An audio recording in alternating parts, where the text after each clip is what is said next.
I was abandoned. At 16, while my parents stole my inheritance. 15 years later, they tried to destroy my company. Then, I dropped the trap. My parents secretly liquidated my $120,000 trust fund, abandoned me in an empty house when I was 16, and left a note saying, "You'll figure it out." 15 years later, they tried to extort me for $75,000 by teaming up with my corporate rival to destroy my cybersecurity firm. So, I invited them to a billionaire's charity gala, handed over the microphone, and let federal investigators handle the rest. Original post. I am Julian. I am 31 years old, and exactly 15 years ago, my childhood ended with a sickening, echoing silence. My parents packed up our entire 4-bedroom house, loaded their lives into a moving truck, and relocated 3 states away without uttering a single word to me. They orchestrated this entire escape while I was working a minimum wage evening shift at a local hardware store, sweeping up sawdust and stocking shelves. When I finally came home, my feet aching in cheap boots, I pushed open the front door expecting the usual sounds of my household, my mother Helen's reality TV shows blaring, my older brother Lucas shouting at his video games, and my father Arthur yelling at me to take out the trash. Instead, there was nothing. The heavy oak furniture was gone. The rugs were gone. Even the family photos had been stripped from the walls, leaving pale, dust-outlined squares on the drywall. Panic clawed at my throat as I ran from room to room. Empty. They were all empty. I stumbled backward into the kitchen, my boots squeaking on the linoleum, and that was when I saw it. Sitting alone on the bare kitchen island was a single, bright yellow square of paper. It was my mother's distinct, looping handwriting in blue ink. "You'll figure it out." I didn't scream. My teenage brain simply couldn't process the calculated cruelty of it. As the sun went down and the house grew completely dark and freezing cold, the horrific reality settled deep into my bones. They had looked me in the eye that morning, knowing they would never see me again, and said absolutely nothing. To the rest of our extended family, they spun a masterful web of lies. They claimed I had stolen their life savings and run away to join a bad crowd. They smeared my name at every family reunion, portraying themselves as the heartbroken, suffering victims of a delinquent son. 3 days after I found that empty house, the landlord showed up. When he realized my parents had skipped town and broken the lease, he gave me exactly 48 hours to vacate or he would have me arrested for trespassing. I packed my threadbare clothes into 3 black garbage bags and walked out into the bitter winter. I spent the first week couch surfing, but eventually, I ran out of friends willing to hide me. I took my last paycheck and rented a windowless, concrete storage unit on the industrial edge of town. That metal box became my home. I slept on a pile of discarded coats from a thrift store, waking up at dawn with my breath pluming in the freezing air, and sneaking into the local community center to shower so I wouldn't smell like a homeless teenager in my high school classes. My diet consisted entirely of generic peanut butter and tap water. The only saving grace in those desperate days was a woman named Martha. She owned a small 2-4-hour diner near my storage facility. I used to nurse a 50-cent coffee just to do my homework in a warm booth. One night, Martha noticed my malnourished frame shivering violently. She didn't call child services, she simply took away my coffee, set down a massive plate of roast beef and mashed potatoes, and slid a dishwashing application across the table. She paid me under the table in cash so I could eat. Martha saved my life when my own blood threw me away like garbage. Fast forward 15 years. The freezing storage unit is a distant memory. I am standing in a massive corner office on the 45th floor of a luxury commercial high-rise in downtown Seattle.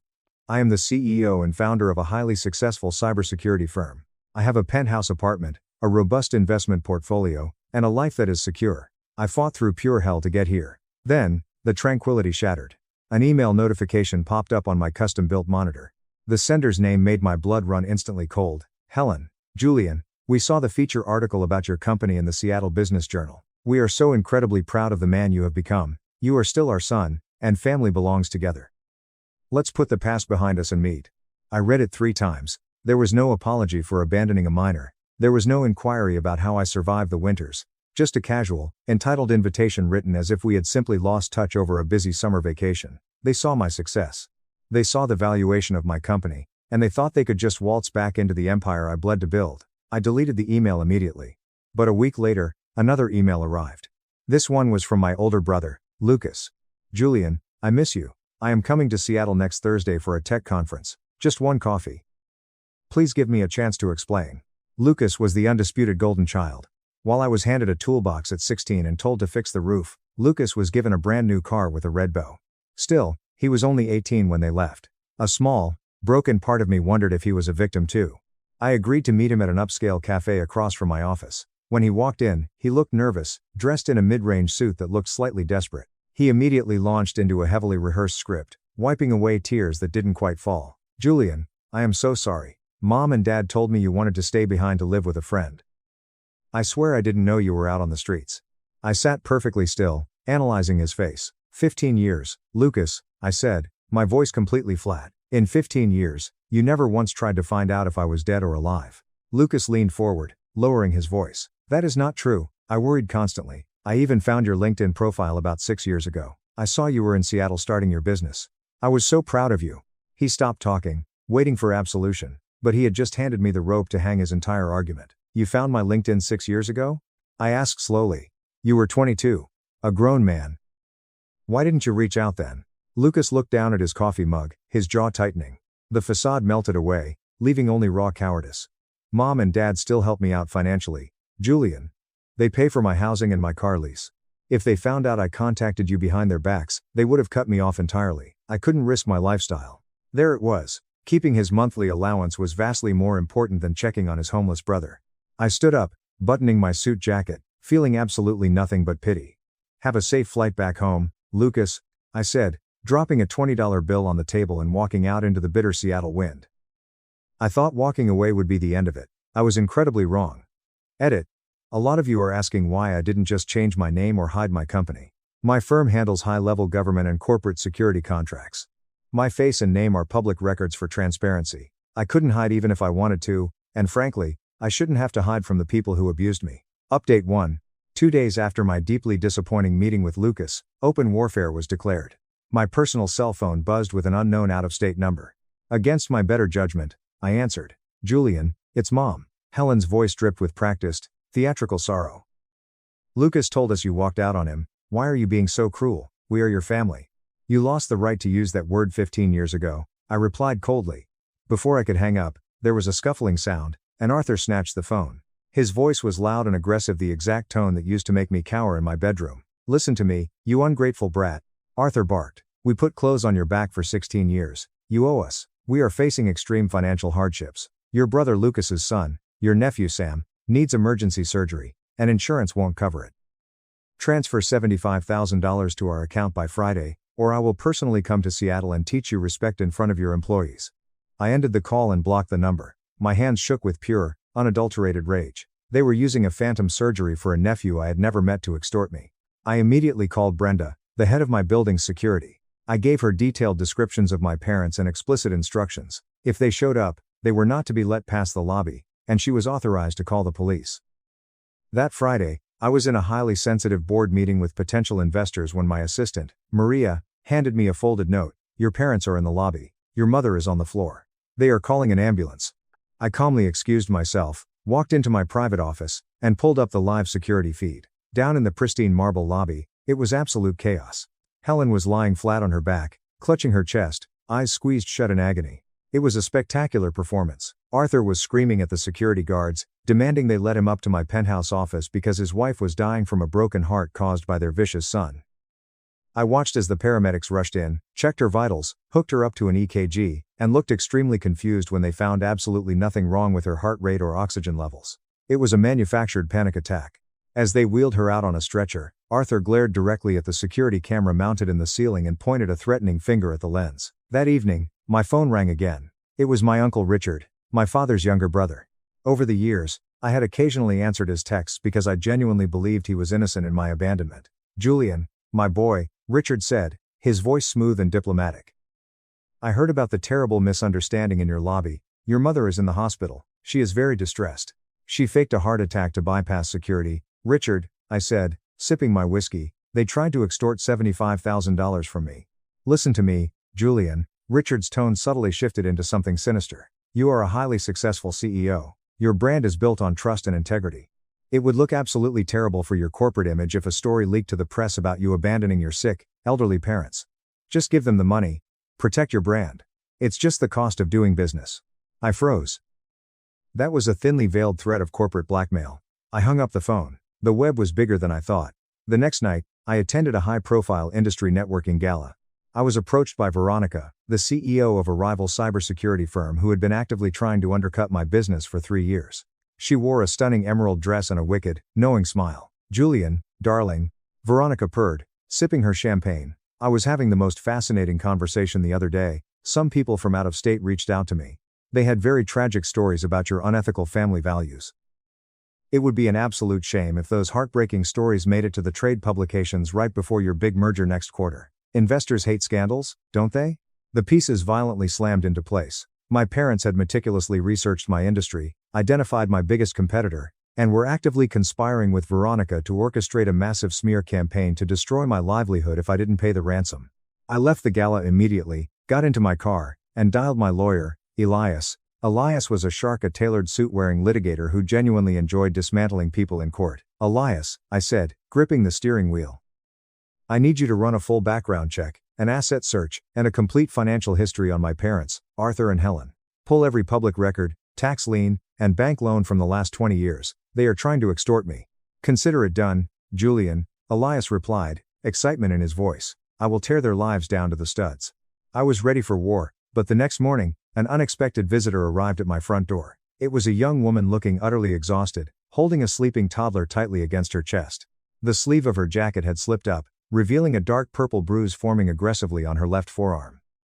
Julian, she whispered, her voice trembling. I am Maya, I am Lucas's wife, this is your nephew Sam. I immediately ushered her inside my secure penthouse. She sat on my velvet sofa, looking around with a mixture of awe and absolute desperation. Lucas doesn't know I am here, she said, her hands shaking as she held a glass of water. I drove straight here from Oregon. Your parents are monsters. Maya explained that for 15 years, Arthur and Helen had told the extended family that I was a severe drug addict who stole their savings and vanished. But when they saw the magazine article about my company, they went crazy. They realized I had real money. Yesterday, when I found out they faked a medical emergency at your office, I confronted them in my kitchen. Maya cried. I told Arthur I was going to call you and apologize for the family. Arthur grabbed me. He squeezed my arm so hard I thought the bone would snap, and he threw me against the counter. He told me if I ruined their payday, he would make sure Lucas filed for divorce and took full custody of Sam. When Lucas just stood there and said nothing to defend me, I packed a bag and drove straight here. A cold, terrifying fury settled into my chest. This was no longer just about the 16-year-old boy they abandoned.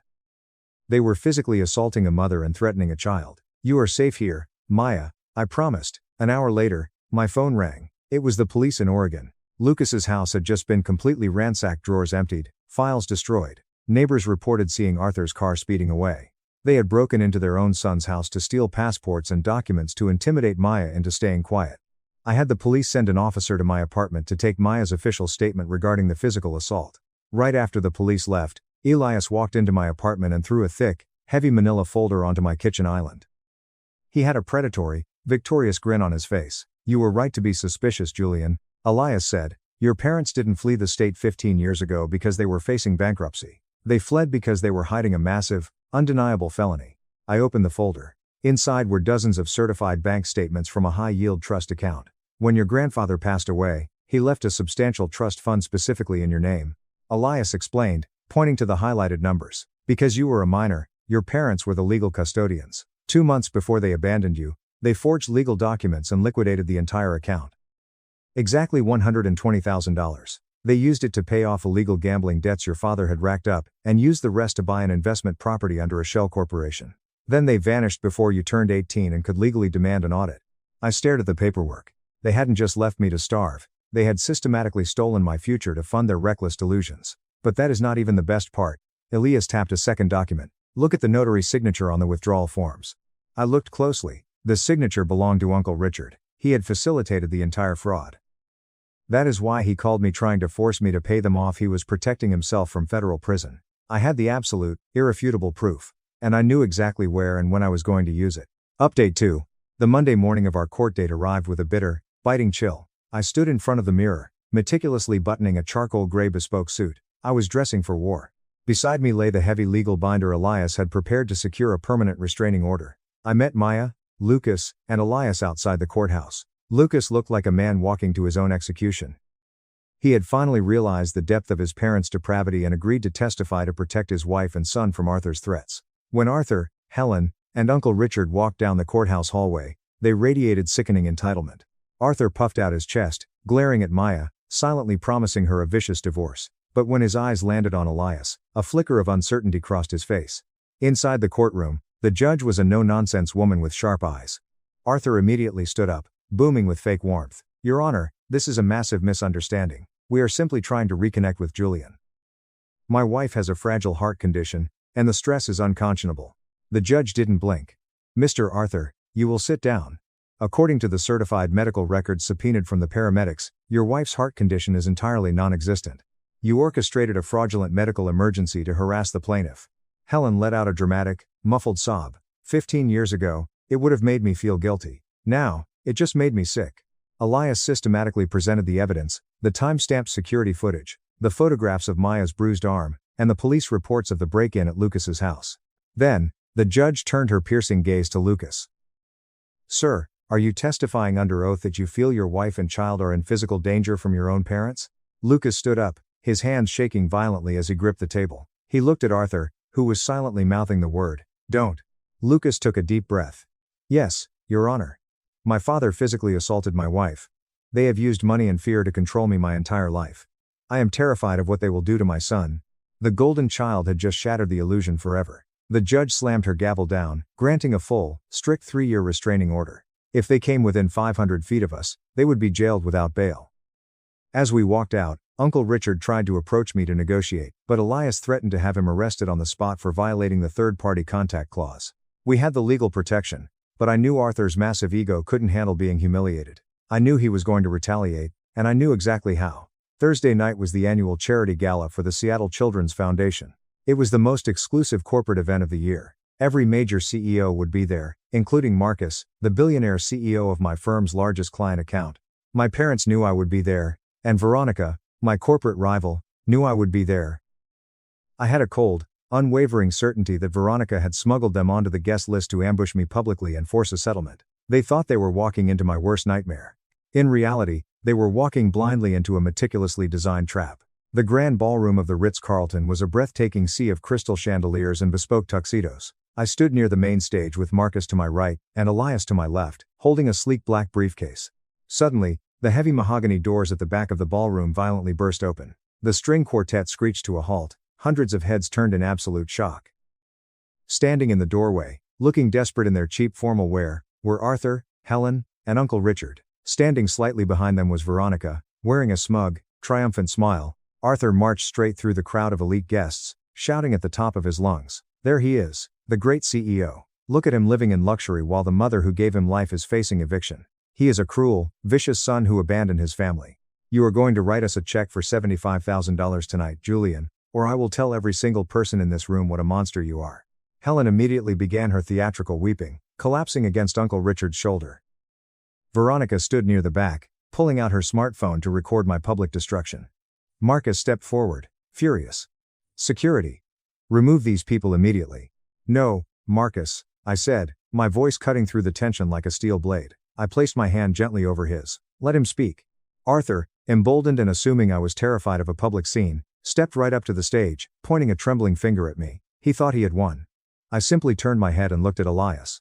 Elias smiled a purely predatory smile.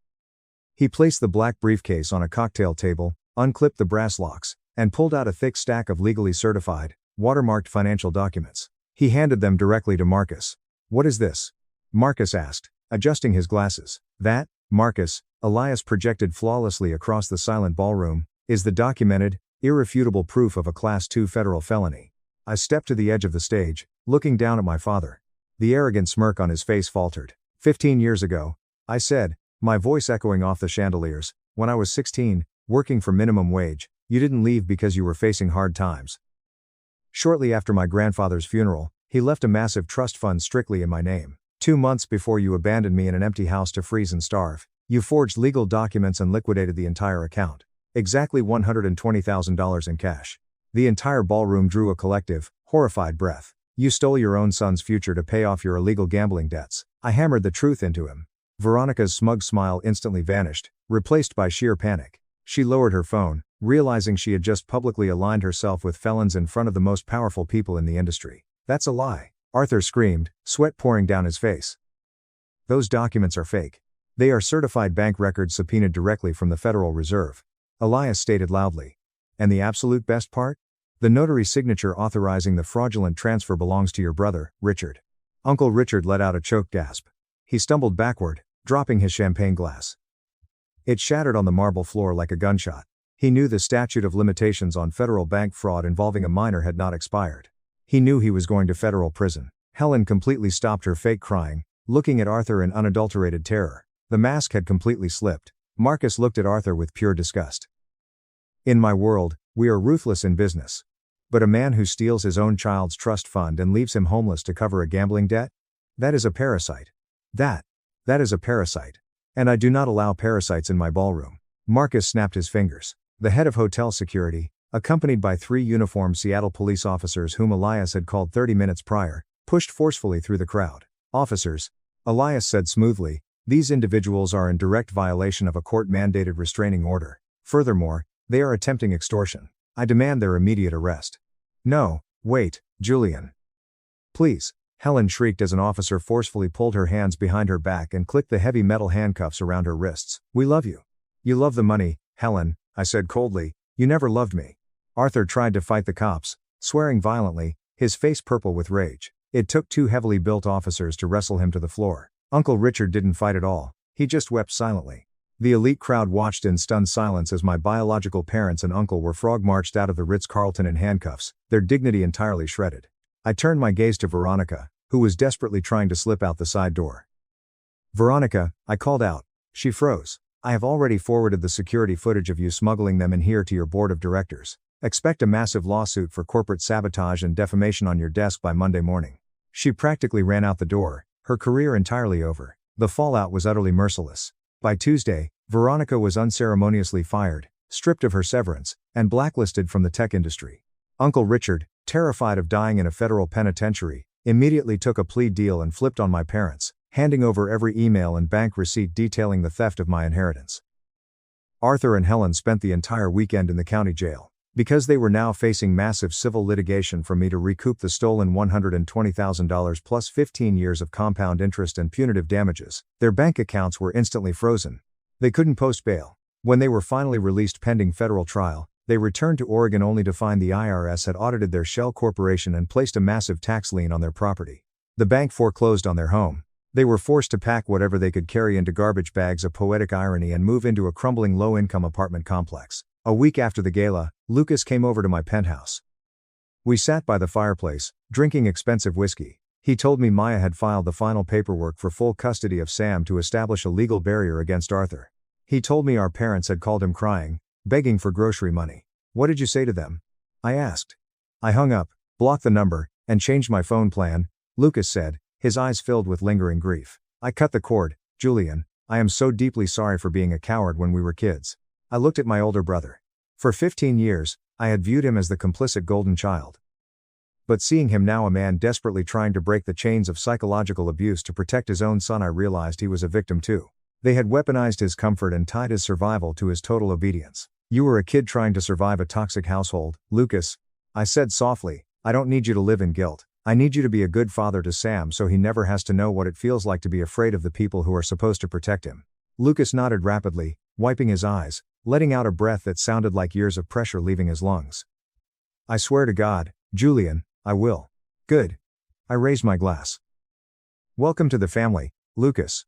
6 months later, the civil lawsuit was finalized. Elias relentlessly seized their remaining assets, recovering the $120,000 plus significant interest. I didn't need the money, so I donated every single penny to a Seattle charity that provides emergency housing and scholarships for homeless teenagers. It was the perfect poetic closing of a deeply painful circle. Yesterday, I received a cheap white envelope in the mail. It was a letter from Helen. Julian, we have absolutely nothing left. Your father's health is failing, and we are struggling to survive. I finally realize what we did. We sacrificed you to save ourselves. We failed as human beings. I am sorry. There were no demands for money, no guilt trips, just the hollow confession of a woman who had finally hit rock bottom. I read it twice. I didn't feel anger, and I certainly didn't feel the urge to forgive them. Forgiveness is for people who actively try to repair the damage, not for people who apologize only when they are out of ammunition. I felt absolute, profound indifference.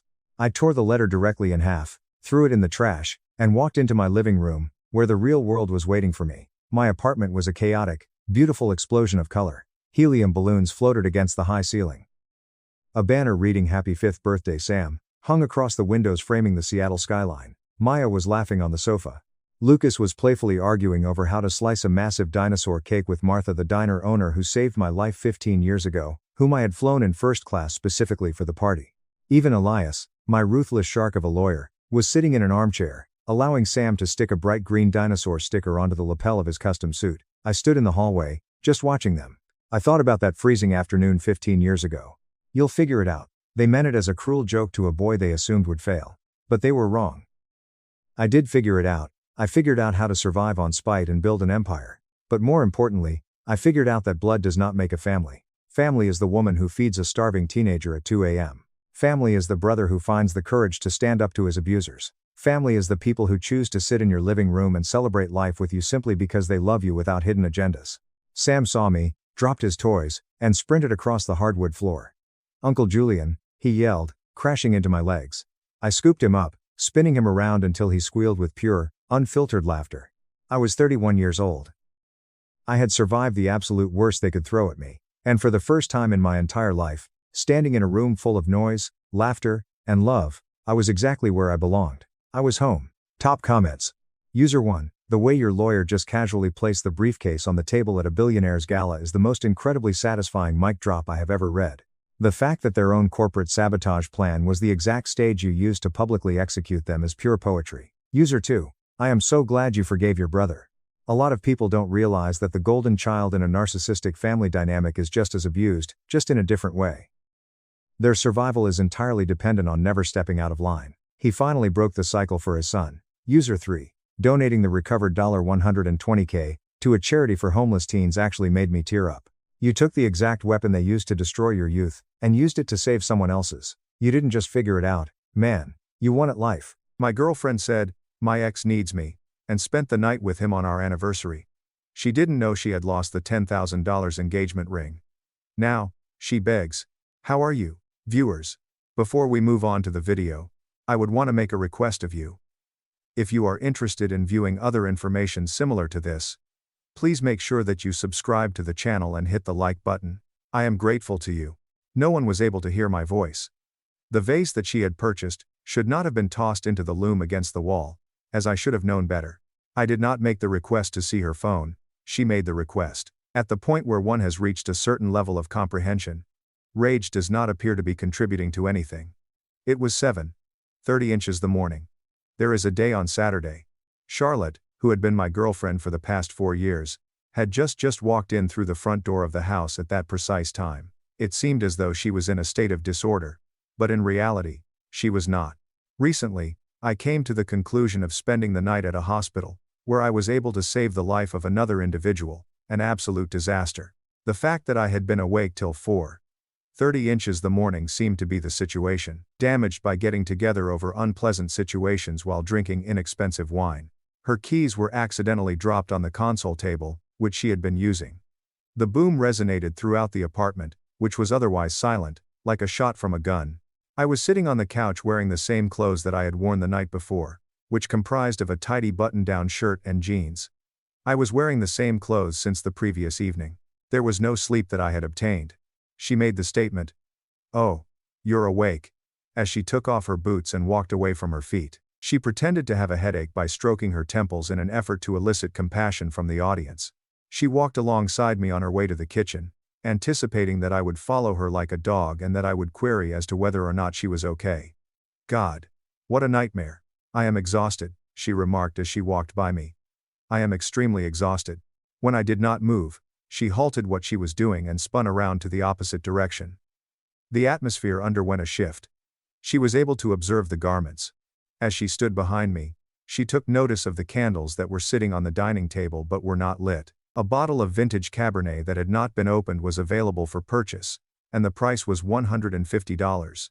It was positioned next to 2 glasses that were completely watertight and devoid of any liquid. At the same time that she groaned, she spoke the words, "Ethan, please," in a tone that was dripping with anticipation and displeasure. "Don't do this. Don't start." My inquiry was, "Start what?" And the tone of my voice was disturbingly emotionless. From beginning to end. The silent treatment thing. Liam was in a really bad place. Okay? He was spiraling. He called me in a panic. If I hadn't gone over there, I don't know what he would have done. Liam, the broken bird, who was her ex-boyfriend, was the culprit. For a period of 2 years prior to my arrival, she had a relationship with him that was fraught with issues. The person who, when they were 24 years old, had a passion for being a DJ and who, now that they are 29 years old, continues to be a DJ. I had been the rock, the stable engineer, who was responsible for paying the bills, planning the excursions, and replacing the sinks that were leaking throughout the course of 4 years. I had been in charge of every single one of these things. Liam, the artist who worked in a chaotic manner, and only called when he was either broke, high, or lonely, was the source of the problem. It was our 3rd anniversary. Charlotte, I said to her. It was amazing. We had reservations at El Bernardine. I booked that table 3 months ago. Her eyes were looking away from her. To be more precise, they were rolled. I know, and I feel bad about the dinner. I do, but this was a life or death situation, Ethan. He was talking about ending it. What kind of person would I be if I ignored that because of a dinner reservation? That turned out to be the situation. It is the defining moment. Due to the fact that I was concerned about our accomplishment, she was making an effort to portray me as the antagonist. Therefore, I responded by asking, "So, he was suicidal?" "Yes. He was hysterical. Did you call 911? Something came to a halt in her. What? If he was an immediate threat to himself, you should have called emergency services professionals. Did you call them? No, Ethan. I didn't call the cops on him. He just needed someone to talk to. He needed to not be alone."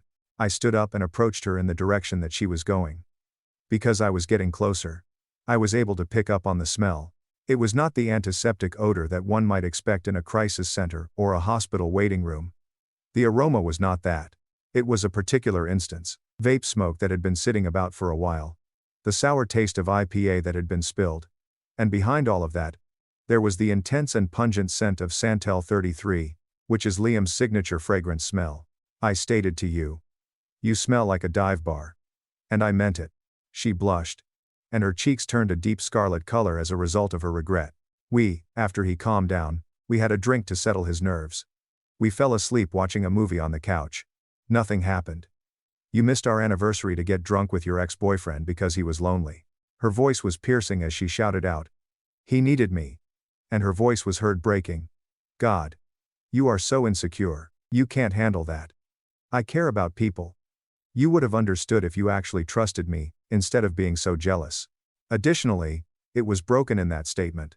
You would have understood if you trusted me. When I stared at her, I did not just stare at her. I looked directly at her. I could see the smear of eyeliner, that she had not removed from her face, that she had left behind. The defensiveness that she exhibited was something that I could see clearly. She did not show any signs of regret. It seems that she had the right to draw my attention to herself. She had the misconception that she was entitled to my stability throughout the period of time when she was attempting to satisfy her emotional needs as a result of the chaos that was her background. She had a strong urge to play the part of a nurse to a man who simply refused to grow up. In addition to that, she asked me to pay the rent for the apartment that she settled into when she arrived back at her house. There was not a single more word that I uttered. After turning around and passing past her, I went inside the bedroom despite the fact that I had just walked by her. Ethan, where are you going? Are you walking away from me? She asked as she followed me and raised the level of her voice. Are you walking away from me? First, I pulled my baggage from the highest shelf in the closet. Then I hurled it right onto the bed. And finally, I proceeded to open it. Her laughter was harsh and outraged, and she cried, "Oh my God, you have got to be kidding me." Her tone of laughter was harsh and indignant overall. You're packing because I helped a friend. You are being so dramatic right now. I had to walk in order to reach the dresser. I opened the drawer that contained the socks. Ethan, stop it. Talk to me. I groped for something that was hidden in the back of the drawer, underneath the thick wool socks that I used when I went hiking. My fingertips lightly stroked the velvet, which was a cool and fluffy material. It was I who proceeded to remove the box. The package was quite small, and was completely navy blue in color. On the inside was a platinum band that included a solitaire diamond that weighed 2 carats that was set in platinum. For a period of 8 months, I had been setting aside money specifically for it. My journey of 2.5 hours was aimed at a particular jeweler, in order to achieve the desired level of perfection in the cut. On the previous evening, a proposal was scheduled to take place while dessert was being consumed. I turned around an entire degree. Charlotte was standing there with her hands on her hips, getting ready to launch into another diatribe about how I lacked empathy. The doorway to the bedroom was open, and she was standing there. When she was finished, she took a look at my hand. When her mouth opened, she was in the middle of a statement, but the sound was unable to continue because it died in her throat. Her eyes widened in both directions. Not only did her face become pale, but it also went gray due to the condition. It appeared as though she was limp, as her hands disappeared from her hips and fell to her sides. There was a sudden and terrible clarity that took the place of the arrogance that had been present. The box was the object of her attention. The suitcase was the next thing that she focused her attention on. When it was over, she shifted her attention to me. "Ethan," she whispered, referring to the name. A sound resembling choking was made as the word was released. "Is that were you?" I made the decision to not answer. I refrained from opening the box, in order to show her the ring that she had misplaced throughout the course of our conversation. She should not have been allowed to experience the brilliance, since it was not fair. I simply slipped the package away into my pocket, so that it would remain hidden. I turned around and went back to the bed, where I stuffed my laptop, my toiletries, and 3 days' worth of clothes onto the bed. I used a zipper to secure the bag's closure. No, no, no, no. As soon as she walked into the room, she started speaking in a manner that was stuttering. My arm was grasped by her as she extended her hand to take it. "Ethan. Wait. You were going to propose last night." Her grasp was successfully avoided by me. I started by grabbing the handle of my luggage the moment I opened it. "Ethan, please stop, let's talk about this." Because she was in a condition of anxiety at this point, she was obstructing the path leading to the entrance. Exactly at that time, tears started to rise up in my eyes. These tears are genuine this time around. Instead of being a result of deceit, tears are shed out of pain. The fact was unknown to me. In the event that I had been aware of what was going to take place, I would have never picked up the phone. In the case of Liam, I would have advised him to leave. For the purpose of making eye contact with her, I paused for a single second, which was precisely the right amount of time. I spoke to Charlotte in a low voice and said, "That is the problem. That is the problem." I also remarked, "You shouldn't have needed a ring to tell him that." My distance from her increased. In her attempt to reach the handle of the baggage, her fingernails made contact with the fabric, causing her to scratch it. However, I was successful in removing it from her possession. It was possible for me to hear her footsteps echoing loudly behind me as I made my way down the corridor. "You can't just leave. We live together. Ethan. I love you." I was the one who opened the door to the entrance. A guttural sound was left behind by her yelling, "Ethan." It is highly possible that the neighbors were roused from their sleep by this sound. After leaving the room, I made sure to carefully close the door behind me, and listened to the sound of the lock clicking as I did so. After descending the stairs, I got into my vehicle, and then got behind the wheel, and drove away from the area. In my absence, I was the one who activated the radio. I was entirely silent as I was driving, and I felt lighter than I have in years. I had not felt this way in years. An excellent illustration of modern types of cyberbullying was provided by the first 48 hours of the investigation. My place of employment was approximately 20 minutes away, and I had checked into a motel that was priced in the middle of the range, and was not particularly spectacular. The place was quiet, despite the fact that it was not particularly fancy. I was sitting on the stiff bed, and I was staring at my phone as it vibrated across the nightstand. It was getting closer and closer to the edge of the bed, as if it were a beetle that was trying to end its life. "It appears that you have missed 10 calls, Charlotte." A total of 12 text messages have been sent to Charlotte. The narrative followed a regular and almost clinical path of misery throughout its entirety. More particularly, the narrative depicted the grieving that a narcissist goes through when they lose their supply of narcissistic traits. During the first phase, you will engage in denial and bargaining. "I am trembling and having trouble breathing. You are terrified me. I am getting rid of everything that Liam has. I have blocked his number. Baby, is it feasible for you to pick me up? I am shivering. I am having problems breathing. It is possible for us to find a solution to this problem." Couples go through challenging moments. We do not throw away 4 years of our lives because of a single misunderstanding. I will illustrate. Just come home.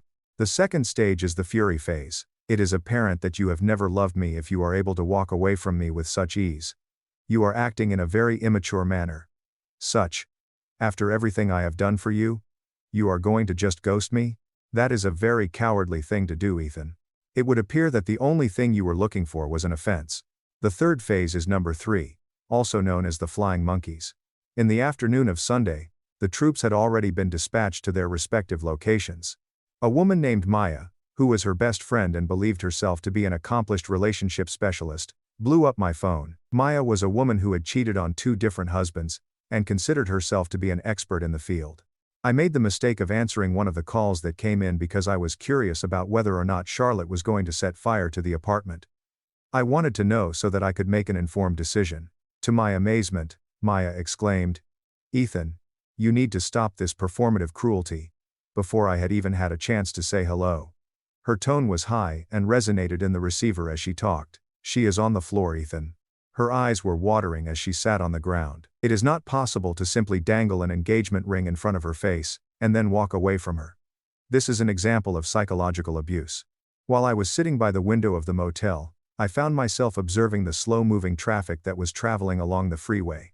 I felt a curious sense of alienation, as if I were watching a movie that was not based on my real life. I didn't dangle it. I answered in a calm and collected manner. "I packed it. I am the rightful owner of it. Just like the money that she would require for the rent the following month." Maya growled at him. "You are heartless." And then she went on to say, "She made a mistake." Maya. She was making an attempt to be a very kind buddy. I stood up, keeping my tone calm, and they said, "She came home smelling like his cologne and stale beer. It was not possible for her to save anyone's life. She went out on a courtship. Make sure Charlotte is aware that she has until the end of the month to work out the lease information. For the time being, I will pay my half. When it is over, she will be on her own." Following the moment that I hung up the phone, I blocked Maya's number. After that, I turned off Charlotte's sisters. After that, I turned off the notifications for the people that we have in common. I appeared to be a ghost when I went to work on Monday. Excel spreadsheets and structural loads were the sole subjects of my attention. It was a meditative experience. When you are dealing with the aftermath of a betrayal, there is something about mathematics that is quite calming. Math does not tell lies. Due to the fact that it is always confused, the number 2 plus 2 never gets in touch with its ex at midnight. Math is not a technique that can be used to gaslight someone. By Wednesday, it seemed as though Charlotte had been greatly affected by the silence that emerged from my end. It was at this moment that the writing ceased being angry, and began to become pathetic. Charlotte's behavior had changed significantly. "I yearn for you. The flat is quite peaceful and quiet. Your gray hoodie was located by me. It smells exactly like you. My bed is in it right now." I failed to provide a response. I did not have the desire to do so. I will never forget the look on her face when she first saw the ring box. It seared itself into my retina. I had no idea that I required the closure that it provided. The fact that she comprehended the gravity of her loss was demonstrated by this. Words would only serve to water down that. After approximately 2.5 weeks had passed, I was obligated to pay a visit to the apartment in order to reclaim the items that I still possessed. On a Tuesday morning, when I was aware that she had a meeting with the team, I planned it out. The apartment was a complete and utter mess. It appeared to be a fraternity home. The coffee table was covered with takeout containers, and there was a heap of washing on the sofa. This was the outward embodiment of the mental state that she was experiencing. Along with the last articles of clothing, I packed my books and my espresso machine. I was in the process of loading the last box into my vehicle when my neighbor, Mrs. Johnson, who was walking her pug, came across me. Mrs. Johnson was the neighborhood's preferred monitoring system. I was in the midst of packing my books. She called out to him, "Ethan," as she approached him and said, "I haven't seen you in a while. Will there be no problems at all?" Most recently, Charlotte has been surrounded by a lot of company. "Mrs. Johnson, I have moved out," I said after a brief pause. It was a breakup. Her appearance was odd, and I suspected that the young man with the loud muffler was the one who was responsible for it. "Your parking spot has been occupied by him. There is music playing at all hours. It was my intention to lodge a complaint with the Strata, but I didn't want to make things difficult for you." Liam, despite the fact that it had only been a month since the parasite had been given to the new host, it had already attached itself to the host. This is indeed the case. Suddenly, I was overcome with a wave of nausea, and as soon as it passed, I felt a sense of relief. It was no longer a problem for me. On the other hand, I smiled and said, "I'm off the lease as of the 1st. Feel free to complain, Mrs. Johnson, I said. After all, it is no longer my place. Through the course of the coming few months, I was informed of the remaining aspects of the story through the grapevine.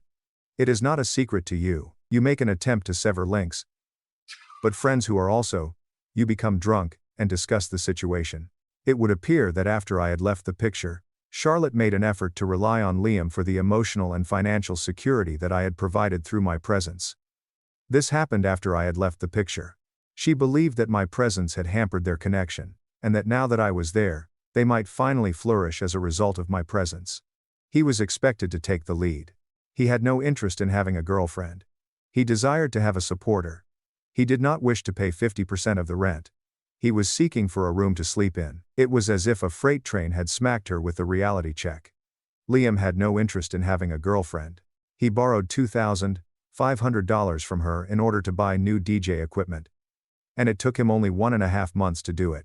He began calling his artsy friends to the flat, which served as our sanctuary. And he transformed it into a house that was a complete disaster. When she asked him to contribute or clean up, he answered to her with the exact same lines that he had used to her when he had treated me. He made the place into a terrible house. I am unable to express my creative side. You have an excessively rigid attitude. Try to stop behaving like my mother. Due to the fact that it was so rich, the irony might have been responsible for causing gout. At the conclusion of the 4th month, the final nail in the coffin was placed. At the same time that I went out for drinks with a friend of mine named Jake, who continued to follow Charlotte on Instagram. I was also present. While he was sitting at the table, Jake murmured, "Dude." And then he slipped his phone across the table and said, "Look at this." It was a narrative that Charlotte had posted on her website. It was entirely composed of text, with a black background, and a light white typeface. It was a global indication that a meltdown is going to take place. The fact that you may ruin the best thing that has ever happened to you for someone who treats you like an option is a funny thing to think about. The lesson that was learned. I am so sorry. She broke up with Liam. While I was taking a large drink of my beer, I asked the question. Jake grinned to himself. Better. And then said, Liam cheated on her with a promoter who was only 19 years old. It was in a club that they first met. Charlotte arrived at her house early and discovered them. It inspired me to laugh. An unexpected and piercing roar of laughter could be heard, and I had no control over where it was coming from. Jake stated with a certain degree of caution. She has been asking about you. She is aware that I will be seeing you tonight. She was curious as to whether or not you are seeing anyone.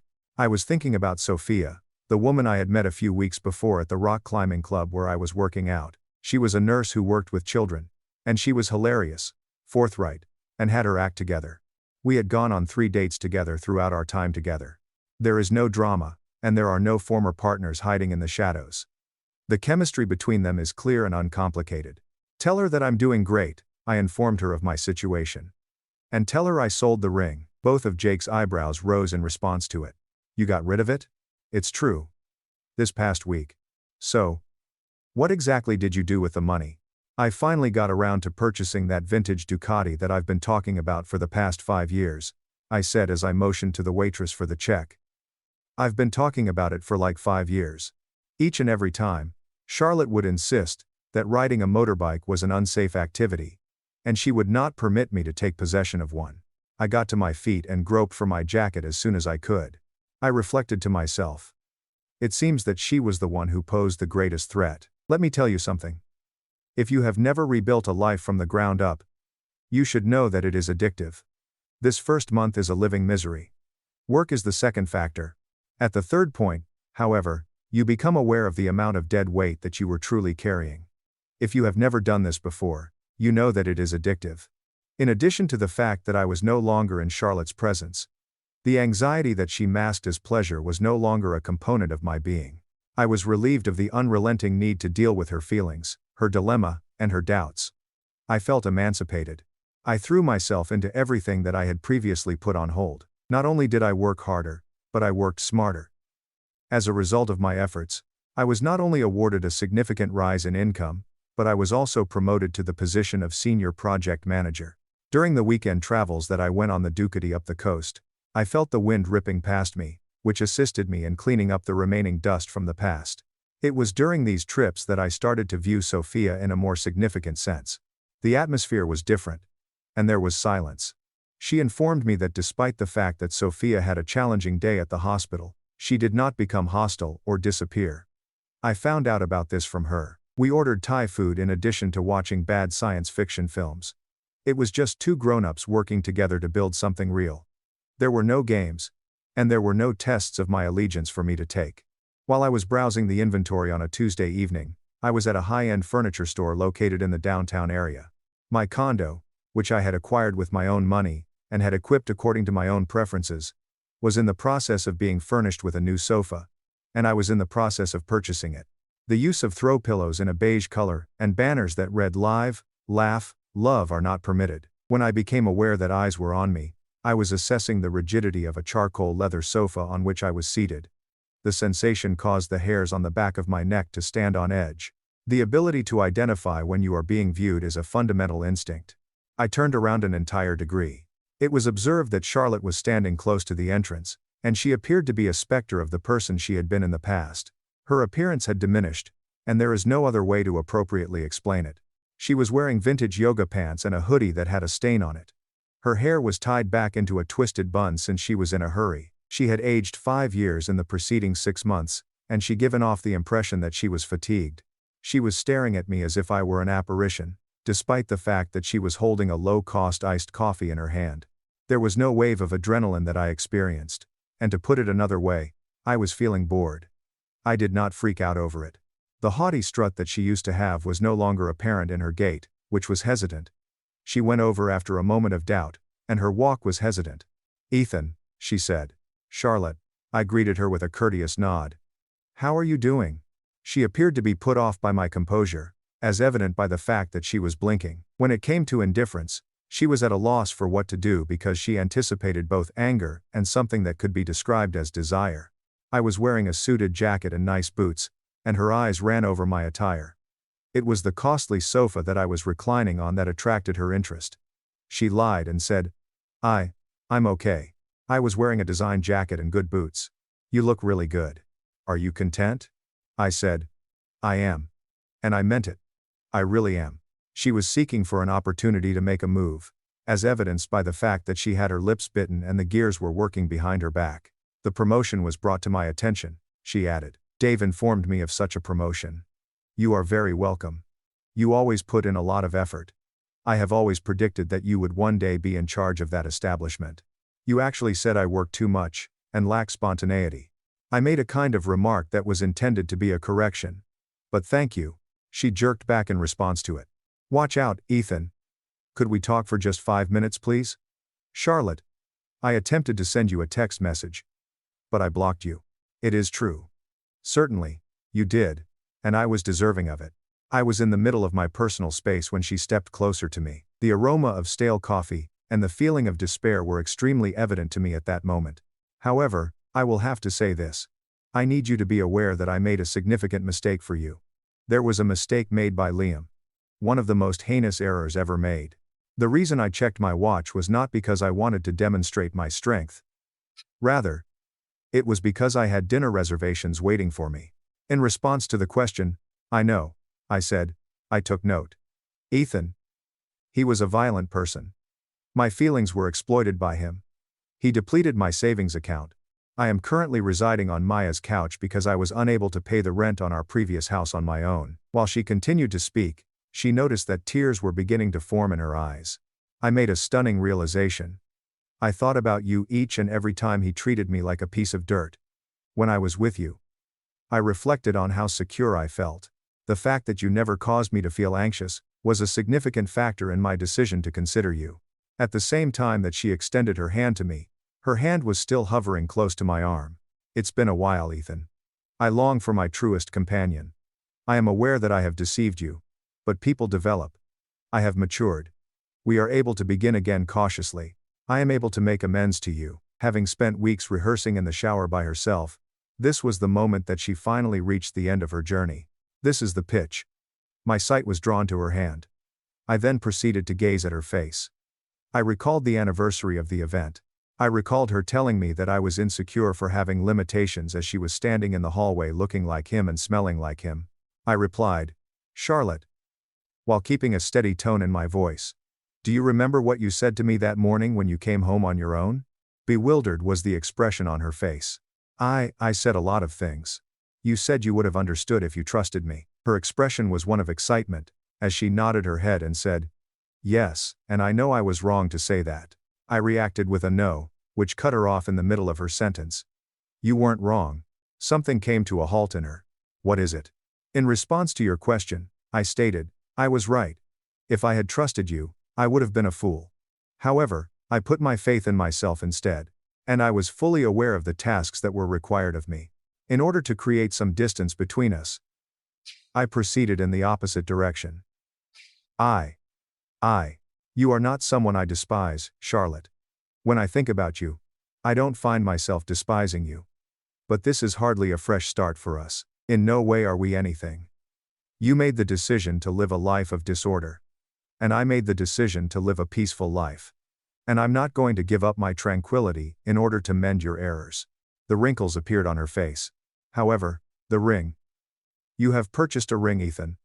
It was your intention to wed me. You can't just turn that love off." In response to your statement that I did not turn it off, I stated, "You killed it. When you looked me in the eye that morning, you decided to go with him. A simple bit of metal was all that the ring was. After that, I decided to sell it.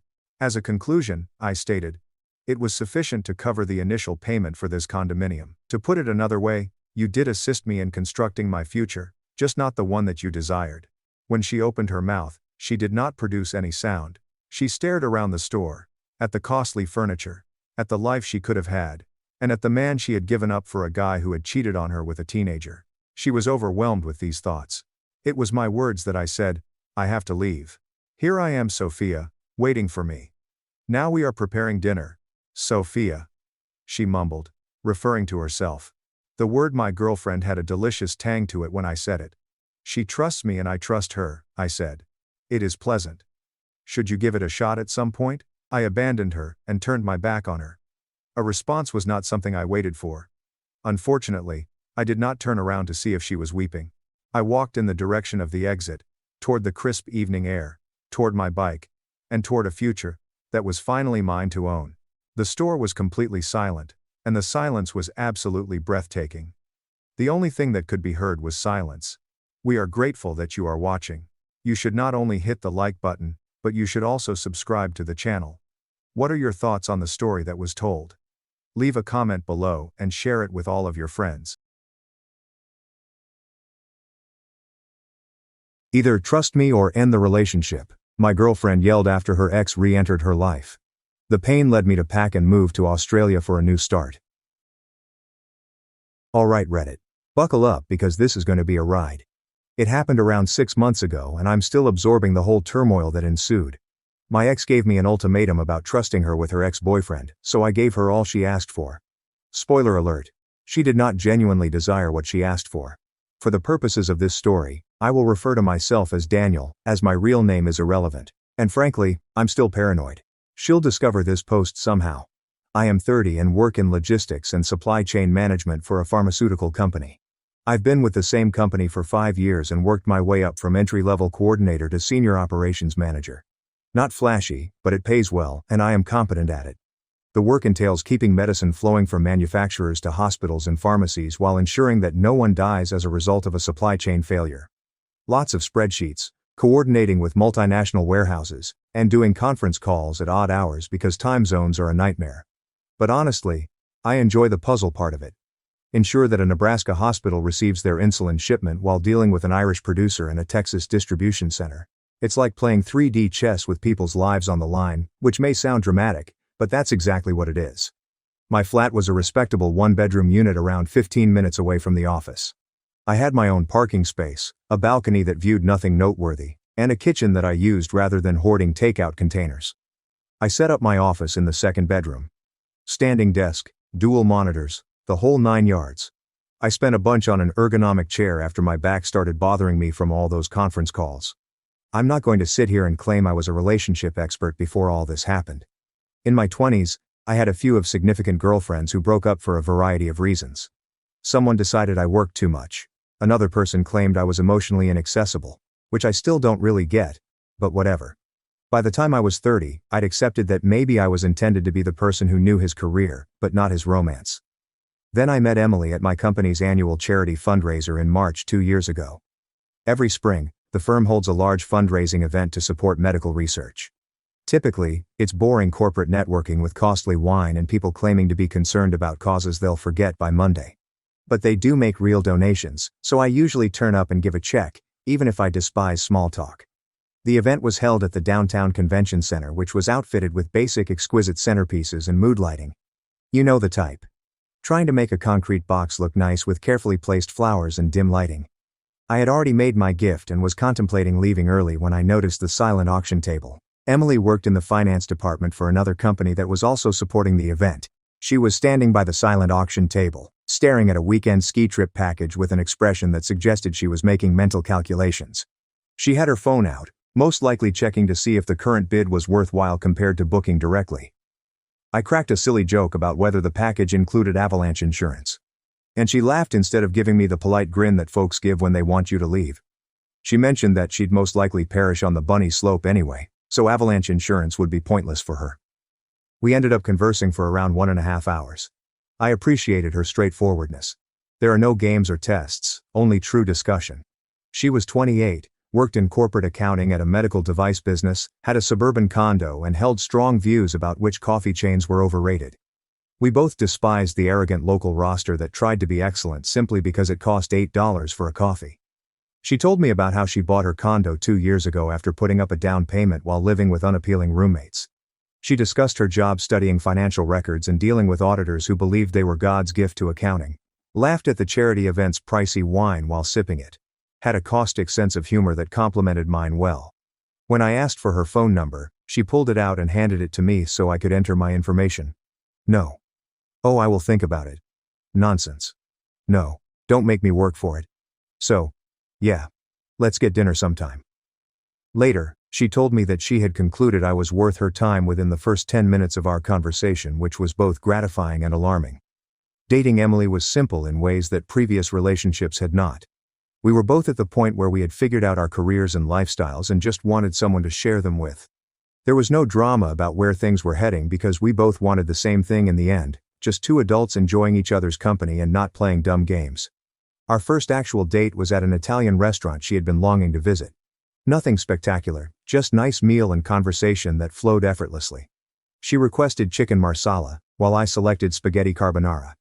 We shared a tiramisu for dessert and debated whether it was better than the one at the other restaurant she'd visited. Normal first date fare, only it didn't feel forced or weird. I took her to a hockey game on our second date since I remarked how much I enjoyed hockey, and she claimed she had never seen one live. I spent half the time explaining the rules and the other half shouting at the referees. She became engrossed in it far faster than I expected. I bought a team scarf from the vendor and wore it the rest of the night. When our team scored in overtime, she jumped up and yelled louder than me. By the third date, we had stopped counting. She'd come over after work, and we'd prepare dinner together while talking about our different workplace dramas. She showed me how to properly dice an onion without crying like a baby. Some technique for chopping off the root end last, or something. I taught her how to fix her constantly running toilet because paying a plumber $150 for a $10 item is unconscionable. We'd watch true crime documentaries and rage at the television when individuals did clearly stupid things. Normal couple stuff. Her location was approximately 30 minutes from mine. She had recently purchased a wonderful 2-bedroom condo in a new development. She was curiously proud of her granite countertops, a balcony with a good view of the community park and enough closet space to properly organize things. She decorated it in a modern, minimalist manner that suited her personality. Everything had its place. Everything had a purpose. My flat had more of a guy living alone atmosphere. Functional furnishings, a reasonable TV setup, and a kitchen that was frequently used but didn't win any design honors. She didn't try to redesign my space or behave as if I needed to change everything, which I enjoyed. She just bought stuff on occasion and then left them there. Fancy coffee, her shampoo, and an extra phone charger. Depending on our job schedules, we would swap where we stayed. She had nicer culinary equipment, and I had better Wi-Fi, so everything balanced out. Her commute was shorter from my house, while mine was shorter from her. It made sensible to split time. Weekends were usually quite relaxing. We went grocery shopping together at Costco, where we always ended up buying far more than we needed because everything is sold in bulk. We would prepare meals on Sunday evenings, cooking enough for the entire week. She was superior at planning recipes. I was better at really cooking. Good system. We'd see movies if anything decent was playing, but we were usually too weary from work to do much more than eat and watch Netflix. We'd occasionally meet up with her buddies for trivia night at a local bar. We'd sometimes go out to dinner with my pals and their ladies, which felt more like a comfortable couple activity than an obligation. She, like myself, was not a fan of large social circles. So we mainly did things with just the two of us, which I preferred. To be honest, large social gatherings can be stressful after dealing with people all day at work. My parents adored her right away, which was a relief because my mother can be finicky about who I date. Previous girlfriends had received the courteous but distant attitude. My mother asked when Emily and I were going over for supper within a month of dating. Emily would actually listen to my father's long, dull stories about his woodworking projects rather than fading off. She would help my mother in the kitchen without being asked. She remembered specifics about my sister's children. The entire family virtually adopted her. By the time we reached our 8-month anniversary, I was truly thinking long-term. Not in a wedding planning sense, but in a way that I could see myself doing. We talked about possibly moving in together once her lease was up. Maybe get a dog. The kind of future planning that feels natural rather than imposed. Then, some 12 months later, in May of last year, her ex-boyfriend returned to town. His name was Chris. They dated for 2 years in their early 20s when he relocated to Portland for a startup job that reportedly failed. Now he was again working remotely for another computer company, and Emily was continually mentioning him. At first, it seemed innocent enough. I ran into Chris in the grocery store. He says hello. Okay, fine. Small world.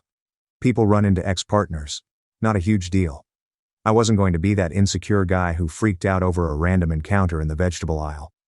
Then Chris invited me to get coffee and catch up. Okay, anything.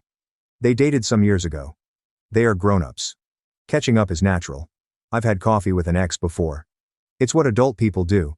But it turned into weekly coffee meetings every Saturday morning like clockwork. She would casually mention it Friday night. Oh, by the way, I'm meeting Chris for coffee tomorrow morning. He's not asking, just notifying me. Then she'd be gone at 9 a.m., until noon. 3 hours for coffee felt excessive, but I did not want to seem controlling. Then Chris invited people over for game night. Wanna come? I went to the first one where I actually met him for the first time. His place was everything you'd expect from a tech business founder. Minimalist furniture that costs far too much to appear that basic. I had never heard of any of the bands featured on these vintage posters. A bookshelf filled with philosophy volumes that had clearly never been opened.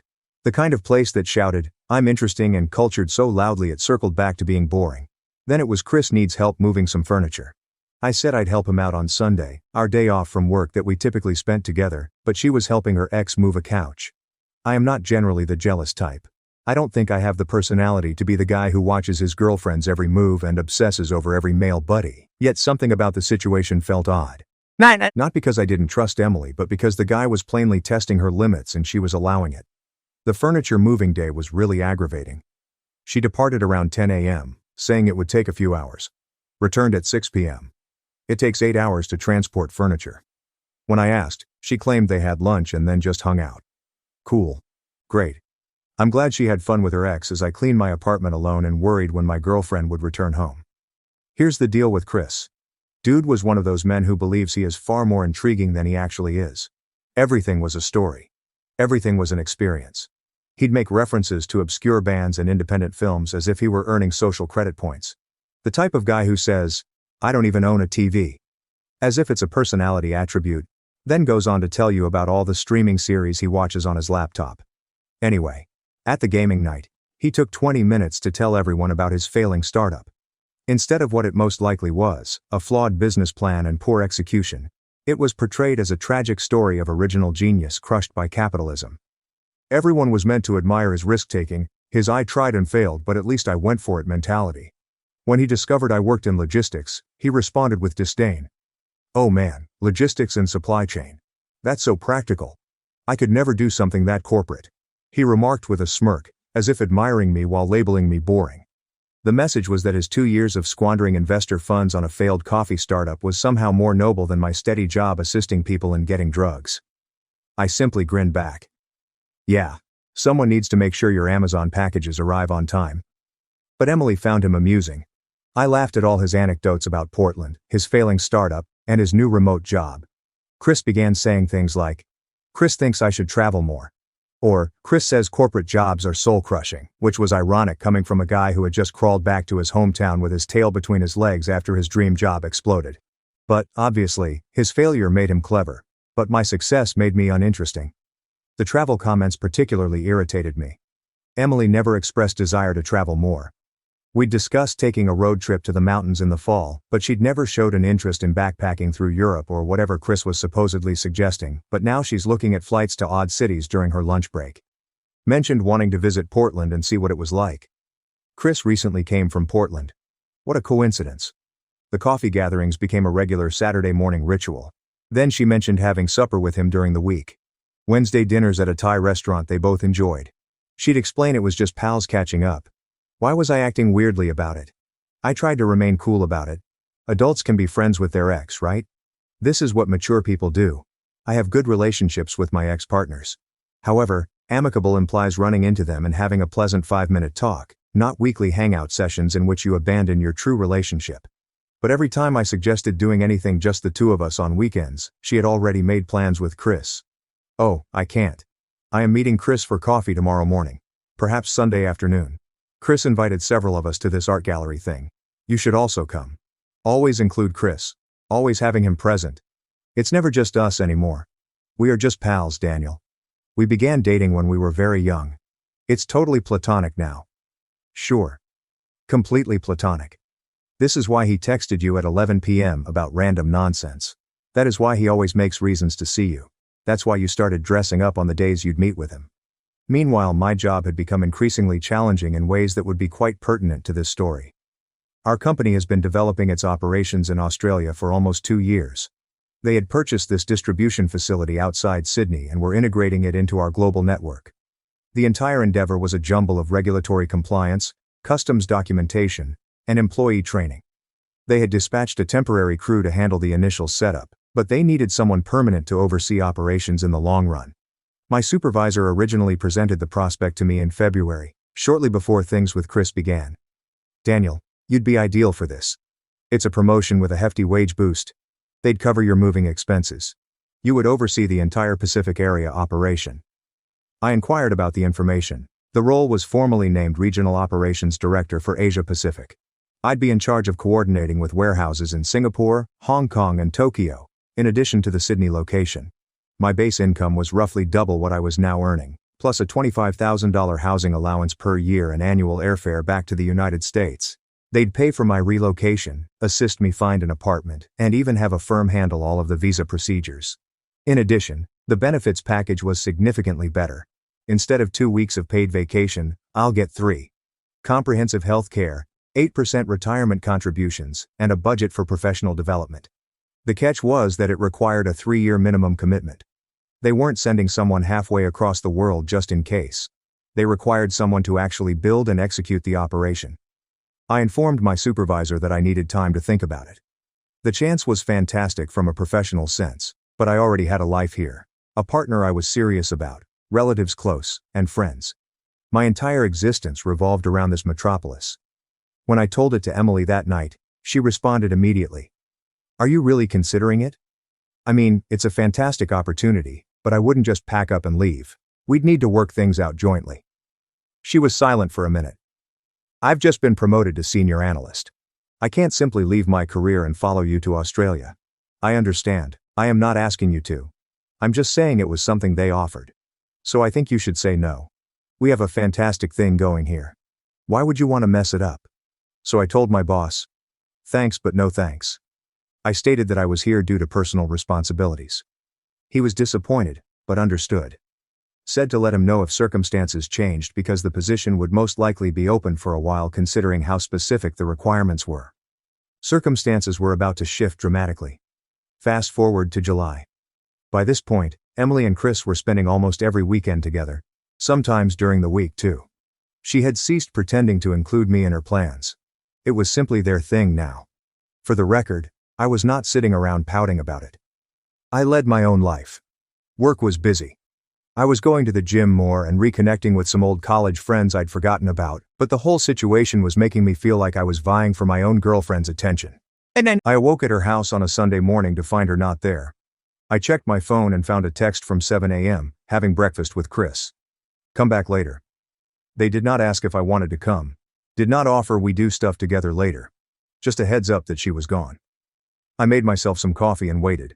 She returned at midday, cheerful and enthusiastic like she hadn't been around me in weeks. She began telling me about the fantastic French breakfast Chris had taken her to and how they had spent 2 hours chatting about life, ambitions and everything. Cool. I mentioned that you guys have been hanging together a lot lately. I told you we are just buddies. Why are you acting strangely about it? I'm not acting odd. I'm only pointing out that you spend more time with him than with me right now.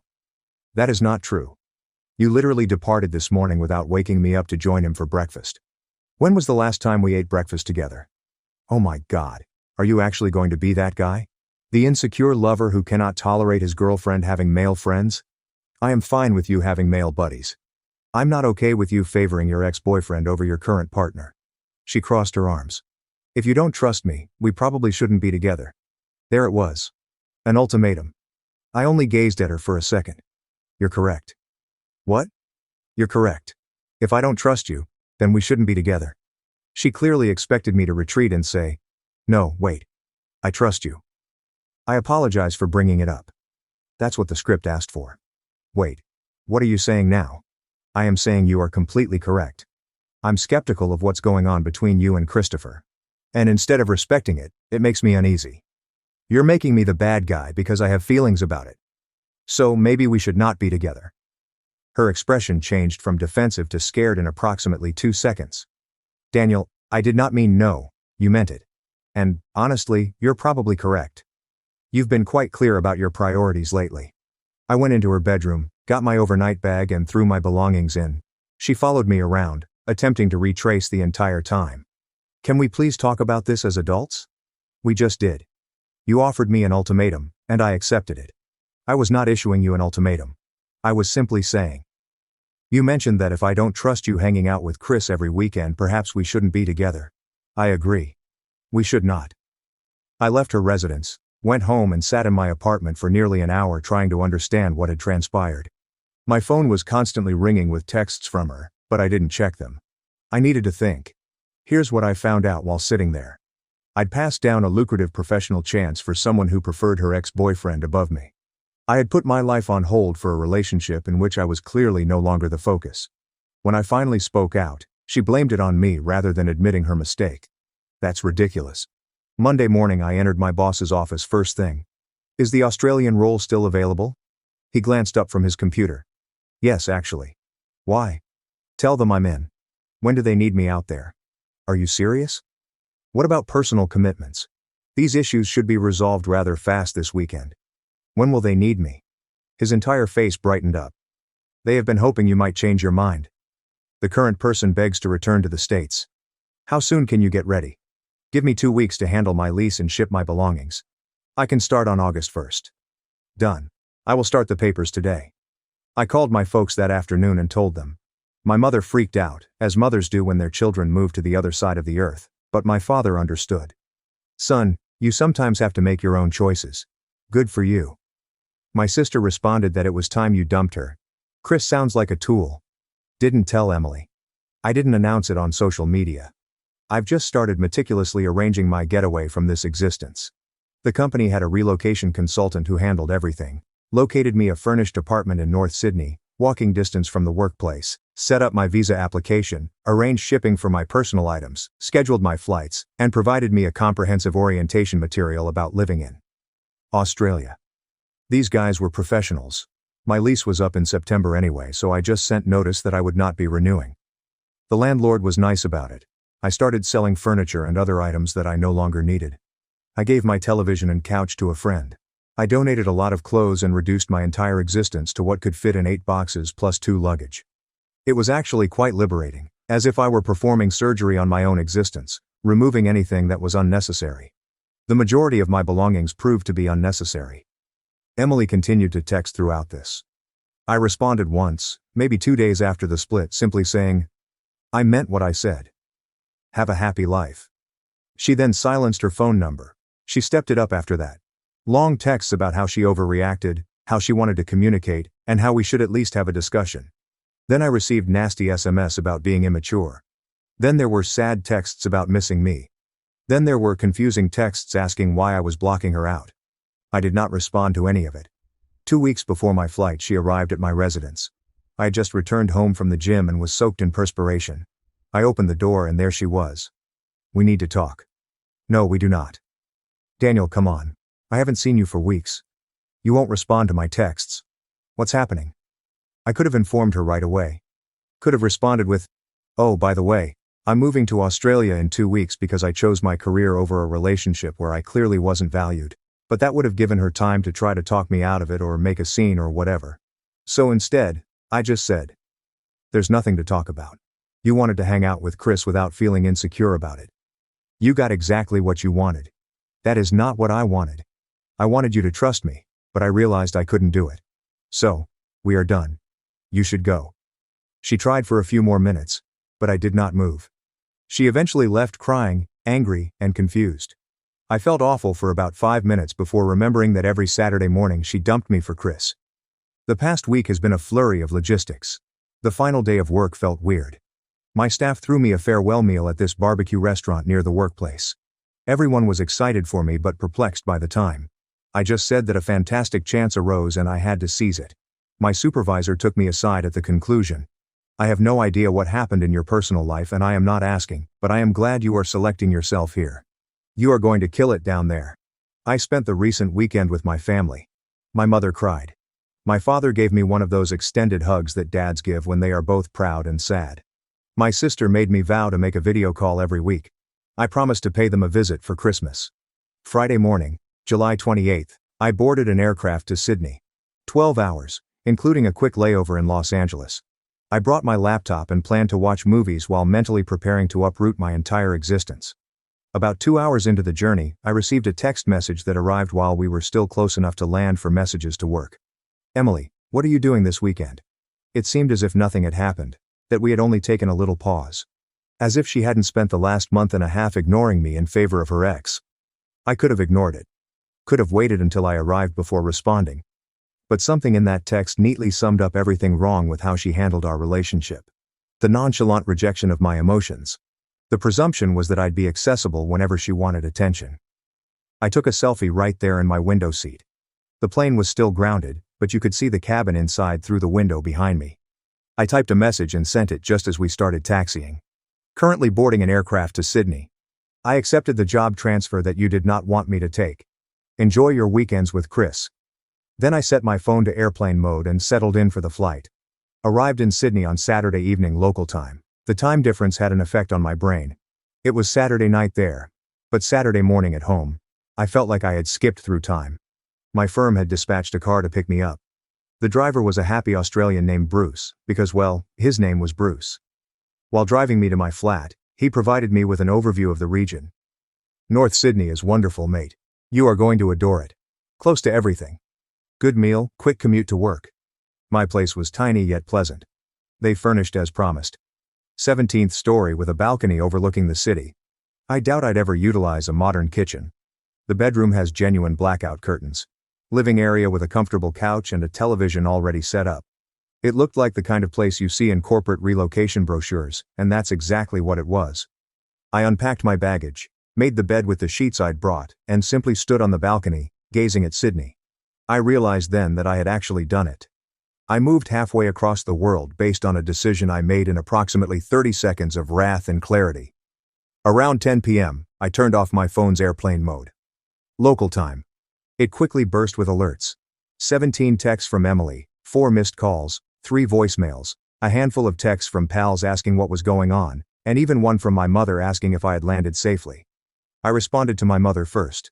"I made it safe. The apartment is great. Let's talk tomorrow." Then I looked through Emily's texts, because I evidently despise myself. First of all, "Sydney, what do you mean?" Then, "Daniel, this is not humorous. Call me." So, are you genuinely moving to Australia? So how could you not tell me you were planning this? Then we should talk right now. This is ridiculous. So you're actually planning to quit our relationship because I have a friend? Then I can't believe you're being so petty. Then fine. If you choose to flee instead of dealing with our problems as adults, go ahead. Then, about 1 hour later, "I apologize. Please. Can we simply discuss this? Daniel, please. I truly miss you. The voicemails were variants on the texts. Anger, bewilderment, and grief. Repeat. I drafted a response and took a few minutes to think about it before sending it.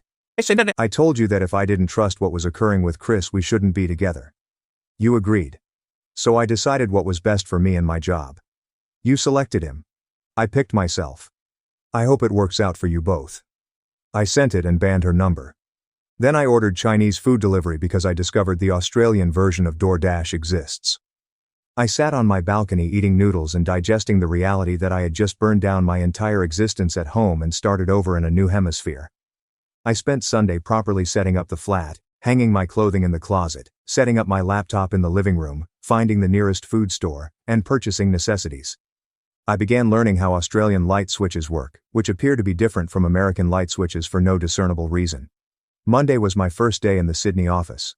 The facility was vast in comparison to what I'd been dealing with at home. 150,000 square feet of warehouse space, temperature-controlled areas for critical drugs and automated sorting systems.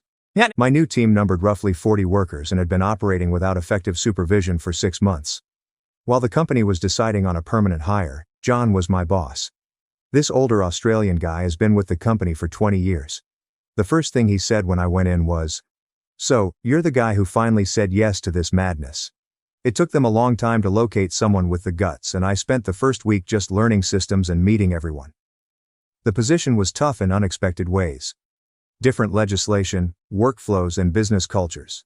Australians have a very clear communication approach, which is refreshing after years of quiet hostility from American corporations. If anything is broken, they just state that it is broken rather than sending you a 3-paragraph email outlining areas for improvement. My apartment was 10 minutes walk from the office. I'd leave at 7:30 a.m., arrive by 7:40, spend 12 hours troubleshooting, walk home fatigued, grab dinner or make something simple, pass out and repeat. It was just what I needed. Work was so demanding that I didn't have time to reflect on what I'd left behind. I posted my first social media snapshot about 2 weeks after arrival. Sydney Harbor at sunset. I didn't caption it. I did not tag my location. I just posted it. My phone exploded after an hour. Friends back home quickly realized I wasn't just on vacation. Wait, do you live in Australia now? When did this occur? Why didn't you inform anybody? I replied to a few. A new career opportunity opened up. A fresh start. Emily apparently heard about it through the grapevine, as I began receiving texts from mutual friends. Emily is losing it. She had no idea you had relocated to Australia. Dude, she's telling everyone you left her without warning. I ignored it all. Not my circus anymore. About a month in, I was getting into a proper pattern. I found an excellent gym near my flat. We discovered a coffee place that served better espresso than anywhere back home. I started meeting up with certain co-workers outside of work. I became friends with my upstairs neighbor, an accountant named David, who was also an expat from England. He introduced me to true Australian football, and I feigned to know the rules. The labor itself was challenging but rewarding. We were overhauling the entire supply chain for the Pacific area. I'd spend my days managing shipments, troubleshooting customs holdups, training employees on new technologies, and holding conference calls with Singapore at 6 a.m. Then Hong Kong at 9 a.m., followed by Tokyo at 11 a.m. By the time U.S. business hours began, I had already worked a full day. However, seeing the operation progress was addictive. We reduced delivery times by 30% within the first month. Lost shipments were reduced by half. I began receiving encouraging comments from hospital managers who had been grumbling about delays for years. This was the type of effort that really mattered. John approached me around week 6. "You are doing a terrific job, mate. Better than good. The company is already talking about extending your role. How are you settling in?" Honestly, it was better than expected. I have no regrets about leaving everything behind. Not even a tiny amount. About 10 weeks in, my sister texted me. "Emily and Chris appear to have ended their relationship. She's been asking Mom about you." I stared at the message for a whole minute. Cool. Not my problem. She seemed to want to apologize for something, claiming she made a mistake. Again, this is not my problem. I thought you should know. I appreciate that, but I'm okay. And I was. I really was. Whatever Emily was going through at home had nothing to do with me now. She had made her choice. I had made mine. It was not my obligation to remedy the fact that hers had not turned out as she had hoped. Around the 3-month mark, I flew back to the United States for a long weekend. Company policy allowed me 2 annual trips home, so I took one for a quick visit. Friday night, Monday morning. My folks were ecstatic to see me. I made a large meal for my sister's family. We spent Saturday meeting up with old friends. I avoided places where I could run into Emily.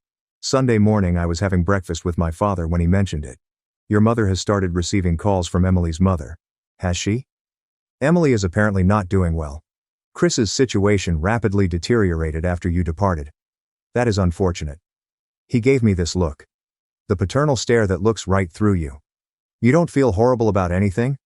Honestly, no. I gave her a choice, and she made it. I am not responsible for the repercussions of her actions. Okay, fair enough. But your mother is concerned that you are running away from your troubles. I am not running away from anything. I took a better job that I had previously turned down for someone who did not appreciate the sacrifice. That is not running. That's making wise decisions. He nodded.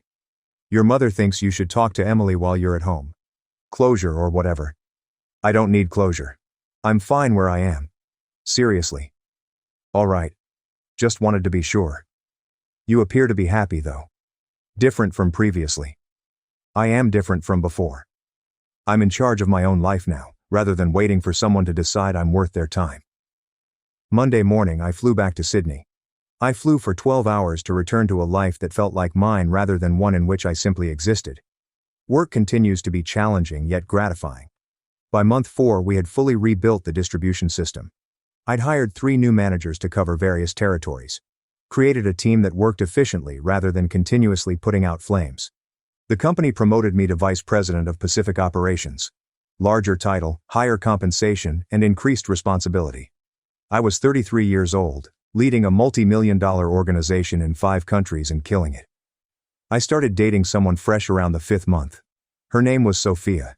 She worked in pharmaceutical research for another company. I met her at an industry meeting.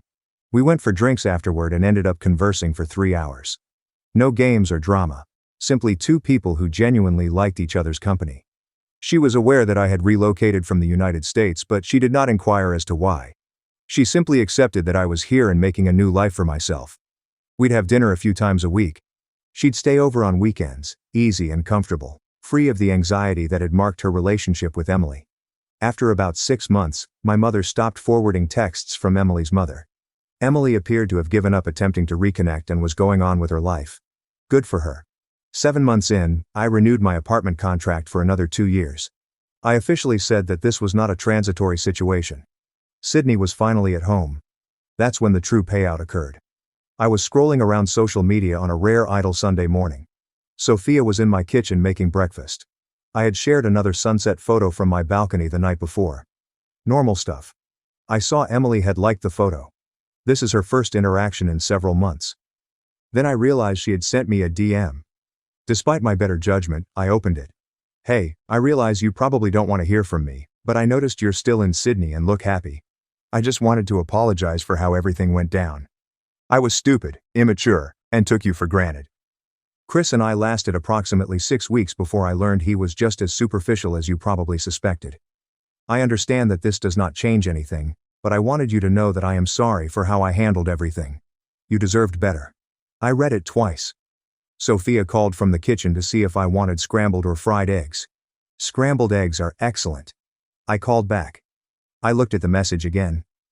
Considered responding. I considered saying something cutting or smart. I considered describing just how her decisions had forced me to make the best decision of my life. Instead, I simply deleted the message and placed my phone down. If you enjoyed this video, please click the subscribe button. It greatly supports the channel and allows us to bring you more and better stories. Thanks. My wife always said, men are naturally cheaters. However, I found her sexual texts with her coworker. Despite her begging, I will end this marriage. Several days ago, I, a 35-year-old male, observed that my wife, a 33-year-old female, had deleted a text thread, which is something that she has never done before. I was stunned to see that she was having a sexually explicit communication with a coworker who also happens to be married and just had a child a few months ago. I decided to check her laptop because texts go through there, and I was surprised to learn that she was having the conversation with the coworker. Since we have been married for 5 years, we have been together for around 15 years. In the field of healthcare, Both of us enjoy challenging careers. We have experienced quite a few highs and lows, just like any other relationship. The most recent couple of years have been a complete and utter slog. It has felt like we are continually increasingly annoyed with each other. Since quite some time ago, our closeness has been on the verge of dying. On the other hand, we both had the impression that this could be a component of the hormonal troubles and depression that we are currently experiencing and striving to resolve. I am also bothered by the fact that during the whole of our relationship she has made jokes about how men are always cheating and that I will eventually cheat on her.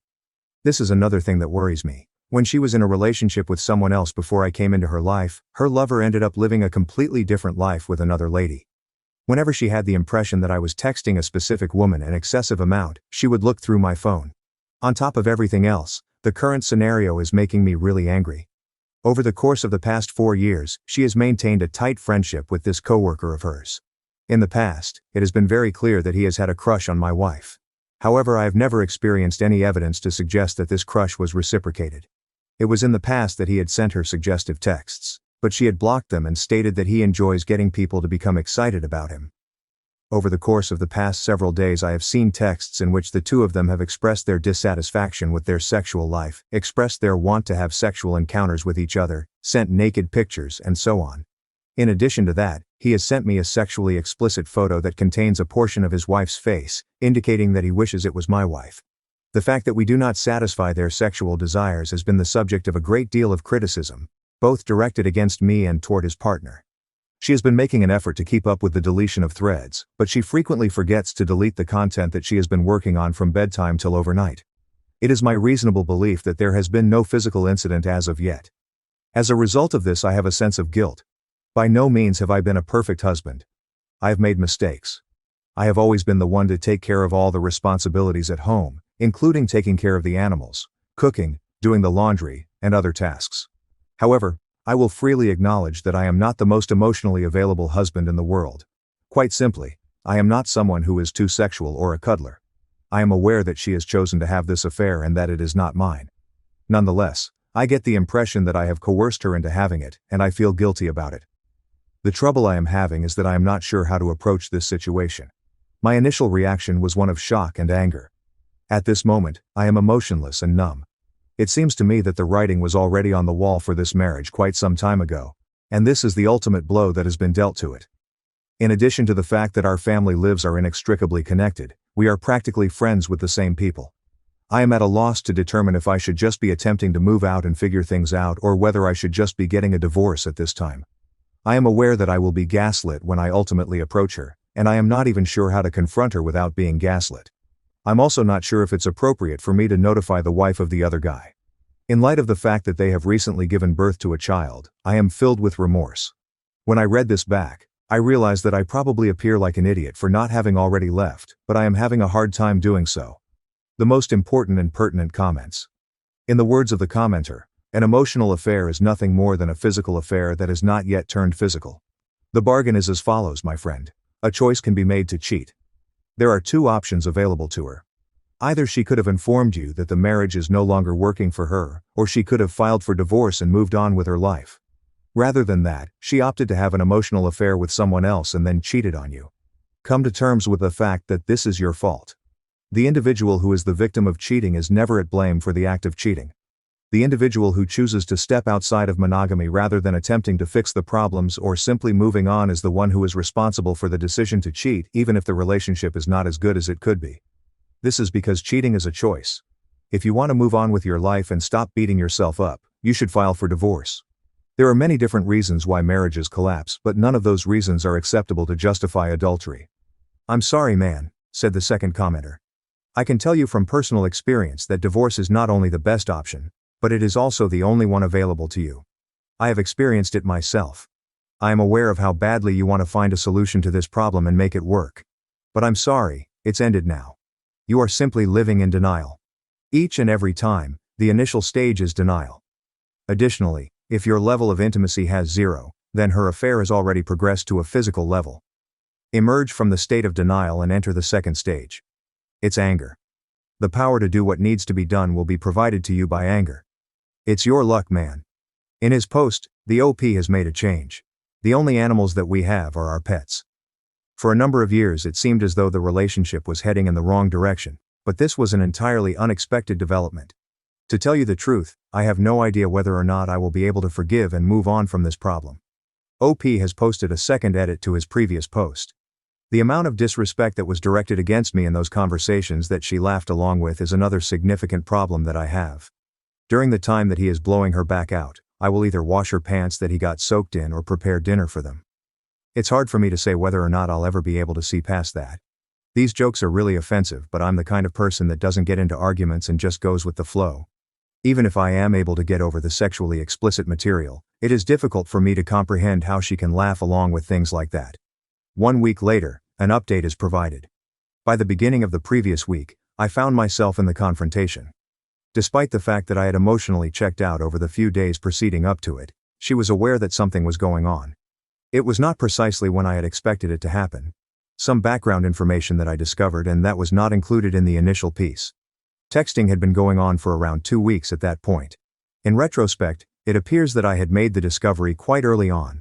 Despite the fact that they have been texting a lot over the past few years, I have seen them in the past, and there was nothing like this. It was all work-related stuff. In addition, there were a lot of comments made regarding the fact that the intimacy that we had was waning, which may be an indication that the affair was a physical one. Over the course of the past 2 years or so, our intimacy has diminished. To this point, we had attributed it to a combination of factors, including stress, work, hormones, and depression. As far as the conflict is concerned, there was neither a dispute nor any fireworks. My feelings of betrayal and the enormous contempt I experienced were expressed in a number of grievances that I laid forth. Additionally, I brought up the anger that I had regarding the hypocrisy of accusing all men of cheating for a number of years to come. She made a solemn vow that there was no physical contact occurring between the two of them. Even while I am aware that it is foolish of me to believe it, I do so for a variety of reasons. I initially threatened to tell the other guy's wife, and that was the moment when the first wave of defensiveness began to emerge. She pleaded with me to refrain from bringing a new child into their family and instead dedicate my attention to repairing our marriage. I was also informed that the other spouse who had been deceived will undoubtedly inform all of their co-workers, and that as a result, her home life as well as her professional life will be wrecked. Both parties are contractually obligated to collaborate for the duration of the subsequent 4 years of residency. Her justification was that it had been a very long time since I had made her feel both desirable and like a lady. While he was saying things that made her feel craved, she gave in to her hormones and gave in to her desires. On multiple occasions, I had the impression that the situation was being minimized. Instances such as the assertion that nothing tangible occurred. I have a problem with the fact that it was merely sexual activity. In addition, I had the impression that I was being held responsible for this. For the sake of clarity, we have discussed in the past the possibility of attempting to be more romantic and other such topics. I am still of the opinion that this does not mean that engaging in such nonsense is permissible. At the same time that I acknowledged a great deal of my failings during the confrontation, I also reinforced that what she did was so incredibly inappropriate. Additionally, I attempted to get in touch with the individual. Evidently, he was in a state of fear, and he vowed to himself that nothing physical had occurred. I pleaded with him not to tell his wife and ruin his life when he told me. In response to his assertion that his son is his entire world, I responded by adding, "All he did was complain about him to my wife." Shortly after that, he banned me on everything and was texting my wife to tell her not to let your husband move out. Is he going to wreck my life now? It would be nice if I could report that I snatched my dogs, stormed out of the house and moved out, just like I had imagined in my thoughts. I'm sorry to say that all I did was leave our room and demand some time and space for myself. For the past few days she has been repeatedly contacting me and demanding to discuss our marriage, despite the fact that she has been stating that she will respect that. The range of my feelings has been from utter wrath to a state of full and utter indifference. Simply put, I have been either working or sleeping for a total of 12 hours every single day. I am aware that I have been checked out at this point. I've been struggling with passive suicidal ideation, which involves wishing that a car would hit me or simply wishing that I would not wake up. I can assure everyone that I do not have any current plans to hurt myself, and at this point in time, that is not the purpose of this article. I have the impression that everything in my life has been turned upside down. I recently established with a therapist for the first time in my life that I had experienced a great deal of childhood trauma as a result of having bad parents, and she has been telling me that I am mourning a life that I believed were mine. To tell you the truth, I am completely spent with all of this and everything. I have unquestionably just entered the mode of self-protection at this point. A few days ago, she inquired as to whether or not I would be willing to accompany her to a marriage counseling session. I reluctantly gave my consent. During the first session we had together, I admitted that I'm not entirely sure whether or not I want to save this marriage. As a result of the fact that I was rather checked out, I did not participate very actively. It was just around 3 days since the confrontation had taken place. Coming up next are a few more appointments for us. I have expressed to her that I am not certain that I will ever be able to accept this treachery. In addition, I have conveyed to her that it is evident that we are not compatible with one another. Since we have been together for such a long time, she has been pleading with me to give it a shot. Evidently there is something that works about us. Over the past few days she has been making an effort to show affection toward me by persuading me to reciprocate by holding her hand, kissing her, complimenting her, and other such actions. As of yet, I have not informed the wife of the other person. It is not yet clear to me whether I will or will not do it. From a moral standpoint, I am aware that the decision to tell her is the one that is the most appropriate. Nevertheless, despite the fact that I am furious with my wife, I am not intending to completely destroy her life. I am not planning to exact vengeance on other people. The amount of conflict that I experienced as a child was sufficient to make me a person who does not engage in conflict now. I have not yet decided whether or not to inform her, but I am now considering the possibility. My apologies for the fact that this post is nothing more than a rambling mess. When it comes to my feelings, I am completely devoid of life. In my life, I have completely lost any joy, and I am merely going through the motions.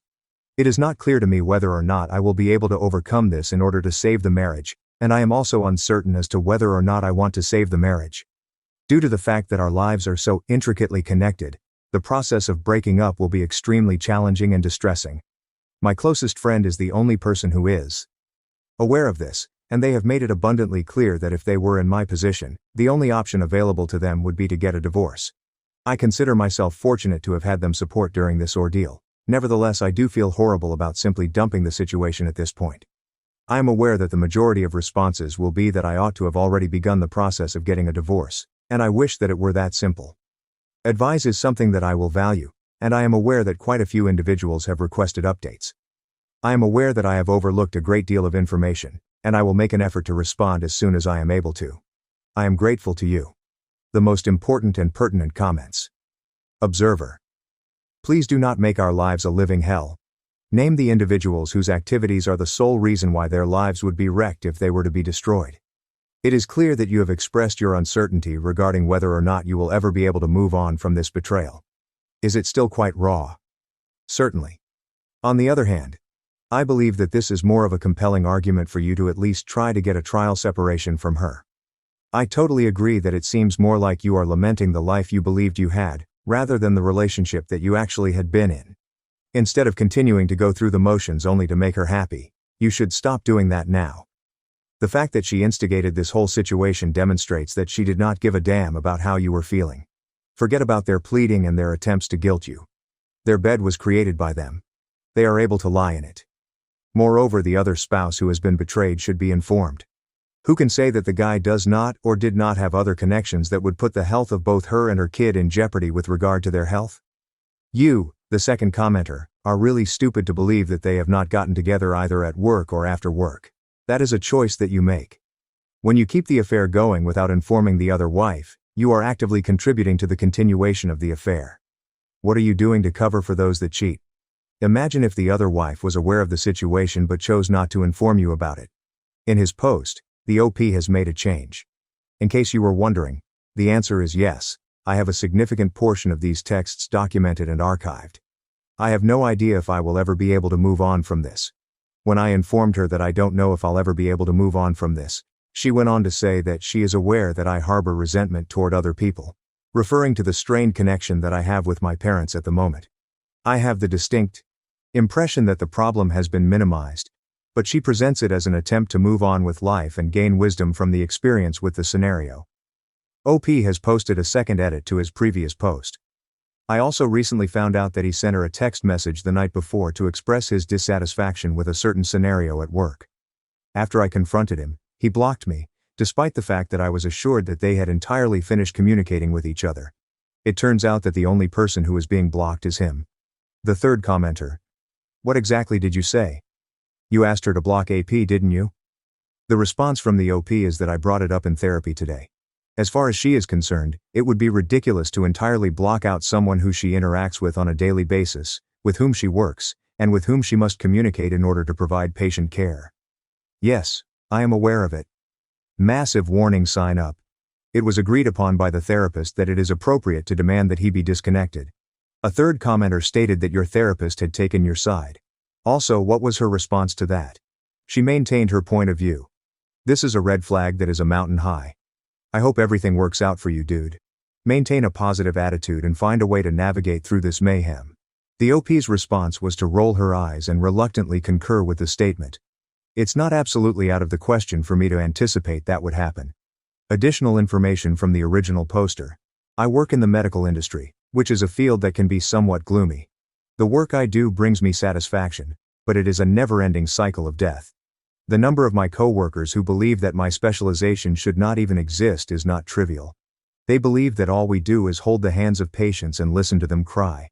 Now, 6 days later, the second update. I have been inundated with mails inquiring about the latest developments. Listed below you will find links to both the initial post and the initial update. To provide some context, we have been together for 15 years and have been married for 5. Not a single child. It would appear that she has been displaying genuine regret as of late. She has not been shy in expressing how horribly she has messed up and how she has ruined all of our trust. I am unable to determine whether or not this regret has moved me in any way. I am still experiencing a sense of being checked out. The only thing I've been doing is going home from work and retiring for the remainder of the day. She tries to get me to embrace or cuddle her, but to tell you the truth, I just don't feel like I have anything to offer at this moment. This is nothing more than going through the motions. I do, in fact, feel guilty about how I've been. But this has simply struck me so profoundly at this point in time. As far as I can tell, she has severed all communication with the other participant. She is avoiding him at work and has blocked him on everything she can think of. She claims that I have conveyed to her that I will always have a certain amount of mistrust in the back of my mind regardless of the circumstances. We have been continuing therapy at this point, but to tell you the truth, it still feels like she is attempting to rationalize the conditions that lead to the affair. We have made it abundantly known that there are a great deal of significant incompatibilities in our relationship. I don't even bother to respond to her when she expresses her desire to fight for change and become stronger. Nevertheless, I had the impression that this affair justified a great deal of my self-doubt. Throughout my entire youth, I was always being yelled at and told that anything I did was totally unacceptable. And at this moment, I have the impression that I am being told what I did wrong that resulted in my being cheated on. There are times when it appears that she is aware of the gravity of the situation, and there are other times when she is attempting to diminish it so that we may proceed. In the past few weeks, things have been terrible. It has been difficult for me to maintain a balance between being absolutely numb and seething with anger for myself. Not since I was a child have I experienced such a profound sense of isolation. In the past I have confided in 2 friends. However, at this moment, I get the impression that it is only driving them away, so I will not be doing so any longer. In my immediate vicinity, I am surrounded by a wider group of friends that are not reliable in any way, shape or form. Due to the fact that in this foolish immigrant society, you are willing to suffer everything in order to remain married, my family will never comprehend divorce. Not only do I feel like I am falling apart from the inside out, but I also don't even believe that I have the strength to make a choice. Now is the time for me to get out of this situation, therefore I go to sleep every night with the hope that I won't wake up. It would be intolerable for me to swallow the medication that would essentially mean that half of my life is being wasted. Even while I'm aware of how simple it is to assert that divorce is the best option, this does not make the situation any less difficult. I apologize for venturing off topic. The most important and pertinent comments. My concern for OP is real, as stated by the commenter. Despite the fact that I believe it is a subject that is in need of specialists, it is possible that he will need to transfer specialties. It would appear that the marriage is irreparably damaged, unless both of them are able to relocate and put in a significant amount of effort. I wish that he had a family or a group of friends that were there for him. The reaction from the OP is that this job is the only thing that makes me happy. Those times when I am actually able to interact with my patients are some of my favorite moments. Because I have a passion for children and because that is where I had my first training, I have decided to pursue a career in pediatric palliative care. However, this line of work is exhausting for me, and there is no other element of my life that helps me deal with it. To provide further information, I am the original poster. It is going well for me, as I am going to my therapy appointments, working, and doing other things. Despite the fact that I am still in a terrible place regarding all that is going on, I am grateful that people I have never met on the internet have showed concern. During the weekend before last, I went to a wedding, which is when I reached the lowest point of my misery. Seeing everyone else's life as if it were great while mine is falling apart has been really difficult. I simply wanted to let you know that what you perceive to be a great existence is actually just a veneer. You shouldn't let it bring you down. When it comes to their lives, you end up seeing what other people want you to see. I sincerely wish for you to arrive at a more favorable location. She is free to assert anything she needs to about the fact that you are not the best husband, but the fact remains that she chose to cheat on you rather than focus on improving her marriage to you. She is not that committed to resolving things, as seen by the fact that she is not willing to cut him off with him. Get in touch with a lawyer and devise a strategy for your exit. You are deserving of better. Many virtual hugs are being sent your way. Reply from the OP. I am aware. Just now, my emotional brain and my rational brain have been engaged in a battle. It is really disheartening to observe the external manifestations of all of my friends being content in their relationships, beginning children, and so on, while my own life is in a state of extreme distress. 12 days later, I wanted to provide an update regarding the situation. I wanted to provide you an update. Over the course of the past month, I have been in a really bad place. I have continued to have the impression that there are a great number of instances in which I minimize what took place, as well as occasions in which I feel genuine regret. It was the stress that caused me to become immobilized and shut down. Last week I came to the conclusion that I should relocate. I gathered the necessities and made reservations at a motel. I'm not going to urge her to leave because her parents paid a significant portion of the price for that house. Since I started thinking about things, I've realized that our relationship has been struggling to overcome some terrible incompatibilities ever since I started thinking about it. I have finally arrived at the conclusion that divorce is the best course of action. We are not content with our relationship. Because she cheated, I will never be able to get over it. Although she is pleading with me not to, I will be informing her that I am finished with this. Furthermore, I will also inform the wife of the AP about this. 11 days later, the fourth update is here. This is the final update. Good day to everyone. I am grateful for the support that I received from the many people that messaged me. It would be an understatement to say that the past month has been pretty darn unpleasant. As for the other guy's wife, she is aware of the situation at this point. He was texting in a manner that was identical to that of 2 other nurses working at the hospital, and she was able to catch him. After that, she discovered text messages that he had kept on his phone belonging to my wife.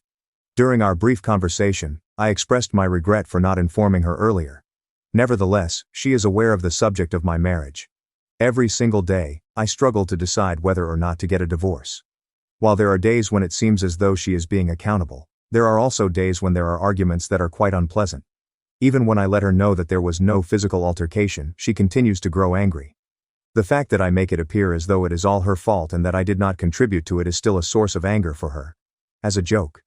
The day before yesterday, she informed me that she ought to have effed him so that she might have at least acquired something from the experience.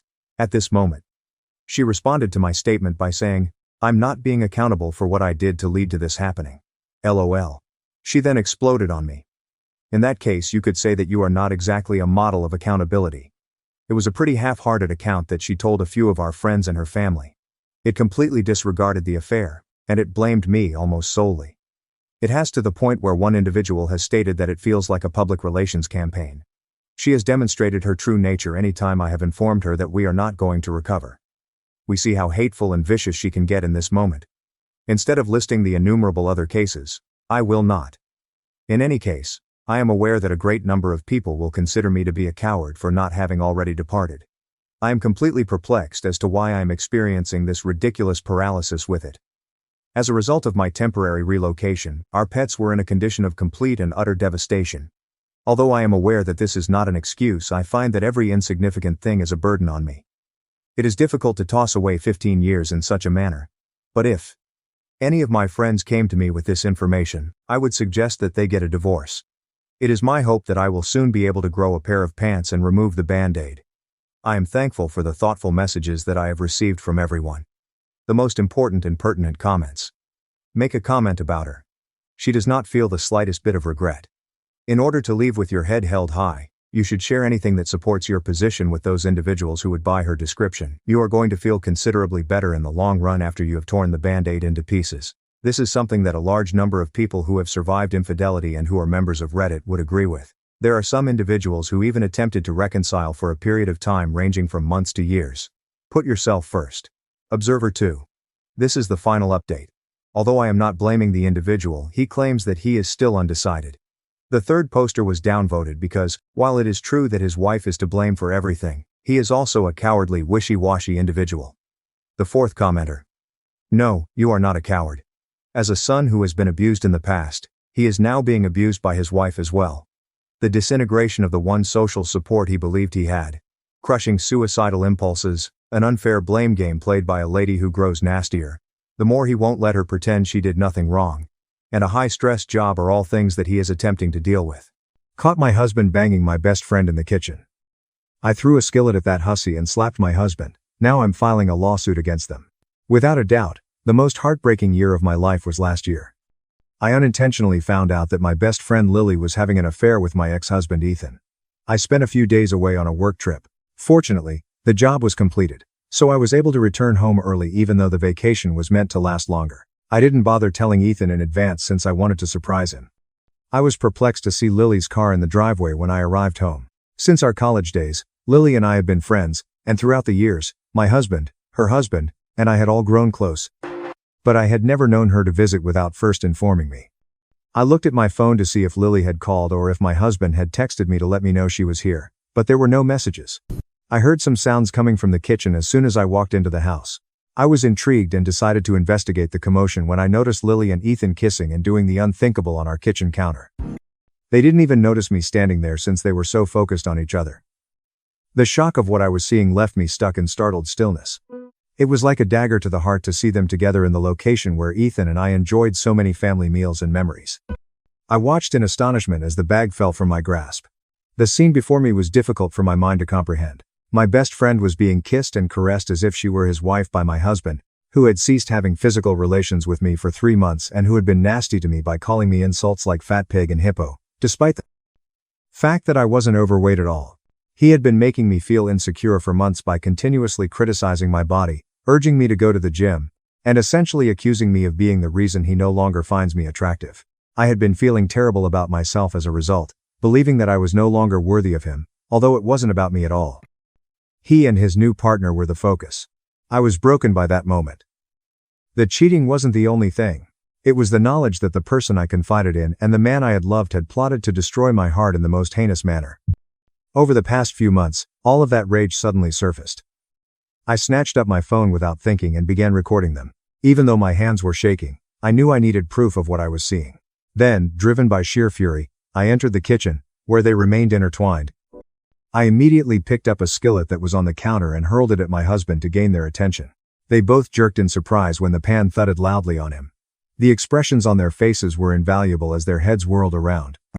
When they noticed me standing there, phone in hand, filming every moment of their embarrassment, their eyes widened in panic. Lily began frantically trying to hide her body from the camera, appearing desperate. I went straight up to her and gave her a hard slap across the face because I was so disgusted by what she had done. She just stood there, dumbfounded and ashamed, as the sound of it reverberated throughout the kitchen. Then I turned and pushed Ethan away from me as he attempted to step in. I didn't give a damn. I continued to record everything while holding my phone in my hand. At the time, it seemed to be the only thing keeping me rooted. I wanted them both to experience the suffering I was going through, but I wasn't done. I quickly halted the recording and made a video call to Lily's husband, James. Even though my heart was pounding, I knew that this was the proper course of action. He had no idea what was about to happen as he picked up the phone. I pivoted the phone to reveal to him his half-naked spouse, desperately searching for clothing and struggling shamefully to put it on. I came home early from my trip and saw his wife and my husband together in our kitchen, and I gently explained everything to him. James was taken aback, just like I had felt minutes earlier. I could see the shock and astonishment on his face. Like me when I initially went in, he was so shocked that he didn't even have words. While screaming at me that I was going too far by dehumanizing them in this manner, Ethan attempted to cover his face in embarrassment. James needed to know the truth, just as I did, so I told him I was telling him. This kind of betrayal shouldn't catch anyone off guard. I returned my focus to Lily after that. She was still pleading with me to simply listen to her as she apologized and tried to explain herself through her tears.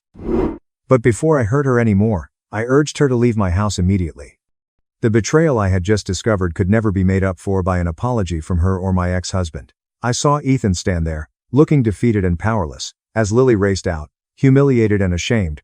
I may have a short fuse, but I've put in a lot of effort throughout my life to establish a prosperous profession for myself. I've never really needed somebody to get by. Therefore, if my husband had just requested a divorce, I would have been all right. However, I couldn't forgive him for sleeping behind my back with my best friend in my own home, which I had paid for. As I began packing away his belongings, I ignored Ethan's attempts to repent, claiming he was sorry and requesting another opportunity, promising to be a better spouse. I told him that no matter what he said, I was going to divorce him because we were done. When he heard this, he became angry with me for bringing up the subject of divorce, stating it was rude to insult someone over a careless error. I threatened to contact the police and have him removed from the house in front of all our neighbors after he even tried to grasp my hands to prevent me from packing his belongings. Because I was aware of how much he cherished his reputation, I also knew that if I hadn't seen it myself, this loser would never have quit cheating on me or come clean about the affair. You know, Ethan, my ex-husband, wasn't even employed at the time. I don't want to go into the specifics of what he did, but it was significant enough that one of his co-workers reported him after he was fired for violating certain business policies. He was thus fired right away, and I was the main provider for the family. He turned into a husband who stayed at home. In actuality, it didn't put a hardship on our finances after that. Taking care of all the bills on my own didn't really worry me because I was already making 3 times as much as he was. But at the time, I was unaware of how he was occupying all that extra time. In retrospect, I guess it makes sense. I was aware that Lily and James had been experiencing marital difficulties for some time. They most likely had plenty of opportunity to get to know one another better because Ethan was at home all day and Lily was also having problems in her own marriage with her husband, James. It's difficult to express the heartache of knowing that Ethan was betraying me in my own house, with someone I trusted totally, while I was out working hard to maintain our family. Ethan, meantime, persisted in arguing with me, claiming that since we had been married for so long, divorce was out of the question and that we ought to attend couple counseling instead. By even suggesting that we split ways, he had the audacity to play the victim, almost as though I had done something wrong. I asked him directly, staring at him with incredulity and rage burning in my chest, if he had truly considered the repercussions of sleeping with my closest friend. Did he even consider what might occur? Did he think I would forget and forgive him and simply continue to live with him? Ethan's face flushed, obviously upset, and he stumbled out, I shouldn't just throw away our marriage for one mistake because he's been loyal to me all these years. He then made an effort to minimize it by claiming that this was only the 4th time he and Lily had shared a bed, as though that somehow lessened the severity of the betrayal. What I was hearing was unbelievable. He then had the gall to accuse Lily of being the cause of the entire situation, saying that she had tempted him because her own marriage to James was failing. The degree of cowardice and denial was astounding. I could hardly bear to stare at him. It was obvious that I could not continue to be married to this man, who I had previously referred to as my husband. After much back and forth, I was able to get Ethan to leave the house. Naturally, Ethan turned to his older daughter, Sophia, for assistance because he had nowhere else to turn. Sophia is closer to her father, as I've always known. For as long as I can remember, she has been a daddy's girl, and I have never objected to that. Even if they were perhaps a little closer than we were, I adore that she had such a tight relationship with him. Sophia's voice was confused and worried when she contacted me. She inquired about the situation and informed me that Ethan had phoned her for assistance after I had expelled him due to a pointless argument, leaving him homeless. I texted her the video I had recorded of Ethan and Lily together in addition to telling her the truth. I didn't want her to question what her father had done. She had a right to know just why things had gotten to this stage. After seeing the evidence I had, Sophia was naturally upset with her father. She informed me that she understood why I had expelled her father and that she couldn't believe he could have done anything so heinous. She informed me that, in spite of her rage, she still hoped that I would change my mind and that perhaps eventually I would be able to think things through and figure out a solution. For the time being, she told me, she would look after Ethan. I realized that even though she was devastated by what he had done, she couldn't simply abandon him. In the days that followed, Ethan and Sophia began phoning me alternately in an attempt to persuade me to pardon him for the benefit of the family. Coming from Ethan, who was obviously exploiting Sophia's love for him to influence her in his favor, it felt like the worst kind of emotional manipulation. I became even more enraged since I could see right through it. He tried to use our daughter's affection for him to obtain what he wanted, and I was mad at him for bringing her into this mess. At the same time, Sophia's position severely wounded and perplexed me. I didn't understand why she appeared more concerned with helping her dad than with me during such a trying time. It hurt more than words can express since it seemed like she didn't see how much I was suffering. I decided to proceed with the divorce in spite of their efforts. I filed for divorce from Ethan because I knew it was the correct thing to do and because I wasn't going to be coerced or guilt-tripped into remaining in such a terrible marriage. Lily's husband, James, was going through the divorce filing procedure at the same time. He was equally as sad as I was, and we grew close as a result of our shared suffering. Having him to talk to made the whole situation a little more tolerable because he was one of the few individuals who actually understood what I was going through. But let me be clear, we have always been friends and nothing romantic has ever happened or will ever happen between us. In any case, Ethan began pleading with me for forgiveness when I eventually delivered the divorce papers to him at Sophia's place.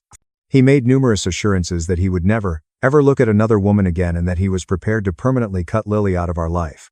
Seeing him attempt to tidy up the mess he had made only after realizing I was serious about leaving was, to be honest, pitiful. Sophia begged me to change my mind for her sake because she was present when I served him the documents. She told me that she had personally witnessed her father's love for me during her childhood and that the fact that he had unintentionally slept with another woman did not imply that he was in love with that lady. What I was hearing was unbelievable. She was making a great effort to defend her father and minimize the gravity of what he had done, but I wasn't going to let that stop me. When it became clear that her father had deceived me not just in any way, but with my best friend and in our own house, I informed her that I had nothing else to think about. After that, there was no turning back. Whether I should give him another chance or not was a pointless debate. I was resolved to leave him because he had ruined our marriage. Sophia made an effort to argue with me, questioning if I would truly be content without him. I assured her that, certainly, I would be delighted to not have to worry about my husband having an affair while I was preoccupied with my job and earning money. I had not made this decision lightly. No amount of convincing or reasoning could change my mind. I had already made up my mind. It was amazed how easy the divorce procedure was. Ethan was unable to access any of my assets since I had insisted on a prenuptial agreement early in our marriage. I had engaged the best attorney in town, who was well versed in handling situations similar to mine, to make sure everything went as planned. From the beginning, it was obvious that I would win the case. I felt as though a huge burden had been removed from my shoulders when the divorce was finally finalized. It was as though I had been released from a jail I had been in for a long time without even realizing it. I was unable to understand how much better my life could be without Ethan since I had been so utterly enamored with him. I felt as though his poisonous presence had been suffocating me and pulling me down like a dead weight. I could now, however, live my life as I saw fit, free from the specter of betrayal and ongoing hurt. People in our network began contacting me more frequently as word got out about what had transpired between Ethan and Lily. Friends, relatives, and even acquaintances started to express their support and let me know they were there for me. Ethan's own family made it quite evident that my decision to divorce him was the right one. In some respects, their backing gave me a sense of validation, and they were incensed at him and thoroughly horrified by his actions. The knowledge that I wasn't alone in this, and that others supported me despite Ethan's behavior was a comfort. But our daughter Sophia was the only one who continued to support Ethan. She still felt sorry for him in spite of everything. Perhaps that was her method of dealing with the whole thing, or perhaps it was the lifelong relationship she had with her father. I made the decision to throw a lavish birthday party this year. After being married to Ethan for a long time, it was my first birthday without him, and I wanted to celebrate my newfound independence. Together with a caterer and a guest list of 50 to 60, my pals and I organized a massive party. I wanted it to be an unforgettable evening. James was on the guest list as well. Of course, especially because he had recently divorced Lily following months and months of legal proceedings and we had remained close throughout. I did send Sophia an invitation, but I made it very plain that Ethan was not welcome. I couldn't allow him to spoil my birthday night because he was still living with Sophia. Everyone appeared to be enjoying themselves as the celebration got underway. The energy was amazing, people were taking pictures, and it seemed like the ideal way to celebrate this new phase of my life. Some of my close friends offered moving comments when it was time to cut the cake, expressing their pride in me for surviving such a difficult year. They talked about how I had been betrayed and how much happier I appeared to be now. After everything that had transpired, their compassion and kindness moved me. Feeling appreciated and seen by the people who meant most was pleasant. Suddenly, though, Sophia got up and declared that she wanted to say a few things. She had been drinking, I could tell. She appeared a little shaky, but at first I didn't give it much thought because many of the attendees were intoxicated by this time. I assumed she was simply wishing me a happy birthday or perhaps sharing some delightful recollections. But Sophia started berating me in front of everyone. She talked about how heartbroken he was and how disappointed she was in me for ruining our years of marriage. She spoke loudly, passionately, and angrily. She continued by describing how, as a child, she had always thought her parents were married and how I had broken the illusion by abandoning Ethan without even attempting to resolve our issues. When I made the decision to file for divorce, she accused me of being a selfish mother who just had my own interests in mind. It was heartbreaking to hear her remarks in front of all of my friends on a night that was supposed to be a celebration of my happiness and independence. People were defending me before I could even comprehend what was happening. My buddies weren't going to accept Sophia's remarks without question because they had witnessed what I had gone through. James also raised his voice. He told Sophia that since her father had betrayed me in the most painful way imaginable, she had no right to be upset with me. He reminded her that rather than placing blame where it wasn't due, she need to show me more empathy and compassion as my daughter and a fellow woman. Clearly agitated, Sophia attempted to retort, but the crowd's mounting fury was drowning out her remarks. Clearly horrified by the way she was treating me, especially on a night like tonight, some of the visitors even began loudly jeering at her. I had a surge of emotions at that precise moment. As I gazed at Sophia, the daughter I had reared and adored, tears filled my eyes. Sophia, I think you've forgotten something important. From the very start, it was me who provided for this family.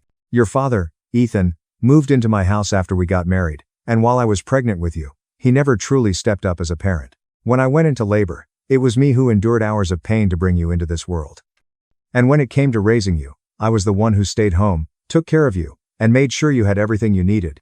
Even when I returned to work, I was the one who hired a nanny to help with your care. I was the primary breadwinner, working long hours to provide the comfortable life that you grew to enjoy. My income paid for the roof over our heads, the food on our table, and all the luxuries that you and your dad benefited from. I didn't just stop there. I continued to recount to Sophia how, when she had started looking for career opportunities, it was me who had used my connections to help her get an internship and eventually a job. I did all of that for her, while Ethan did nothing. He wasn't there to guide or support her in the ways that mattered. He was the fun parent who spent just a few hours of his day with her, and she somehow thought the world of him. This was supposed to be my night, a celebration of my strength and resiliency, but instead she turned it into a scene. Sophia threatened to cut off contact with me permanently before she left, but I stood my ground, despite the pain I felt, and told her that she needed to leave. And now, after everything I had done for her and our family, I was the one being blamed for finally standing up for myself, for choosing to leave a toxic marriage. Watching her walk out of my part was one of the hardest things I've ever had to do, but I knew deep down that I had to choose myself this time. It wasn't about being selfish, it was about standing up for the life and happiness I deserved, no matter who tried to make me feel guilty for it. I was okay with it as long as she was happy with her decision. In that moment, even though it hurt, I knew that if Sophia couldn't understand why I had to leave Ethan, then perhaps the distance between us was what we both needed. Some of my family members who attended the party have contacted me since this incident, claiming that I may have been a little too harsh to my daughter and urging me to apologize because she is going through a lot. They also believe that I humiliated my daughter by saying all those things in front of everyone when I could have spoken to her privately. AITA for finally confronting my daughter. Update 1. As a mother, I sometimes feel overwhelmed by guilt. I know I made the right choice, but I still struggle with that nagging mom guilt and sometimes wonder if I should have tried harder to make things work with Ethan. Just for Sophia's sake. Wow, I didn't expect to receive so many DMs and comments from strangers here, all offering their wholehearted support. It feels comforting to know I didn't do anything wrong. To be honest, I never thought I'd end up divorcing my ex either, but Ethan's actions left me with no choice and I just couldn't stay in that situation. I'm not sure why Sophia is so obsessed with our marriage. She's an only child, and probably never imagined her parents would divorce like her friends' parents did. Update 2. It's been a month and a half since my last update, and for everyone who has been curious about Ethan and Lily, I finally have some interesting news for you. As I previously mentioned, Lily and James got divorced just before my birthday party. The reason their divorce proceedings took so long, unlike mine, was that Lily and James had 3 children together and had never had a prenuptial agreement. So she was no longer eligible for alimony. However, because of their children, she and her lawyer worked hard to get child support, which basically means that James makes a lot of money, so she won't even need to work and can probably support herself with just a part-time job if needed. My daughter Sophia, who had cut off all communication with me after the party, reached out to me in tears yesterday. It turns out that a few days after my party, Ethan surprised our daughter by telling her that Lily and her 3 children would be staying with them for the next few weeks. Since neither Lily nor Ethan have a job at the moment, she had to shoulder all of their expenses. Ethan encouraged her to accept his new family and talked about how they could all start over together. When Lily and her children moved in, they acted as though it was their place, not Sophia, which meant that Sophia, who works from home, lost all privacy. Ethan and Lily would frequently leave their children with Sophia to babysit without asking and go out for hours to spend romantic time together. After weeks of silence and the humiliation she caused me at my birthday party, Sophia called me to ask for help getting rid of Ethan and Lily. She said she couldn't live with her dad anymore and needed me to talk to them and make them move out because she was too scared to confront her dad herself. I was incensed that Sophia had the audacity to ask for my help without even having the decency to apologize first. I firmly told her that she should have considered the consequences of supporting her dad's side and that she deserved this and that she should never speak to me. She has been phoning and texting me nonstop since, accusing me of being a poor mother for not supporting her and claiming that it is my responsibility as a parent to defend her. Update 3. I just wanted to say that I do agree with the general consensus that my daughter lacks courage when it comes to her father.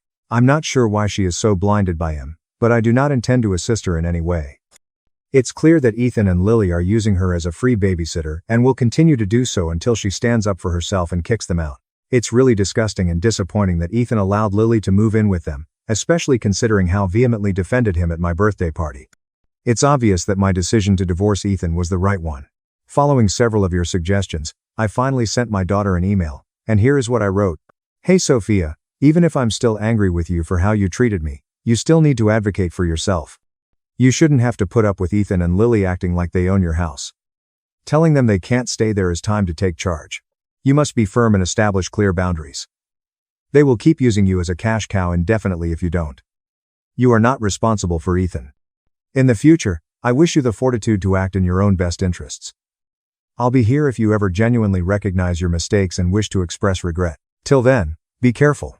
I also contacted James to let him know about Lily's current living situation and how she has been neglecting the children by making my daughter Sophia take care of them. It turned out that he had recently learned that Lily and Ethan had been living together, something Lily had been hiding from him ever since she moved in with Ethan. She would knowingly never allow him to pick up the children from Sophia's place, and they would always meet at a neutral location outside. She would also make those innocent children lie to him by telling them not to mention Sophia's house or the fact that Ethan was living with them.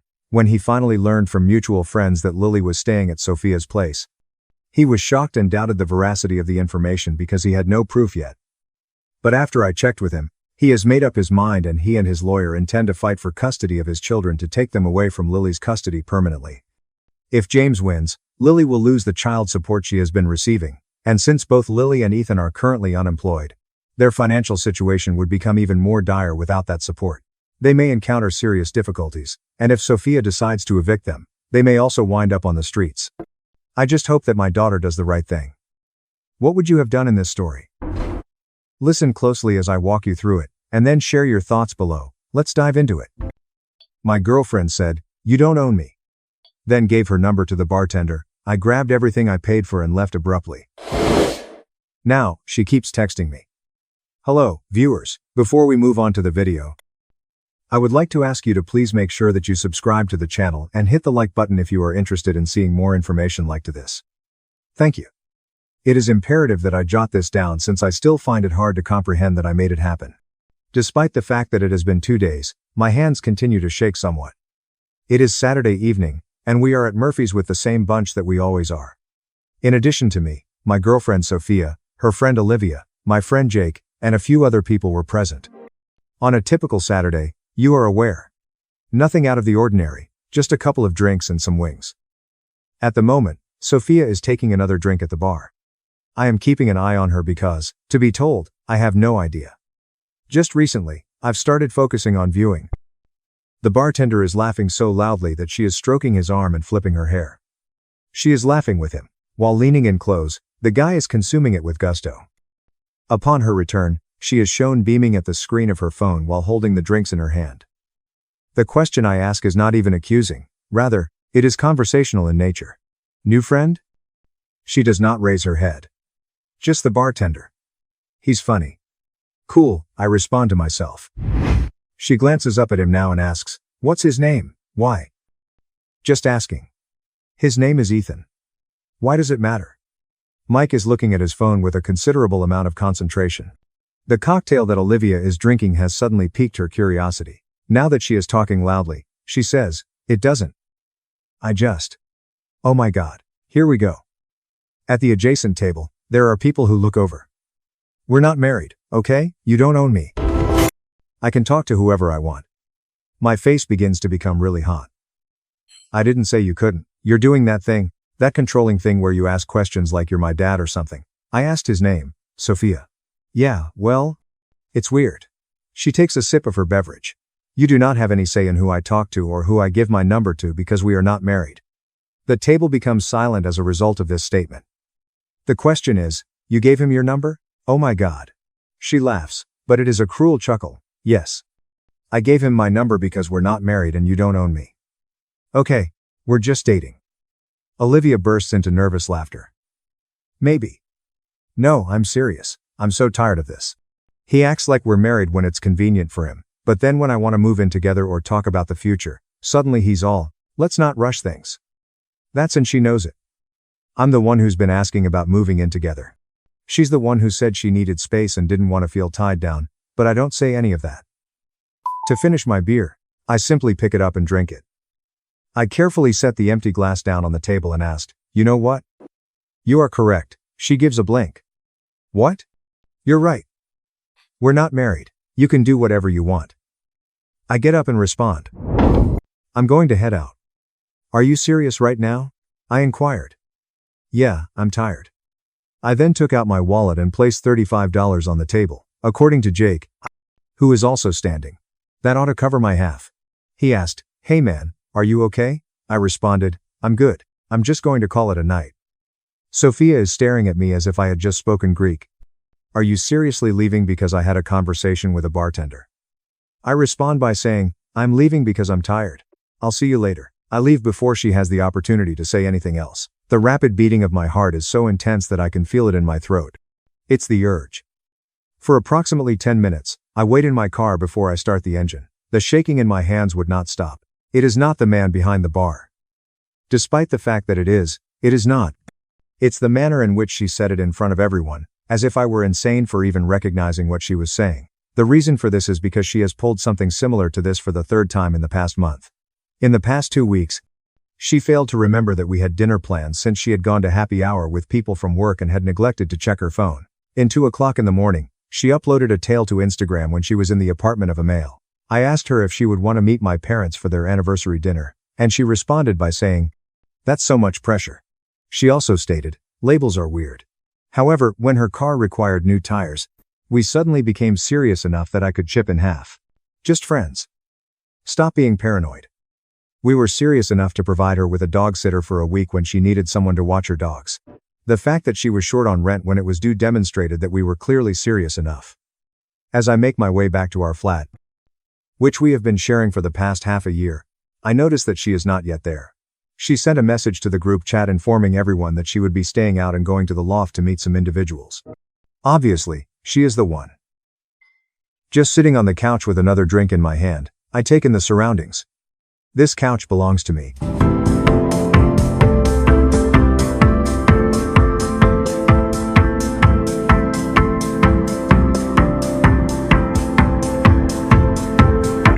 During my relocation to the city 3 years ago, I made the purchase. I own the television. Both the PlayStation and the coffee table were gifts from my parents. I am the owner of the lovely wooden bookcase. For the record, the kitchen table is hers. Additionally, she is the owner of the inexpensive chairs from IKEA that are shaky. I get to my feet and make my way to the bedroom. My possession is the bed frame. Because I made more money, I paid 70% of the price for the nice mattress that we split. The lovely bedding that we sleep on are ones that I purchased. Towels, my shower curtain, and my bath mat are all located in the bathroom. There are around 3 items from Target, in addition to her beauty bag. Upon returning to the living room, I proceed to open yet another beer. Despite the fact that I paid the deposit, the lease is in both of our names. Again, I make more money, so I pay 60% of the rent. When I offered that we divide it up evenly, she became enraged. I don't think that's fair to me, she stated. For internet access, I pay. Electricity and water are both known by my name. My phone is making a buzzing sound. A conversation in a group. It's Olivia. Jake is responding to me directly, saying, Sophia is pretty drunk. Someone should keep an eye on her. I do not respond to him. You good, bro? I do not answer either. I take a peek at the time. It is 10:30 p.m. It is expected that she will not arrive at home until at least 1:30 the morning, probably at a later. By opening my phone, I scroll down until I find Jake's number. Come on, man. Jake arrives at 11:30 with his vehicle and does not ask any questions until we are inside the house. I need a huge favor. The move. The man looks around and asks, dude, what's going on? He then says, I'm moving out tonight. Are you sure? Like, shouldn't you guys talk? We're not married, Jake. She made that very clear. So, I'm leaving. After giving me a momentary look, he gives me a firm nod. The couch is really heavy, but we are able to get it. Okay, where do we start? We start with the living room. My gaming chair, the lamp that my sister gave me, the television, the entertainment center, the bookshelf, and the bookshelf. I am in the process of removing books from the shelf when Jake asks, are you okay? I take a look at my hands and say, I'm doing great. You're shaking. He has a point. We exit the living room and head to the bedroom. I'm fine. Let's just get this done. As I strip down, I remove my blanket, my pillows, my sheets, and my side of the bed. This room appears to be unbalanced and only partially dressed. Dude, this is crazy, Jake exclaims. He is still providing assistance. Is it? She doesn't want to be tied down, right? So, I'm untying her. My box of critical documents, my shoes, and my clothes are all packed up by us. I have a picture of me and my brother that is framed. She was always of the opinion that it did not fit the aesthetic. The kitchen. Here is where things start to turn petty. Perhaps, but it is. It is the coffee maker, my own. When she wakes up in the morning, she uses it. It is the best knives. My own. My aunt gave me a wedding gift when I moved into my first apartment, which was actually before I had even met Sophia. Mine is the pan made of cast iron, the beautiful plates that we use whenever we have guests around. My own. I leave her with the cups that are mismatched and the inexpensive plastic ones from Target.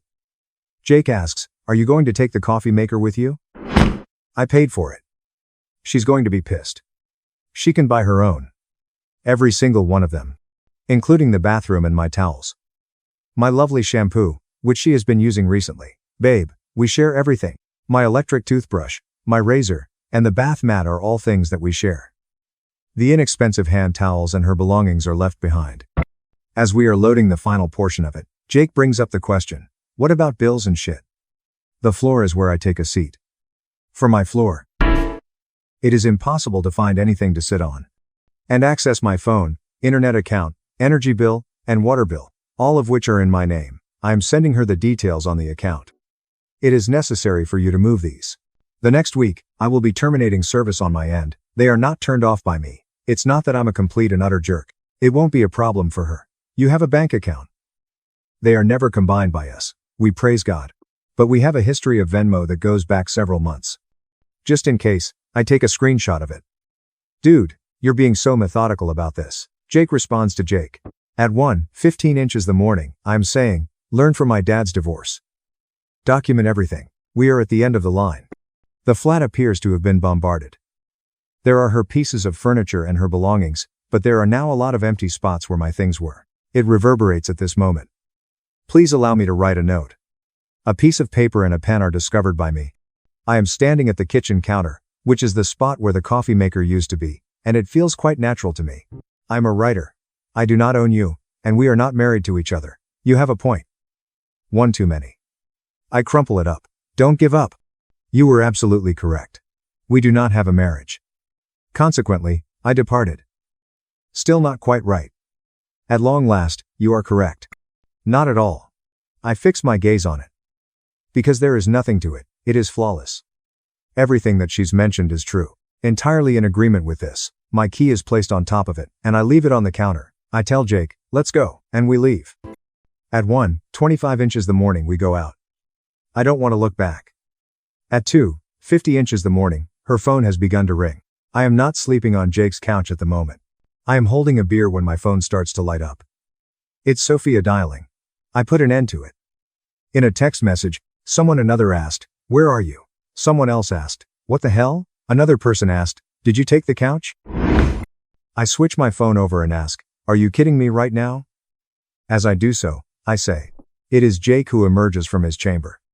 She figure it out? Yep, are you going to answer? Nope. He nods, then goes to the kitchen, returns with 2 more beers, and hands me one of them. For what it's worth. According to him, she's been treating you like crap for months. We all saw it. Yeah. Yeah. Olivia even said something to her a few weeks ago. Told her she was taking you for granted. What did Sophia say? That you were fine with it. That you like taking care of her. I laugh, but it sounds like something is awry. The buzzing on my phone won't stop, I said. Cool. I take it in my hands. Scroll down the page. This is so immature. We need to talk about this. You can't just leave. I'm calling Jake. Why aren't you answering? Did you seriously take the TV and the coffee maker? Really? You're such an asshole. I immediately block her telephone number. However, the group chat begins to explode, despite the fact that the silence is flawless and immediate. In response to Olivia's question, "What the hell did you do?" another buddy said. Sophia is freaking out. A third friend asked, "Dude, what happened? In the name of God, Jake." He left. That's what happened. Maybe ask Sophia why. According to Olivia, he just moved out in the middle of the night like a coward. According to Jake, he moved out while she was at the club again for the third weekend in a row. The entire thing is muted by me. I refuse to sleep in the morning. I observe the ceiling fan as it rotates in a circular motion. At 6:30 in the morning, I get up, take a shower, borrow Jake's razor, and examine my reflection in the mirror. I have a terrible appearance, but I'm not sure who I am. I'll check my phone in a moment. 40 notifications were received. The evolution of Sophia is displayed on the screen. 2:50 a.m. It's anger. 3:15 inches the morning. What the hell? Confusion is present. 4.3 inches the morning. I don't understand. Attempting to negotiate.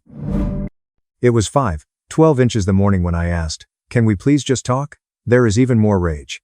At 6 o'clock in the morning, you're insane. Desperation is the word. It dawns on me that she has also been awake throughout the night. Please answer me. Jake brews me a cup of coffee and hands it to me. Would you like to talk about it? And all of a sudden, everything is revealed. Everything is included. There is no order. The bartender received her phone number from her in front of me and in front of everyone else. Moreover, when I inquired about it, she acted as if I were completely insane. Yeah, but it's not just that. Remember our anniversary? 3 years. She forgot, said she made plans with the girls and couldn't cancel. I remember. And last month when my mom came to visit, Sophia said she had a work thing, then posted Instagram stories at brunch with friends. Dude.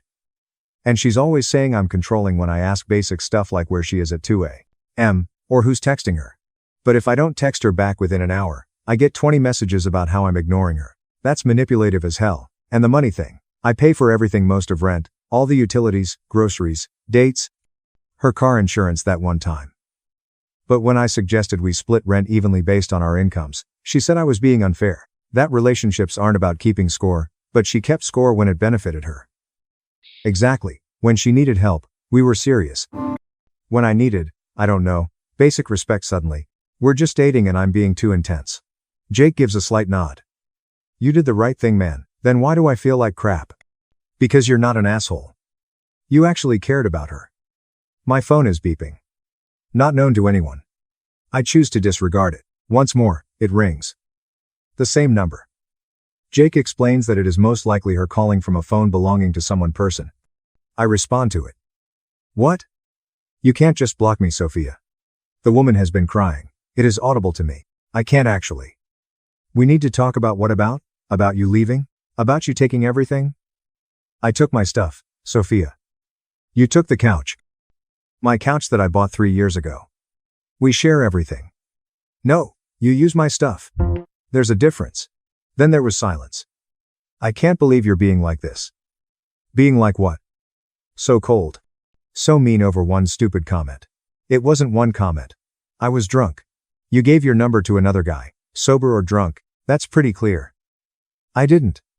It wasn't like that. What was it like then? She is helpless to provide a response. I got to go. Wait. Can we meet somewhere? Talk in person. There is a part of me that urges me to say no. Nevertheless, there is this hushed whisper. That portion of me that still recalls the reasons I loved her and that suggests that perhaps I owe her that much. Fine. Where? The coffee shop. We get together at this location, which is close to her place of employment, territory that is neutral. Upon my arrival, she is already present there. positioned at a table toward the rear. And her appearance is rough. There is no makeup on, and the hair is pulled back into an untidy bun. Items from the previous day. It's possible that I also have a harsh appearance. When the waiter arrives, I take a seat and place an order for a black coffee. Emma already has some complicated latte, which is what I tell her. Then she says, "So," while fiddling with her cup. I don't even know where to start. Start anywhere. I don't understand why you left like that in the middle of the night without even talking to me. You were at the club. You could have waited. Why? So you could tell me I was overreacting, that I was being controlling? She makes a flinching motion. I didn't mean it like that. How did you mean it? I was just. You embarrassed me in front of everyone. It's true that I laugh. I embarrassed you? Yes. You were interrogating me about talking to the bartender. I asked his name. Sophia. It felt like an interrogation because you gave him your number. So what if I did? We're not. She comes to a halt. Not married. I am finished. Yeah, you made that really clear. When she glances down, she sees her cappuccino. I didn't mean it like. I just meant that you were acting possessive. Possessive because I wasn't thrilled that my girlfriend gave her number to another guy. You don't trust me. Do you trust you? Her eyes are watery as she glances up. That's not fair. None of this is fair, Emma. You know what's not fair? Me paying for most of our life together while you tell people we're just dating. You know what's not fair?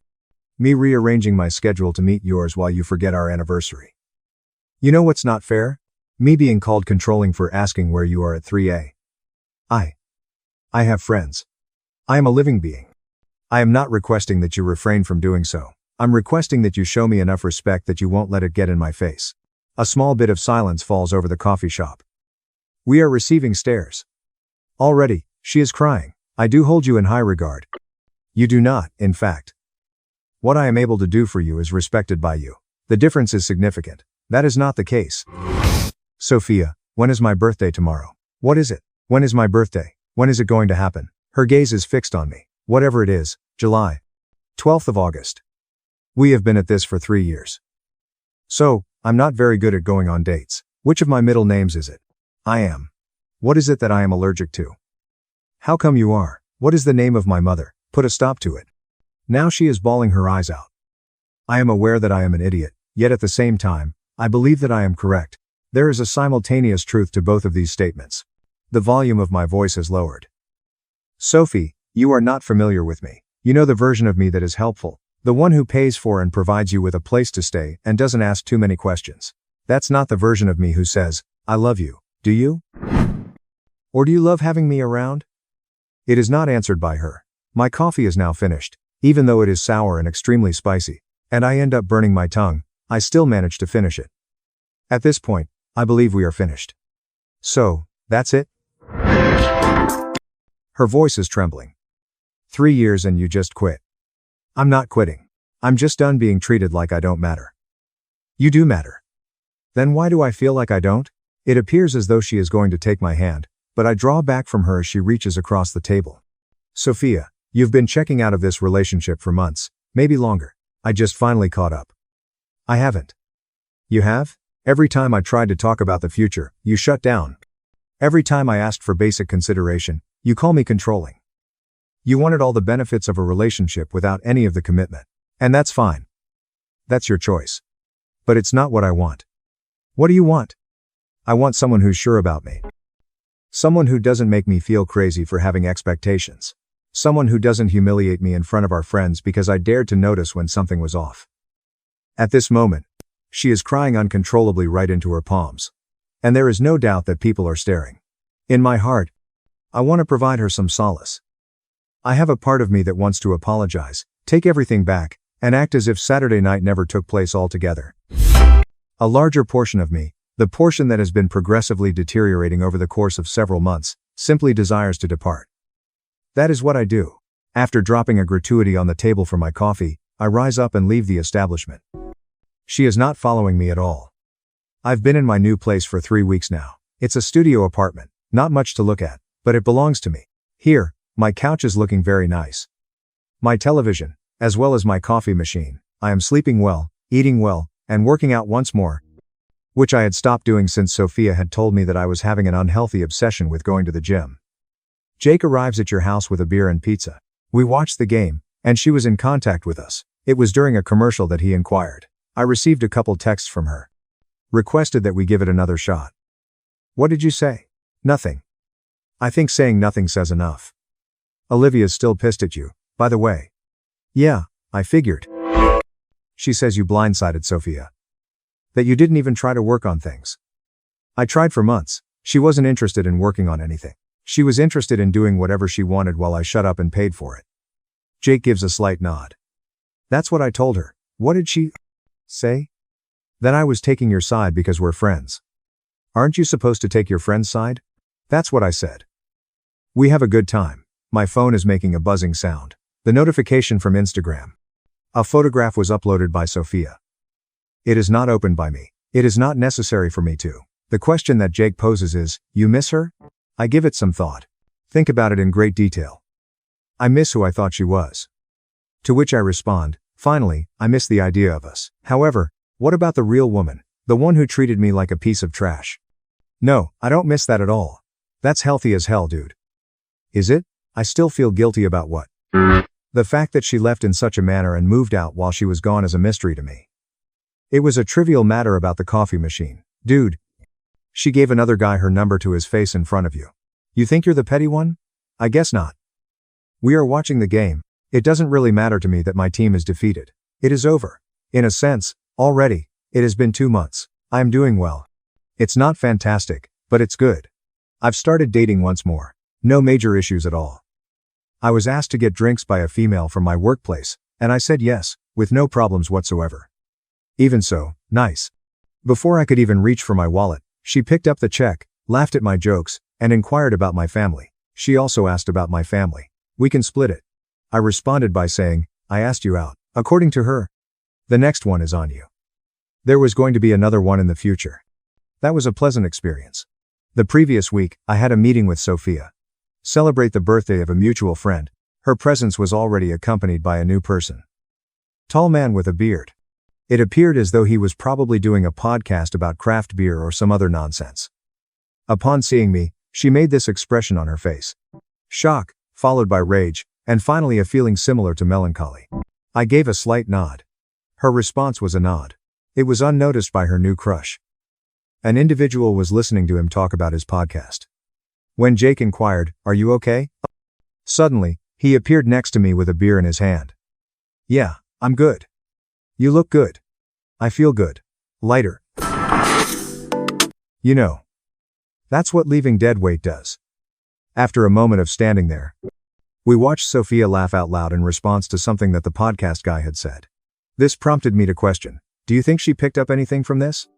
Probably not. Some people don't learn. They just move on to the next person and do the same shit. That's bleak. That's reality. Maybe he's right. Maybe she's already telling podcast guy he's too controlling. Maybe she's already lining up the next one after him. But that's not my problem anymore. My problem is my problem, and that's enough. Some time ago, I was asked if I had any regrets about the way I handled the situation. If only I had done it differently, I would have. To tell you the truth, no. Was there a better way for me to handle it? Certainly. I could have had a talk that was composed and mature. It would have been possible to suggest family counseling.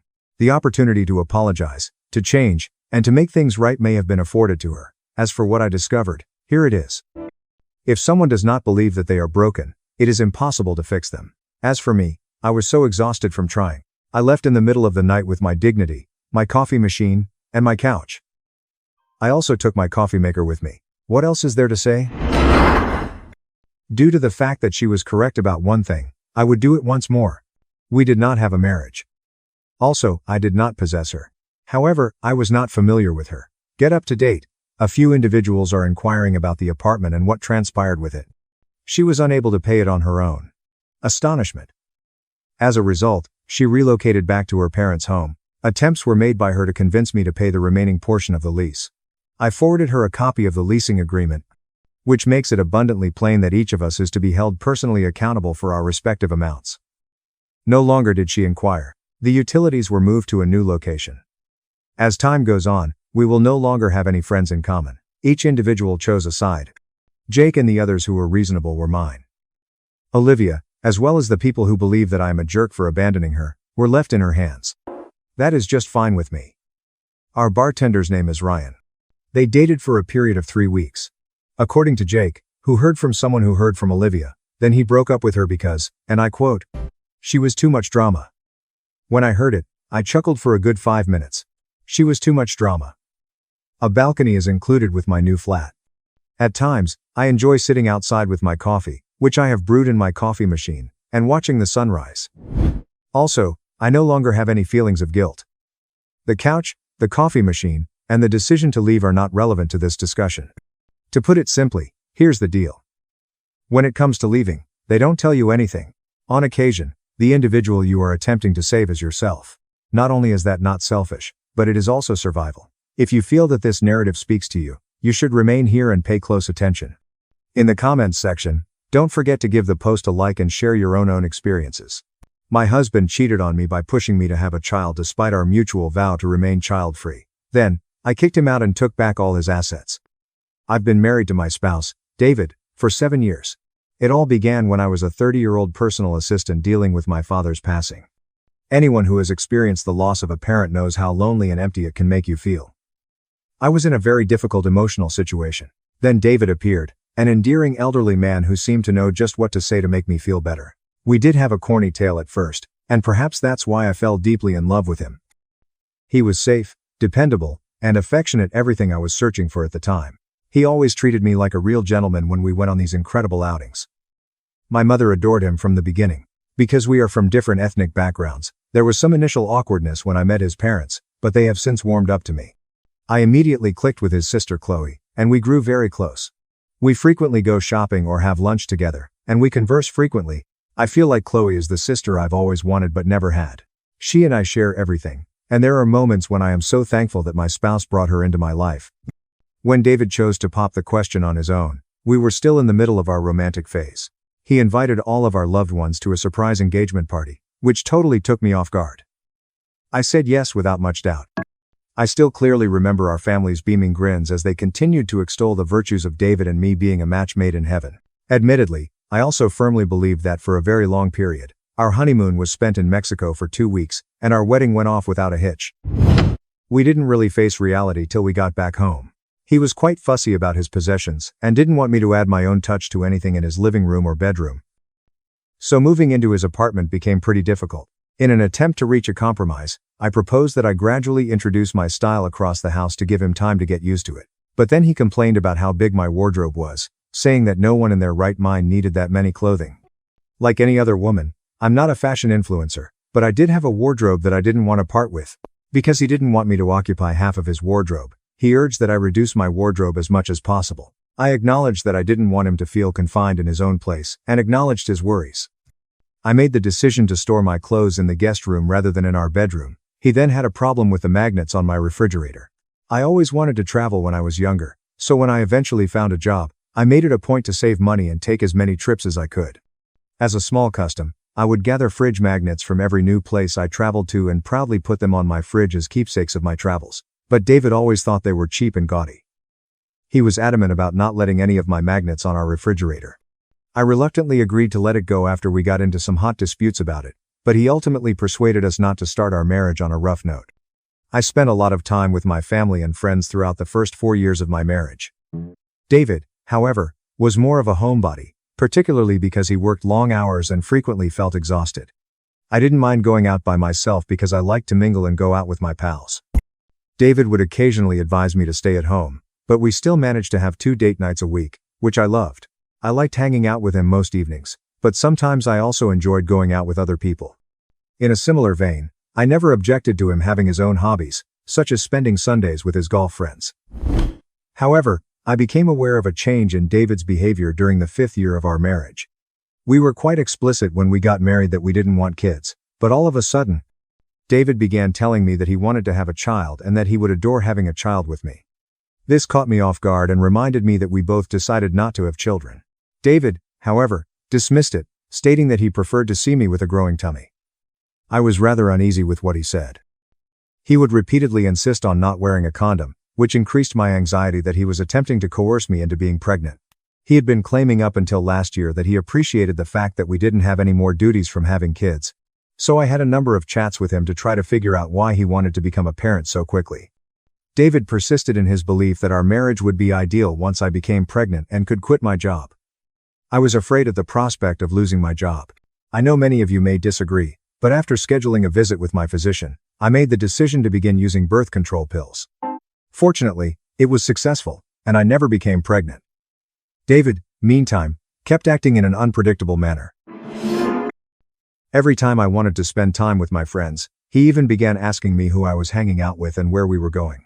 I've always been shy about what I wear, so I was surprised when he would make comments about my attire. Even if I was wearing a regular shirt and jacket, he would advise me to cover up more because he was worried about what other guys could think of me.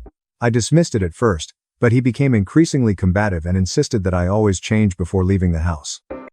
It caused me to feel uneasy and uncertain about our connection. After a few weeks, I became aware that my closet was lacking some of my favorite items. I flipped the home upside down in an attempt to find them at first because I believed I was going insane. David said he had no idea when I questioned him about it. But I found my things crammed into an empty shoebox while searching through the garage. I confronted him about it because I was so angry. He initially denied knowing anything about it, but I told him that since there were only the two of us in the house, he couldn't evade accountability. After a lengthy fight, he finally acknowledged that he had concealed my clothing so that I couldn't wear it when I went out with my friends. I was horrified and enraged. He went on to defend it by saying that he was merely attempting to keep me from seeming foolish because boys sometimes called girls who dressed like that easy or lacking in character. I lost my cool and screamed at him, telling him that he had lost his mind and that he had no authority to decide what I could or could not wear. I told him that since I had been married to him for 5 years and had never betrayed him, he shouldn't be so concerned about what other guys thought. I made it apparent that no sane person would treat their partner in such a domineering way. He eventually apologized, and since this was the first strange thing he had ever done to me, I decided to let it go since I assumed he might be going through a phase or something. But it continued to worsen. I started to realize that my phone was strangely losing messages from friends and relatives. For example, if I spoke with my mother and scheduled a meeting, I wouldn't be able to find any evidence of our conversations a few days later. It left me really perplexed. I initially believed there might be a bug on my phone, so I updated it to address any possible problems. Then I received a call from one of my friends asking if I was available for a little party she was hosting at her house with her close pals. She promised to send me the invitation to the party shortly. I never got them on my phone, though. I told her that I never got a message from her after our talk when she called later to ask why I hadn't responded. She didn't show me that she had sent me the invitation, which I never got, until I went to her party the next weekend. Everything was so weird and eerie. I made the decision to get a new phone for myself after I started to believe it was hacked. I didn't want to sell my old phone just in case I could fix it later because I am an emotional hoarder. I had been discussing these weird happenings with my husband David throughout this period, and he appeared to be as perplexed as I was. But I didn't remember to tell him about it the day I got my new phone. I was so thirsty when I woke up that night, so I went to grab some water. I was shocked to see my husband squatting on the couch with both phones in his hands as soon as I walked into the living room. My eyes took a moment to adjust, but then I saw that he was looking through my phone. "What the hell are you doing?" I shouted at him loudly, unable to control my disbelief and frustration. He startled, obviously taken aback by my unexpected arrival. He began to babble about how I was obviously cheating because I had purchased a new phone without consulting him. As I stood there in disbelief, trying to make sense of what was happening in the middle of the night, he went on a tirade about how he should never have trusted me. I politely told him that he was already aware of the problems I was having with my old phone and that I had recently purchased a new phone, which I hadn't even set up yet, so he could have waited for me to bring it up. When I questioned him again the following day about why he was holding both of my phones in the middle of the night, he sheepishly attempted to explain that he was only checking to see if there were any problems with my phone. I saw that he had opened my chats on the old phone when I grabbed my phone from him. I had an epiphany like a flash of lightning. I came to the conclusion that David was the one removing my messages, which is why I was not getting invitations from my loved ones. He continued to insist that he couldn't sleep and had gone outside to watch TV when he happened to find my new phone next to my bedside table and started looking through it inquisitively.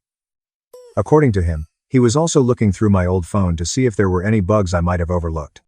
I asked him directly if he had been erasing my messages from the phone while giving him a blank stare.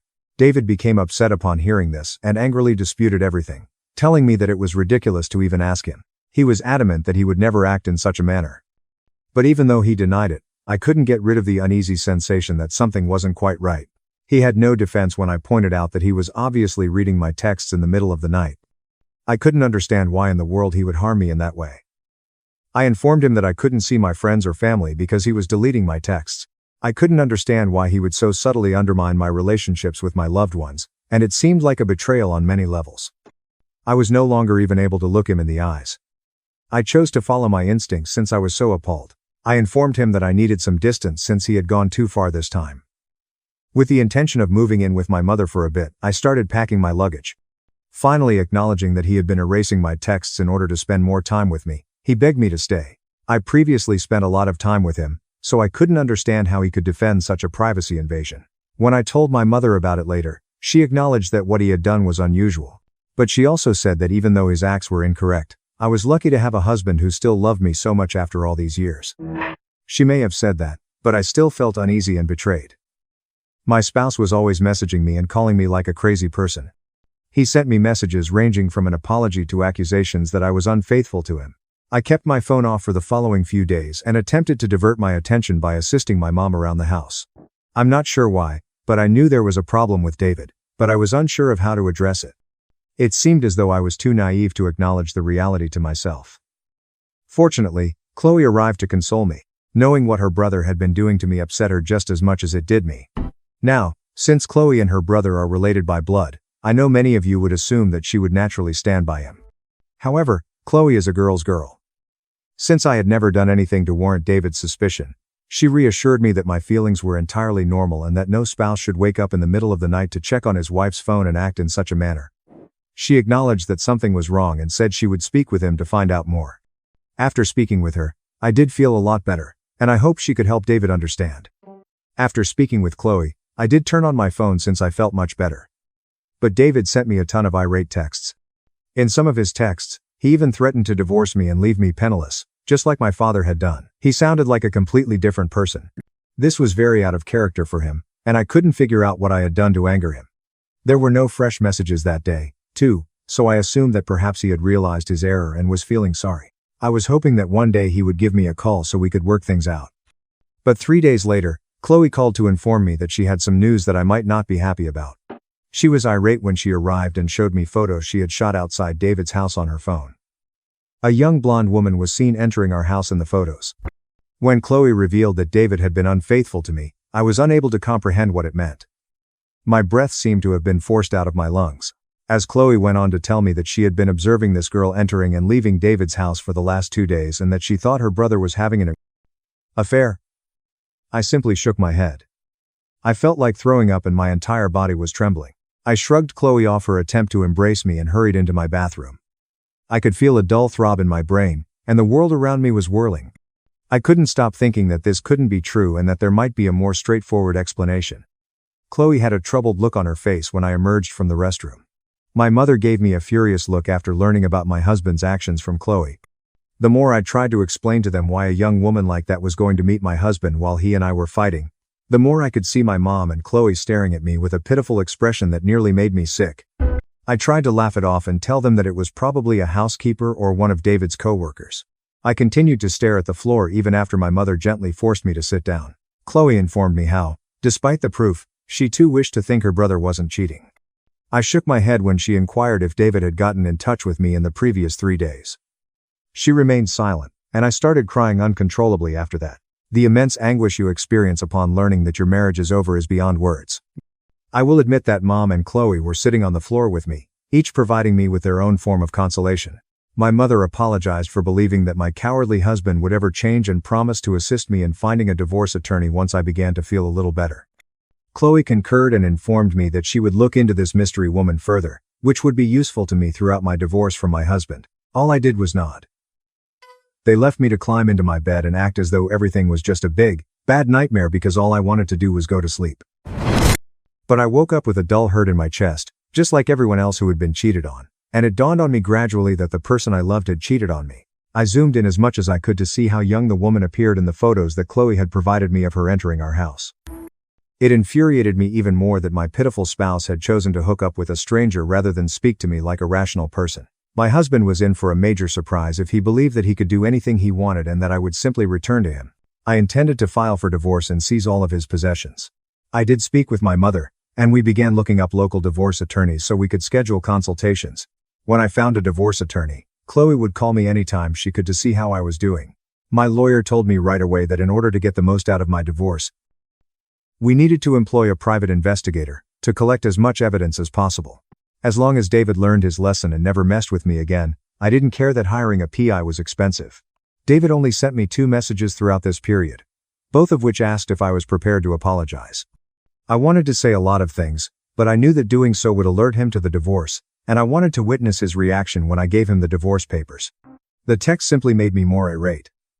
David continued to think that his reaction about my phones was totally okay, thus he never once bothered to visit my mom's house. In the meantime, my lawyer told me that the PI was getting a lot of solid evidence, and that David and this young woman appeared to be in a serious relationship because they were seeing each other almost daily. This gave us the impression that she wasn't just a passing acquaintance and that they might have been having an affair for a while. After hours of internet research, Chloe also discovered that the young woman, who was only 23 years old, was named Sophie. The most startling aspect was that this woman had a criminal record and was wanted in another state due to her childhood involvement in auto theft while working for a gang. It was really unsettling to discover that my spouse had been having an affair with a possible criminal. Sophie must have lied to everyone about her past because she was a stripper at the time.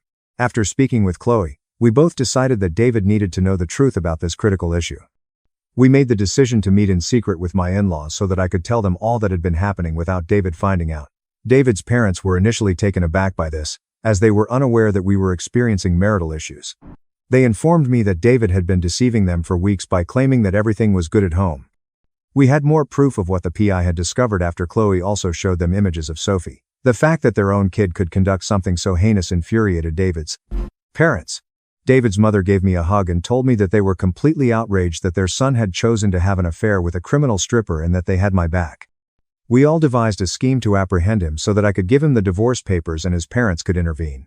His parents took the initiative and called David right away to demand that he have a large celebration for me, his wife, this year so that we could all enjoy it together. My birthday was coming up in a few days. In an attempt to avoid telling his parents what was really going on in our marriage, David tried to sneak out by casually saying, "I probably wouldn't like a big celebration." However, his father doubled down, claiming that he had already spoken to me and that I had told him that I would absolutely love it. When his father brought this up, David appeared surprised, but he ultimately gave in to their pressure to throw me a birthday celebration. He never once mentioned that he was seeing another lady or that I wasn't even living with him at this point. David contacted me later, or at least he left me a number of missed calls because I didn't answer. After that, he messaged me to say that he would love to host a birthday party for me and that, for the benefit of his parents, he hoped I would attend and let the past be forgotten. Pretending that this wasn't the original intention, I responded by telling him that I would gladly go and that it was really considerate of him to do this. In case David rejected his affair, I prepared my divorce documents and my PI's photos for the day of my birthday. David simply smiled dryly at my mother and me when we arrived at his house, not bothering to give me a hug. When we arrived, the man had done nothing at all to adorn the house for my birthday celebration that evening. With gray balloons strewn about the living room and the space looking incredibly filthy, it appeared to be a frat place. When I entered the kitchen, I noticed a stack of unwashed dishes. The fact that David had brought pizza for takeout that night nearly made me laugh. David assisted his parents in settling in when they arrived. We all pretended to be unaware of the situation, waiting for the ideal moment to approach David. Chloe came with presents for me when she got there, and we all sat down to dine while chit-chatting. Everyone congratulated me on turning 35 as we sliced my birthday cake. At this point, David hurried to answer the doorbell. Then, to everyone's surprise, he entered while holding Sophie's hand.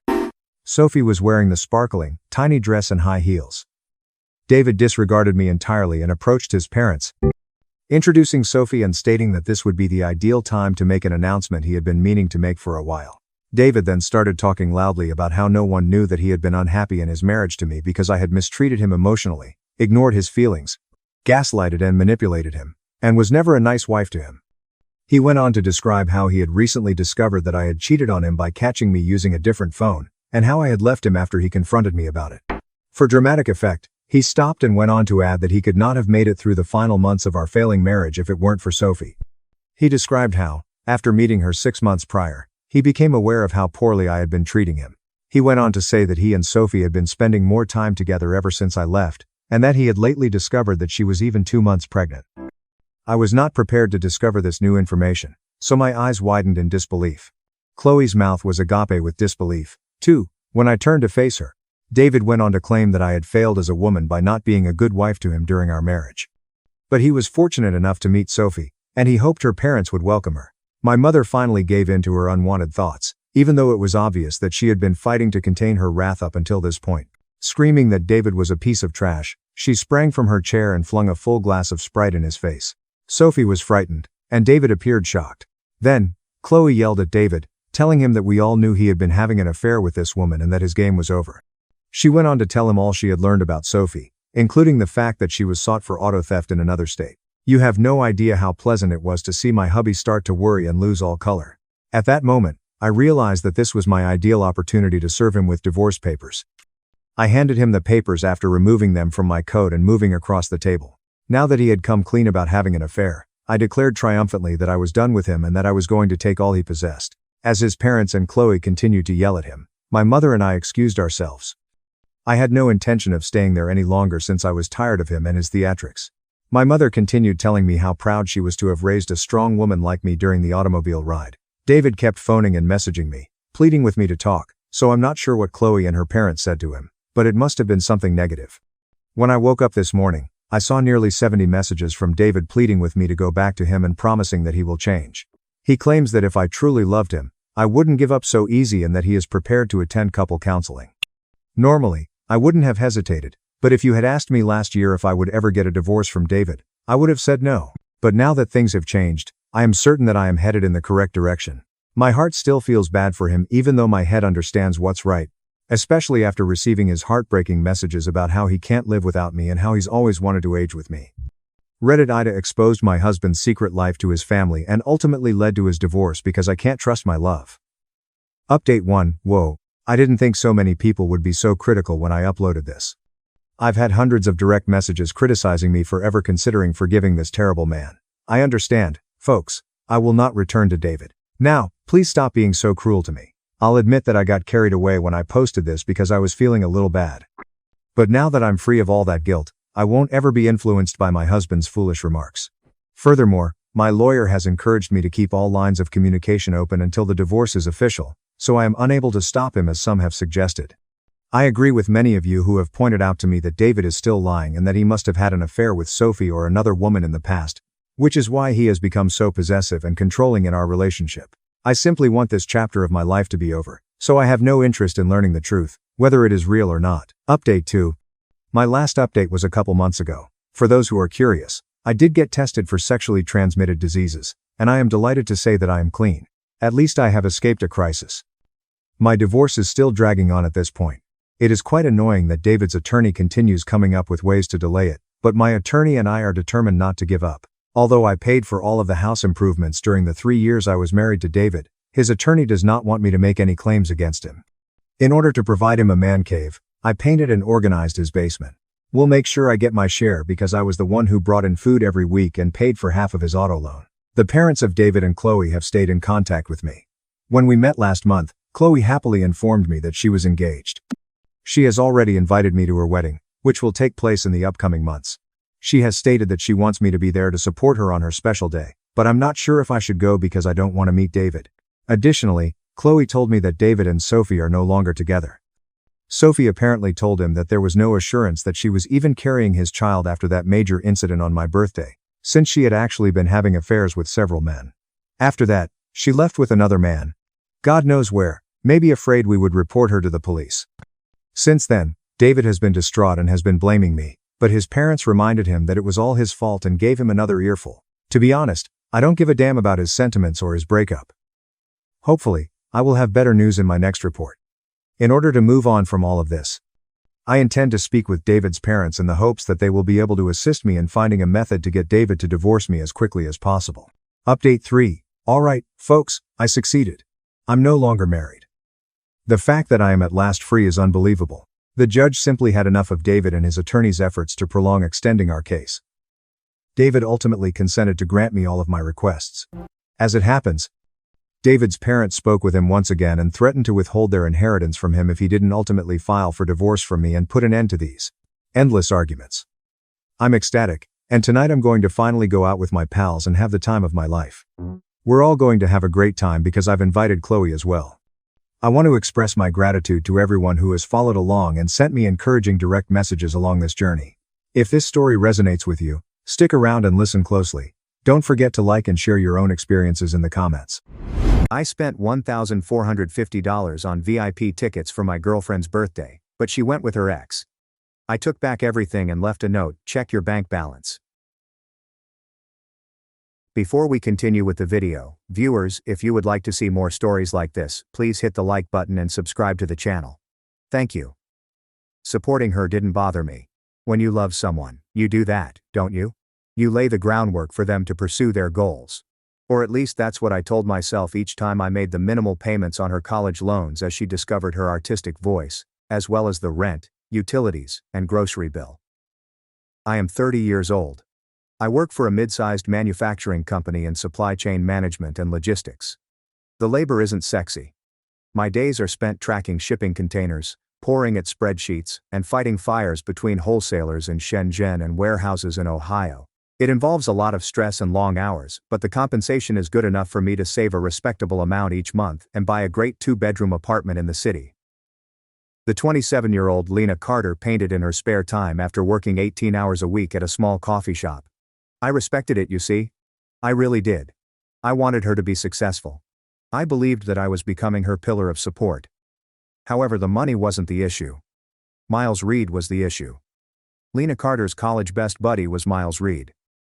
As far as I could tell, his main discipline was sleeping on my couch and eating the meals I paid for. He was 29 years old and identified himself as a multidisciplinary creative. The dynamic remained constant. Around 6:45 p.m., I would return home, worn out, my tie untied, and eager for some peace and quiet. Additionally, Lena Carter would be preparing dinner with ingredients I had purchased the day before, while Miles Reed would be barefoot, with his feet up on my coffee table, sketching in a notebook. Miles Reed would say, "Hey, corporate drone returns," with a smile that suggested he had just cracked the world's greatest joke. He exuded a certain haughtiness that only comes with never having had to make mortgage payments. "How did the rat race go? Have you won?"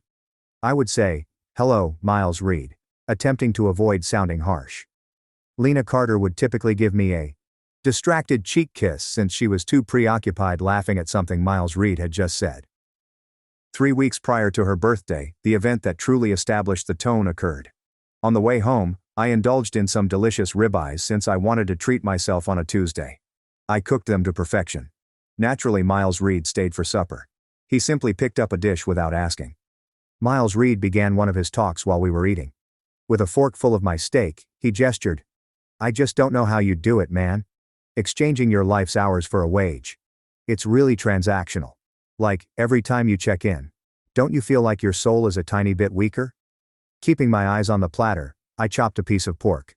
"It covers the cost of the steak you're eating, Miles Reed, and the condo you're sitting in." Lena Carter let go of her fork.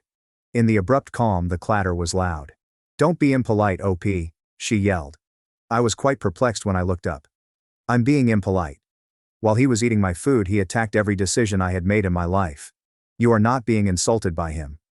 Lena Carter gave me that look and sighed. "The person who said I was being awkward and challenging.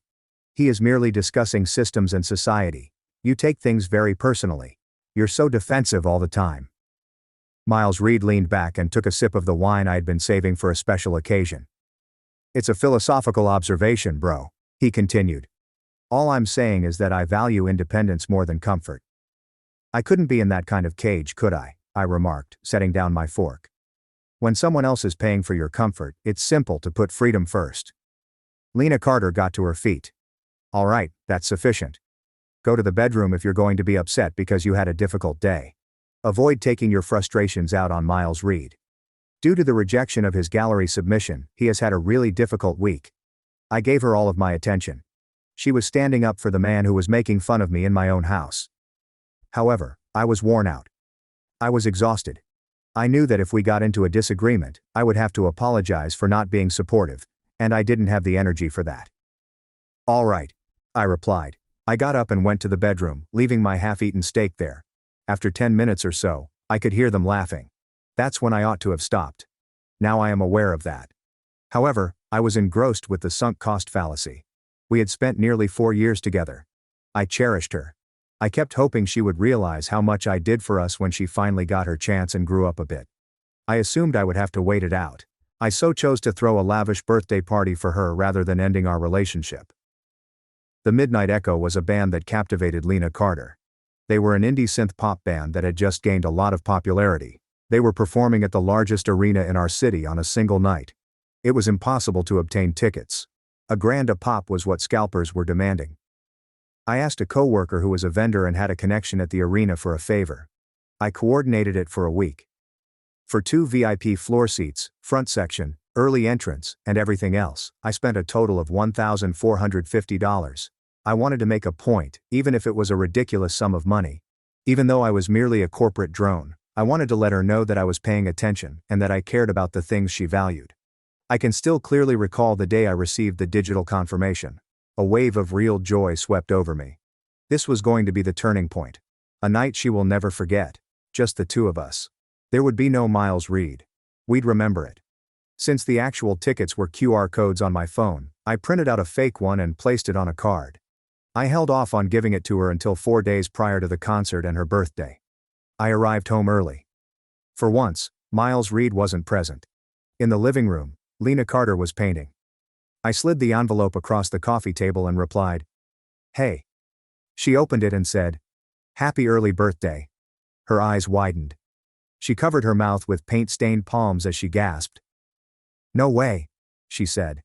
"The Echo." I smiled and added, "I pulled some strings." "Oh, these are sold out everywhere. 4 seats." I finally got the confirmation I had been craving and felt the warmth in my chest. "I am aware of your deep affection for them." She leaped up and gave me a hug, saying, "I wanted us to have a special night." For the first time in months, I felt true adoration. This is incredible. Thank you very much, God. It was all right for an hour or so. She was sending her friends texts and sharing a photo of the fake ticket on Instagram, making sure to omit the barcode and only include the band name. I prepared dinner, we shared a meal. It had the same vibe as before. Her phone then buzzed at approximately 8:45 p.m. It was a text message. Her smile wavered as she glanced at the television. After typing a brief response, she bit her lip. She glanced at me before turning back to the phone. "What's going on?" As I loaded the dishwasher, I inquired. She whispered, "It's Miles Reed." My stomach constricted. "All right, what is his desire?" She said, "He noticed my post." She avoided eye contact. Her gaze was fixed on her hands. "Simple." "Oh, he loves this band too." "He's really upset. You are aware of that." "We used to frequently listen to their debut EP in his dorm room. We kind of like it." Holding a dish, I hesitated. "That's unfortunate for him, but I was unable to obtain 3 tickets. I hardly received 2. She said, "I know." Her eyes were wet as she raised her gaze to me. "But since the gallery rejection, he's been in such a bad place. He has been discussing the idea that nothing matters. I'm quite concerned about him." I said, attempting to sound even. "Lena Carter. I purchased these tickets for us for your birthday." "I know," she said again. Leaning against the counter across from me, she got up and entered the kitchen. Her arms were crossed. "But consider it. Although you enjoy them, you don't connect with the lyrics the way we do. You will simply nod your head while standing there. This could save Miles Reed's life. In actuality." I carefully put the platter down. Suddenly, the kitchen air felt extremely thin. Even though I knew where this was headed, my brain would not accept it. It was too nasty. Too ridiculous. "Lena Carter, what are you saying?" She inhaled deeply as though she were the one who had to make a difficult decision. She said, "I think I should take Miles Reed. Now he is more deserving." The words lingered between us, poisonous and weighty. I kept my eyes on her, waiting for the punchline, for her to laugh and tell me that she was kidding and that she wouldn't really take her boyfriend out on a date with another man. She didn't laugh though. She simply gave me that defiant, chin-tilted expression that she usually had when she sought to intimidate her way into being correct but knew she was wrong. "Let me clarify." My voice was dangerously quiet as I spoke. "I spent $1,450. I requested favors. I organized a romantic evening for us. Do you wish to accompany Miles Reed? It's not a date. Oh, P. You're so insecure, God.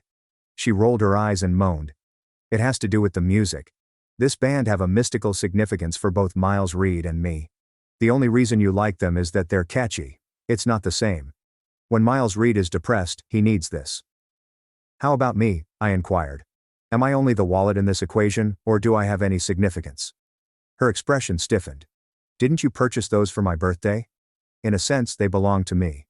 Isn't it my right to decide with whom I celebrate my birthday? You would want me to have the greatest experience if you truly loved me. Being there with someone who genuinely understands it is the best experience. That was the time. There was no loud explosion. Like a breaker tripping in a fuse box, there was a soft click. The optimism that she would ultimately mature, the love and the patience. Everything simply stopped working. I realized I didn't know this woman when I saw her standing in the kitchen I had paid for, dressed in clothing I had purchased, and preparing to take another man to a concert I had sponsored. Or rather, I saw her at last. She was a successful artist. She saw me as a tool and was a narcissist. I inhaled deeply. I didn't shout. I didn't turn things around. All right, I replied. Startled by the abrupt surrender, she blinked. I turned back to the dishwasher and replied, okay, if that's what you want. Consider Miles Reed. Take him if he really needs it. She sighed with relief and came running to give me a back hug. She didn't detect my flinch. Thank you. You are the greatest, my dearest. You're so understanding, really. This would make most guys such jerks. I looked at the soapy water and responded, yeah. I'm not like most men. The following 4 days were a logistics masterclass. I was not asleep. Caffeine and icy adrenaline powered my operations. I took a sick day the following morning while Lena Carter worked her coffee shop shift. About 4 miles distant, closer to my workplace and farther from the arts neighborhood she adored, I went to a posh apartment building. I had cash on hand and decent credit. I agreed to a 1-bedroom lease that went into effect right away. I didn't care if it was more expensive than our existing location. I then gave our present landlord a ring. It's OP, Robert Hayes. I understand that our lease is currently month to month, but I must end it right away. Son, you must provide 30 days. Hayes complained. I am aware. I'm giving up the keys on Sunday, but I'll pay the entire rent for the next month as a penalty. There won't be anyone there. Hayes was content to accept double rent for a vacant apartment. I'm good with it. By Sunday night the keys will be in the Dropbox. The trap was that. I was officially giving up possession, but I continued to make payments until the end of the month. She wouldn't simply be tossed when she returned. In a vacant apartment, she would be intruding. I began cleaning on Thursday and Friday nights. I'm planning a massive fundraising event. As I put my devices, books and winter clothing into boxes, I informed Lena Carter. Make room for the upcoming year, don't you? She hardly looked up from her phone since she was so preoccupied. She was too preoccupied with messaging Miles Reed on the concert's costume arrangement. That's fantastic, sweetie. Could you please take those boxes out of the hallway? The phone is being blocked by them. Yes, I replied. Tomorrow night, when you're at the concert, I'll transfer them out so your house is tidy when you get home. She remarked. You're sweet. I removed the little, pricey items first, mindlessly. My grandfather's watch, my gaming PC, and the binder containing our birth certificates and passports. During my lunch breaks I loaded them into my car's trunk and drove them to the new location. I had reduced everything in my life to the furniture by Saturday afternoon, the day before the concert. At 6 p.m., Miles Reed came. He appeared absurd. I wish I was kidding, but he was dressed in narrow jeans, a vintage vest and a fedora. He entered my place as if it were his own. All set to rock. L, he yelled. Then he noticed me seated on the sofa. He grinned. Hey Opie, I appreciate the tick, dude. You're a true one. It's really admirable of you to step aside. The intensity of a live performance like this is too much for some people to bear. I said, enjoy it, Miles Reed, without getting up. Make sure it's worthwhile. From the bedroom, Lena Carter emerged. She was gorgeous. She was dressed in a dress I had purchased for our anniversary the previous year. It took her 2 hours to do her hair in that elaborate fashion, something she hadn't done for a date with me in 6 months. How do I look? She twirled and asked. Miles Reed was the person she was asking. Not me. Miles Reed offered her his arm and remarked, "Perfection. We must leave, sweetie. Remember that we have entrance to the VIP lounge?" "Yes," she said, reaching for her handbag. "I want to hit the free buffet before the opener." She stopped at the door and turned back to face me. She appeared guilty for a brief moment. "Are you certain that this is okay to you? Maybe I can get you a t-shirt or something." I said, "I'm sure. Enjoy your evening, that's what I mean. Lena Carter, goodbye." "Goodbye." She blew a kiss at me. The door closed with a click. As their footsteps faded down the corridor, I heard them. I waited until I heard the front door of the building slam. After that, I went to the window and observed them getting into Miles Reed's dilapidated Honda Civic. I took out my phone and dialed as soon as they turned the corner. "You can all come up." Around the block the moving crew was parked. 4 people who relocate. For the rush service, I had paid more. "All of it?" Glancing around the living area, the foreman questioned. I answered, "Everything that isn't hers." It was effective and vicious. My couch. Mine was the 70-inch 4K TV. My dining table. Mine was the pricey espresso machine she used each morning. I own the mattress and the bed frame. I left her belongings, including an easel, paint boxes, clothing, a beanbag chair she had brought from her parents' place, and a pile of old magazines. The flat reverberated in less than 3 hours. It had an emptiness and dusty smell. I completed one last sweep. After inspecting the restroom, I grabbed the toilet paper, shower curtain and towels. I went through the kitchen and grabbed the food from the refrigerator, the pots, the plates, and the silverware. I even took the router. The flat was dead. Not just deserted. It was a drywall box with an easel in the living room and a stack of her clothes in the center of the bedroom floor. I removed the key to the house from my ring. I wrote the note on a piece of paper I found, the reverse of an old utility bill. Writing a novel was not what I wanted to do. I didn't want to satisfy her by providing an explanation. "He can have the tickets, Lena Carter. How about you? The lease has ended. On Monday morning the landlord arrives. You have 24 hours to gather your belongings." Up. I placed the key and the note on the kitchen counter. In the entire apartment, it was the only remaining surface. After locking the door and leaving, I placed my keys in the landlord's Dropbox account downstairs. I ordered a pizza, blocked her number, got in my car, and drove to my new apartment. Miles Reed was then blocked by me. I blocked her sister after that. I then blocked her parents. I waited for the impending explosion while eating a piece of pepperoni pizza and relaxing on my couch in my new, quiet living room. That night, it didn't happen. I was aware that the event concluded. Around 10:45 p.m., afterward, they would most likely celebrate their spiritual bond by going out for drinks. It would take her till 12:30 or 1:30 a.m. to get home. I had a restful night's sleep. 3 days later, Jason Miller told me what had happened. Jason Miller was a nice man, a gym buddy, and a neighbor in our former building. I knew he would be my eyes and ears, but I hadn't told him I was going because I didn't want to run the danger of leaks. We had coffee close to my workplace. Jason Miller appeared to be traumatized. Jason Miller leaned over the table and said, "Dude. What on earth took place? I believed you were no longer alive." I sipped my dark coffee and remarked, "I moved." "Man, you didn't just move. You disappeared. It resembled the rapture." Jason Miller gave a headshake. "I'm asleep at 2:30 a.m. on a Saturday night. All of a sudden, I hear your unit, Lena Carter, screaming like someone who has committed murder." Yes. She was pounding on the walls. I stepped out into the hallway.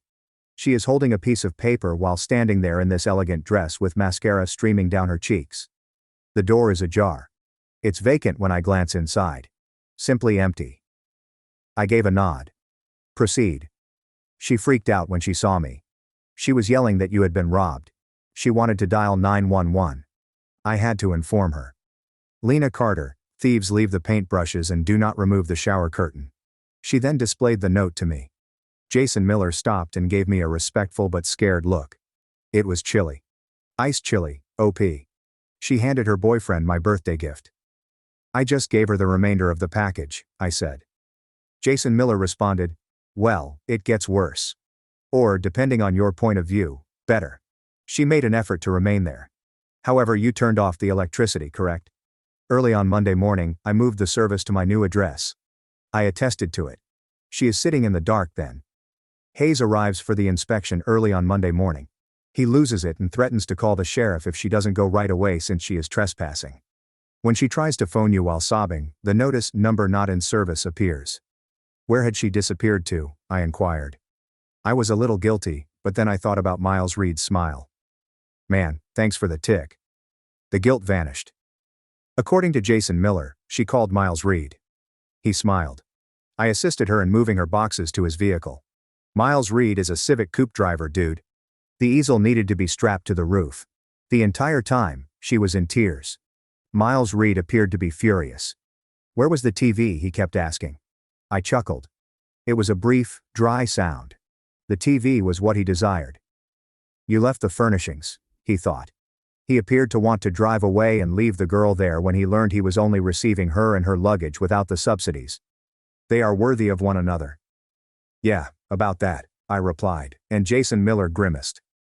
Yesterday, she stopped by my house in search of you. She appears tough. She asked me where you went, Opie. No, but she won't stop, I replied. This is merely a fight, in her opinion. She is unaware that the eviction is permanent. She'll work it out, I remarked. But Jason Miller was correct. She continued. She searched for me for 4 months. When you chop off a dead limb, the phantom agony is the first thing you notice. When you reach for it, it's gone. However, after the pain subsides, you become aware of something else. The remainder of your body receives the energy again. I waited for the sadness to set in for the first month. I waited for her to be missed. I longed to miss her scent and the way she would cuddle up with me on Sunday mornings. But there was never any sadness. Rather, the math arrived.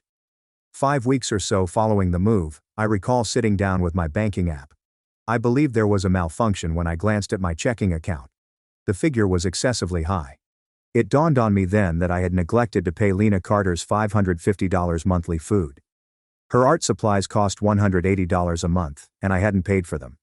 She took long showers, but I hadn't paid the additional utilities. When she didn't feel like cooking, she ordered takeaway, but I hadn't paid for it. Miles Reed drank craft beer by the 6-pack, and I most definitely hadn't paid for it. Just by being unmarried, I was saving close to $1,800 a month. I spent that cash. Because we were on a tight budget, I used to buy clothes from the clearance rack. But now I have a new wardrobe with true fits. I joined a posh gym that had a chilly plunge and sauna. I began staying late at work because I no longer dreaded going home. Not because I had to. Miles Reed was not on my couch. No passive-aggressive remarks about my soul-sucking job were made. My supervisor took note. At a performance review she said, "You seem lighter, OP. More concentrated." I received a 12% rise from her. I heard through the grapevine that Lena Carter was experiencing the reverse. After nearly 2 months, Emily Foster, a mutual acquaintance who had initially called me out for leaving Lena Carter, got in touch. She requested to have drinks together. Curiosity is a powerful drug, yet I nearly said no. Emily Foster appeared worn out. A double vodka tonic was what she ordered. She remarked, avoiding eye contact, "You were right." Concerning what? The whole thing, Miles Reed. Emily Foster let out a sigh. OP, it's a complete mess over there. You must be aware. She is unhappy. I took my drink and sipped it. She achieved her goal. The man who knows her soul is with her. She is dating an unemployed man. Emily Foster made the correction. Along with 3 other men, Miles Reed resides in a warehouse loft. It has 1 bathroom and no air conditioning. Lena Carter moved in since her earnings from the coffee shop were insufficient to qualify her for an apartment. She is dozing off on a floor mattress. I responded dryly. That sounds very bohemian. Emily Foster said. It sounds like hell. There will be no employment for Miles Reed. He claims that at the moment, his creative process is too brittle. In order to feed him, Lena Carter is taking on double shifts. She's worn out. She appears to be 10 years older. Why does she not go? Emily Foster stated. She's too proud. She is also embarrassed. The other day, she told me that while she was at work, Miles Reed used her credit card to purchase ancient vinyl albums. He gave it his all. She sobbed for several hours. Emily Foster gave me a beseeching look. OP, she misses you. She never stops talking about you. She is aware of her error. Emily Foster, I cut her off if you simply unblocked her. I'm going if you're here to negotiate a peace agreement. All I'm saying is that she's in pain. He was her choice, I said as I placed money for my drink on the table. He deserved the tickets more, she told me. He deserves the happiness, she assured me. He has it now, and she has him. I no longer have that issue. I left. I didn't feel justified. I was simply relieved. It was proof that I still had a partner. I had gotten away from a parasite. 4 months to the day after the concert, she ambushed me. Downtown, I worked in a glass-walled building. In the lobby, where I typically got my mid-morning espresso, there was a coffee card. I was standing there in my freshly fitted charcoal suit, checking my phone for emails. I felt strong and good. The voice sounded faint and unsteady, yet it seemed recognizable. I pivoted. I took a moment to take in the picture. There stood Lena Carter, but she appeared to be a fading duplicate of the girl I knew in the past. Her normally colorful hair was pushed back into an untidy frizzy bun. She was dressed in a sweater that I knew had seen better days and faded jeans. She had a bone-deep, exhausted appearance. Her hands were shaking a little and she was carrying a cardboard coffee cup. I said, "Lena Carter." I spoke quietly. Professional, as if I were introducing myself to a long-lost dealer. "Why are you in this place?" she said. "I had to see you." She looked at the suit, and then at me. The general atmosphere of health, the watch. I caught a glimpse of pain on her face. "You look great." "I'm fine," I replied. "But I'm busy. In 10 minutes, I have a meeting." "Please, just 5 minutes." She moved in closer. "I'm aware that I'm blocked. We can't conclude nearly 4 years like this without even having a conversation, even if I know you're upset." "In the kitchen," I added, "we had a conversation. Do you recall?" I was perplexed, she shouted, her voice rising. "Because you told me Miles Reed deserved it more." A few individuals in the lobby took a quick look. Desperate, she lowered her voice. "He tricked me, Miles Reed. He got into my head, Opie. I felt like I owed him because of him. It was only when it was too late that I realized what I was doing." "When the rent check bounced, you realized it," I added. She winced. "It has nothing to do with money. It concerns us. Miles Reed is a monster. He cheated on me, OP, with a barista who was 20 years old. I asked him to help with finances, and he said that I was ruining his vibe. I was ejected by him. I will remain on Emily Foster's sofa." Tears filled her eyes as she gazed at me. The same large eyes that used to force me to open my wallet, fold and apologize. "I apologize," she muttered. "I was wrong. An enormous error. But you are loved by me. I've loved you forever. Miles Reed was merely a dream. You are genuine. Could we just grab coffee? Can we begin again?" I gave her a look. I gave her a serious look. I reflected about the evening I purchased the tickets. I reflected on carrying her for over 4 years. I considered the disrespect. "No," I replied. The word lingered. "Absolute and uncomplicated." She choked out. "No. As simple as that. You will waste nearly 4 years due to a single error." "Lena Carter, that wasn't an error. I stated it was a decision." I moved closer to avoid having to yell at her, not to scare her. "You were puzzled, which is why you didn't select Miles Reed. You didn't respect me, which is why you choose him. You believed that I would be there forever. You believed that I was a secure contingency that you could put on hold while you went out and had fun with the other guy. That is untrue.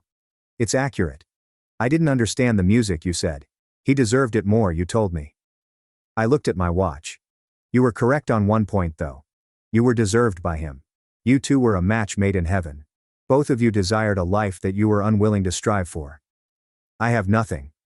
OP wailed, her tears now overflowing. "I don't have an apartment. I'm broke. My life is missed. You are missed. The apartment is something you miss." I corrected her. "The security was overlooked. The man who made things right was someone you missed." My cuff was adjusted. "I am no longer that guy.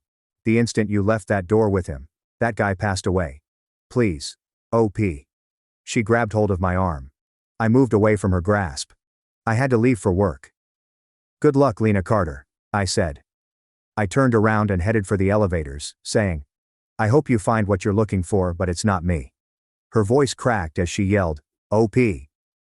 He abandoned me. He abandoned me for nothing." I continued. I didn't turn around. With a little beep that sounded like a victory bell, I swiped my badge at the turnstile. Pressing the button for the 28th floor, I entered the elevator. I saw her one final time, little and defeated, standing in the lobby as the door slid shut. I returned to my desk, sat down, and began my spreadsheet after realizing that the ATM was closed, the safety net was gone, and the dull corporate drone had just flown out of her reach forever. The figures appeared flawless. I never imagined that I would be updating this. However, last week's events felt like the concluding period at the end of a lengthy sentence. Life has been peaceful. Peaceful. Peaceful. I was given a corner office and a travel budget after being promoted to senior logistics manager. In the past 5 months, I have visited Berlin and Tokyo. I'm taking my time and dating informally. I've learned not to pay attention to warning signs. Since the lobby incident, I had not heard a word about Miles Reed or Lena Carter. I thought they had vanished into the city's background noise. Then I received a notification from LinkedIn. Your profile has been seen by Lena Carter, last name. My curiosity overcame me. I selected her profile. It was depressing. She had indicated that she was available for employment. According to her employment history, she departed the specialty coffee store 4 months prior. It just stated freelance artist, under the present position, but my former neighbor turned spy Jason Miller was the real kicker. On Sunday, I met Jason Miller at the supermarket. He seems thrilled to see me. He virtually vibrated when he said, "Dude. You won't believe who was taken into custody." I assumed it was Miles Reed. Jason Miller confirmed that it was Miles Reed. It was widely shared on the local Facebook community. It seems that he moved in another girl after kicking Lena Carter out. The same motif. He was using her automobile to borrow money. This girl has a sibling who works as a police officer. Jason Miller chuckled. Miles Reed attempted to pawn her laptop for studio time by stealing it. He was caught by his brother. He is investigating charges of possession and theft. The best part, though, comes after. Lena Carter was summoned to testify. Why? He refused to return some of her belongings because he still possessed them. The paints and the easel. When the police searched his loft, they discovered a cache of pilfered goods. To identify her old canvases, Lena Carter had to go to the precinct. Jason Miller showed me a photo that had been taken outside the courthouse. I saw her, though it was hazy. She was smoking a cigarette and staring at the ground while standing by herself on the sidewalk. She appeared to be defeated. There was no sign of Miles Reed, who was probably in custody or interacting with a public lawyer. It was an odd sensation. I was not joyful. I was not depressed. I simply felt validated. She gave up all for an artist who was nothing more than a small-time thief. A narcissist seeking a victim was the deep soul she believed I lacked. I made a steak dinner at home, ate it peacefully, and erased the screenshot that Jason Miller had emailed me. I didn't require it. In order to formally close this account, I wanted to write one final note. My birthday was yesterday. For over 6 months, I've been dating a woman named Rachel Monroe. She works as an architect. She has her own life, money and friends, and she's witty and astute. I don't have to help her. All she wants is for me to be present. She gave me a little envelope while we were having supper. There were 2 tickets inside.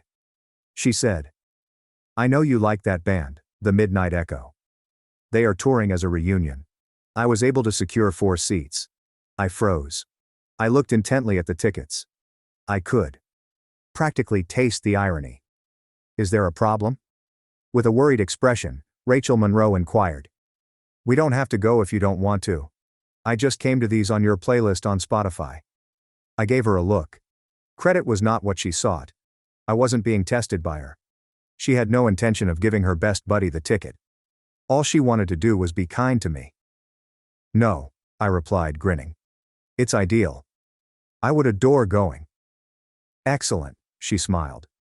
"You might have to sing for us both, though, because I don't know all the lyrics." I said, "I think I can manage it." Last night we attended the concert. It was amazing. The excitement was electric, the lights were dazzling, and the music was deafening. I glanced at the audience during a slow song halfway through the set. Thousands of people raised their hands and screamed. I briefly questioned whether Lena Carter was present. If she was watching the stage and reflecting back on the front row experience she threw away, she could have managed to gather together enough cash for a nosebleed ticket. Rachel Monroe then took hold of my hand and squeezed it. She yelled over the commotion, "This song is awesome." I gave her hand a squeeze in return. "Yes," I said. "It truly is." I stopped searching for Lena Carter. Whether she was present or not didn't matter to me. I came to see that the karma had nothing to do with her ending up with a thief, being broke, or being miserable. My happiness, truly, genuinely, sustainably happy, was the true karma. Both the tickets and the girl were given away by me. I received my life back in exchange. The best deal I've ever made. In this story, how would you have responded? Let's get started. Pay close attention as I explain it to you, and then leave your comments below. Despite sacrificing everything, my girlfriend couldn't stop comparing me to her ex. "You lost me," I said, and watched her fall from her choices. How are you, viewers? Before we move on to the video, I would want to make a request of you. If you are interested in viewing other information similar to this, please make sure that you subscribe to the channel and hit the like button. I am grateful to you. Good morning, everyone. Getting stuff off my chest is something that I feel the urge to do. A single arrogant word unraveled everything, but it also liberated me in ways that I had not expected being possible. It has been an incredible journey, and when I reflect back on it, it is almost unreal how it unraveled everything.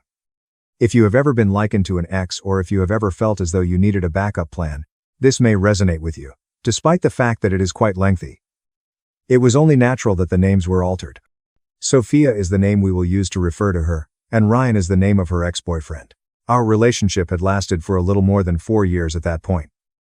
During the period when we were both working entry-level jobs in the same city, I had the opportunity to meet Sophia at a barbecue that was held by a person that we both knew. She was full of life and humor, and her laugh was so infectious that it could make a room brighter. She had a giggle that could fill a room with laughter. When I was younger, I was the kind of guy that was dependable, steady, and always planned the future. I was under the notion that this was the aspect of myself that she acknowledged and appreciated the most. I have been totally dedicated from the very beginning of this endeavor. I never wavered in my commitment to her through any circumstance. She had been working at a marketing agency for around 7 months when she was terminated from her position there. The reason for her termination was budget cuts. She was profoundly impacted as a result of it. She would cry in the middle of the night because she was struggling with self-doubt. I covered the rent by working additional shifts at my engineering job while she was hunting for work. During that period, she was seeking for work. During the course of the hours, I not only supported her in editing her resume but also made meals for her, sat with her and listened to her vent. When she finally received the opportunity to take a better position in a different city that was 3 hours away, I did not hesitate to give her permission to proceed with the move. Not only did I make a request for a transfer from my company, but we also moved together. In addition to packaging up our apartment, I also made the request. In spite of the fact that it was difficult for me to part ways with my close-knit circle of friends, I came to the conclusion that it would be beneficial for us in the long term. My goal is to convince myself that we are building a future that will come in the future. This brings back memories of those early days or times. When she got back to her house, she was feeling disheartened because she had to go through a challenging interview. When I surprised her with them, I had her favorite takeaway and a bubble bath ready for her when she emerged from the bathroom. It was times like those that gave the impression that the benefits of the sacrifices were well worth it. The words "You're my rock" were muttered by her as she slipped into my arms. In order to be there for her when she required my assistance, I avoided all of the bachelor parties that were being hosted by my pals. Because it would have resulted in less time spent together during her transition, I made the decision to postpone the pursuit of a certificate that could have been advantageous to my job. This decision was made because they would have led in less time spent together. My commitment and enthusiasm were unwavering.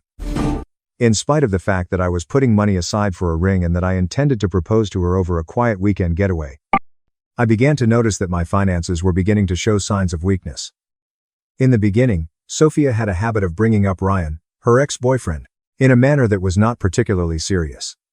Whenever we were watching television together, she would make reference to this particular thought. She would say things like, "Ryan used to take me on all kinds of impromptu road trips." The tone was one of sentimentality. My first reaction would be to disregard it, presuming that it was nothing more than daydreaming. All the way back when she was in college, Ryan was the most fascinating guy she had ever met. Constantly on the lookout for new experiences, whether it is tattoos or riding a motorcycle. However, the reason they broke up was because he was tough to deal with and cheated on her once or twice. She portrayed him as a larger-than-life figure, but the reason they broke up was because of these things. Not only did the parallels become more pointed throughout the course of time, but they also became more pointed during discussions. The beginning was done in a covert manner.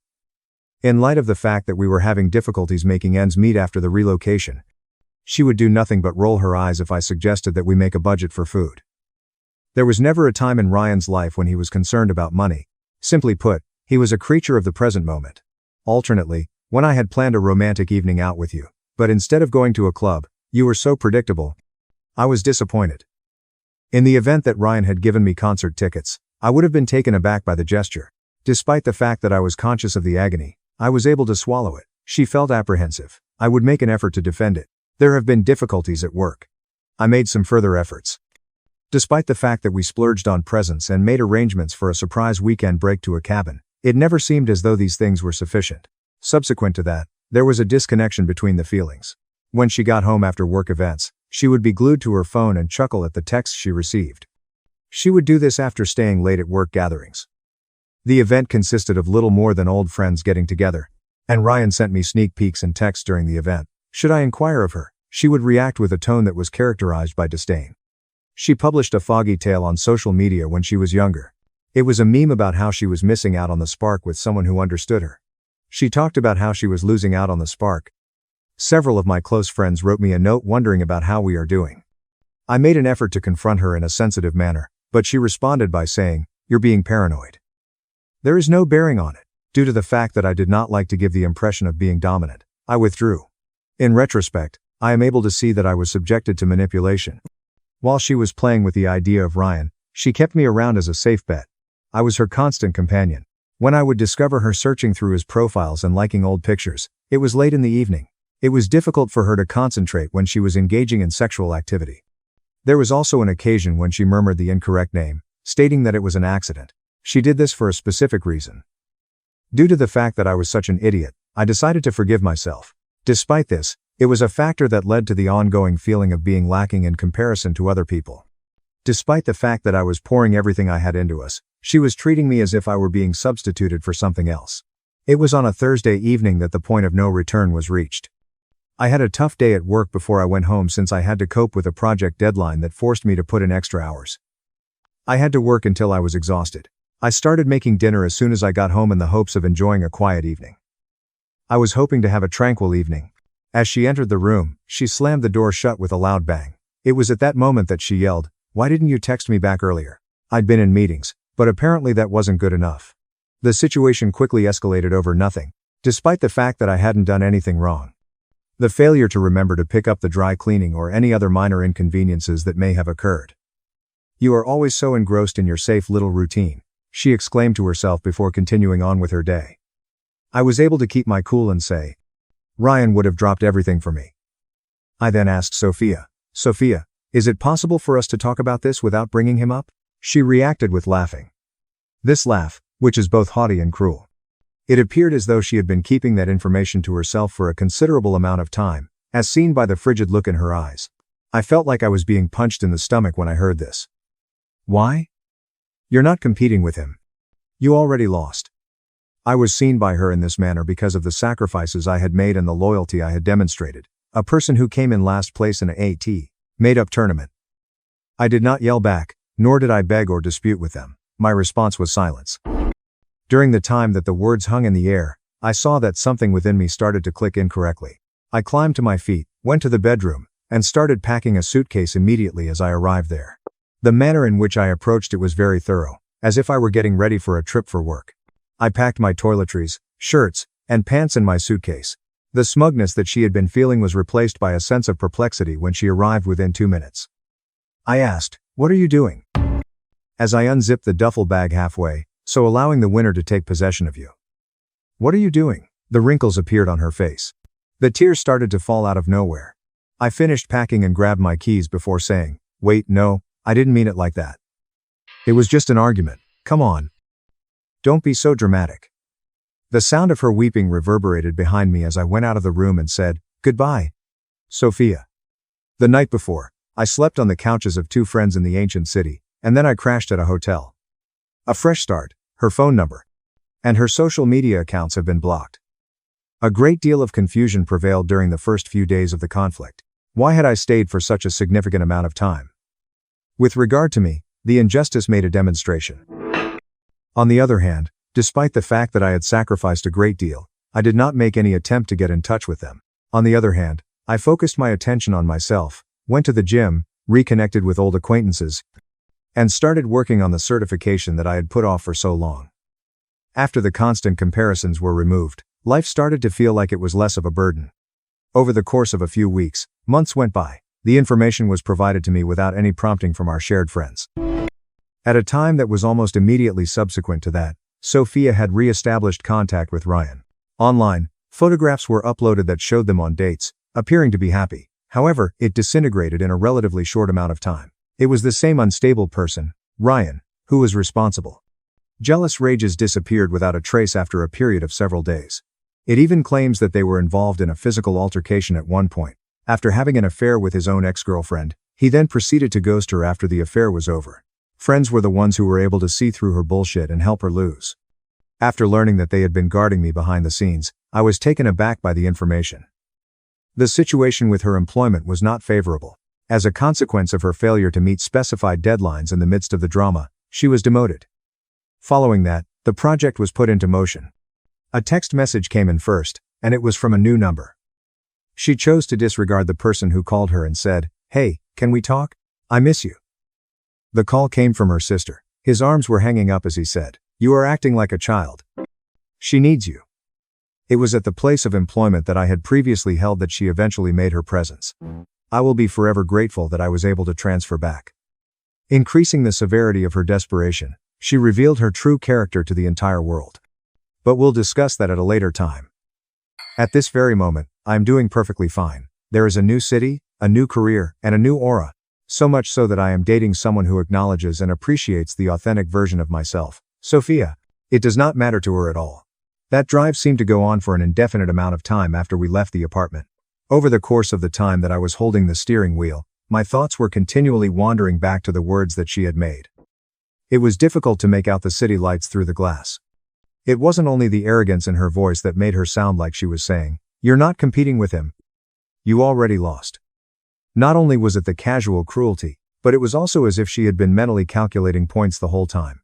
Having been a devoted friend, I had gone to great lengths to make sure that she was happy with everything. I was dismissed like if I were some audition that had been unsuccessful, and this was the thank you that I received. On that particular night, I stayed in a motel that was really inexpensive. It was the kind of motel that had walls that were extremely thin and fluorescents that buzzed. I was sitting on the side of the bed and staring at the wall of the room. My bag was at my feet. I was staring at the wall. An overwhelming amount of confusion was rushing through my head. Why did I choose to ignore the warnings that were given to me? The late hours that she would spend on her phone, the way that she would draw away from me when I wanted to embrace her, and the gradual erosion of my confidence that was created by those statements about Ryan are all things that stand out to me. A month prior, we were having dinner with her coworkers, and she was laughing so hard at a story about her crazy college days with him that she couldn't contain her laughter. She was laughing so hard that she couldn't stop laughing.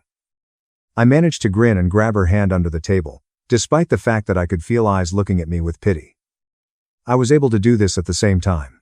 The expression "love can cause blindness" has been used. It turns out that you may also use it as a doormat because to its versatility. The following morning, I called my boss and pushed through the relocation so that I could go back to my prior workplace in the old city. I was able to do this since I had pushed through the move. I was in the process of looking for a new place to live when I decided to crash on the couch that belonged to my friend Ben, hindered Sophia in every way that could be imagined. Neither social media nor texting will be allowed, and there will be no loopholes. Due to the fact that the separation was so clean, it was comparable to removing a bandage. The hush that prevailed at first appeared to be quite oppressive. As soon as I opened my eyes, I would look forward to her welcome and wish me a pleasant morning. When that happened, go back to how the days turned into a chaotic mess of rituals. As a result, I neglected my work, going to the gym, and going out with friends to buy beers. A smack on the back was something that Ben did to me at one point in time. "Dude, you dodged a bullet." It would have been painful even if it were true. Due to the fact that I did not take any effort to rectify the unfairness that was taking on, there are no posts on the internet that are filled with rage. In the case of mutuals, there is no venting. Quite simply, you processed it on your own independently. If someone felt you were a fool, there is no reason for you to ask them. For my part, I also kept a journal. Although it sounds cheesy, I found that to be of great assistance. For instance, "Today I realized that her excitement was nothing but chaos," is an example of an entry. "I have started the certification course because I believe that I am worthy of having peace of mind. It just took me a few short weeks to achieve my goal. In addition to receiving a raise in salary, I have been given a promotion here at the company. Have renewed the passions and hobbies that you had in the past. I was able to hike on trails that I hadn't been on in years until now. Having no distractions when reading books is a desirable experience. It was as if life had become more steady when the emotional whiplash was no longer present. That's a positive thing. Karma started to work its way through the system after a period of approximately 2 months had passed. No effort was made on my part to locate it. As a result of informal check-ins, friends who went to the same school shared their perspectives. After taking a short break from their relationship, Sophia had promptly renewed her relationship with Ryan. The romance did not last for very long, despite the fact that she uploaded a picture of them in a pub with the caption, "Rediscovering Old Flames." Smug as ever. It turned out that Ryan was the same person she had left behind many years before. Unpredictable, having a temper that went out of control for no apparent cause. According to his friends, he felt envious anytime she engaged in conversation with male co-workers, and they accused her of cheating on him. Things had reached a very terrible level one evening. He caused her phone to break when they were in the middle of a heated disagreement, and then he rushed out of the room.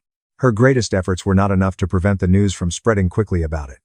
Ryan ghosted her after a couple of months had passed, which corresponded with the appearance of his own ex-girlfriend in the picture. To put it simply, this was the final straw. After everything was said and done, she was left with a broken ego in an apartment that was only half full. On top of that, it was a blow to her job. There were meetings that were skipped, and attention was diverted away from performance reports. Have been demoted to a position that is less senior. The stress that is intensifying over time. In the past, she had been shielded by friends, but those friends started to withdraw their support. We saw how she treated you. The truth came out. Isolation set in. Family tried to rally, but even they admitted that she had messed up. It was ironic, said one of the people who shared their experience with me. It was quite ironic.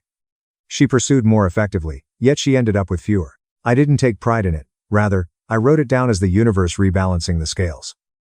As I sat with it, the bewilderment began to dissipate. The mornings went more smoothly. Without second-guessing myself, I would make coffee and plan out my day, remembering our most recent enjoyable weekend. As we watched the sun go down, I had packed a picnic for us, and she rested her head on my shoulder. "This is nice," she'd said. But even at that precise time, a text message from him was waiting for her on her phone. Previously, I had chosen to disregard the pit that was present in my stomach. However, now that pit had vanished, and clarity had taken its place. She had lost me. Not me. I was the one who had lost. It wasn't until the 4th and 5th month had passed that the attempts started. At first, they were not overt, but as time went on, they got increasingly desperate. Despite my ability to maintain my distance, it was clear that she was acting hypocritically. It all started with a text message from an unknown number that read, "Hey, it's Sophia." I was building. At the time, she was coming apart, and I was putting things together. "Would you be able to talk to me if I asked?" I yearned for us here. When I read it, I couldn't help but feel a tinge of displeasure in the back of my mind. It was erased without any response from me. After a week had passed, I received another message that read, "Please, I know I hurt you. But let's fix this." I chose to disregard it. Following then, there was an upsurge in the number of calls. It was her sister's number that called my phone one evening, and it was her sister. I answered the phone saying, "Daniel, it's Olivia." I did this because I was under the impression that it was an important matter. As you can see, Sophia is a total and utter failure. There is no way around having a talk with her. Whenever she is upset, she is crying. "Olivia, this is no longer my problem anymore," I stated with a firm tone of voice. "I take full responsibility for this."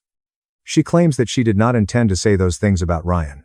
However, you are acting in such a chilly manner. A error was committed by her. Families argue, but they are able to forgive. For the sake of old times, come on over here. The old times are ended. Another attempt to get in touch with Daniel was attempted by Sophia after a few days had elapsed previously. My mistake was that she got a voicemail that read, "Daniel, please pick up." This time, she got a message that said that this Ryan was a total coincidence. His behavior is abusive, became unstable. It is now clear to me what it was that I was doing with you. Please give me a call back, if you like. I am unable to keep going without you. Need, not want, not love, need. It twisted the knife a bit, but I erased it. The desperation escalated. She unlocked herself somehow or used a friend's phone for extra texts. "Why are you ignoring me?" she replied. And then she arrived. I had just moved into my new flat, which was a plain one-bedroom apartment with a view of the park. When the doorbell rang on a Saturday afternoon, I looked through the peephole and saw Sophia, who was unkempt and had red eyes. I opened the door slightly and asked, "What are you doing here?" Sophia was gazing through the peephole. "Thank God, Daniel, for your blessings. I beg you to let me in." Her voice was shaking, yet there was a note of desperation in it. "We need to talk," she continued. "No, we don't." Her voice was wavering. "Ryan treated me like junk and dumped me like I was garbage. Come on. I traveled all the way by car. He used me exactly as you had warned him to use me. Please accept my sincere apologies." All right. I discovered that I was both perplexed and misled. "When it comes to me, you have always been very compassionate, kind and consistent in their actions. You mentioned that I was unsuccessful, so let's begin again," I remarked as I leaned on the frame. "Recall what happened during the argument? In no way are you in competition with him. It is too late for you. Indeed, Sophia, your words. The argument that you used to justify keeping me as backup while you hunted him was twisted." And tears filled my eyes. I grew infuriated and yelled things like, "It wasn't real. Please don't throw us away. Us was thrown away the moment you said it. Goodbye." I closed the door softly and locked it. I heard her pounding for a minute, and then I heard her sobs beginning to fade down the hall. At that point, anger began to take hold. The texts became hostile. "You are a callous person. How are you able to accomplish this? You are going to come to regret it when I am gone for good." Sophia's family then said, "Young man, this is unacceptable. We expect better," Sophia's mother said. I blocked the lot. It was terrible. Their toxicity was seeping through, but it strengthened my determination. It was evident that power was being reversed. She begged from the lowest point possible, while I stood firm from a higher position. The toxicity from her relatives did not stop there. It was laced with guilt trips like I owed them for the years I'd invested. "Sophia struggling because of you," he wrote. I archived it without responding. Her attempts morphed from pleading to outright manipulation. I received an email from her father a couple of weeks after she showed up at my door. The email was a lengthy rambling thing about manning up and not abandoning family. To say that it was unpleasant would be an understatement. While I was out for a run one evening, a mutual friend named Olivia called me. "Daniel. Hey, Sophia asked me to reach out to you. She is really sorry. She says she was going through things and took it out on you." I slowed down to a walk and caught my breath. "Olivia, I appreciate you, but no. Wait, hear me out. She admits that the Ryan thing was stupid.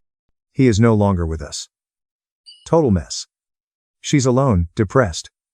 Her family's worried she'll do something drastic. Just talk to her." Drastic. Classic emotional blackmail. That's on her, not me. I've moved on.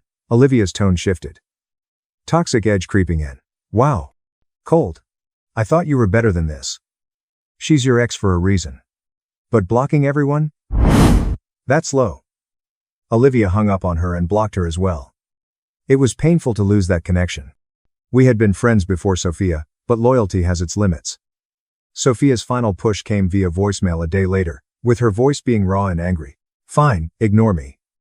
On the other hand, Daniel, you are a coward who is hiding behind silence. I'm sure you're having a great time, me pleading with you as you pretend to be a victim of the situation." Ryan was, at the very least, enthusiastic about the situation. "There is nothing about you. Call me, or don't call me at all." The only time I listened to her was once, and then I deleted it from my memory. She justified her treachery by saying, "You already lost." Those who knew her best were exposed. During the course of that altercation, she had exhibited a level of arrogance that eventually turned into wrath. Her actions were merely hypocritical. She did not experience any feelings of sorrow. Now, I am the one who is the loser since I walked away from the situation. Power reversal has been finished. There was no hope for her.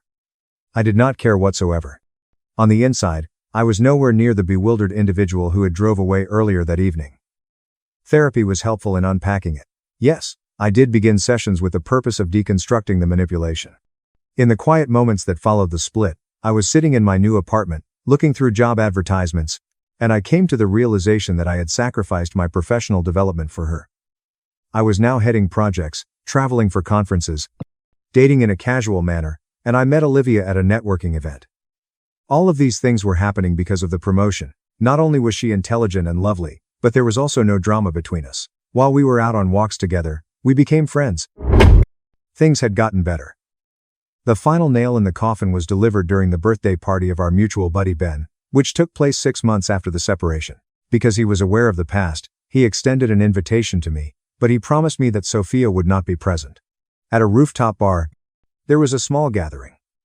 The city skyline sparkled, and the music was low. Olivia was there with me, and I was wearing a button-down shirt that was quite sharp. When I saw her, we were mixing with other people.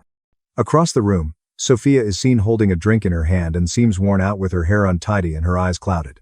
Either they crashed or they were invited at the very last minute. We looked at each other. She made a beeline for it.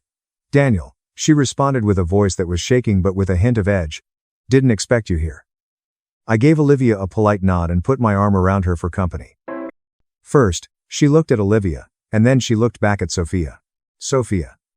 The level of her desperation reached its highest point, and her words fell like a cascade as she asked, "Can we talk privately? Please, I've been a wreck." No need. He was a person who was violent. Shouting and bruising were reported in the area. Following his use of me for his own financial benefit, he then left. My advancement was taken away from me. Friends disappeared without a trace. Because of my mistake, my family is upset with me. On the other hand, you were absolutely correct.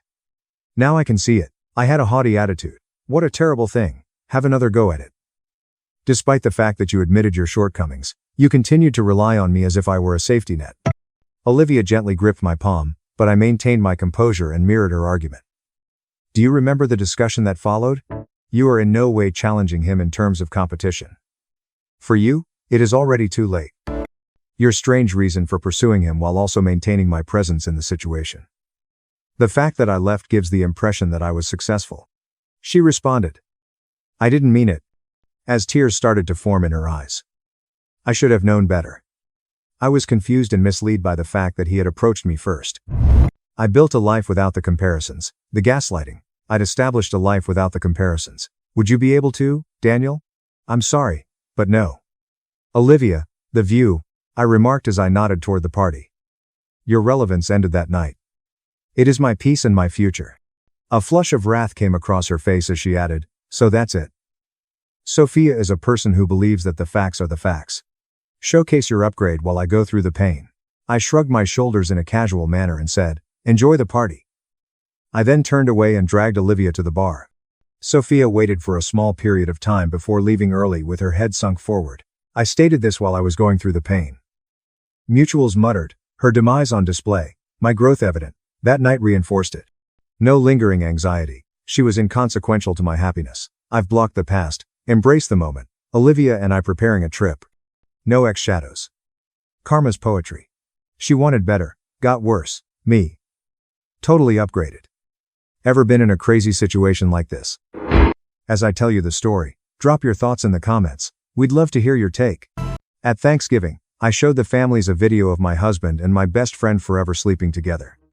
The adulterous couple sobbed and tried to beg for forgiveness. While dating Daniel, I thought my best friend Ava was single for 3 years. Daniel played video games and Ava complained about dating apps at wine nights. When she asked about ghosters, I promised her amazing people. We had her at every birthday, holiday dinner, and couple celebration. Daniel rarely spoke to her, tolerating her like my annoying friend. Daniel always talked around others, so that should have been the first sign. Found it accidentally when I got home early from work. Hidden my 5-hour flight change from Daniel to surprise him with his favorite takeout. My apartment had bedroom voices when I entered. Ava's nervous laugh, not just voices. Daniel said she outdid me in my sundress. In the hallway, my 2-year-old best friend and 3-year-old boyfriend said I was boring in bed and needed to find each other. Be careful, Ava said I was suspicious of her dating life. Daniel thought I was stupid beyond comprehension. This went on without my consent for 9 months. Ava cried on my shoulder about being single for 9 months on the way home to my boyfriend. Daniel faked working late for 9 months while meeting her at her apartment. For 9 months, they played footsie under my dinner table and ate. So I thought at my sister's house instead of confronting them. She wanted to slash tires, but I proposed alternatives. After her mom left with her trainer, Ava's dad, Victor, was 53 and divorced for 4 years. Owner of a construction company, he attracted someone's dad and was lonely after divorce. We always met at Ava's family events and he called me his daughter. Perfect. The coffee shop near Victor's office was our first meeting. Total coincidence. Definitely unplanned. After Ava mentioned his routine, we talked about construction and I mentioned needing help with my apartment renovations that didn't exist. Victor offered to find his daughter's best friends forever. He came over while Daniel worked and I bent over to point out imaginary issues in yoga pants. Victor texted about more repairs. My needs persisted. Door, sink, and light work. I fed Victor lunch to say thanks. Fresh soup, sandwiches, and cookies. Victor hadn't cooked at home since divorce. Since Daniel never noticed, I said it was nice cooking for someone who appreciated it. Victor talked longer about his business, divorce, and Ava never visiting. Week 4, after he fixed my perfectly working garbage disposal, I suggested dinner. Since I fed him lunch for weeks, Victor demanded steakhouse payment. We chatted over wine until the restaurant closed. Victor took me to my door and said any man would be lucky to have me. I kissed his cheek and thanked him. New relationship began the following week. Victor took me to nice restaurants while Daniel was with Ava instead of working late. We attended boring concerts, museums, etc., Daniel said. Kind Victor gave me flowers and small gifts weekly. His kindness contrasted Daniel's ease. Dan and Ava sloppy, forgot their deception. Dan resembled Ava's perfume. Ava mentioned her solo films by mistake. They were cunning and cruel. 3 months after meeting Victor, I hosted Thanksgiving. Daniel's parents, Ava, and Victor, the surprise guest. Ava dropped her wine glass when Victor entered. She stammered, asking why her dad was there. So I took Victor's hand and smiled at everyone. Invited Victor out. Her face went pale and bloodless. No sound came from her mouth opening and closing. Daniel was confused, eyebrows raised. Why is Ava's dad my date? Squeezing Victor's hand brought more smiles. Warm Victor's hand squeezed mine. He had no idea what was coming. Victor and I have been dating for 3 months, I told everyone. Clear, calm voice. Ava fell onto the couch after her legs gave out. Her hands shook too much to hold. The wine from her broken glass stained my carpet dark red. My mother gasped. In his chair, Daniel's father leaned forward. Victor, who held my hand, was confused by everyone's shock. Daniel's look changed. Slow motion shown. Being confused, he opened his eyes. He knew. He knew I knew. His words flowed. He disapproved of my view. He clarified. He suggested a private chat. Ava looked at her father in fear. Her tears were huge. Parent froze in love seat. Daniel's parents stared at each other and their son, confused. The turkey cooled on the table. Nothing moved to eat. Let go of Victor's hand and straightened. Daniel and Ava have been cheating for 9 months, I told everyone. I spoke steadily. I said, I have proof. I heard everything they said about me when I got home early from work. Ava wept. Big ugly sobs shook her. She begged not. She suggested discussing later. Please don't do this in front of everyone, she said, but I stopped caring. I hated being called stupid. Victor tensed her hand. He faced me. He looked confused and dog-bruised. I was asked why I approached him. The man spoke softly. We saw his exact understanding moment. His daughter betrayed me, so maybe I used him to get back at her. Daniel's mom rose. Her chair scraped floors. She demanded proof. Her voice raged. Daniel quickly declined, claiming insanity and misunderstanding. To prove his lies, Ava cried too much. Her shoulders shook and hands covered her face. The front door opened and my sister entered. She always arrived late. Seen her room scan. Daniel looks guilty as Ava cries on the couch, face hurt by Victor. My parents' shock. She joined me. She crossed her arms and glared at Daniel. Victor released my hand. Losing warmth hurts. He faced Ava. He asked her directly if she slept with my boyfriend. His voice shook. I'd never heard Victor sound like that. Betrayed, hurt, disappointed. Ava avoided him. She covered her face with hands. Answered enough. Victor looked broken. The huge construction company owner looked deflated. After approaching Ava, he stopped, hands side. I spoke again. I told everyone what I heard that day. Daniel said my sundress made me look worse than Ava. People called me boring in bed. Ava said I was suspicious and to be careful. How Daniel called me dumb to understand. Dad grew red. Softly, Mom cried. Parents glared at Daniel. Dad stood and pointed at Daniel. He said it was unacceptable. Mother wanted to slap Daniel. Dan defended himself. He found me boring. He said I was distant. He claims I ignored him. He requested assistance. Sister interrupted him mid-sentence. She wondered if boredom made him lie to me for 9 months. Loud and angry, she spoke. She asked him to mock me with my best friend when bored. Victor rose quickly. Due to his speed, everyone watched. He entered kitchen. A gasp was heard. After jumping off the couch, Ava followed Dad. Still crying.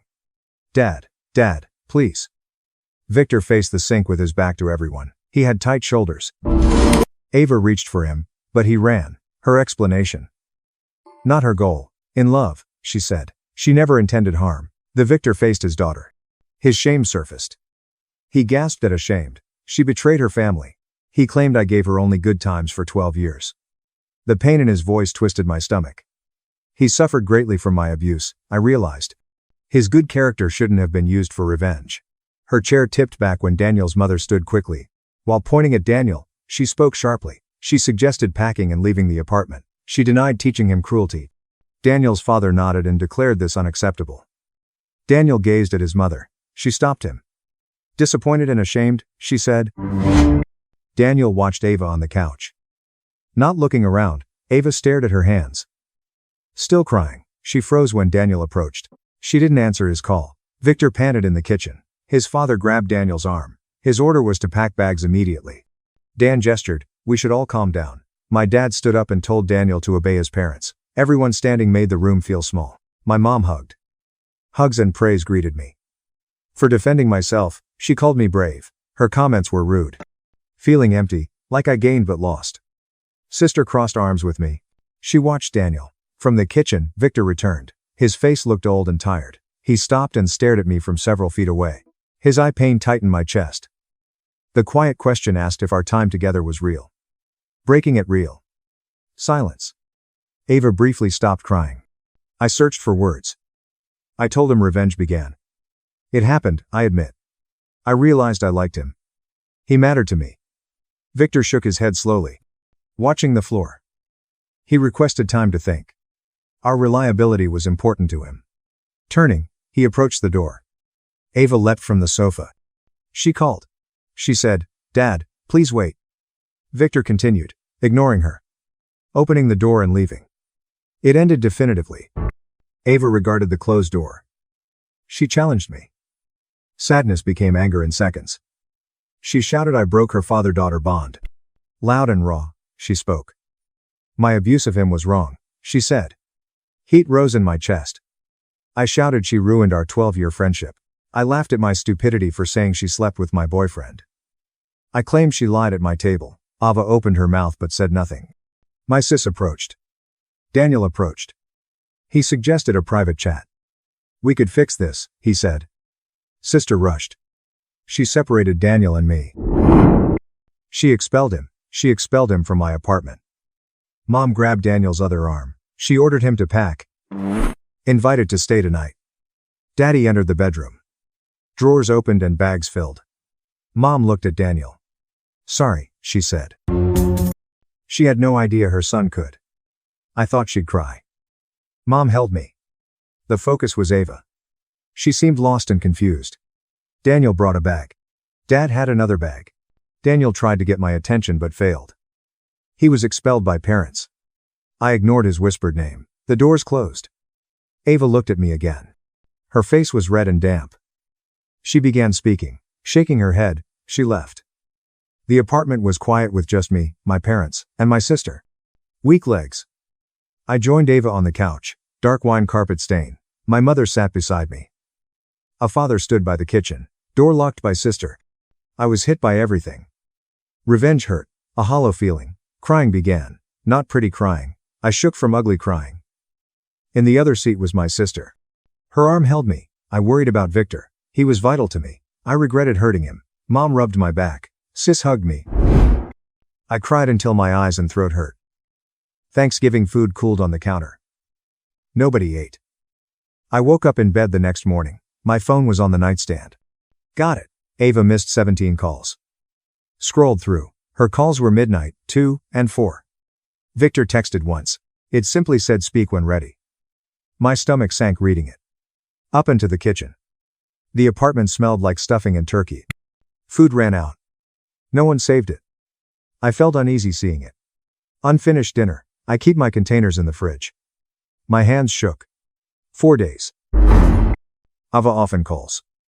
I remained silent. Sister helped me clean. If Victor rang me, I showed her text. I should meet him, she said. She claimed I owed him. Call came in while we were talking. Sophia from work. I replied. Sophia asked if I was okay. She reported hearing. I asked how she knew. She said our friends were covered. Information spread. Ava or Daniel must be telling people to shame me, probably their version. Sophia requested my visit. I hung up after thanking her. Replied Victor via text. I offered to talk if he was. His reply was swift. He suggested coffee. Compromise was chosen. I watched the door from a corner table early. Victor arrived on time. He looked bad. The circles under his eyes were dark. His hair was combed wrong. He was restless since Thanksgiving. He sat opposite me. Ordered coffee. No one drank it. Victor claimed Ava frequently called. He said she apologized and explained. He ignored her. He spoke hollowly. Missing words. Victor leaned in to watch. Why I chose him for revenge was asked. The query persisted. Truthful but possible. Being truthful. I scheduled our first meeting. I called apartment repairs fake. Wearing yoga pants was intentional. I made him lunch to keep him coming back. Victor listened. Jaw tightened. His hands held coffee. He processed everything under my watch, every dinner, concert, kiss I gave him. He saw things differently, recognizing manipulation, calculation, and revenge. I didn't mean harm. Plans first meeting, fixes fake. I stopped thinking about revenge between his third visit and our 12th dinner. I stopped counting his business stories and laughs. Victor examined his coffee. When did I notice it changed? Tell him it was the concert where he sang every song poorly and didn't care. He appeared happy. I wanted his look. Mouth cramped. He said Ava visited 2 nights after Thanksgiving. Crying hindered her speech. She said she loved Daniel and didn't mean to hurt. Listening to his daughter apologize made Victor sick. He said loving someone doesn't justify cruelty. He said betraying your best friend for 9 months while crying on her shoulder isn't love. Ava says Daniel and she understood each other. Victor said he told her to take responsibility for hurting me daily for 9 months. Ava hasn't called since leaving home. Do we have chance? I asked Victor. Any way to start over without revenge and lies? Victor regarded me. He doubted. He doubted reality and strategy when thinking about us. Time was needed to decide on trust. My chest tightened at hearing that. I worried about losing him because of how it started. After leaving the coffee shop, I felt worse. 4 days later, my phone rang. Unknown number. Something prompted me. Jack, Daniel's best friend, spoke. I recognized him from parties. Jack requested conversation. He denied knowing about the affair. He lied about working late or helping Jack move Daniel's furniture. After Thanksgiving, Jack said Daniel told him everything. Daniel claimed his temporary apartment was messy. Showering less, drinking more, and dwelling on it. Jack felt guilty for unknowingly aiding Daniel's infidelity. I told Jack it wasn't his fault. Jack said Daniel kept calling him stupid for wasting 3 years on a careless person. I didn't pity Daniel. I checked email after hanging up. New Emily note. Long paragraphs. Started reading. The affair started, she said. She and Daniel attended my birthday party last year. How they chatted in the kitchen while I opened gifts. Unappreciated, Daniel said. She felt invisible. After that night, texting continued. Before finishing, I deleted the email. Nothing changed with her excuses. 9 months of deception. They mocked me for 9 months. She played my couch friend for 9 months. That weekend, my sister helped me pack Daniel's stuff. His clothes stayed in the closet. Sink toothbrush. His books filled half the shelf. Removed everything. Sister found a shoebox in his drawer. This contained dozens of hotel receipts from various hotels and dates over the past 9 months. Sister dug. A strange phone was found. Cheap burner phone. She started. Messages from Emily to Daniel. Many hundreds. Arrange meetings. Sharing detection, avoiding advice. Making fun of my words. Sister looked at me. She suggested proof of their elaborate lies would exonerate Victor. She was right. I wasn't abandoned. A secret life emerged. Late at night, my phone buzzed. Text from Victor. Always considering us, he said. He wanted open dialogue without Thanksgiving. He suggested talking and walking in a neutral park. Sure, I agreed. Next day's time was chosen. I watched ducks swim early in the park as I walked around the pond. Victor arrived on time. Started walking. First, we were silent. Victor concluded with a thought for me. He missed our daily chats and laughs. His presence made me feel valued and seen. Daniel never asked about my job, food preferences, or happiness.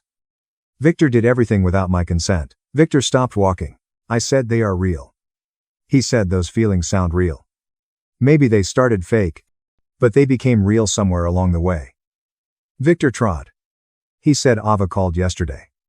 I was manipulative, she said. Seduced her father for revenge, he said. Said I was awful. Victor requested my testimony. He wanted my real identity. I inhaled. I described myself before Daniel and Emily entered my bedroom. I claimed to remember birthdays, make soup for sick friends, and believe their love. Described the woman I pursued. Someone who wanted to hurt her attackers. His loneliness hurt. Bending over in yoga pants was intentional. It was me twice. Victor listened. Being divorced made him feel worthless. His wife left him for a younger, more exciting man. He said my interest eased his pain. He focused on me. We met as hurt people, unwell and seeking pain relief. We walked and chatted. 3 hours. Sunset. Victor considered the situation difficult but possible. Desired to strive. Two people building from messes, not revenge or strategy. Victor wanted but needed to slow. Trust needed fixing.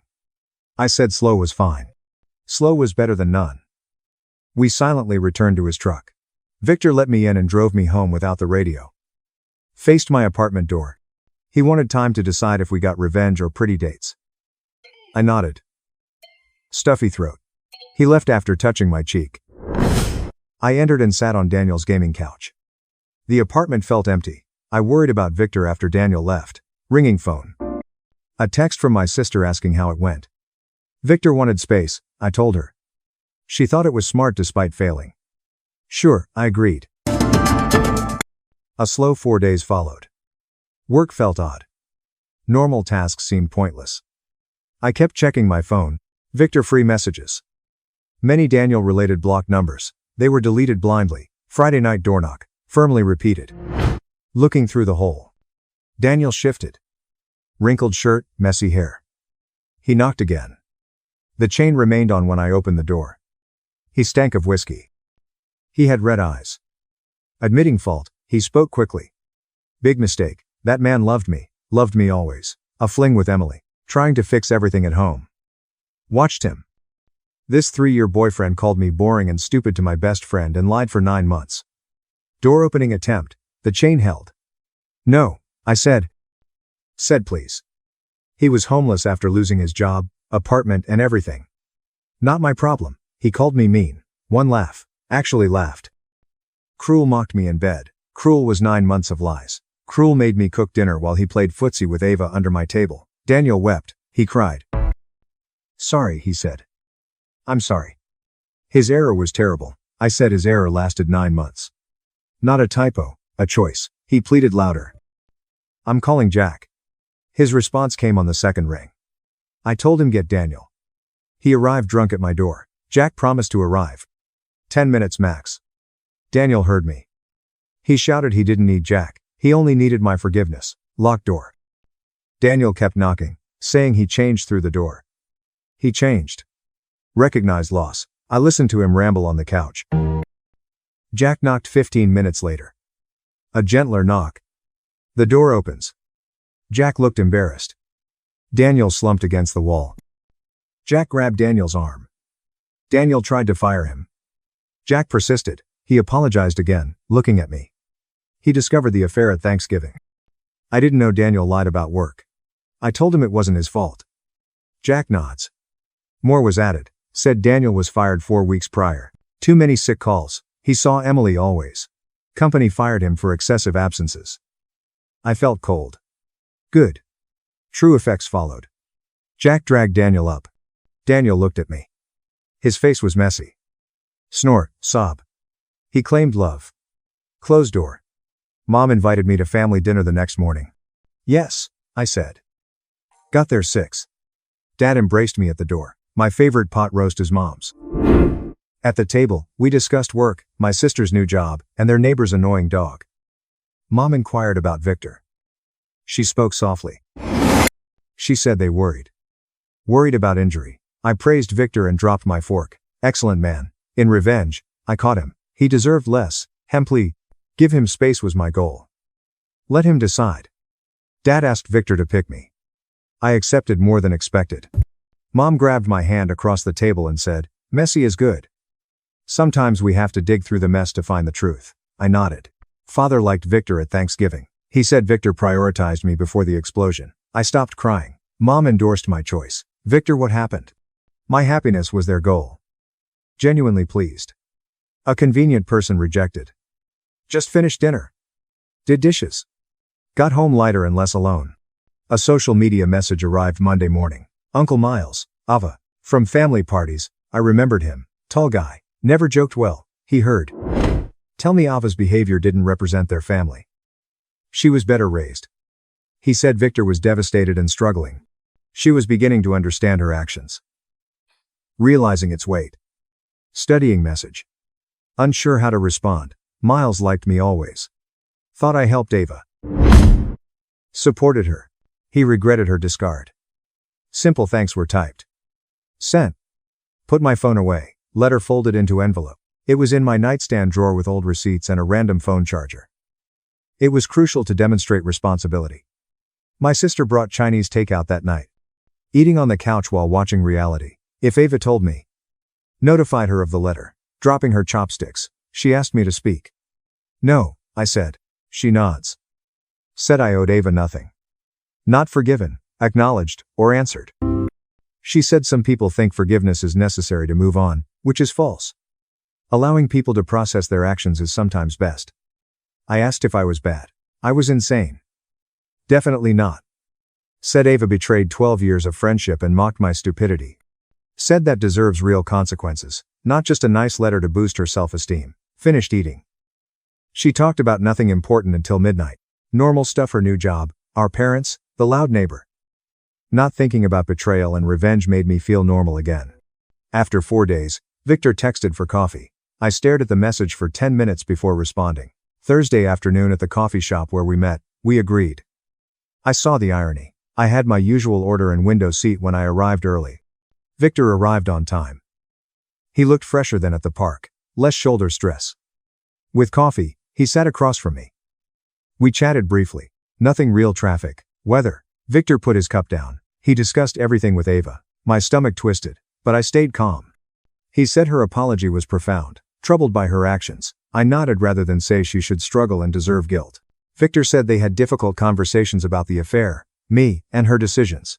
Talking about it made him look older and tired beyond sleep deprivation. Victor said Ava confessed in conversation. Said the affair made her feel powerful, desired, and like she won a secret competition. She never considered the real harm. I was never emotional. Saw me as a barrier to her goals. This strained Victor's voice. Looking out the window, he said she disappointed him. Without knowing it, he raised a cruel person. My chest snapped. For Victor, not Ava. He loves his daughter but hates her actions. He said their relationship would change forever. As his daughter, he forgave her but lost trust.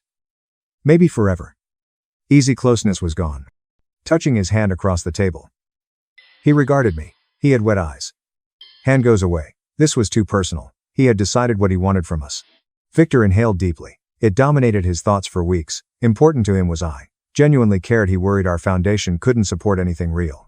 Strategy, deception, retribution. So he doubted our trust. I worried our start would taint everything. I recommend moving on. But he was right. He was intentionally seduced.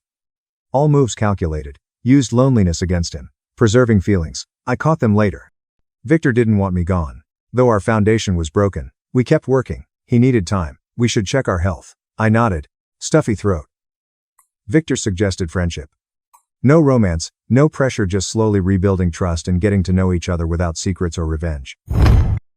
Sure, I agreed. Saying we were meant to be together, suggested honesty over calculated seduction. Victor grins. He'd like. We finished our coffee and agreed to meet next week. Same time, place. I was hugged off. Felt different. We were less charged and more careful, afraid to break something fragile. Slow month next. Every Thursday, Victor and I had coffee. Every topic was covered. Therapy, wound healing, and his company. Conversations grew genuine. We were deciding if we liked each other when I wasn't performing, and he wasn't seduced. I told him about my childhood, parents, and sister, which I hadn't shared on dates, to impress him. Vic divorced. It was discussed.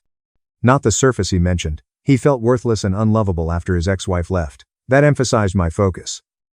Why he fell fast. We were vulnerable and met at the wrong time. Maybe right time, wrong way. Not sure. I enjoyed hanging out with Victor on Thursdays. It was lighter and easier, like we could rebuild from the wreck. Mutual friend called Tuesday. Someone who knew Daniel and me for years. Someone told her to call Daniel. He requested a meeting, apology, and explanation. My jaw tightened. Rejected her. Convince me. Sorry, Daniel struggled. Stop her. Moving forward without Daniel's apology. It wasn't my job to console him. He should improve for himself, not me. She concurred after quieting. I felt lighter after setting limits. Dan's excuses didn't stop me healing. To hear from him was up to me. Not now. Jack texted me days later to chat. Daniel wanted me to know he was in therapy, reflecting on his cruelty during the affair. I was fooled and used. Jack said Daniel finally took responsibility. I read the message twice and wrote that I appreciated him telling me but never wanted to reconcile or be friends with Daniel. Jack quickly replied that he understood and wanted me to know Daniel was changing. I put my phone down.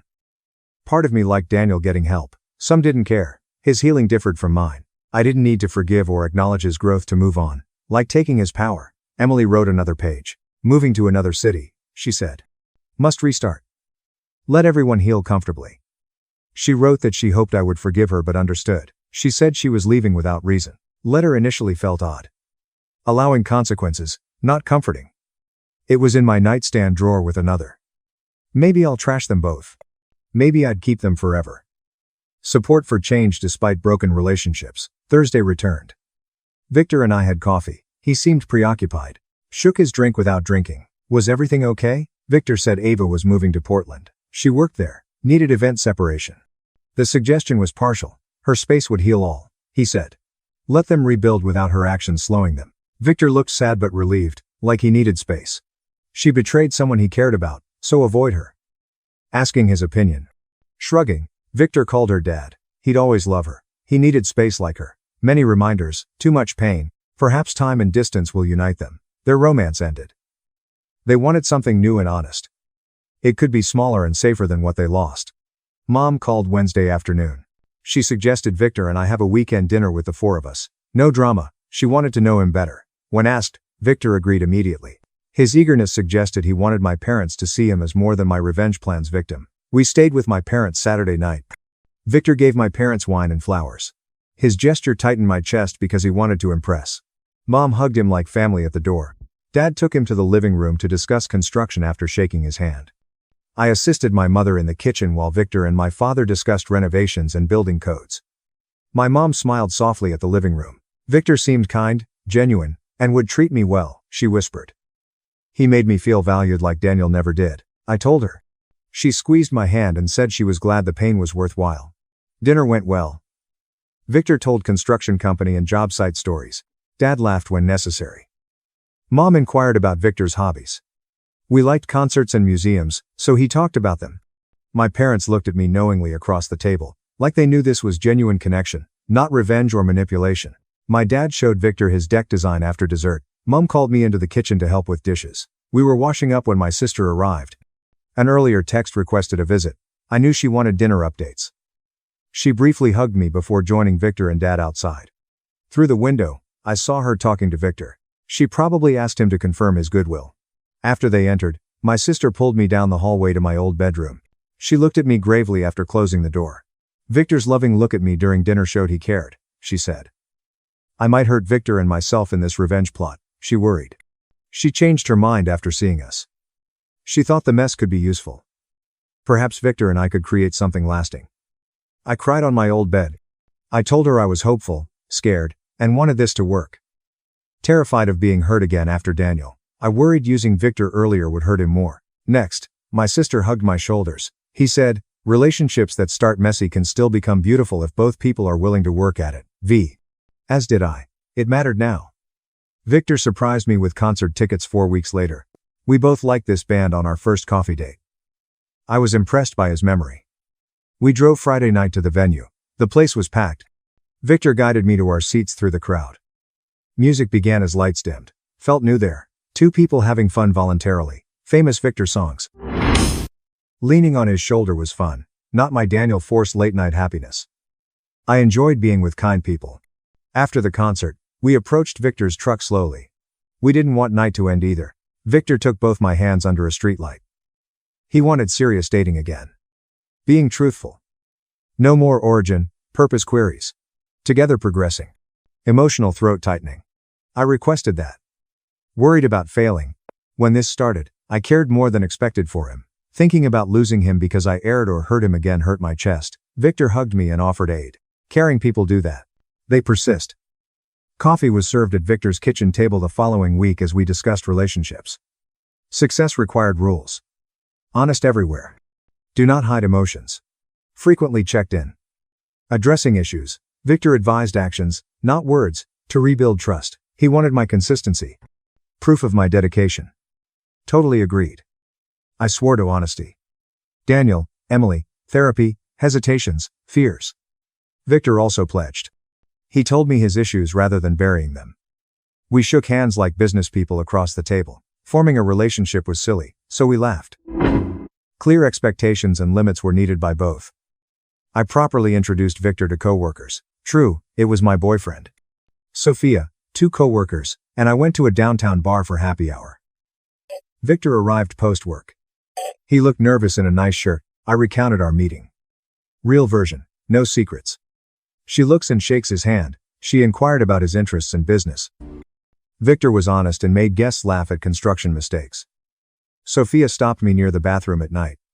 Victor clearly treated me well, she said. She saw him watch and listen. Her approval was complete. You deserve joy after your ordeal. Friends' approval lifted me, like I was finally living a proud life.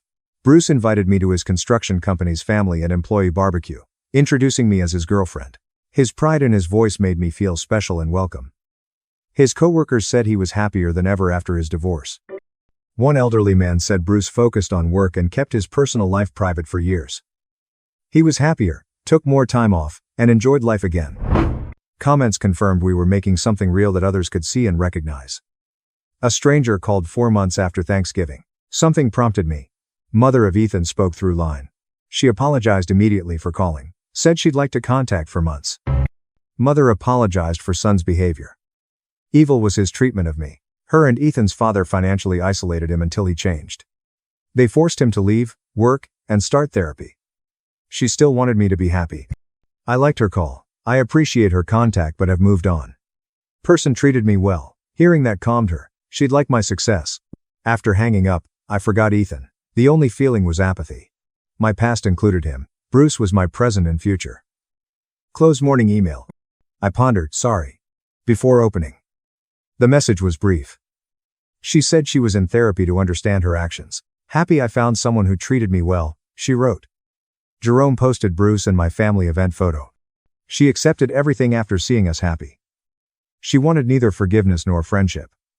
She wanted to show me her progress. I closed the email without replying. I may forgive her later. Moving forward with Bruce was my goal today.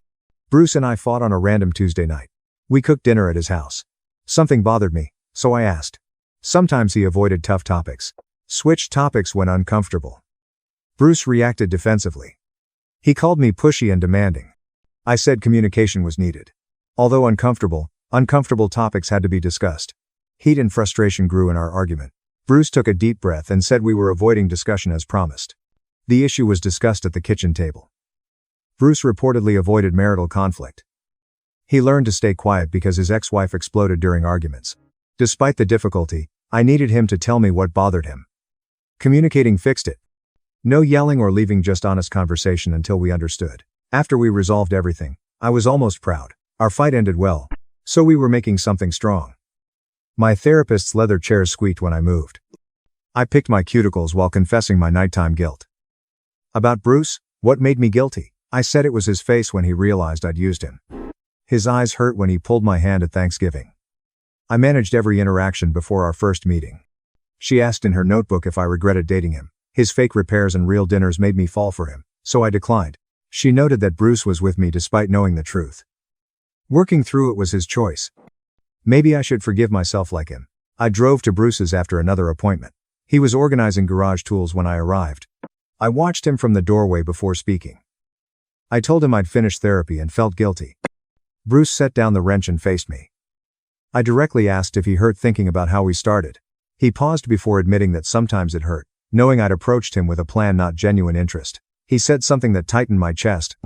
He said he focused on our identity, not our origins. Many relationships start, but ours was messy. He cared most about our honest and clear choice. I took his oily hands. I told him I chose him and would prove my feelings for as long as it took. Bruce offered me dinner at his house the following week. He grilled steaks while I made a salad in his kitchen. Movement was effortless, like we'd done it 100 times. When the evening was calm and domestic, I realized how much had changed since Thanksgiving. Dinner was candlelit in his dining room. Bruce poured wine while discussing work, my parents, and his latest construction project. Normal couple things mattered. Bruce turned on his couch TV after dinner, but we didn't watch. I fit perfectly against his side when he pulled me close. Bruce looked at me after a pause. His seriousness set my heart racing. He wanted my attention and to speak. I nodded and waited. Though hesitant to love someone who had used him, Bruce declared his love for me weeks after Thanksgiving. My laughter at his bad jokes delighted him. Listening to business issues made him feel important. Despite our rocky start, he loved me. Notifying me was necessary. To tell him I loved him made me cry. I didn't deserve it after my actions, so I was afraid to say. But I loved him. Bruce kissed differently, like a promise. We discussed everything late. I wish I could change our messy start and meet him differently. Bruce agreed. But history was fixed. We needed authenticity moving forward. He said our situation was worth fighting for, regardless of origins. I felt safer than in months sleeping on his couch with his arm around me. My apartment changed 6 months after Thanksgiving. Redecorated and removed Ethan-related items. At the new couch, bedding, and kitchen table, Bruce and I had weekend breakfasts. I never expected my life to change as my boyfriend mocked me in that hallway. My relationship was respectful and honest. Bruce valued my opinions and made me feel valued daily. Our boundaries and communication made me feel safe. I started speaking up when something bothered me instead of staying quiet and resentful. My therapist said my self-improvement showed. I would set better boundaries with everyone, not just Bruce. I quit putting up with minor behavior. It looked like I'd lost weight to my sister. Bruce and I planned a coastal birthday getaway. The bed and breakfast and restaurant reservations were appealing. In the evenings, we planned activities using local photos. My optimism about our future was simple. I'd learned revenge didn't fix betrayal. It was good to confront Ethan and Chloe at Thanksgiving, but their hurt remained. Living proudly with a kind partner helped. Bruce always made me coffee and kissed my forehead before work. He checked in via text all day. He listened and offered solutions, not dismissing my concerns. He stood out from Ethan, making me grateful every day I discovered the affair. Bruce now dines with my parents regularly. My dad enjoyed discussing business and construction with him. Mum said she only wanted my happiness because she saw it. I stopped checking Ethan's social media months ago because I didn't care. Indifference was winning. The Tuesday morning coffee shop near my office was my destination. In the long line, someone called my name as I scrolled my phone. Jerome appeared behind me with a briefcase and a smile. I felt awkward without him before Thanksgiving. He seemed interested in my health. After ordering our coffees, Jerome suggested we sit if time allowed. After texting work I'd be late, we sat at a small table. Jerome said he knew everything. Chloe was improving, he said. She was healing after months of therapy. He said she moved to a new city to give everyone space and started over. Jerome said she sent him a healthier, happier photo. He mentioned Bruce. Bruce looked happier than Jerome had seen him in years at a family gathering a few weeks ago. First time since divorce, truly happy. Bruce and I helped Jerome, he says. It was nice that others saw our genuine connection. After coffee, Jerome left. Relief filled him, and he said life sometimes takes perfect turns. I pondered everything after he left. Our path to Bruce was immoral and messy. Using him for revenge hurt. We made something real from that mess. Someone admired me. Bruce felt appreciated. Chloe improved. Ethan supposedly changed in therapy. I finished my coffee and walked to work, thinking that living well, being happy with someone who values you, and being proud instead of bitter is sometimes the best revenge. Bruce's gift was better than revenge. My girlfriend dumped me for a hot guy at her graduation, despite my paying $110,000 for her college. I threw her the loan papers. Now this debt is yours. When she was 25 years old and working 2 jobs to save money for college, I, a male, met my girlfriend. I am now 30 years old. Her parents were unable to continue providing financial support for her, so she decided to withdraw from school after her first year. And for the past 3 years, she had been working hard in order to save up enough money to travel back. We had an instant connection with one another. Obtaining a degree in marketing was something that she was determined and enthusiastic about. To tell you the truth, I was shocked. She was having a difficult time deciding whether to take out big student loans or to wait another 2 years to save up, as she was 6 months into the program. Overall, I had done well for myself. As early as possible, I entered the field of software development, made some astute investments, and was bringing in approximately 150,000 calories annually. There is no debt. I was the sole owner of my condo. I assured her that I would be of assistance. How much assistance do you need? She inquired about it. I stated that it was all of it. Focus on your studies. I will take care of everything else. Having said that, here is the point, and this is quite significant. Don't think I'm a moron. A divorce that resulted in my father paying for his ex-wife's law degree and then her leaving him a month after she passed the bar exam was a source of frustration for my father. Moreover, I took him to the dry cleaners. Protect yourself, that is something I learned early on. I organized it as loans, complete with the necessary papers and signed agreements, and everything else. Her attitude was one of contentment, even gratitude. We went to a lawyer, who drafted loan agreements with a 3% interest rate, which was extremely generous, and really nothing more than following inflation. The agreement stated that the payback would begin 1 year after the graduation. It was all legitimate and within the law. Over the course of the subsequent 4 years, I was responsible for paying $60,000 in tuition, $38,000 in rent and utilities for her apartment, $10,000 in textbooks and supplies for her laptop, additional expenses totaling $4,500, including auto repairs, an emergency visit to the dentist, and other charges. The grand total is $110,000. Every single payment was recorded, and every single expense was recorded. At the beginning of each semester, she signed updated loan agreements. Every single object was stored in a specific folder, including both digital and physical copies.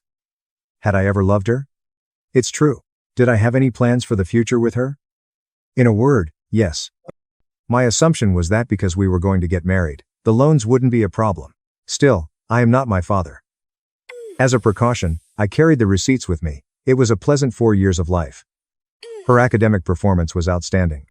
It was a solid team. Discussing the possibility of moving in together right after graduation, I meant a lot to her family. She continued to refer to me as the nicest thing that had ever occurred to her. With tears in her eyes, her mother would express her gratitude to me for providing her daughter with this chance. After that, the graduation took place on Saturday. With over 90 guests, she had organized this enormous party that was held in a rented event venue. Her entire family, all of her pals from college, and a few of my colleagues and co-workers were all present. I contributed to the cost of the venue. Due to the fact that I am not that spiteful, the loan does not include an additional $2,800. This was a present. The situation was going quite well. The bar was open, the food was catered, and her parents gave speeches. After that, she stands up to deliver a speech. I have a feeling that she is going to express her gratitude to everyone, get emotional, or do something else. She begins in a typical manner. I would want to thank everyone for coming. This journey has been really fascinating. Without support, I would not have been able to survive. After that, she said, I have an announcement to make. This seems to be the ideal time for fresh starts. I'm considering becoming involved. Is she going to make a proposal to me right now? Sure, she was the kind of person. My boyfriend and I are going to make a breakup. Scratch the record. It was completely silence in the room. My friend who was sitting next to me choked uncontrollably on his drink.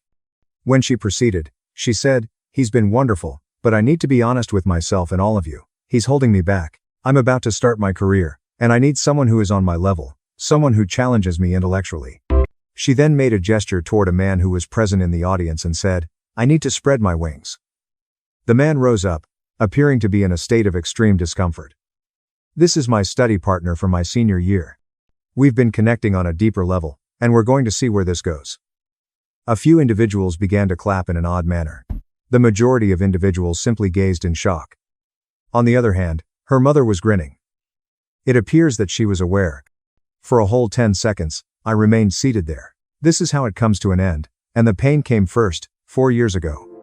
At a gathering that I had helped pay for, I was publicly humiliated. First, there was rage, and then there was something more. Clarity that is icy and deliberate. Then I stood up and grinned. Kudos on achieving the degree. Also, the new romantic partnership. She appeared to be relieved. I am appreciative of your comprehension. I think you're a wonderful guy. A person will come to you, without a doubt. In any case, before I leave, after pulling out my phone, I opened the folder that contained my documents. Quickly, I need you to put your signature on something. What exactly is it? After approaching her, I opened the PDF file on my phone that displayed the comprehensive breakdown of the loan, simply confirming that I have received the timetable for paying off your loan. That's the loan of $110,000 that I gave you over the course of 4 years.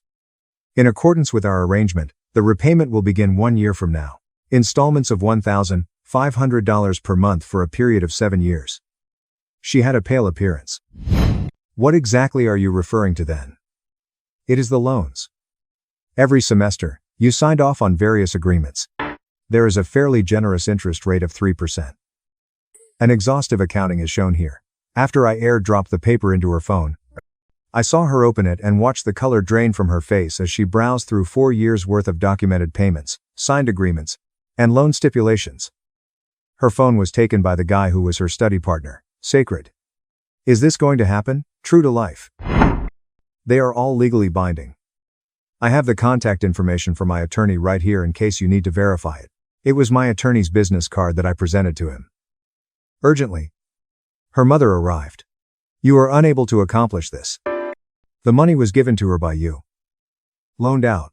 The difference is significant. Within the presence of a notary, she signed the documents on many occasions. A moment of uneasy silence had given way to complete anarchy in the room. The individuals were taking out their mobile devices. Even though he appeared to be about to throw up, her father was reading the documents that were on her phone. This guy, who was my study buddy, gazed at my girlfriend. You signed the agreements for the loan? There was a time when I believed that he would not actually enforce them. I responded with a nice tone that this is not how legal contracts operate. If you fail to pay, we will see you in court. Have fun at the party. I walked out of the room, collected my present, which was a professional camera that I had wrapped up and given to myself, and then stopped at the bar on my way out to tell them to lower the bill. It was no longer possible for my card to authorize charges. Up until the point that I blocked her number, I had missed 28 calls. Texts that range from "how could you do, you're a monster" to "I'll sue you for emotional distress" were sent to the recipient. This is a matter that my attorney is very enthusiastic about. 4th day after the initial update. At that point, things quickly escalated to the point where you had to lawyer up and belt up. As soon as I departed, the party seemed to completely collapse. They had already racked up $900 on my tab by the time the bar closed its doors. The remaining balance of the bill was owed to her parents. They were enraged by it. After that, people began to leave, and she spent the remainder of her celebration sobbing in the bathroom while the guy who was her study partner tried to figure out whether or not he had just inherited $110,000 in debt. To my surprise, her father had called me from her phone when I got up on Sunday morning. Her path was obstructed. However, he was not. Now is the time for us to discuss the matter. You surprised her by ambushing her. Instead, I enforced a formal agreement that she had signed on many occasions. She belongs to our family. It is unreasonable to anticipate that she will repay you for this. That is precisely what I anticipate happening. The meaning of loan agreements is exactly that. That is not the amount of money that she possesses. She has not even begun working at her new job yet. This is the reason why the payback process does not begin until 1 year has passed. It will take her a year to figure it out. Employment is typically beneficial. It was an attempt at the guilt trip angle. I was told that I was being vengeful, that I had trapped her, and that no righteous guy would act in such a manner. I brought to his attention the fact that his daughter had publicly humiliated me after I had supported her entire degree. So it's possible that our conceptions of what constitutes decent are different. I was hung up on by him. On Monday, I received a phone call from my attorney. It appears that my ex-partner hired a lawyer, a young college graduate who offers low-cost services. According to a letter that was received by her attorney, the loans were essentially presents because we were in a relationship at the time. My attorney laughed out loud while we were on the phone. She signed many loan agreements that were notarized and included provisions that were obvious. It's been months since I've seen a more stupid debate than this one. We sent back copies of all 6 loan agreements, one for each semester, along with 2 revisions. All of the agreements were signed, notarized, and contained the words loan agreement, written in big letters at the very top of each document. Additionally included text exchanges in which she communicated the conditions of the loan in detail and expressed gratitude to me for the extremely low interest rate. Following that, her attorney became very silent. On Tuesday, things began to fall apart in a significant way. At 7 o'clock in the morning, her mother arrived at my condominium and buzzed my intercom. It went unnoticed. She began yelling over the intercom that I was having a negative impact on the life of her child and that she needed to be a man and let this go. He was led out of the building by security. The entire time, she yelled that I would come to regret doing this. That afternoon, I received an email from the guy who was my study buddy. The email was a success, with a subject line that said, "We need to talk man to man." In essence, he stated that he had rethought the relationship after learning about the debt, that he was unable to begin a future with that kind of financial burden, and that he believed that I ought to reevaluate my position as the more mature individual. When I was asked, "Cool, not my concern anymore. I wish you the best of luck," it appears that he ended their relationship that evening. My friend, who is still friends with one of her college classmates, claims that she had a full breakdown, called the guy who was her study companion every name in the book, and stated that he was just like all males and that he was only concerned with money. I was aware of the existence of the irony. On Wednesday, a fresh strategy was introduced. Friends who are both trying to mediate the situation. There were 3 different persons who called me and asked whether we could find a solution to our problem. Yes, I responded. You are able to lessen the amount of the loan, but she is paying it back according to the terms that she committed to. A portion of it could be forgiven. How could I possibly accomplish that? Since you have feelings for her. Admired. To use the past tense, it was when she dumped me at her own party that I had helped fund that she put an end to that. Due to the fact that the loans are distinct from the relationship, we took the time to establish legal agreements. It was actually a friend who stated, "Dude, this makes you look really bad." To whom did they say this? There are many who believe that loan agreements are irrelevant. Everything is okay with me. On Thursday, her mother made the decision to go with the nuclear option. My mother received a phone call from her. It was a terrible error. The entire tale concerning my father is known to my mother. During the time when he was being dishonestly divorced, she was present. She is the one who proposed that I record everything. It appears that her mother attempted to use the argument that your son is being cruel to a young woman who just wants to start her life when I originally indicated that I would be helping my ex-girlfriend with her college coursework. My mother, bless her, responded by saying, "My son loaned your daughter $110,000 at an extremely generous interest rate to help her achieve her dreams. She used that opportunity, then publicly humiliated him. If you raised your daughter to think legal agreements don't matter because she's a woman, that's your failure as a parent, not my son's problem." Her mother abruptly ended the conversation. A call from my mother made me giggle. However, Friday was the more shocking of the 3 days. That woman is delusional. Papers were brought to my attention. The former partner of mine filed a lawsuit against me, alleging that I had tricked her into signing agreements under false pretenses and that I had exploited her financial need. The lawsuit was filed for financial coercion and emotional suffering. The amount of money that she was suing for was equal to $200,000. I received a call from my attorney right away. "Have you seen this lawsuit? Just got served. It's completely baseless. I'm almost offended by how stupid it is. They're claiming you coerced her, but she signed notarized documents over 4 years. They're claiming emotional distress, but she's the one who publicly dumped you. Despite the fact that she will incur financial losses if she files this, it is sure to be rejected. Thus, what should we do? Specifically, we submit a move to dismiss, which will most likely be granted. After then, we file a countersuit for the full amount of the loan, in addition to the legal fees associated with this baseless action. An actual payment is about to be made to you. In terms of legal fees, how much are we talking about? It is possible that by the time this is finished, we'll add an additional $15,000 to $20,000 to her bill. I gave my okay. It made my attorney excited. It would appear that this is the kind of case that lawyers' dream comes true. This is completely unambiguous, and the documentation is outstanding. To top it all off, it appears that her low-cost attorney did not conduct any fundamental investigation.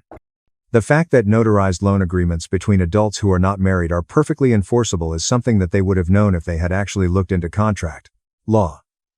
This lawsuit was doomed to fail from the beginning. I received a text message from a strange number on Friday evening. "You're really going to take her to court over money? You're pathetic."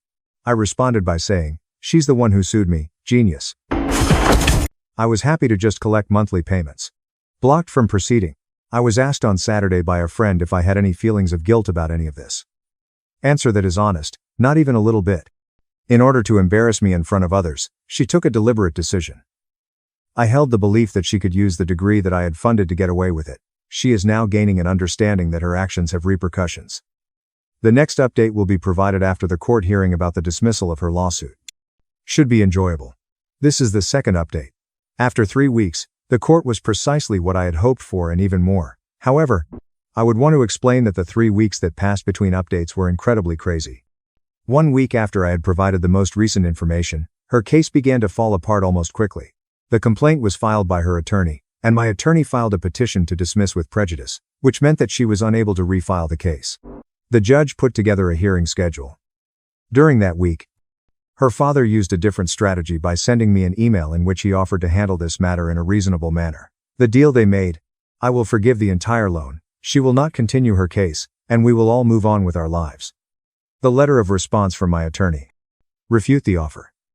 Your daughter withdraws her unfounded case, pays the full sum of $110,000 as per the parameters that were agreed upon, and the $8,300 in legal expenses that have been accumulated up to this point. The additional interest that would be accrued over the course of the case will not be charged. They did not send a response? The situation deteriorated to the point where her mother began harassing her daughter and began posting reviews on the website of my company, stating that I was harsh to women and financially deceptive. On social media, I was mentioned in rants about males who take advantage of women who are defenseless. My attorney has issued a cease and desist order. Because of the violation of the terms of service, the reviews were removed.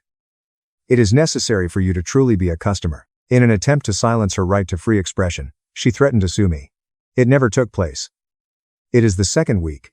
Those that shared a same friend circle broke apart totally. In part, I believe that I was justified. To a certain extent, I believe that I was acting in a manner that was technically correct but ethically incorrect. I have lost a few folks that I considered to be friends. In any case, they are able to put money into someone's education and then observe how they react when they are rejected after graduation. Apparently, my ex-partner received a job offer that was withdrawn. It was not because of me. Rather, the lawsuit that she had filed was discovered during the course of her background check. Candidates that are actively litigating other people are not very popular with hiring supervisors, it turns out. Using social media, she accused me for destroying her professional career. The response from my attorney was, take a screenshot of that, it's defamation. A guy who was her study buddy attempted to get back together with her. We will include it in the counterclaim. He was instructed to pound sand by her.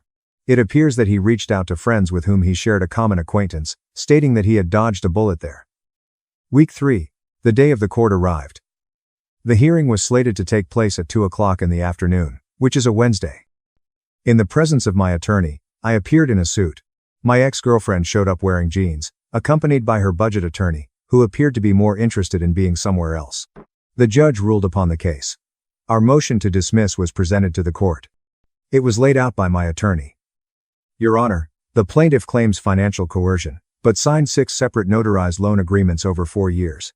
She claims emotional distress, but she initiated the breakup publicly.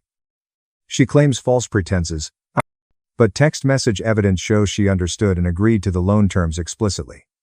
It is a retaliatory lawsuit that has no basis in reality. The lawyer for her stood up. Your Honor, my client was in a vulnerable position. She needed money for school. She felt she had no choice but to sign. The judge stared at him with concern. Her legal representative checked his notes and asked, was she working at the time of the initial loan? Yes. Your Honor. 2 jobs. Therefore, she had the ability to seek other possibilities because she had income. There are student loans, scholarships, and waiting to save more money. Although she signed these agreements numerous times over the course of 4 years, she never once raised any concerns about being coerced into signing them. Well, yes, but she trusted him, Your Honor. That is not coercion, counselor. That is a choice she made. The judge read through the loan documents. She trusted him. These are some of the clearest contract documents I've seen. Notarized explicit terms, multiple signatures, motion to dismiss is granted with prejudice. My former partner broke down in tears. Her attorney appeared to be defeated. But my attorney was not yet finished. Your Honor, we'd like to file a counterclaim for the full loan amount plus legal fees incurred defending against this frivolous lawsuit. Granted, defendant may file counterclaim. Next hearing in 45 days. We turned around and left. My former partner was crying in the corridor. There was her mother present. Even though I didn't find out until after the fact, she instantly began yelling at me, saying, "You cretin, you're ruining her life." Her attorney literally dragged her away from the situation.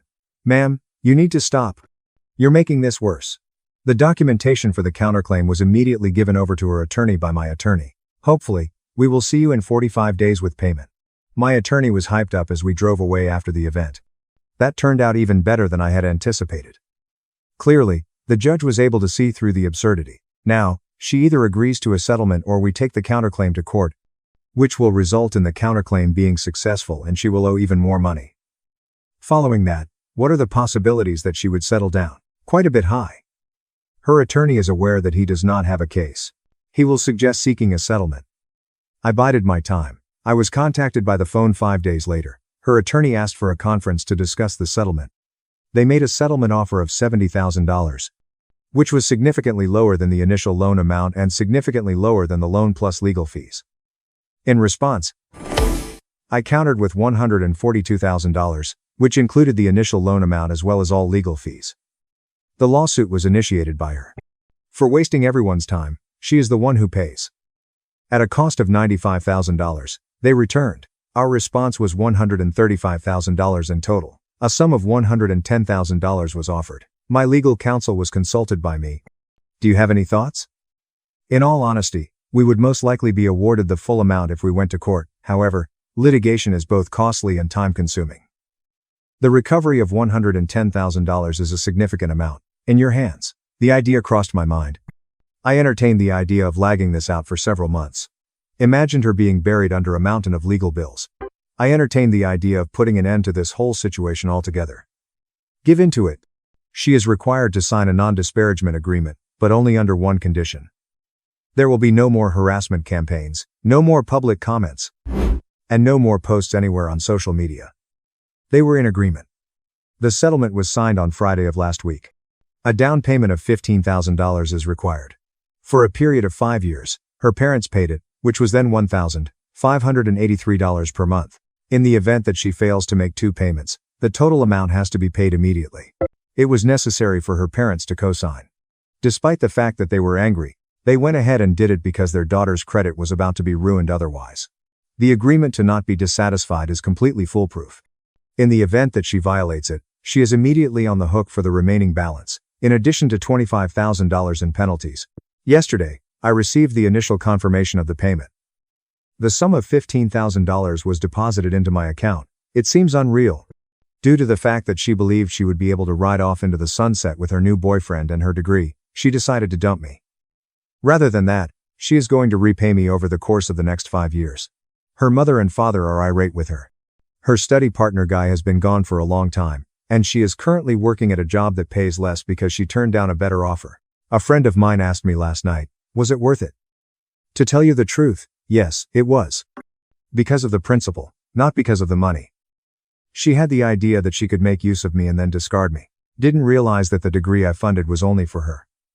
Having to learn the hard way that legal agreements are important. There is a good chance that someone on Reddit would say that I ought to have just let it go and been the more mature person. However, the payout for being the larger person is not $110,000. This is the third update. A final update has been provided 8 months later because this matter has finally been resolved in its entirety. To tell you the truth, I'm ready to put this chapter behind me. During the first 3 months of the payment plan, everything went according to plan well. My bank account was credited with $1,583 on the first of every month, just like a clockwork. I wasn't keeping tabs on her life or anything like that. After confirming that the money was received, I proceeded with my life. 4 days after the due date, the payment was received. My father sent me a text message. For the sake of payment logistics, I had unblocked him. Payment will be made on Friday. While she was in between jobs. Warning sign. In the agreement, it was stated that the full balance would be released after 2 missed payments. A missed payment was not the same as a late payment, but it was still cause for concern. Immediately, I sent it to my attorney. When Friday arrived, payment was already in hand. Keep an eye on this. Not a crisis at all. No payment for the 5th month. 6 months have passed, and nothing has changed. It took exactly 60 days for the agreement to be reached. The legal notice was then dispatched by my attorney. A total of $80,251 is still owed after the initial payment of $15,000 and the 3 monthly payments that are due within the next 30 days. Otherwise, we will initiate the process of garnishment. Her father gave me a straight phone call. You can't do this. She lost her job. She's trying. A provision in the agreement addresses precisely this kind of situation. There were 2 non-payments. The total amount is payable. She failed to catch 2. We are unable to send $80,000. You contributed to the signing. Now that is the dilemma you face. The threat of filing for bankruptcy was made by him. Founded on the fact that the debt was founded on fraud, my attorney notified him that the debt would not be discharged. Although she had no intention of ever repaying the money, she had received it under false pretenses.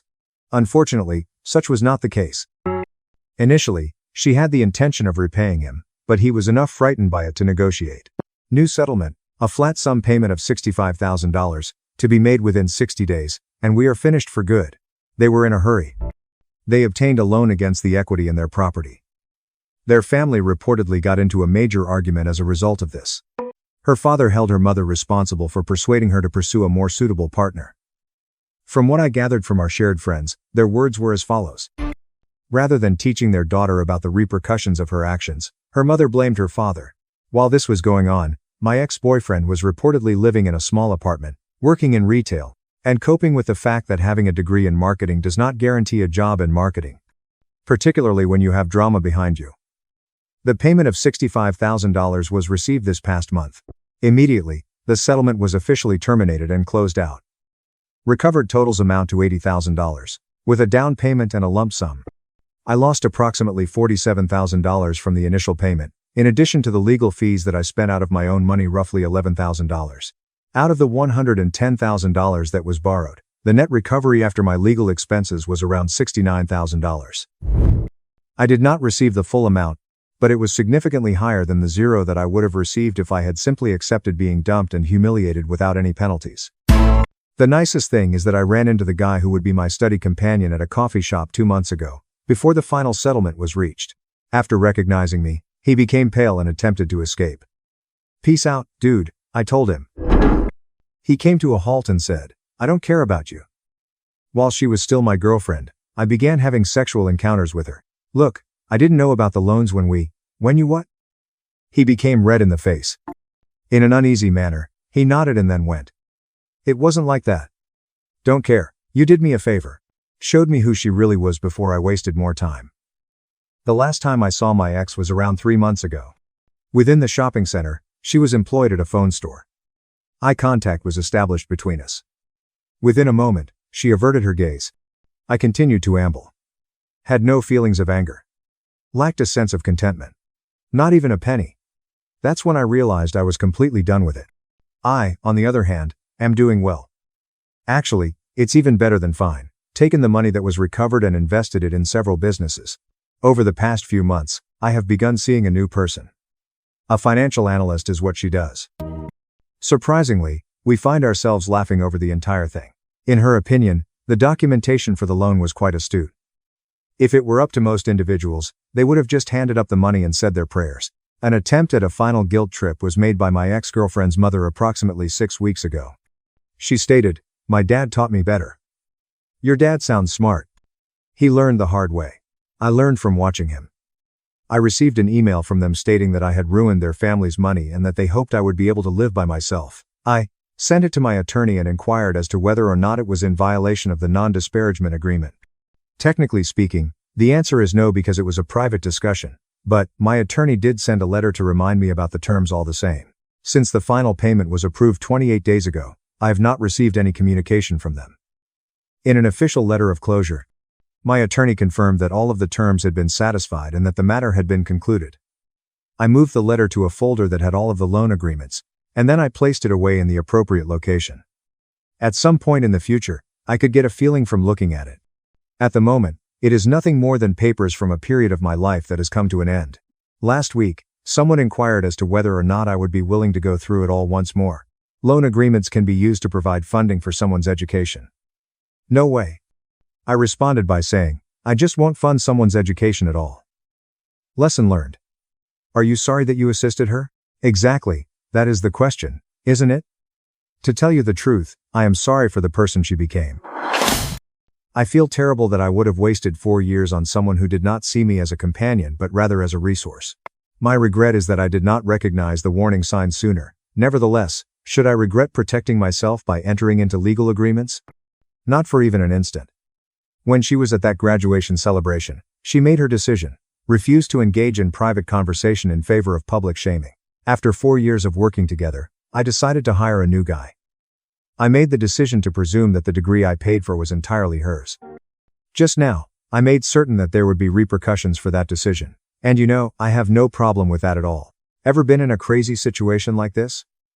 As I tell you the story, drop your thoughts in the comments. We'd love to hear your take. My husband said, "She's more important than our kids." While kissing his mistress in front of them. I secretly recorded everything. Now he sobs in court. I was married to Ethan for 10 years, and had 2 kids, 9 and 6. He lived normally until he started working late on Thursdays. His company started midnight weekly strategy sessions. I didn't dispute his promotion because he'd always wanted it. Bringing home perfume instead of coffee seemed like a way to impress the managers. Our daughter Sophie stated Daddy picked up a woman from school last week. Miss Miller, the new art teacher, came from another district. They chuckled when Sophie said, Papa drove her. Her car broke down, and Ethan was helping. Felt crazy for mentioning it. The Thursday meetings lasted 4 months. Ethan started Saturday golf trips with clients, and Sunday investor breakfasts. Son Max puzzled why Dad stopped going to soccer games. Ethan said family income was more important than interacting with kids. That stung. But I went on. I surprised Ethan with dinner at his office on Thursday while he was in meetings. Ethan always left at 5, said the security guard. No Thursday meetings. Never was. After an hour of driving about trying to absorb things, my instinct prompted me to go to Miss Stevens' apartment complex. He parked in her guest spot, waiting 3 hours. He emerged. After he returned, I challenged him. Not even denying. I should be grateful he found Natalie because she made him happy and a better father. His pleasure helps everyone, he said. I requested its duration. He said 5 months since her school welcoming celebration, where I introduced them. The next morning, Ethan told the kids about his beautiful friend, who made him happy and that they'd meet her soon. Max asked Dad why he skipped games. Ethan said they'd understand later, since Natalie was vital. Sophie wept. Ethan told her to stop selfishness. I was at Max's soccer game that weekend when he introduced Natalie to other parents as his co-worker. At a kid's soccer game, she stroked Ethan's arm in this tight dress. Max saw his dad kiss Natalie, after scoring a goal. Max stood confused on the field. Ethan totally missed it. Next week, Ethan said Natalie would join us for Friday family dinners. He urged the kids to get used to her since she'd be around forever. Because Natalie made him feel alive, and the kids deserved true affection, he didn't vote for me. He said Natalie was passionate, and our marriage was settling. Natalie seated me at dinner one. Natalie said, "Sometimes change is good for everyone." Ethan reminded Sophie to be respectful. Natalie discussed her paintings and travels while the youngsters ate dinner. "Call her Glow," she said. Maxim preferred not calling her. To his room, Ethan dispatched him without dessert. Natalie visited more. She changed the decor to make it classier. She removed the kids' art because the fridge was congested. Sophie was told her drawings were unprofessional and she could teach her real technique.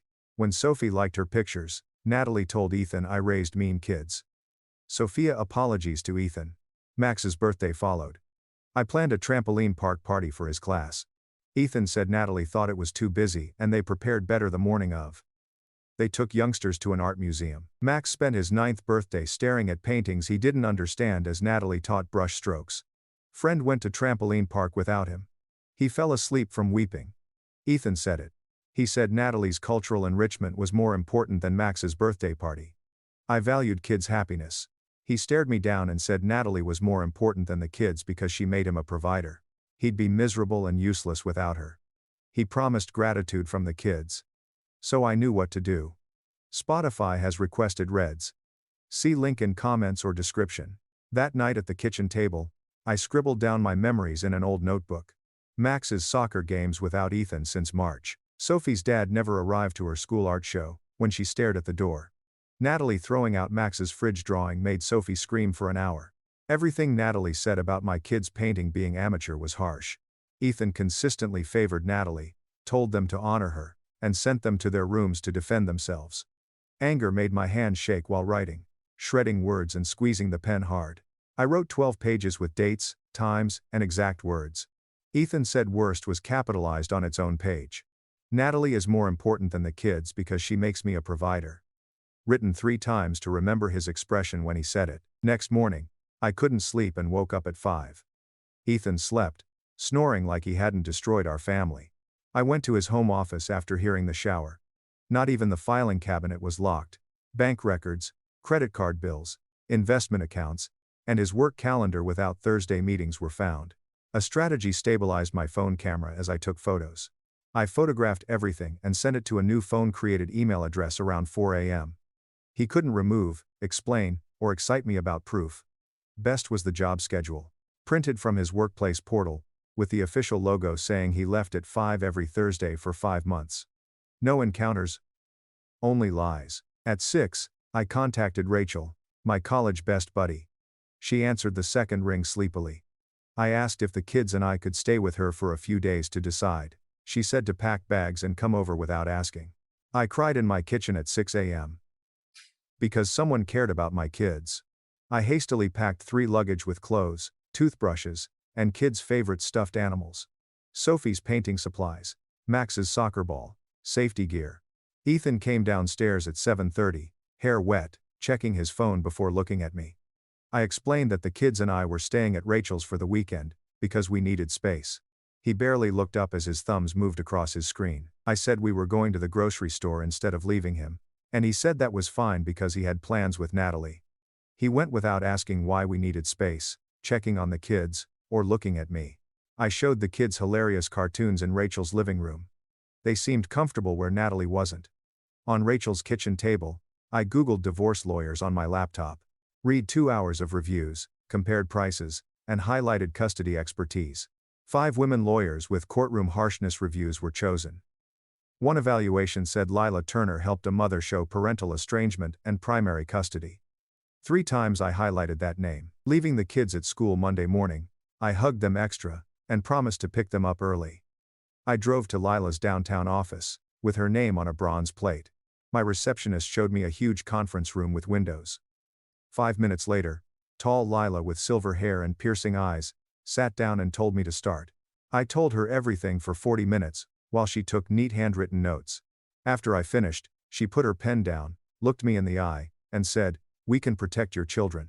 I nearly cried again. Lila claimed Ethan's claims that Natalie is more important than his kids will wreck him in custody court. He said judges hate parents who put their affairs above their children, especially when there's proof of the mistress being cruel to the kids. She told me to be smart and careful, gathering more evidence when solving challenges. She said judges like parents who try to save their marriages. Even when the marriage is obviously over. We had to play the game. Right? I hired her. I wrote a savings account check without informing Ethan. My part-time library job saved me money. Only a few hundred per month for years. We planned at the conference table. Record everything from now on. Get the kids treated so an expert can analyze the damage and write court papers. Ethan would always pick Natalie over the kids, so wait. Like she'd seen 100 Ethans, Lila was confident of that final part. She probably did. I picked up the kids from school at 2 instead of 3. They heard we got ice cream. Our table was outside the ice cream shop. I had nothing because my tummy was tight, but they had chocolate cones. I softly stated that Mother and Daddy were having major issues, and we might not live together soon. Sophie wondered if Natalie did it. Yes, I said. She looked relieved when I told her good news. More than everything Ethan did. Seeing my 9-year-old daughter relieved her family was ending broke my heart. Do we have to see Natalie after leaving Daddy? Max wonders. His voice was small and scared, ice cream dropping from his fingertips. I would do everything I could to keep them from her. He put his cone down and held me so hard I couldn't breathe. My neck was clutched like I could disappear in his small arms. I realized my kids were waiting for me after his hug. Favor them over peace. I attempted to fix it for months. I let them down by waiting. After ice cream and bedtime, I looked for divorced child family therapists online. I needed someone who knew my kids' situation to help and document for court. I spent over an hour browsing websites for qualifications and reviews to find the right person. One name kept getting good reviews. Curtis Walker helped kids cope with parental conflicts and family breakdown. I needed someone who was kid-friendly and careful in his documentation, per the ratings. His receptionist received my call the next morning before the kids woke up. My 9 and 6-year-old children were suffering from their father's infidelity and mistress's harshness. I told her I needed help with kids and custody paperwork. After pausing, she stated Curtis had openings later that week and would be happy to help. Sophie and Max were booked for Wednesday afternoon and Thursday, back to back, to save me travel. I thanked her and hung up, feeling safer for my kids. She called me in the morning. She said staying with my friend looked like abandoning the marital home, which may hurt my custody case. Judges didn't appreciate when one parent left the house with the kids, since it looked like you were attempting to keep them apart, even if they didn't care. She advised me to go home and record everything. Avoiding return. Although I didn't want Ethan or the kids around Natalie again, I understood the plan. We went home after packing everything at Rachel's that afternoon.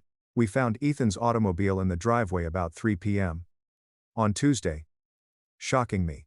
My kids went to their rooms as I unpacked our bags. Ethan came downstairs at 5, prepared coffee in the kitchen, and stared at us like we hadn't left. No one asked where we were or if the kids were okay. After preparing coffee, he went upstairs to work. About 6 that night, the doorbell rang. Natalie entered without an invitation with a bag of takeout. Ethan kissed her and stated they delivered meals in front of me and the kids. I took time-stamped photos of her at our house, Ethan kissing her in the foyer, and them setting up dinner like they owned it with my phone. I instantly gave Lila clear timestamps. Dinner disappointed. From the table, Natalie watched Sophie eat, making faces every time. Natalie laid her fork down mid-dinner and appeared to worry about Sophie. She said Sophie's fork grip and loud chewing needed work.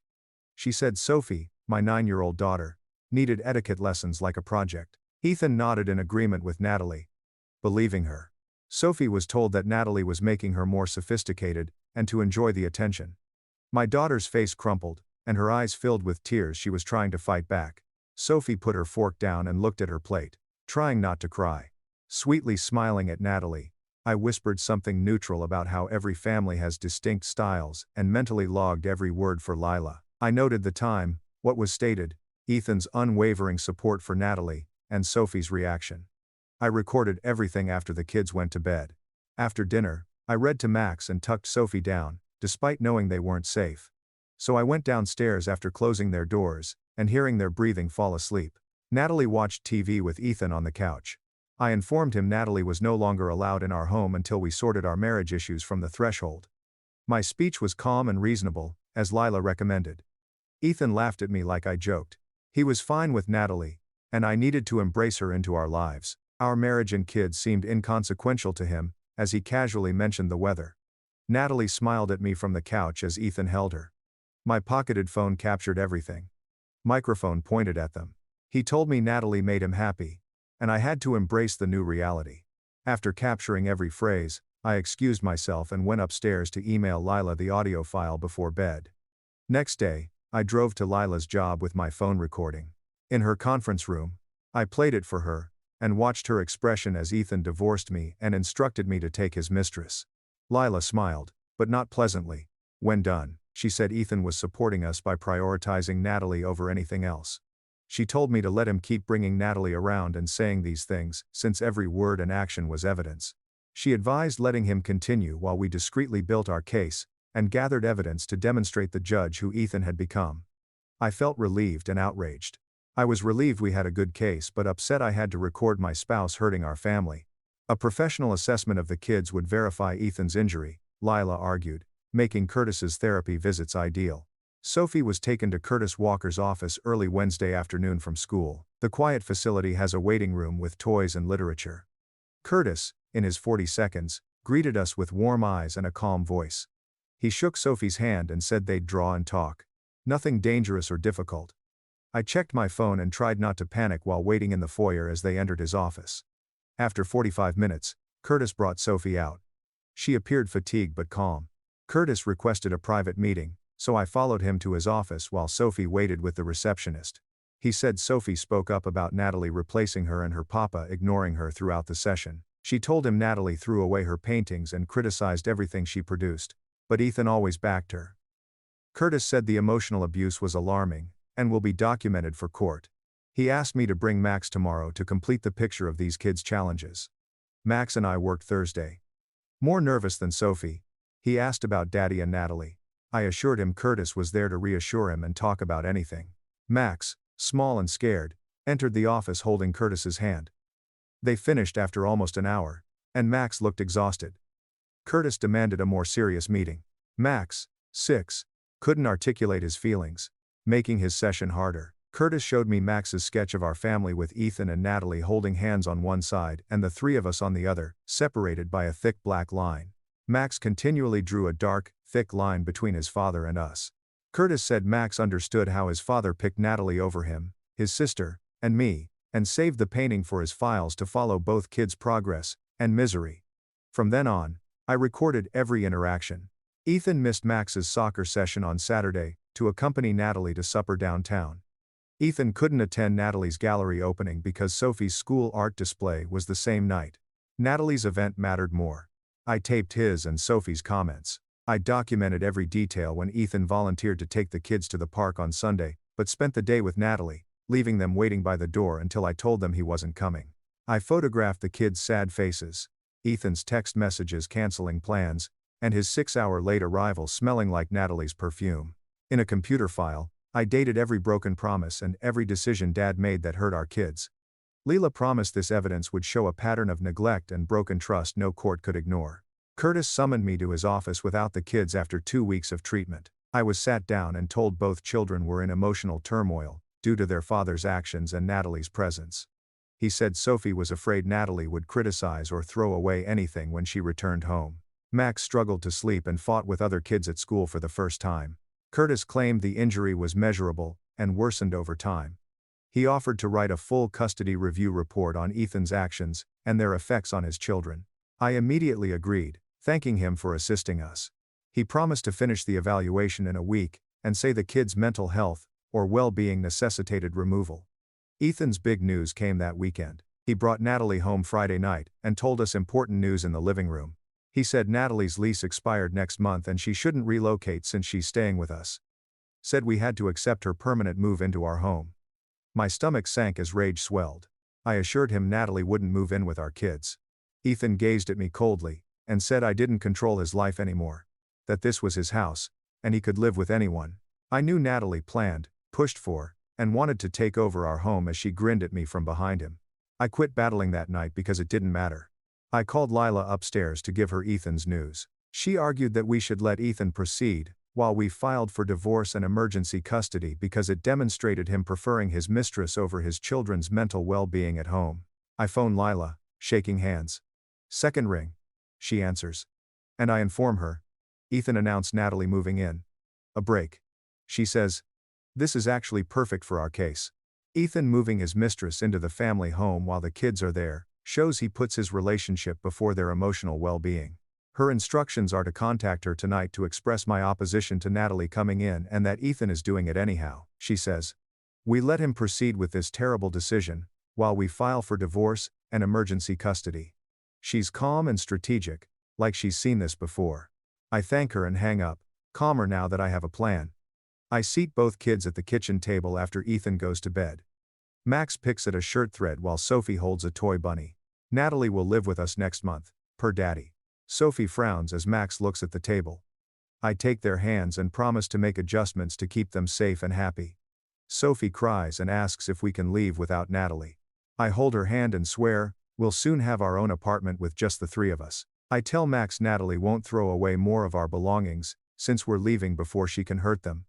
I feel relieved and afraid as they hug me closely, knowing I must move fast. I look for rentals online Saturday morning while Ethan and Natalie are at the gym. Avoiding district changes and losing friends, I hunt for places near the kids' school. I find a 3-bedroom house 3 blocks from their school. Most places are too expensive or too distant. I can afford more rent by working extra shifts. I call the landlord for an afternoon viewing.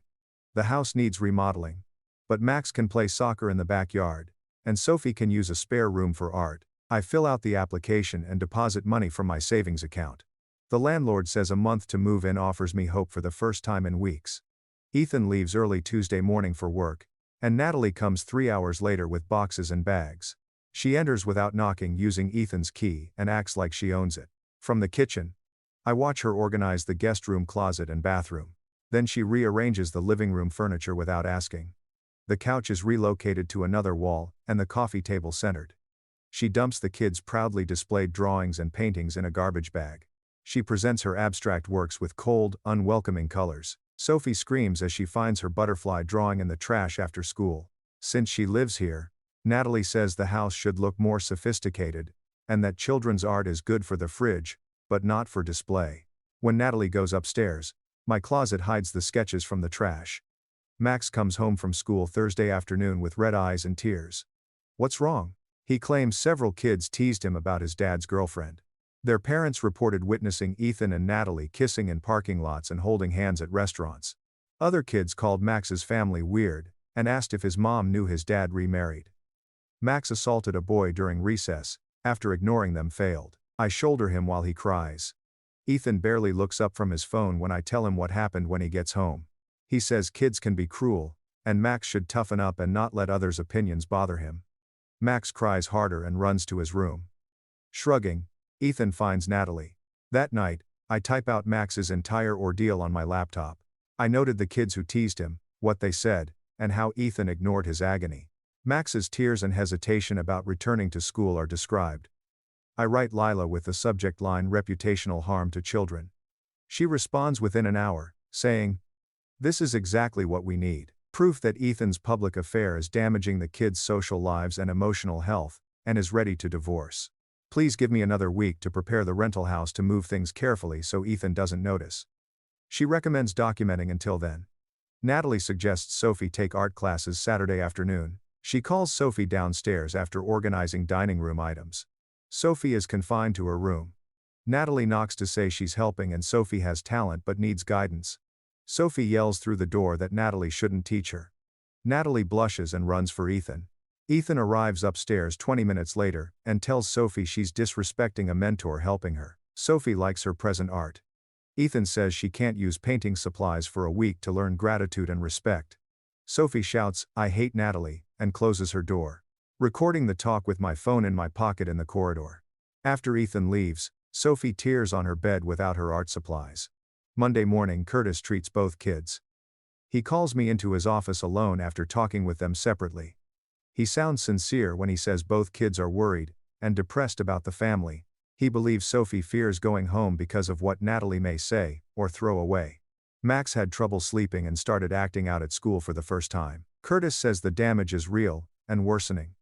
He delivers a detailed custody review report on what he sees and how Ethan's choices impact his children. I agree instantly and he promises a week. He offers to testify about their psychological trauma in court. I cover for others, work extra shifts, and stay late. Rachel helps me pack boxes after Ethan sleeps. We carefully load boxes with clothes, toys, and kitchen items Ethan won't notice missing. I transport them to the rental house in tiny loads, setting up the kids' rooms first for familiarity.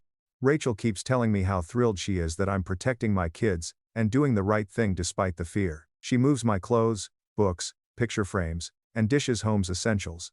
Ethan is too focused on Natalie to notice our shared space dwindling. Natalie brings art teacher friends to dinner at our house on Fridays. She invites and plans menus without asking. 6 people bring wine and act like Natalie's home. In my kitchen, she introduces Ethan as her partner. Uneasy. The visitors stare at Natalie and me with perplexity. Natalie laughs when one woman asks how long Ethan and I have been apart, saying they're working on it. I smile and serve appetizers, observing Natalie's wifely behavior before witnesses. Photo of Natalie hosting the party at my home, and Ethan holding her while she hangs her artwork. Everything goes into Lila's file. Natalie's art teacher friend sees me refilling wine glasses in the kitchen. She rubs my arm and leans in. She regrets my situation. She claims Natalie was selfish, even while they roomed together in college. Natalie admits she chased her boyfriend once without remorse. She's not surprised. Natalie pursued a married man with kids, since she wants what makes her happy. I gently thank her and ask her to notify my lawyer. She nods and writes her number on a napkin, inviting me to call anytime. She thinks the kids deserve better, and someone must speak up. My Lila evidence list includes the napkin, which I carefully fold and place in my pocket. Max's soccer coach calls me home 3 days later. He sounds anxious and wants me to go to the field now. My tummy tightens with worry as I drive there in 10 minutes. I arrive to see Max crying on the bench while the youngsters perform exercises. Coach takes me away to explain. Max ran for his dad's car in the parking lot during warm-ups. Ethan forgot about the field when dropping Natalie off at the gym next door. Max stood silently as his dad drove away. Max couldn't stop crying on the field. He was too unhappy to practice, so the coach removed him. Max and I hug on the bench, cries with his face in my shoulder. I gently inform the coach that we're divorcing and his father neglects the kids. A worried coach nods. Max calms down, and the coach takes us to my car. He claims Max has changed significantly in recent months. He says Max was one of the most excited kids on the team, always early and working hard. Max is usually gloomy and rarely engages. He thinks Max's soccer skills and desire have dropped. Coach gently asks how he can help. I tell him honestly that I'm building a custody case and require proof of Ethan's impact on Max. Coach promises to describe Max's behavior and attitude changes. He describes Max's declining performance and emotions in training and sports. Kids shouldn't suffer, therefore he'll email me tomorrow. I thank him and drive Max home crying. I phone Lila's office the next morning to schedule an afternoon appointment. I file everything for 2 hours. Curtis wrote comprehensive anxiety and depression notes on both kids. Max's slide and emotional outburst feedback from Coach. I recorded every event, missed game, and angry Natalie comment. The recording of Ethan saying Natalie is more important than the kids. Photos of Natalie destroying the kids' art and taking over our house. Email and text screenshots. Natalie's friend's contact info, who witnessed her selfishness for years. Large envelope in hand. I drive to Lila's workplace. I arrange everything on the conference room table when she arrives. She evaluates all the evidence, starting with Curtis's assessments. She seems more serious after reading the coach's comments and hearing the recording. Show her the kids' trash art, and Natalie's meal at our house. She reads my entire timeline, including dates and times. Her chair reclines after studying everything. Lila thinks we should have primary custody with limited Ethan visits. She says family court judges take professional assessments, witness statements, recorded confessions, and documented neglect seriously. She says Ethan's mistress over his children's mental health and Natalie's abuse necessitates supervised visits. She says we can acquire a restraining order to keep Natalie from the kids during Ethan's visitation. She writes divorce papers as I wait. Typing fast on her laptop. She wants exclusive custody, child support based on Ethan's income, and sanctuary from Natalie. She copies everything, and explains and emphasizes each area. She'll give Ethan the documents this week. She says to be calm and videotape anything he does, expecting a nasty reaction. She says his activities will help us. Ethan starts work at his usual time on Fridays. Move after his car leaves the street. As usual, I hug the kids before they go to school. I load the last boxes into my car after returning home. Rachel drives to the house, and we quickly remove the remaining furniture and items. We take the kids' beds, dressers, and the kitchen table Ethan never knew was mine when we married. We pack family photos, antiquities, and other house belongings. Most of our stuff is at the rental house after weeks of slow moves. Our final load and life here. The divorce papers will be on the kitchen counter when Ethan gets home. I add a note on top indicating we're done and he can only contact me through Lila. I get a new phone number at the carrier store and inform only Lila, the school, and a few close pals. Before canceling, I block Ethan's number on my old phone. I unload at the rental house after driving. When Leela phones me, Ethan will be home in an hour. Her voice is serene but joyful. Angry, Ethan called her office to ask where his kids were. He allegedly threatened kidnapping charges. She calmly informed him that his children are safe with their mother, who prioritizes them over her relationship. She said he'll get divorce papers and answer through his lawyer. She said he must speak legally. She alleges he hung up after stating, "I'll repent it." She thinks his reaction is good for our case, since it shows he values control and wrath over his kids. She reminds me to ignore his direct communications. She says her office does everything. Left early to be there when kids get out of school. When they spot me waiting at the car, they run with bouncing bags. I drive them far to see our new house in their neighborhood near school and friends. As we enter the driveway, I proclaim our new home. They can explore after I unlock the front door. Sophie sees her room first and cries. Joyful tears this time. She has her favorite blankets and pets on her bed. One wall shelf holds her art equipment. Natalie's drawings were saved from the trash and displayed on a bulletin board. She hugs me too hard to breathe. Max enters his room to find soccer trophies and posters. He wants his drawings back on the fridge. I agree, and we head to the kitchen. He proudly presents 3 school drawings he produced this week. We watch movies and jammies on the couch until noon on the weekend. We eat pancakes on the floor for breakfast, because I don't have a coffee table. Playing board games after months of storage because Natalie thought they were immature and cluttered the house. Boxed dinner pizza is consumed. Natalie isn't critical, no Ethan ignoring his lady via SMS. No worries about trashing. We 3 felt safe and secure at home. The kids are calmer without their ears covered. A movie scene makes Sophie laugh. In the board game, Max jokes and chats about soccer without grief. Max chuckles at something funny on Sunday afternoon. An honest belly laugh. I realize he hasn't laughed like that in months, possibly before Natalie. Lila calls Monday morning to report Ethan's attorney called her office. Father wanted urgent child visitation. Lila supplied our extensive proof package, and Curtis's professional supervised visitation recommendations. Natalie must stay away till kids' emotions calm. She provided Ethan's psychological evaluations, coach's statement, tape, photos, and everything else that indicated his decision's impact. After receiving the item, Ethan's attorney said nothing. After 3 days without responding, Lila says he's analyzing the facts and seeing Ethan's case is weak. She anticipates a better offer after witnessing our circumstances. She claimed most attorneys negotiate the best deal after a client destroys their case rather than go to trial. She suggests waiting for proof. She thinks we'll get custody because Ethan supplied everything we needed to protect our kids. I get a text from an unexpected number on Tuesday morning. Ethan has my old number. Natalie messaged badly. She calls me bitter and says the kids will understand when they see their dad happy with her. She deems me selfish and says babies deserve love. I screenshot the message and send it to Lila with the sentence, "Natalie just gave us more evidence." Lila responds within 10 minutes that it's perfect proof of Natalie's apathy to the children. She thinks a responsible adult would consider the kids before texting their mom. She adds to our proof. That afternoon, I take both kids to Curtis's therapy. He always meets Sophie first, then Max. Curtis asks an office meeting following both sessions.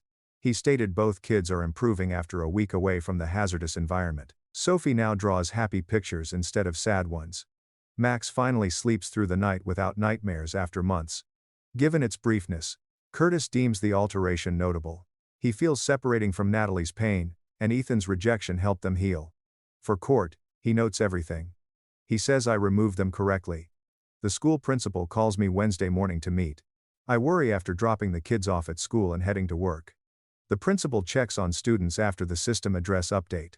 Very briefly and professionally explained. She nods unsurprised. She then voiced worries regarding Natalie's school boundaries. Natalie inappropriately participated in school and parent interactions. Natalie would try to pick up the kids on her off days, the principal claimed. She pretended to control non-classmates at unwelcome parent meetings. Other teachers said Natalie overstepped and upset parents. Several families were concerned, so the principal started taking notes. The principal addresses Natalie's poor behavior, and Ethan's absence from school events and parent-teacher conferences. She takes out a dossier with every conference, event, and Natalie issue Ethan missed. She says numerous teachers have noticed the children's suffering and development after separation in recent months. She will officially document everything for court. I thank her and text Lila this new evidence immediately. Lila adds, "This is exactly what we need because it shows a pattern of Natalie's poor judgment and Ethan's neglect from objective professional observers." She calls Thursday afternoon with news. Ethan consented to neutral supervised visits after Natalie left. Lila claims this shows he realizes his argument is weak, since a confident father wouldn't accept such limits. The first visit is Saturday at a family visitation center, where a professional supervisor will record and report his interactions with the kids. Lila claims these supervisors are trained to identify bad behavior, and may testify in court.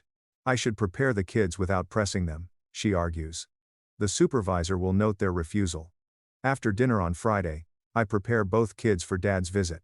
I say they can go if they're uncomfortable with him without Natalie. The boss respects and protects everyone.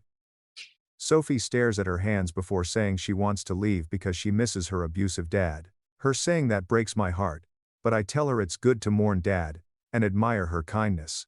Max will go if Sophie goes with Dad to avoid isolation. I appreciate their courage and resiliency. I take the kids to visitation Saturday morning. a basic facility with waiting and observation rooms. The supervisor greets us and carefully explains the process to the kids. She takes them to visitation while I wait outside. Supervisor returns them early 2 hours later. Kids look fatigued and discouraged. Supervisor gives me report and demands private meeting. Ethan reportedly spent a lot of time contacting Natalie. Ethan complained about the divorce and blamed me for everything when Max told him about the select soccer team. He told my kids I was unreasonable and ignoring him. Natalie missed and wanted to visit them, he said. The kids wanted to go after 30 minutes of 2 hours. Ethan seemed more preoccupied with his own problems than his children's emotional needs, the supervisor said. Lila calls Monday morning after the supervisor's report. She's arguing for limited visitation, until Ethan can parent successfully. She moved this morning to reduce visits to once a month, until Ethan finishes parenting classes and improves. Ethan's attorney resisted regularly, despite knowing his actions was hurting his case. Ethan's awful parenting and self-centeredness make Lila think the judge will agree with us. Rachel calls Tuesday afternoon with enthusiasm. Common acquaintances told her Ethan and Natalie are struggling. Natalie worries about his kids and custody issues, limiting their lifestyle. I didn't sign up for this drama, and Ethan has too much baggage, she informed friends. The friend says Natalie wants to move on to someone easier without children, or an ex-wife. Rachel thinks Natalie leaving Ethan soon would be poetic justice given his sacrifice for her. I try not to feel cheerful, but am. 2 months pass while the kids acclimate to our new routine, and Ethan's questionable supervision. Mediation begins last. Lila and I drive from her office to the mediator's building. Ethan's 20-minute tardiness bothers the mediator. He examines his phone and types messages while talking, barely paying attention. He puts the phone aside when the mediator asks but keeps glancing at it. Our attorneys sit across from the mediator at the head of the table. Our mediator reviews the custody request and asks whether we're ready to bargain. Ethan eagerly asks more family time. Lila puts documents on the table from our prepared meetings folder. She carefully presents each piece of evidence to the mediator.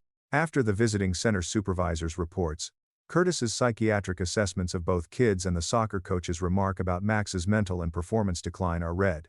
The principal's report on Natalie's misbehavior and Ethan's absence from parent-teacher conferences and school events is added. She eventually documents my exact dates, times, and remarks, including Ethan that Natalie was more important than our children. Ethan moves in his chair and checks his phone while the mediator reviews each paper. He becomes nervous when his attorney bends over to inspect the evidence. I sit next to Lila, who folds her hands on the table and is mute because the documents speak. Ethan looks up from his phone to see everyone staring at the papers on the table. Lila says this proves his parenthood throughout the past 5 months. The mediator softly places the last page after reading. He then glances at Ethan coldly. Ethan is asked to remark on any documented events, before continuing. First he opens his mouth but says nothing. He says the records exaggerate. He is asked by the mediator how telling his children that his mistress is more important would sound better. I must have misconstrued or taken something out of context, Ethan adds, turning red. Lila begs him to hear her bag's small recorder. Shaking his head and patting his arm, Ethan's attorney tells him to stop talking. The mediator's notebook pen moves fill the calm room. She tells Ethan that professional examinations and written proof prove his behavior damages his children. Is his connection with Natalie or his kids more important? As the room quiets, I hear Ethan breathing across the table. I watch him freeze and struggle with his response. Everyone in the room understands his uncertainty after 5 seconds, 10 seconds, 15 seconds. Shaking his head, his lawyer turns away, upset. When the mediator makes another entry on her paperwork, the scratching becomes louder and more definitive. Since we both know Ethan ruined his chance, Lila glances at me with a hint of delight. He admits he loves his kids, but Natalie makes him happy, so he can't break up. Is he aware that his children's therapist has documented significant emotional distress caused by Natalie? Ethan says the kids are tough because I've turned them against her, and they'll adjust once they know her. Ethan jumps when the mediator closes the folder in front of her. After evaluating the evidence and hearing both sides, she said she can advise the court. Ethan sits straighter, hoping for success. The mediator recommends primary physical custody for me, and supervised visits for Ethan. She speaks and holds up her hand when Ethan opposes every other weekend. His priorities and behavior must be addressed in parenting programs and individual treatment to receive visitation. She encourages Natalie not interact with the children until they're older, and can decide if they want to know her due to her emotional damage. Ethan's attorney writes this, and gently recommends him to accept. Ethan questions accepting anything, and wants to fight this in court. Given the evidence, his attorney argues a court will likely be even less sympathetic and that contesting this will cost him a lot of money and could result in a worse verdict. The attorney speaks softly like a kid, unaware of consequences. Instead of protecting our children from his selfish decisions, Ethan rages at me across the table like, I'm the monster. The mediator asks if he wants to settle, or go to trial. After his attorney nudges him, Ethan signs his name with hard strokes, nearly tearing the papers. He keeps staring at me, but I'm not ashamed. The mediator accepts the paperwork and says the court will review and decide in a few months. As we rise, Ethan storms out without speaking. Before leaving, attorney apologizes to mediator and Lila. Lila packs her documents and says everything went well. I'm relieved and fatigued from holding my own in the meeting. Mediation finalizes the divorce and custody arrangement after 3 months of paperwork and court filings. I have primary custody. 41 of 24. About of Corey. Ethan has supervised visitation twice a month, and pays child support based on his real income after the court assessed him. Natalie was ordered to remain away from the kids by the judge. I verified the final paperwork at my kitchen table after receiving them. Rachel eagerly phones me 2 weeks after being granted custody about gossip she heard. Natalie dumped Ethan because he lost his family for her, and didn't like it. Rachel's friend saw Natalie, and an architect at a restaurant without kids or baggage. Though I strive not to feel satisfied, justice is too perfect. After learning the truth, Ethan left his family for someone who didn't want him. James, Ethan's boss, calls me unexpectedly a few days later. He regrets not knowing Ethan's professional efforts, and their influence on our family. James believes Ethan's work performance has declined in recent months, and Natalie has complained about his unprofessionalism at corporate events. This is diplomatic, but he wants me to know that Ethan's choices influence him professionally. Jim's call and concern for our family are appreciated. Both kids are fine 4 months after separation. Sophie has returned to art without criticism, and entered an exciting school competition. Max made soccer team, and plays with excitement when looking for his dad. They miss their father on bad days, but our house is no longer scary. Curtis reports that both kids are making therapeutic progress, and showing resiliency in our check-ins. Ethan regularly cancels, arrives late, and is more interested in his phone than his kids, making supervised visits difficult. His supervisor found that he laments about the divorce instead of spending time with Max and Sophie. Curtis says the kids are less excited to see their father, and less angry when Ethan cancels.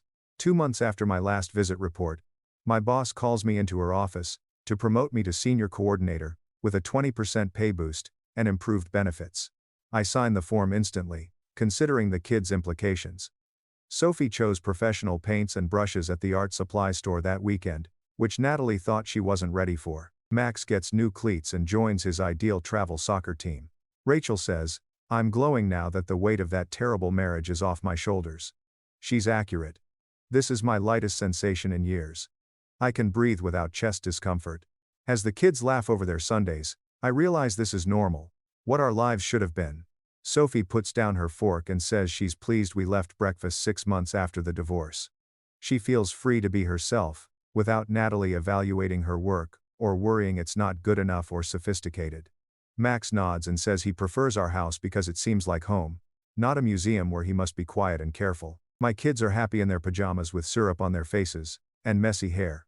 I finally realize they're okay since Natalie arrived. Sometimes they miss Dad. However, fear and worry no longer flood every space.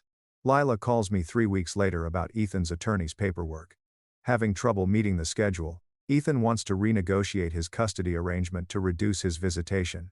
I found employment and personal duties justified in the filing. Nothing concerning kids' welfare. Lila responds favorably, citing his cancelled visits and supervisor complaints of disinterest. Court hearings take 15 minutes. The court reviews the facts, disapproves of Ethan, and reduces his visitation to weekly. The kids nod when I tell them that night, expecting sadness or disappointment. And Max asks if we can make popcorn and watch a movie. Kids' relief, not anguish, tells me everything about seeing their father, creating a good life. Our tiny kitchen table seats 3 for dinner every night. Natalie won't change our space, or delete their art. While they relate their day, I aid with homework. Tell me honestly without repercussions. As the loudest parent in the stadium, I cheer whenever Max touches the ball at soccer games. We have Sophie's fridge and wall art. As she gets confidence, her drawings improve. We spend weekends doing fun things, not cultural enrichment. Children are laughing and regaining their personalities. My strength and ability to sustain and defend them surprised me. We're freed from someone who had consistently shown his unworthiness.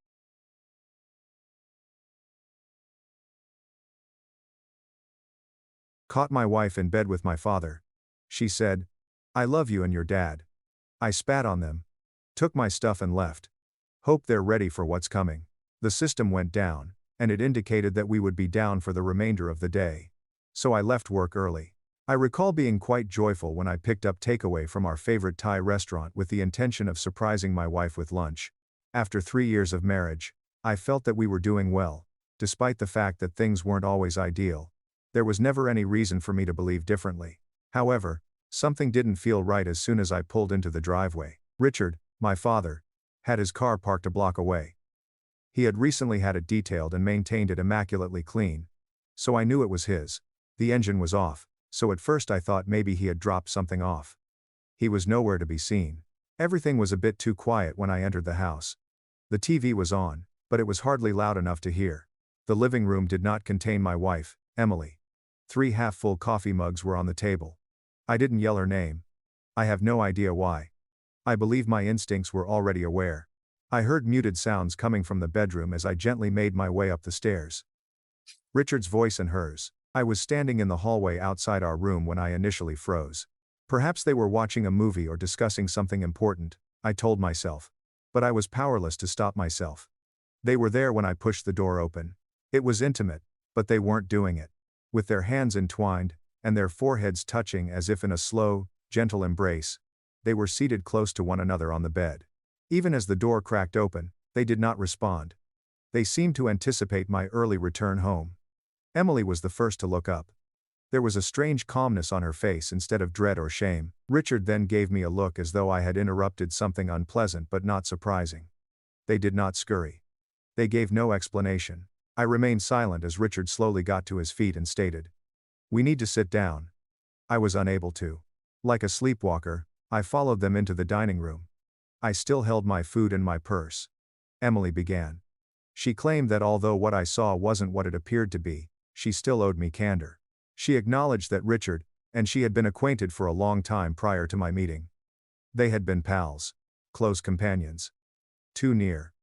She claimed that they had a complex past together and had never truly found closure. I inquired as to whether they were having an affair. I uttered it, and my voice broke. Richard told me it was more than that. Looking me square in the eye, he said that their emotional bond persisted. They eventually came to the realization that they were still in love. I had the impression that I was seeing a lousy film. I kept expecting someone to shout that it was a joke or some kind of perverse personality test. Emily clarified, however, that they didn't wish to harm me. The worst thing was that, as though that made a difference, they spoke with such sincerity. Richard asserted that since we were all adults, we could all come up with a responsible solution, and that this didn't have to become a catastrophe. When I questioned what kind of solution he was referring to, he suggested that we think about continuing our formal marriage but leading different lifestyles. In this manner, there won't be a messy divorce or family strife. We might maintain harmony. He even presented it as a universal victory. I could go on dates once more. When she eventually moved out, we could work out a gradual, discreet, and embarrassment-free way to part ways. However, it was a calm transfer with little drama or scandal. I inquired as to whether they were insane. Emily had the audacity to grab my hand and tell me that she still loved me, but not in the same manner. She claimed that I meant too much to her and that she didn't want to lose me entirely. She went so far as to say that she believed we could rethink our relationship's definition because it didn't have to be binary. Without even reaching for my keys, I got up and left. After walking for what seemed like hours, I came to a park close to my workplace and sat on a seat, attempting to process what had just transpired. What was the duration of this? Had it ever ceased? Had I ever served as more than a stand-in? A prelude to the main event? I didn't go home that evening. I lust to got home. I told my friend Jake everything while I crashed at his house. At first, he believed me to be lying. Then he just asked me what I was going to do while staring at me in disbelief. I told him I had no idea. None of it made sense to me. That night and the next night I didn't sleep. Everything began to make sense in the silence. The strange conflict between Richard and Emily. The way she would occasionally glow more than was proper when he entered the room. The family makes jokes about how similar they were. How, even if I was prepared to remedy something, Richard was always there to assist her. How Emily didn't mind if he remained late. I might have been an idiot, or perhaps I had simply put my trust in the wrong people. I made the decision to start moving things along by the fourth night. Whatever they believed they had, whatever tranquility they wished to maintain, they were going to discover what the true repercussions were. So I hired a lawyer. First update: I ignored their calls and texts for 10 days. I spent the entire time with Jake. I liked that he didn't ask questions until I felt like speaking. On most days, I would sit on his back porch and gaze out at the overgrown yard, wondering how my life had become such a terrible joke. Like a zombie, I went to work. Finally, on the 12th day, I replied. I told them I didn't want to talk, and that I would come over to pick up some of my belongings. All I wanted was room. They seemed to go into panic mode after that since my phone started exploding up all of a sudden. Emily, my wife, wrote a lengthy response expressing her hurt at not being given the opportunity to explain. She acknowledged that I was upset, but she maintained that what they were providing was the most humane choice for all. Sympathetic. I couldn't stop thinking about the word for hours. The person who used that word to describe betraying their husband with their own father baffled me. I took Jake with me when I eventually returned, just in case. I didn't trust myself in that house by myself, let alone with them. Even when I wasn't doing anything wrong, Richard had a way of making me feel insignificant. Emily, on the other hand, had a knack for making treachery seem like a miscommunication.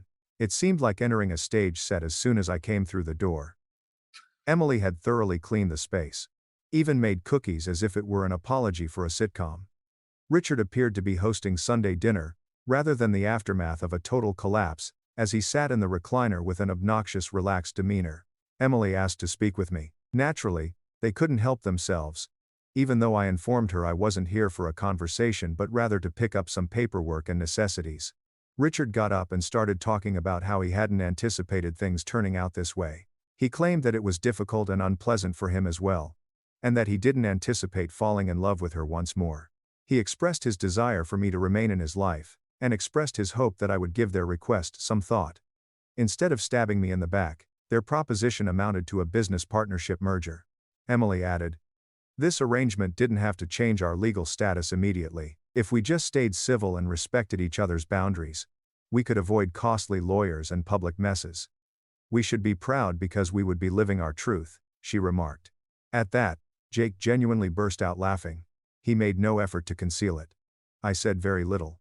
I simply strolled by them, picked up the necessary office document, and filled a small duffel bag with some clothing and personal hygiene items. Emily tried to explain, as she followed me around the room. Yes, it was bad, she admitted, but emotions weren't always practical. She claimed that she still cared, and that they didn't want to lose me. I informed her that I wouldn't have been the last to know if she truly cared about me. I told her that she had the option to leave, file for divorce, and put an end to it amicably. Nevertheless, she made the daily decision to lie. As if it were a simple miscommunication, she picked my father, Richard, and still expected me to join them for a meal. When I stated that, she started crying.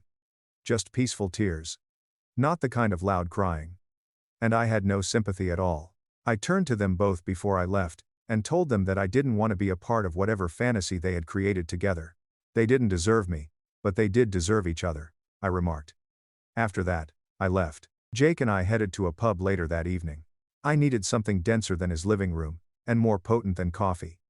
I finally announced aloud that I was going to file for divorce while we sat there. Jake stated that was the correct thing to do and nodded. Would I inform the rest of the family? He asked. I was more affected by that question than I had anticipated. The others, my mother, my siblings, and my cousins, had not even crossed my mind. So yet, none of them were aware. I wasn't even sure which side they would support when they found out. I informed him that I wasn't yet prepared for it. I had to figure out how to make it through the following several days without crumbling. I had 2 more texts waiting for me when we returned to his house. One from my father, Richard, and one from my wife, Emily. Both are lengthy and well written, discussing forgiveness, maturity, and second chances. They continued to think that there was a version of this that was effective for everyone. That's when it dawned on me. They didn't merely want me to comply. They also anticipated me. They assumed that I would remain silent, suck it up, and nod my head like a nice little doormat because I would be so terrified of upsetting my family or making trouble. Until 2 in the morning, I kept my eyes on those messages. I then wrote exactly one sentence in a blank reply. You made a decision. I'm building mine now. The second update. I didn't check any of their messages again after that evening. However, I didn't block them. In case I needed it later, I wanted a complete record. It was sensible, according to my lawyer, and I was beginning to think more intelligently. I continued to wait for the shock to subside during the calm times. There was a part of me that hoped this would start to feel like someone else's nightmare, and that I would wake up feeling numb or distant. Rather, it simply remained crisp. Every day was like trying to pretend nothing had changed while holding my breath underwater. Pretending in front of others was the worst part. I still hadn't told my mother. More than 10 years had passed since her and Richard's divorce. At last, she was content with her own existence. Bringing her back into his turmoil was the last thing I wanted to do. However, the more I remained silent, the more it tore at me. 2 weeks later, during a family meal, everything came to a head. It was a casual Sunday gathering that my aunt threw in the style of a potluck. While the children ran around screaming, half the family caught up. I was on the verge of skipping it. But then I wondered why. I hadn't done anything improper. I didn't have the energy to cook. So I brought a store-bought pie. And I sensed the change as soon as I entered. A few of my cousins gave me a prolonged glance. Without looking at me, my aunt offered me a glass of wine. Then I noticed Richard. He had already arrived and was seated beside him. Emily was also present, acting as though she belonged there. She was laughing with someone. I almost walked out and turned around. But something inside of me exploded.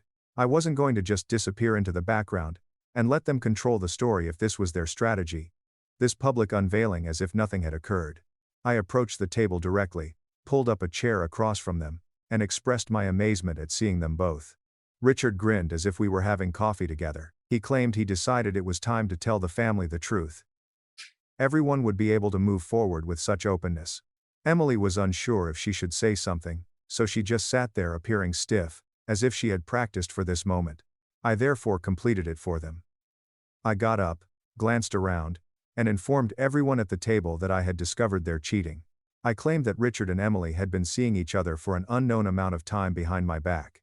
I said that they had made me an offer, one in which I would remain legally married, and simply let them to continue while I pretended to be stupid, in order to maintain harmony within the family. Quiet. Nobody uttered a word. My aunt had a terrified expression. My cousin's mouth fell open. That evening, my mother wasn't present. Fortunately, I don't think I could have handled her response. Richard attempted to intervene by accusing me of manipulating the situation.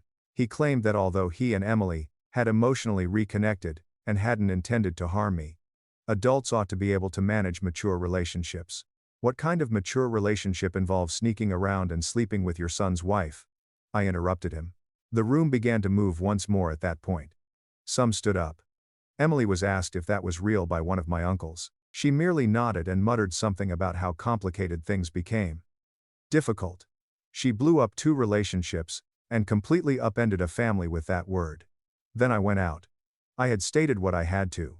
I didn't wait to find out who left or who remained at the table with them. I wasn't going to plead for sides since I assumed people would decide for themselves.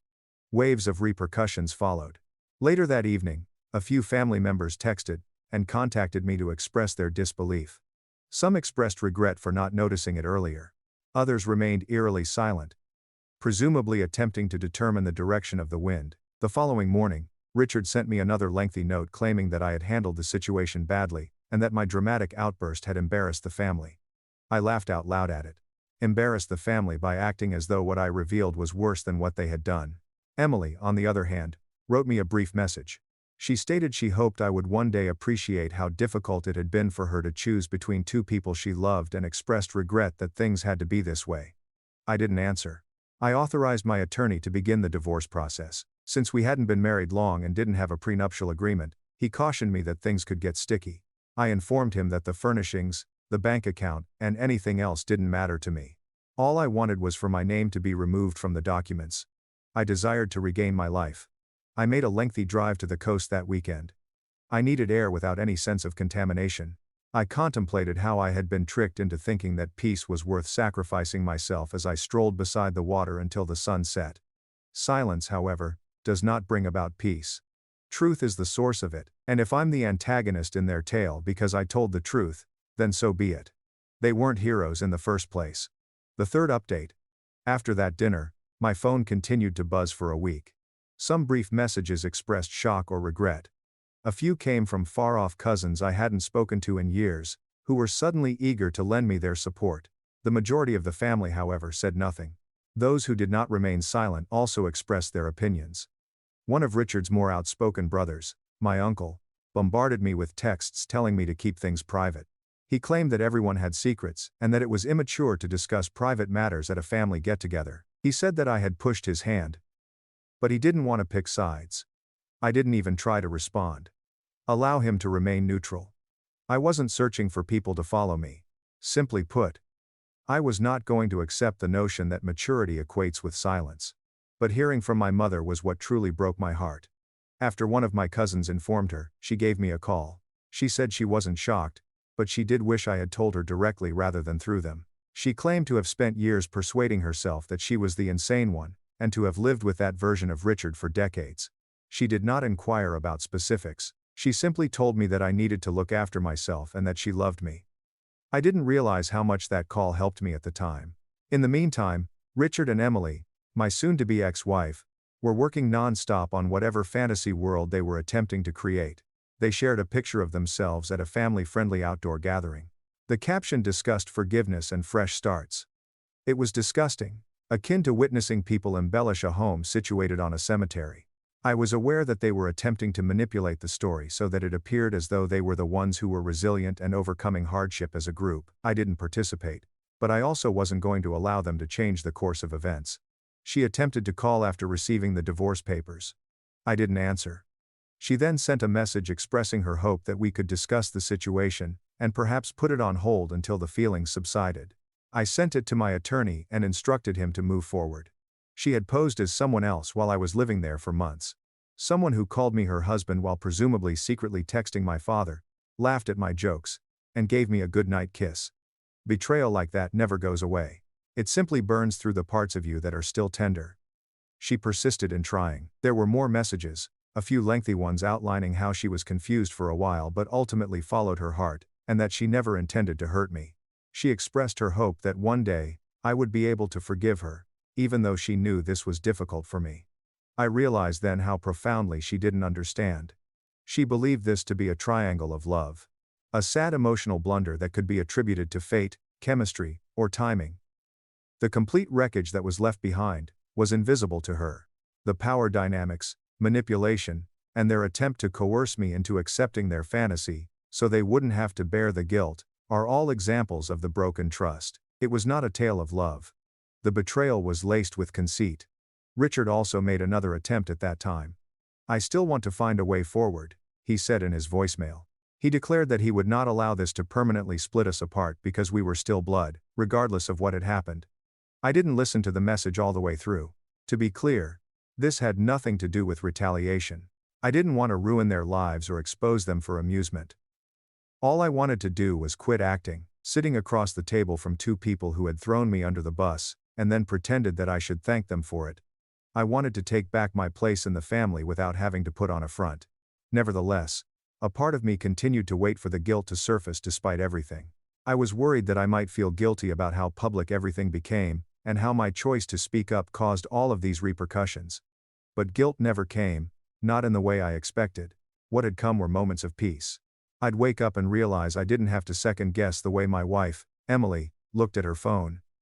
I didn't have to wonder why Richard acted so over-invested in my marriage. I didn't have to carry the weight of trying to please everyone while breaking my own back.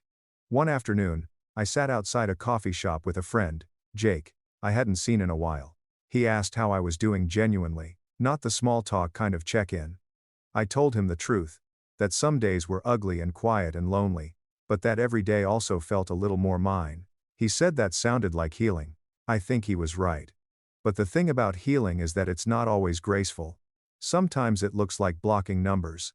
Sometimes it sounds like screaming into a pillow. Sometimes it means deleting every photo and starting over. And sometimes, more often than we admit, healing means letting people think you're bitter just so you can finally be free. Update 4. I thought the worst of it was behind me. Right now, I'm staying opposite Jake. His neighbor wanted to rent the house, so it worked out for me. I came home from work, and there was a letter taped to my front door. Not mailed, not slid under, taped, like a threat pretending to be an invitation. It was from Richard. He wrote that he didn't expect me to forgive him overnight, but he hoped we could talk like adults. He said he and Emily were considering a future together, and wanted to do it with my blessing. He wrote that they would never truly be happy if they knew I was out there still hurting, that they needed peace in the family. The arrogance in that letter made my skin crawl. He still saw himself as the peacemaker even after what he did. Still imagined this whole thing as some tragic misunderstanding that needed to be hugged into submission. It made me realize something. He didn't feel guilty. He felt inconvenienced. He wasn't sorry for betraying me. He was just tired of me refusing to get over it. I didn't answer. I threw the letter in the trash. But I couldn't stop thinking about it. What kind of man cheats with his son's wife before the wedding, during the marriage, and after the split, and then has the audacity to ask for blessing like this was a church ceremony, and not a crime scene? The anger started creeping back in slowly but surely. I'd been so focused on cutting ties, that I hadn't even allowed myself to process just how twisted all of it was. The manipulation, the gaslighting, the nerve it took for both of them to sit me down and suggest that we all work it out for the sake of the family. They didn't want healing. They wanted silence. It took another week before I got another message, this time from my cousin Sarah. She said she had run into Richard and his new girlfriend at a restaurant downtown. She said they were laughing, holding hands, acting like a newlywed couple. Richard had introduced her by saying that they were just thankful everything worked out in the end. Worked out. I read those words 5 times before I could even move. That was when something inside me cracked. I couldn't let them go around acting like this was a happy accident. I wasn't going to write a memoir, or start a Facebook post war. But I couldn't just let the narrative be whatever they wanted. So, I started putting together everything I had. Messages, dates, photos, that awful letter he wrote. I had taken it out of the trash later. I was making a paper trail, something that if ever questioned could back up the truth. Not because I wanted to ruin them, but because I needed to know that if one more person ever asked me, "Well, are you sure it happened like that?" I could say, "Yes. Yes, I'm sure. And here's why." It was around that time that a mutual friend, a guy I hadn't heard from since the wedding, reached out to grab coffee. I hesitated but said yes. I think I just wanted to hear someone say something normal for once, something that didn't involve betrayal or second chances, or peace in the family. He asked how I'd been, and I told him the short version. He didn't say much, just nodded slowly, and then said something I'll never forget. He said he'd known something was off the day of the wedding. He saw Richard give her a look. Not a protective look, not even a proud look. Something possessive. He said it gave him chills. But what do you say at a wedding? You convince yourself you imagined it. I didn't know whether to feel validated or sick. We sat in silence for a bit after that. Then he said, if I ever needed anything, a place to crash, a weekend getaway, someone to play cards with, he was there. I thanked him, and I meant it. Still, by the time I got home that night, the weight of everything just came crashing down. You don't think betrayal is going to break you until it does.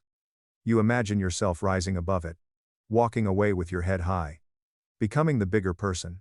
But sometimes being the bigger person feels like being the loneliest one in the room. I lay in bed thinking about all the memories I couldn't unsee. Family dinners, birthday parties, movie nights on the couch.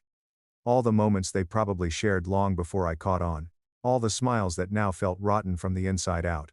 And the worst part, I still hadn't even told some people why we split. I was so used to protecting everyone else from discomfort, that I forgot to protect myself from the burden of carrying all the truth alone. But not anymore.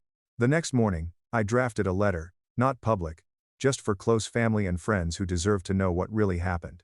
I told them the truth. Not the embellished version. Not the dramatized one. Just the truth. I said I wasn't asking anyone to pick sides, but I wouldn't stay silent anymore. I said I had nothing to hide, and that I hoped moving forward people would stop asking why I seem so distant lately. I didn't sign it bitterly or go on a rant. I just told the truth and I hit send. Update 5. It had been 4 months since I sent out the letter explaining everything. 4 months of silence from my father, Richard. 4 months of radio static from Emily. 4 months of quiet shifts in my circle, as friends, family, and acquaintances rearranged themselves based on what they now knew. Some reached out with disbelief. Some apologized for not noticing, and some disappeared altogether, uncomfortable with the truth now sitting plainly in front of them. And honestly, I didn't miss any of them. What I did miss was my home. Not the place I was renting now, though it served its purpose, but the house, the one I bought 5 years ago. The one I had spent my weekends on, one project at a time. The one with the garden I planted, the patio I built, and the walls I painted with Emily back when I still thought love meant something permanent.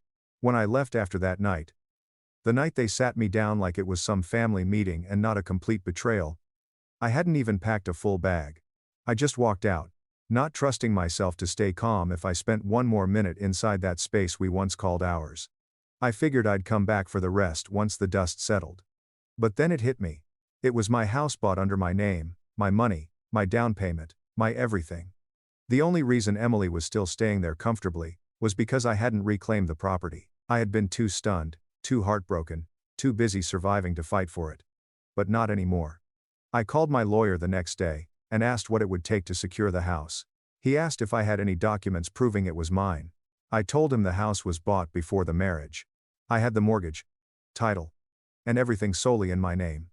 I didn't give it much thought when Emily insisted on having her name added to the mailbox, not the deed. When we got married. At the time, it seemed insignificant. It was going to be a very clean case, he told me in a tone I had never heard him use before. Of course, she attempted to delay it. She claimed emotional distress, sent her lawyer back with questions, and stated that she had become attached to the house and felt entitled to half of its value. My attorney swiftly put an end to it. There was nothing in her name, no shared ownership, no gray area, and no money coming out of her account. I gave her 30 days to pack up and leave, which was more generous than I needed to be. I didn't want her to cause a scene or ruin the place out of spite, not because I owed her anything. Through her attorney, I informed her that I would take legal action if anything in the house was broken or missing. After that, she did not respond. The 6th update. The entire divorce process took 7 months. Out of all this chaos, it was the most serene. And I simply sat in my car in my home's driveway and stared at those documents when I eventually held them in my hands, stamped, sealed, and official. 12 pages that undo 3 years of lies. For the first time since the day everything fell apart, I entered that house. And initially, it was unsettling. Like entering a memory that was unaware that it had passed away. Her belongings were gone, but her aroma was still slightly present. The room now had a sense of emptiness, which I appreciated. It meant I could put something genuine in it. I began repainting the walls a week later. It was because I needed it, not because they did. It was like shutting a door with each stroke. It was like putting old, phony happiness on fire with each coat of paint. I replaced the curtains she liked with ones I truly wanted, sold the couch, and purchased a new rug. I had it, even though it was slow. Richard and Emily were still unspoken to me, and I had no intention of doing so. My cousin Sarah informed me that they were no longer together. She apparently didn't like his treatment of her after they became official. It seems that the guilt he never expressed to me eventually crept onto her. I was still standing in spite of everything, so I didn't care. Sup, Reddit. I'd been counting down to my 19th birthday for 4 years, which happened on a Saturday in late September. Not because I wanted to vote or buy scratch-offs, which are things that typical kids look forward to. I was counting because that was my expiration date under their control, the day they couldn't legally take me back home if I choose to flee. I, a 2-3-year-old boy, grew up in one of those residences that photographs well. My father worried over his 2-story Craftsman with white trim and bushes every weekend. From the curb, we appeared to have everything together. Inside, however, it seemed as if I were the only thing they wanted to hide. Aaron is 3 years younger than me, and he has been my favorite since the moment he took his first breath. Not exaggerating. The youngster could destroy the garage, and they'd inquire if he needed therapy. He also got a new Xbox to help him cope with his emotions. Meanwhile, I left a wet towel on the bathroom floor once, resulting in a 50-minute lecture about respect and responsibility, which finished with my father asking if I was raised by wolves. Growing up, I learned to exist silently, with light footsteps, No complaints. And always one step ahead of what they required so they didn't have to ask. My father would give me this look as if I angered him simply by being present. My mom was even worse because she'd smile while saying things like, "Aaron's just naturally talented, sweetie. You have to work twice as hard to keep up." Aaron got the genetics, the personality, the breaks.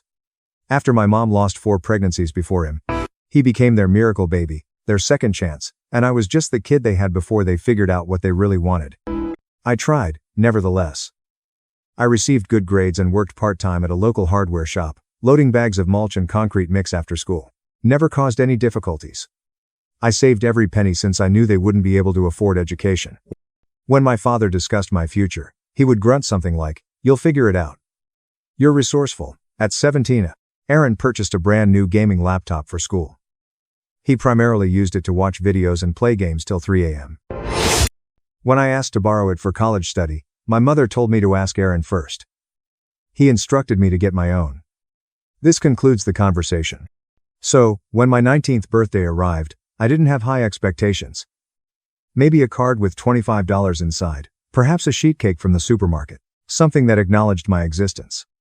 I awoke at 11 a.m. and rushed downstairs to find my father wrapping a silver ribbon around this sleek black box on the kitchen counter. Aaron was jumping around as if it was Christmas morning. My mother had a false camera-ready smile plastered on her face. No one looked at me once. My mother finally noticed me standing there and said, "Oh, perfect timing, honey. Aaron. Go ahead." I remained there, perplexed and transfixed. Aaron ripped up the package and pulled out an exquisite stainless steel watch with a leather band. The kind that consumes more than 4 months of my hardware store earnings. The kind that appears in magazine advertisements for perfumes and luxury cars. "Hey, this is sick." Aaron grinned as he slipped it onto his wrist and turned it to catch the light. "Now I won't have to keep stealing yours, Dad." My father laughed and ruffled his hair. "You've earned it, champion. We are proud of you. We earned it." The kid's proudest achievement that month was making JV basketball and avoiding suspension for vaping in the locker room.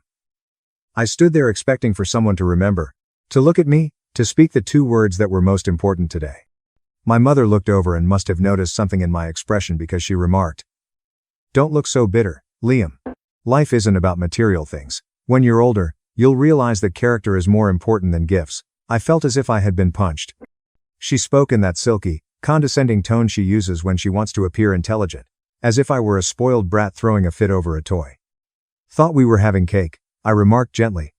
"Oh, we had some earlier," Aaron nonchalantly stated, not glancing up from his new watch. "While you were sleeping in?" I blinked. "You had cake without me." "It was just a small thing," my mother answered quickly. Aaron smirked. "Nothing big. Don't make a scene. My name was on it. You missed it, bro. I mean, it was sort of a joint celebration, but it's not your birthday. Get over it." My father snapped. "It's just a cake, Liam. Stop being theatrical." That's when something in my skull snapped like a wire. I looked at Aaron, truly looked at him, standing there with his $160 watch, wearing the hoodie I'd bought with my own money, which he'd borrowed 4 months earlier and never returned. I said, speaking louder than I intended, "This is pathetic. You are pathetic.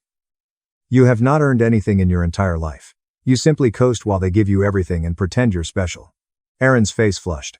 "What's your problem, man?" "My problem?" I laughed and it came out wrong. "My problem is I'm standing here on my birthday watching you get a watch for just existing while they can't even remember what day it is." My mother warned Liam, "That's enough." "No, that's not enough. It's never been enough. You treat me like I'm some stray dog you're stuck feeding while you throw parties for the golden boy who's failed every class except gym." That's when my father moved quickly, grabbing me by the shirt and pushing me hard against the refrigerator. My skull smacked the stainless steel, and everything went white for a moment. "You're done," he growled, his voice low and cold. "You hear me? Done."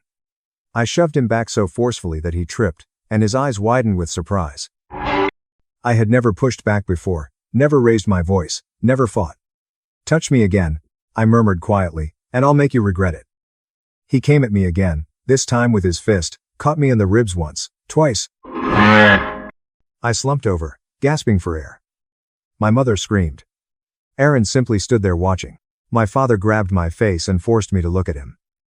"Enough," he snarled. "We're done honoring a failure like you. You're merely a mistake." Now get out of my sight, a mistake. That's what I was, not his son.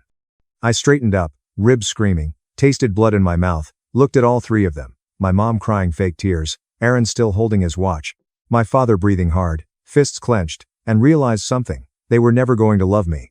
At 3 a.m., I walked upstairs, grabbed my backpack, stuffed with a hoodie, some socks, granola bars, my phone charger, and the $200 I'd been saving in an envelope taped under my desk drawer, as well as my ID, debit card, and a Greyhound bus schedule I'd saved to my phone 4 weeks ago, just in case. While everyone was sleeping, I slipped out the back door. I didn't have a plan. I just knew I'd rather sleep on the street than spend another night in that house. The first 4 nights were brutal. I bounced between the 24-hour diner off Route 12, a corner of the public library until they kicked me out at closing, and a bench behind the YMCA that no one checked after midnight. I learned which vending machines were most likely to double drop if you hit them right, which gas station bathrooms had the best soap for washing up, and which bus routes ran all night so I could sleep without being hassled by cops. On the 4th day, I almost got spotted. I was walking past the strip mall to charge my phone at the library when I noticed my father's truck driving into the parking lot like it owned the place. I ducked behind a vending machine near the laundromat entrance and just stood there, pretending to scroll like I belonged. I watched him get out, look around, and then march into the grocery store like he was on a mission. He didn't notice me. By night 5, my phone was mostly dead, my hoodie smelled of sweat and rain, and I'd eaten so many gas station protein bars that I thought my stomach might revolt. But I learned something right then. Disappearing isn't just leaving. It's staying away when you're 5 seconds from being apprehended. They ran a shelter program out of the basement. Nothing fancy, just CS and a hot meal 3 times a week. When I arrived with my backpack and busted lip, the guy at intake was an older dude with gray hair and kind eyes. He nodded and pointed me to an empty cot near the back. I stayed there for 12 days, met some people, learned how to stretch $4 into 2 meals, how to spot trouble before it spots you, and how to sleep light so no one steals your belongings. During the day, I'd walk to the library and fill out job applications on public computers. I applied everywhere: restaurants, retail stores, warehouses, delivery services, anything that would hire someone with a high school diploma and a pulse. After about 2 weeks, my phone began to ring with callbacks, and my father began calling. His first message was angry, threatening, confused, and desperate, and by the 4th voicemail, he was crying. "Your room's still here, Liam. Please just come home. We can talk about this." I did not call back. What was I supposed to say? That I'd rather sleep on a cot in a church basement than live in a house where I was a mistake? I eventually landed a job at a medical supply distribution center, a massive hub off Highway 48 that shipped hospital equipment and pharmaceutical supplies to clinics across 4 states. The pay was minimum wage plus occasional overtime, but they hired me right away when I showed up for the interview in a borrowed button-down. The operations manager, a man with forearms like steel cables, glanced at me and said, "You arrive on time. You work hard. You do not steal. We're good." After 3 weeks of sleeping in the shelter, I met the older guy from intake outside after one of the food services, who was dropping off donated blankets and canned soup. A former electrician retired early after his wife died. And he mentioned that he had a converted shed behind his house that he'd been using for storage, but he'd been thinking about renting it out cheaply to someone who needed a break. I asked how cheap, and he said $130 per week, including utilities. I moved in the next morning, and it wasn't much. A twin mattress on a metal frame, a space heater that only worked if you didn't breathe on it incorrectly, a microwave, and a hot plate. It smelled like motor oil and old newspapers, but it was warm, private, and mine. The landlord mostly left me alone, knocking on the door once a week for rent and occasionally leaving a bag of groceries on the step without saying anything. After about 7 weeks, the manager started assigning me to the inventory control station, which didn't require as much heavy lifting. I worked more than 50 hours a week at the hub, occasionally picking up Saturday shifts when they needed bodies for urgent shipments. I kept my head down and did the work without complaining. He never explained why, just did it. At night, I'd walk to the library and work on community college applications. I'd missed some deadlines, but spring enrollment was still open, so I wrote essays on my phone, saved them to a free cloud account, and printed them at the library for 18 cents per page. Each application fee hurt. By early January, I'd settled into a routine at the hub, recognizing faces and learning names. It felt strange, as if I was actually building something real. My phone still buzzed occasionally, mostly from unknown numbers and voicemails I deleted without listening to. I didn't tell my parents or anyone else about it. In early January, I received an email from my high school counselor informing me that your transcript request had been canceled because your parents informed the school administrator that you would not be pursuing higher education. I assumed they had moved on by now, and I had converted my room into a home gym, office, or storage closet. My parents had contacted the school 4 weeks ago, claiming that I had decided not to attend college and requesting that my records be marked inactive. I wanted to make sure you were aware, so I read it 5 times before calling her back. She confirmed everything. Some deadlines had already passed, a state grant I'd been in the running for was gone, and I spent the next 4 days fixing it, calling the school, explaining the situation, and reactivating my records. The counselor helped where she could, writing letters and making calls, but some opportunities had already passed. That night, I sat in the shed staring at the wall, and I got it. They weren't just done with me, they were actively attempting to stop my future before I could prove them wrong. That's when I stopped feeling sad and started planning. Winter hit hard, the shed barely had insulation, and the space heater only worked if you positioned it perfectly. 3 layers to bed most nights, socks doubled up, sleeping curled tight. During the holidays, I worked double shifts most weeks, with my back screaming and my hands torn up, but every extra shift was another $80 toward tuition. The manager began rotating me into logistics coordination, which required less lifting and more problem solving, and it turned out I was good at it. One night, the inventory system crashed just before a major deadline. The whole team panicked, and the manager was on the phone, yelling at headquarters. When I noticed the error message, I'd been teaching myself Excel and basic database stuff at the library between job applications, and this error was simple, a corrupted data table. I walked over, try reloading yesterday's backup. The current database is corrupted. The manager gazed at me. Do you know how to do that? I shrugged. I can try. 18 minutes later, the system was functioning. He slapped my back hard enough to bruise. You just saved us a $30,000 penalty, kid. Word spread fast, and within 3 weeks, people started coming to me when tech broke down. I didn't get a raise, but they knew my name. By late January, I'd saved enough money for spring tuition, applied to 4 community college programs, and had to get a dependency override from financial aid. I brought them shelter documentation, a letter from the counselor, proof of self-sufficiency, 7 trips, and a mountain of paperwork. I received acceptance letters for all 4 programs, as well as a partial need-based grant. I spent 3 hours staring at the word congratulations, as if it might vanish. That night, I baked myself a boxed cake in the landlord's kitchen, chocolate, lopsided, slightly burned, with my own name written in blue icing, just Liam. I ate 3 pieces. I saved the rest. The next morning, I registered for classes in business management, college algebra, English composition, and logistics principles. I didn't tell my parents, but small towns talk. 4 weeks later, I ran into a neighbor at the grocery store, who smiled broadly and said, Liam, I heard you're going to college. Your mother must be very proud. I nodded. She didn't scream or yell, but simply stated, we heard about school, Liam. That is fantastic. I hope you remember where you came from. As if I owed them something. Deleted. My business professor noticed my quick learning and began giving me extra work, assisting other students, arranging class schedules, making the dean's list in the spring semester, and landing a campus administration job in the fall that paid better than the warehouse. Classes began. I worked mornings, lectures in the afternoons, and went to the library at night. I left the shed with a handshake, a thank you, and an extra $60 for the landlord.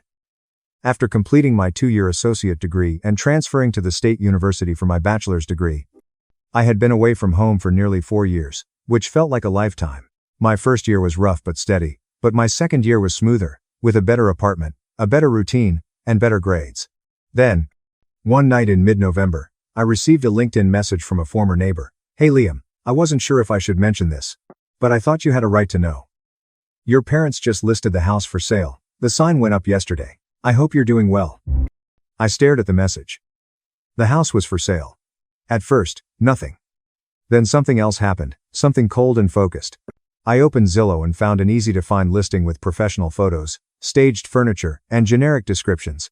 A charming family home with character, 4 bedrooms plus a bonus room, hardwood floors, a quiet neighborhood, and lovingly maintained for over 25 years. I scrolled through the photos. The living room, kitchen, master bedroom, guest bathroom, and then something labeled Aaron's office, bonus room. My room, except it wasn't mine anymore.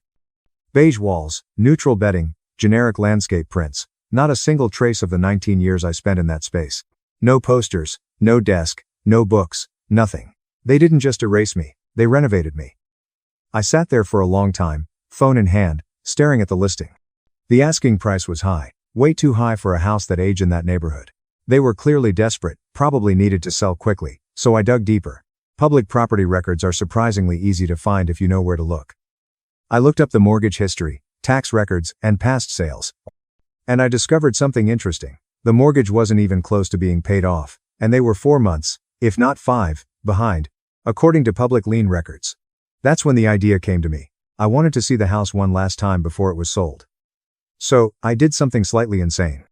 I waited for an open house, which was scheduled for that Sunday. According to the listing, the agent was standing in the driveway greeting people when I arrived. I'd borrowed a dress shirt from my roommate and carried a folder with some random papers to look legitimate. The agent had no idea she was giving a tour to a ghost. "So, the sellers are super motivated," she said, clicking her pen nervously as we walked up the driveway.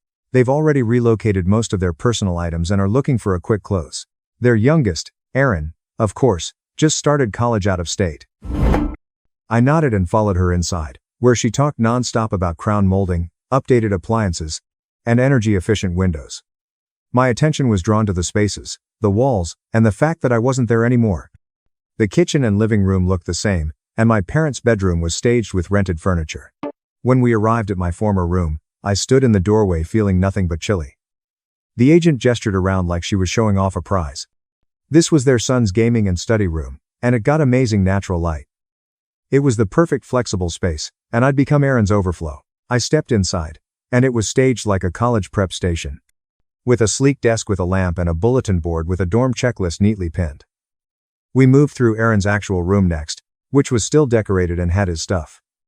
Trophies on the shelf, posters on the walls, they hadn't touched a single thing. The backyard was even worse. The treehouse I'd built with my uncle when I was 14, the one I'd spent hundreds of hours reading and escaping in, had been torn down. Just a rectangle of dirt and some rusted bolts sticking out of rotted posts. The agent noticed me staring. "The sellers mentioned they removed an old structure back here. Liability concern." I nodded. Didn't say anything. She gave me a minute, probably sensing something wrong in my silence. "Want to see the garage before we wrap up?" she inquired cheerfully. I followed her through the side door. The garage was cluttered with moving boxes and plastic bins stacked against the back wall, most of which were labeled in my mom's neat handwriting. "Holiday decorations, kitchen overflow, Aaron, keep."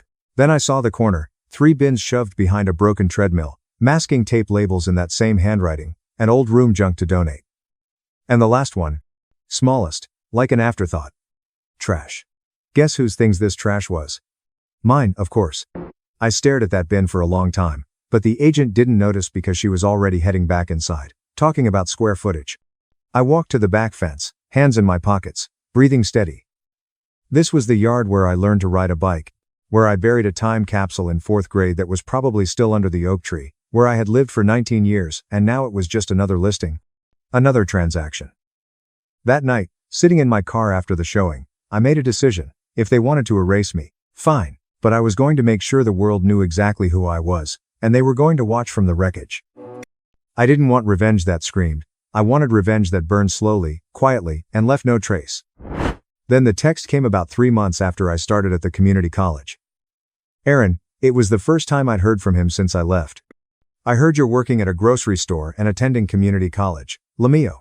Then another message. "You know what I did to your room, right? Check this out." Attached was a photo of my old room, except it wasn't my room anymore. It was freshly painted, new furniture, and staged like a showroom for the open house. I stared at that message for a solid minute, not hurt, not angry, just cold and calculating. "I cleared out all of your garbage, and it looks a lot better now. I guess that's what happens when the deadweight leaves. Keep working your little job, stay broke, and don't come back." He wanted a reaction, something desperate or defensive, proof that he still had power over me. I didn't respond, and I couldn't sleep that night, thinking about that photo and how easy it was for them to erase me. Around 3 a.m. I opened Instagram and scrolled, killing time. That's when I discovered it. Aaron Finn Public. Same face, different username. Some variation of his name with random numbers. The kind of account people make when they think they're being clever, but are actually just sloppy. His story was still up, posted 7 hours ago. The first slide was him sitting in my old room. Caption, clear dead weight finally. The second slide showed him filming himself in the mirror, with the caption, Golden Child continues to win. I took a screenshot of both, with the username and timestamp visible. I then scrolled through his highlights, which included months of posts. And that's when I hit gold. One highlight labeled Real Talk contained slides from a few months ago. Aaron joking with friends about copying someone's calculus exam. Bragging about having his girlfriend write his English essays. Laughing about faking volunteer hours for his college applications. And screenshots of group chats where he admitted to plagiarizing assignments. Nothing is hidden or private. Just out there, public. Stupid. I screenshotted every single one, making sure the username and timestamps were visible in every shot. Then I emailed them all to myself. I opened my laptop, created a new folder inside the one labeled House, and called it Receipts. That's when I decided I'd had enough of just surviving, of building my own life and hoping karma would catch up. I was going to be the karma. The first step was to gather real information, the kind that was buried in documents and public records. I organized it as if I were building a case, with a folder called House and another called Don't Lie to Me. I had PDFs, screenshots, dates highlighted, county links bookmarked, and a running notes file where I jotted down who said what when. I spent the next 3 weeks researching everything about their house sale using public records, including permits, liens, old MLS notes, HOA minutes, and court filings. I took screenshots of everything and kept a running log as if it were a case. I also printed the worst stuff, staples paper, a cheap binder, and plastic sleeves. Holding it in your hands gives it a sense of reality. The basement had flooded 4 times in the previous 8 years, and there were documented sump pump failures, water damage, and foundation cracks, all of which were dealt with quietly, inexpensively, and with minimum repairs. Nothing that would be noticeable on a casual walkthrough, but enough to be a severe issue for any buyer who looked. And guess what wasn't mentioned in the current seller disclosures? The flooding, the foundation issues, any of it. They were hiding it, not just leaving stuff out, but actively covering up structural problems. That's fraud, real estate fraud, which could void the sale, open them up to lawsuits, and destroy any credibility.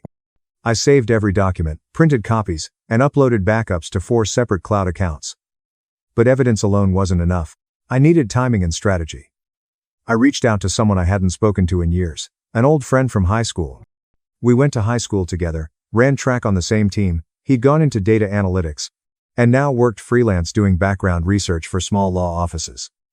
We weren't close, but I'd helped him once when his car broke down senior year, and he needed a ride to his college interview. We met at a coffee shop near campus, and I explained what I needed, not everything, but enough.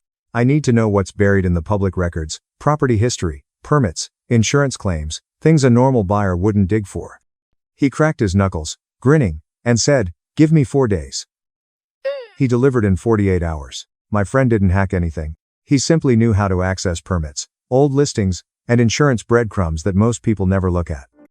County building permits revealed 4 separate waterproofing projects over a 7-year period, and he discovered contractor invoices that my father had submitted to the HOA for reimbursement on shared drainage issues. In our county, those HOA meeting minutes are public record. Old MLS notes from when they first bought the place mentioned minor basement moisture. And there were small claims court records where a previous owner had sued over water damage before my parents bought it. The basement issue was worse than I thought, with major foundation cracks and water seeping through the walls every heavy rain.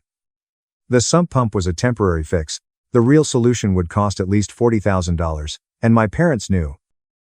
My friend discovered a building permit application from 9 months ago, where my father listed basement waterproofing repair as a temporary patch in the work description. They had done the bare minimum and never disclosed anything. I had them, but I still wasn't ready to move. I wanted the timing to be perfect, surgical. Meanwhile, I continued to build my life. The college invited me to speak at their fall first-generation student showcase, where they were looking for upperclassmen who had overcome obstacles and stuck with it. The event was scheduled for late November, campus-wide, faculty, students, and parents. That's when I realized the perfect timing. What if my parents saw me on stage, recognized as a success, celebrated publicly, right when their house sale collapsed? What if everything they'd built, their image, their perfect family story, started falling apart because I succeeded without them? I smiled instead of screamed. I started putting pieces in place. I prepared the documents, the evidence of fraud, ready to go at the right time. I contacted the college communications department to confirm they'd be featuring my story. Full profile, photos, the works. I said yes to everything. And then I received one more card. Aaron, the screenshots from his Finina. All those posts bragging about cheating, faking volunteer hours, plagiarizing essays, sitting in my receipts folder, waiting nothing huge alone, but packaged together and sent to the right admissions office. That's different. I didn't want to destroy him. I just wanted to remind him that no one is untouchable forever. I waited for November, and when it arrived, I began. The orientation speech was on a Thursday afternoon, and I had rehearsed it a dozen times alone in my apartment, trying to sound confident without sounding rehearsed. The college wanted inspiring, so I gave them honest. I talked about growing up invisible, working 2 jobs to afford application fees, sleeping in a church shelter and learning to stretch $4 into 2 meals. And the moment I realized I didn't need him, the auditorium was packed with students, parents, faculty, and maybe even my parents, who were watching online. I had made the dean's list 5 semesters in a row while working part-time and putting myself through school. The full video was posted on the college's website that night, and it had been shared 50 times within 4 hours. By morning, 120 old classmates had commented. Teachers had contacted me, strangers had sent messages saying they'd been through something similar. And my story had given them hope, and my parents had seen it, as evidenced by a screenshot of a comment my mother had left on a shared post. This is full of exaggerations. Some people simply do not realize the sacrifices made by their families. The local community page picked it up because small towns treat other people's lives as free entertainment, and someone else posted a screenshot of my mother's comment. She was rattled. And I wasn't done yet, and it made me laugh. And then the replies developed into the kind of gossip fest that seems to be worried but is really just drama. The next day, the listing agent abruptly shut off her listing comments, which was not a coincidence, but merely damage control. While the profile was circulating online, I carried out step 2. When I sent the package, which was anonymous, untraceable, and forwarded through a third-party mail service, the house buyers had already secured financing, begun packing, and were mentally invested in their new home. Inside, there was a flash drive containing a permit history, showing repeated waterproofing work, photos from the open house listing, displaying suspicious wall stains, and screenshots of the HOA meeting minutes. Asked the agent about the waterproofing permits and foundation issues that have been documented in county records. If you close on this house, you will be responsible for the undisclosed structural damage that the sellers were aware of and purposefully disguised. When a buyer's inspector documents water intrusion and foundation damage, and the buyer's agent requests repairs or credits in writing, the buyer's agent has a legal obligation to disclose the information in the future. 5 days later, the listing disappeared, and the buyers backed out completely. The listing agent couldn't keep it a secret any longer, so the buyer's agent sent her a formal email requesting that the sellers address any undisclosed structural issues or they'd walk away. While the email isn't public record, it was widely circulated among real estate agents, and any prospective buyer would have heard about it. In Phase 3, Aaron was applying to universities, big schools, and prestigious programs based on inflated grades and fabricated accomplishments. If the agent tried to hide it now, she'd lose her license. They were behind on their mortgage and couldn't sell without disclosing and repairing the $40,000 they didn't have. I sent an anonymous email to the admissions integrity office of his top 4 choices, expressing concern about applicant Aaron's academic dishonesty. I've attached screenshots of falsified volunteer records and admitted plagiarism, which you should review before making an acceptance decision. I didn't need him rejected right away. I just needed a quiet under review stamp that would follow him around. 2 weeks later, I learned through the small town network that Aaron's top choice acceptance had been delayed. Aaron's scholarship committee had asked for more documentation, and his application had been put on hold pending clarification. There was nothing final, nothing explosive, just questions, but Aaron would know someone new, and he'd spend months waiting for the other shoe to drop, obsessively checking his email, wondering who was watching. 4 weeks had passed, and everything was normal. I went to class, worked my shifts, and studied at the library. It was December, a little over 3 years since I'd walked out of their house. I'd turned 21 2 months ago, and they'd missed 3 birthdays. Then they showed up, waiting outside my apartment building on a Thursday night when I got home from work. My father appeared older, tired, with slumped shoulders, and my mother had that fake calm expression she uses when she's barely holding it together. "Liam," my father said, his voice strained. "We need to talk." I stopped on the sidewalk, didn't move closer, just looked at them. "Now," I said quietly, "after the house is unsellable and Aaron's applications are falling apart. That's when you want to talk?" My dad flinched like I'd slapped him. "We didn't know things had gotten this bad. You didn't know or you didn't care." "Please," my mom said, stepping forward. "We've made mistakes. We see that now, but this needs to stop. You're hurting your family. I laughed, sharp, cold. My family? Where was my family when you forgot my birthday?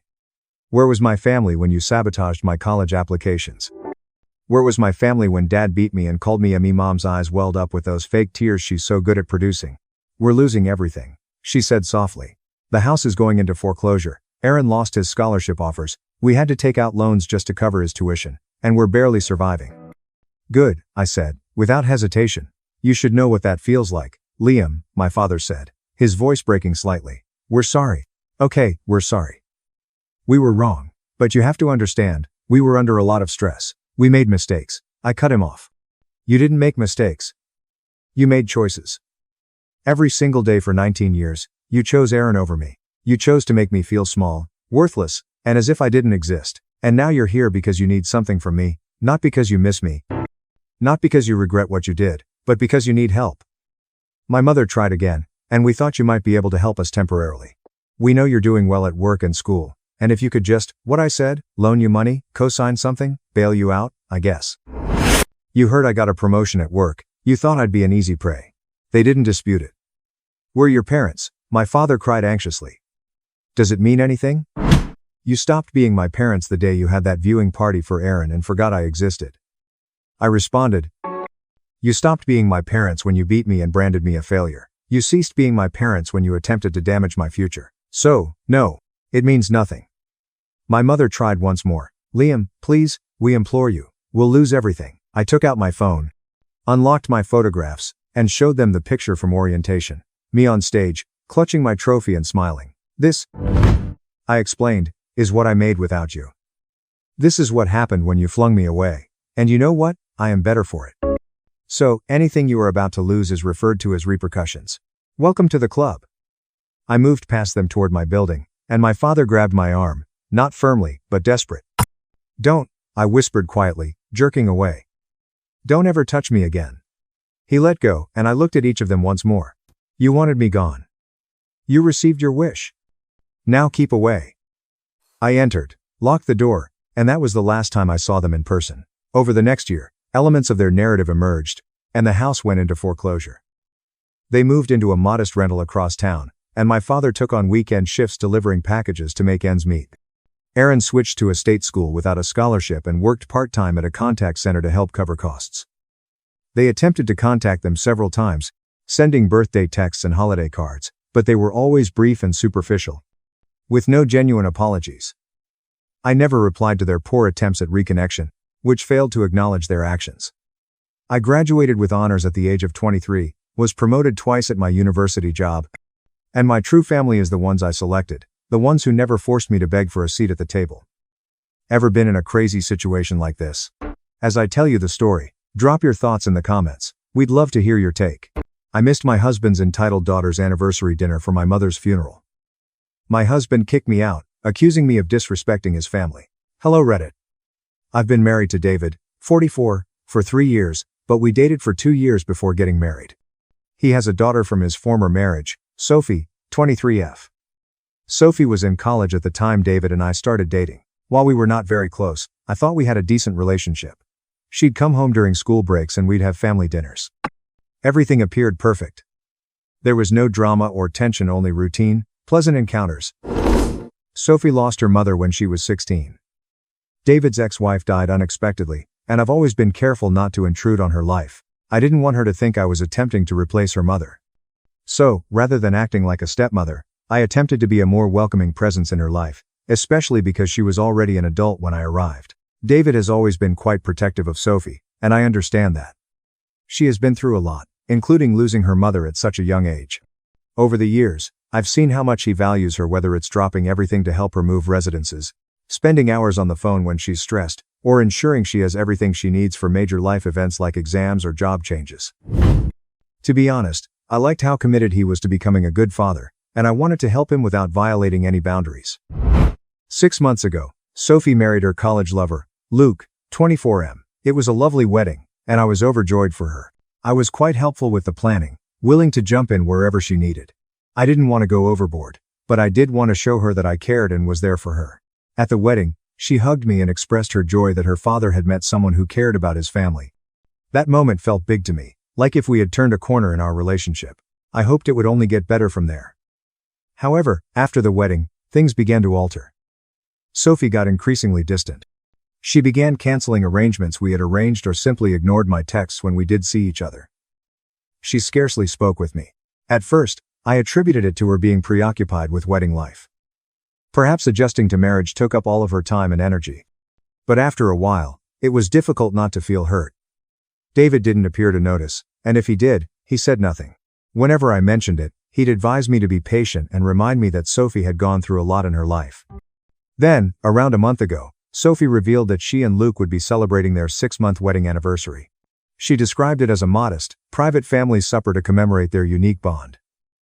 I felt that was a bit weird. 6 months isn't exactly a significant milestone, right? And that wasn't even on their actual anniversary. Instead, it was set for the weekend, which I assumed was simply to make it more convenient for everyone. I didn't say anything because she seemed so excited, and I didn't want to ruin it for her. David, of course, was entirely on board and continued emphasizing the importance of supporting Sophie and doing whatever made her happy. 3 days ago, however, everything changed. My brother called and told me awful news. Our mother had suffered a terrible stroke. The physicians were not hopeful about her possibilities. My mother lives in California, while we are in Massachusetts, so it's not like I could just drop over to visit her. My mother is my rock. She raised me and my siblings as a single parent, working various jobs to ensure our well-being. She has been there for me through everything. And suddenly the notion of losing her was intolerable. I knew I needed to get to her as quickly as possible. I promptly booked the first flight I could find to California. There was no debate in my mind. I had to be there with my mother. This, of course, meant that I would miss Sophie's celebration. I tried to explain the problem to both David and Sophie. I told them about my mother's condition, how bad it was, and that I needed to leave. I assumed they would understand, but Sophie was outraged. She claimed I was leaving their family celebration and didn't care about her pleasure. I was stunned. How could she think like that? My mother was literally dying. David, on the other hand, seemed torn.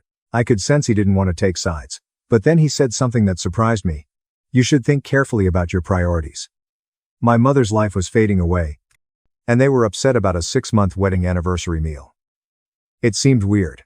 I didn't have time to analyze their reactions. However, I packed my stuff, boarded the airline, and flew off that evening. When I arrived at the hospital, my mom was barely conscious. I held her hand, told her I loved her, and stayed by her side the entire night. She died early the next morning. It was the most difficult thing I've ever gone through, but I'm so glad I was there with her in her final moments. I got to say farewell.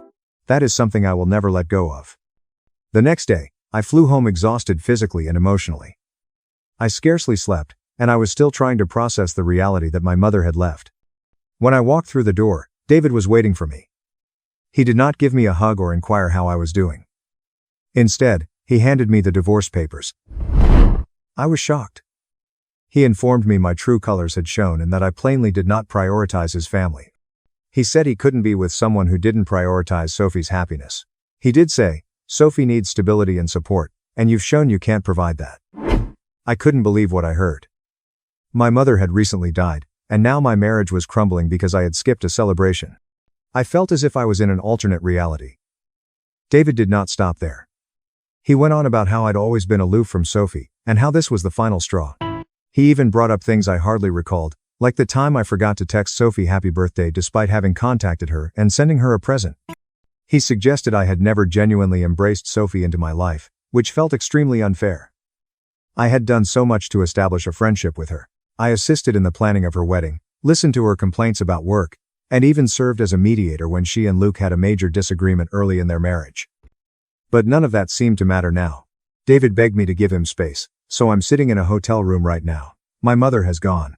My marriage appears to have ended, and I feel as if I'm living in a nightmare in which being with my dying mother makes me a bad person.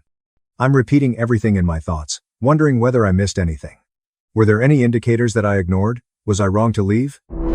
I have been so gaslit that I no longer know what is realistic. Am I the crazy one here, or is their reaction as stupid as it appears? Looking back, there were clearly red flags. David's protection of Sophie was more than just being a caring father. It has frequently crossed the boundary of enabling. Sophie may be nasty or dismissive, and David would always excuse it by saying, she's been through a lot. When I brought it up, He'd shut me down and say I needed to be more understanding. It's as if he put Sophie on a pedestal and expected me to blindly follow their dynamic. And now, because I didn't follow the rules this time because I decided to stay with my dying mother, I've been rejected. It feels as if all I've worked for, my connection with David, and my attempts to connect with Sophie have been obliterated. I don't know what to do now.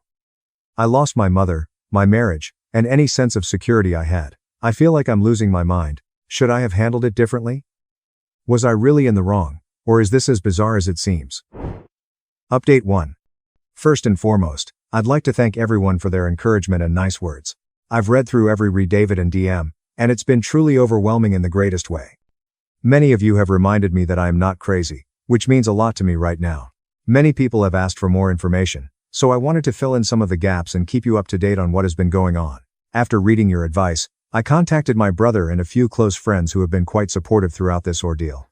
My brother even flew out to stay with me, and having him here has been extremely comforting. We've started going through Mom's possessions together, which has been both upsetting and healing. We've spent hours talking about her, how she always found time for us, even when she was working many jobs, and how she never made us feel as if we were missing out on anything. It's made me understand how much she influenced who I am. I mourn her more than words can express, but I am committed to respect her memory in the best way I can. Unfortunately, things with David and Sophie have only gotten worse. I discovered through common acquaintances that Sophie has been posting all over social media about how I abandoned their family and spoiled her big day. Apparently, she has been telling others that I never cared for her and only married David for his money, which is completely absurd. For context, I'm a software engineer who earns much more than David. The thought that I used him is ridiculous, but watching my character drag through the dirt is still frustrating, especially because all I did was choose to be with my dying mother. After hearing this, I decided to contact a lawyer. When I explained the scenario, she was taken aback. She said David's behavior, particularly issuing me divorce papers so soon, is evidence of emotional manipulation. She also indicated that the divorce papers were premeditated, which felt like a hit in the gut. But at least I'm taking precautions to protect myself. She is assisting me in ensuring the security of my assets and the receipt of a fair compensation. Fortunately, we reside in a state that divides marital property evenly, which is a comfort. She also suggested that I document everything, including Sophie's social media posts, text messages, and emails. So I started gathering evidence to ensure that my side of the story is clear. What truly opened my eyes, however, was something my buddy Sarah showed me. She had screenshots of Sophie's social media posts from the previous few months, which were eye-opening. There were several passive-aggressive comments about step-parents understanding their place and how blood is thicker than water. Sophie had prevented me from accessing some posts, so I had no idea what was going on. The posts began shortly after her wedding, which explains her sudden change in conduct toward me. The worst one was when she said that her mother would be rolling in her grave if she knew who her father had married. That one cut deep. I've always been very careful to honor her late mother's memories. I never attempted to replace her mother or overstepped in any manner, and seeing something so horrible was like a slap in the face. Her pals, as well as David, made comments that appeared to back up her claims. It was as if they were all buying into the idea that I was some kind of nasty stepmother. Looking back, it's evident Sophie never completely welcomed me, regardless of how hard I tried. I helped her choose her wedding gown. I spent hours communicating with vendors to ensure everything ran well. When her budget exceeded, I even stepped in to help cover some of the expenses without saying anything. At the time, I believed that those instances brought us closer. I truly believed we were developing a relationship, but now it's clear she'd made up her mind about me long before that. Her social media posts make it plain that she has been portraying me as the villain to defend her own actions. I'm not sure if it's insecurity, animosity, or simply how she's processing her mother's death, but it's draining. No matter what I did, it would never be enough for her. What's more perplexing to me is David's utter refusal to see the broader picture in all of this. When I attempted to bring up the social media posts I'd read, he absolutely dismissed me. He said I was misinterpreting Sophie's motives and accused me of being selfish for even looking at her posts in the first place. The issue is, I didn't look. My friend shared these to me because she was really concerned about what was being said, but David didn't care. He was so focused on defending Sophie that he refused to accept how hurtful and unfair her actions had been. It's as if he's utterly blinded by his desire to protect her, no matter how ridiculous or harsh she is. Then there's something my lawyer mentioned that really stuck with me. The timing of everything. Sophie's party had been planned for several weeks. What about those divorce papers? They were drawn up far too rapidly after I left for California. Like, far too fast. It's hard not to wonder whether this was all planned long before anything happened. Were David and Sophie discussing pushing me out behind my back? To be honest, the concept seems like a punch in the gut, but when I consider how everything has played out, the party, Sophie's posts, David's sudden coldness, it all seems too well coordinated to be a coincidence. Then there's the added layer of other family members getting involved. I've received a variety of reactions.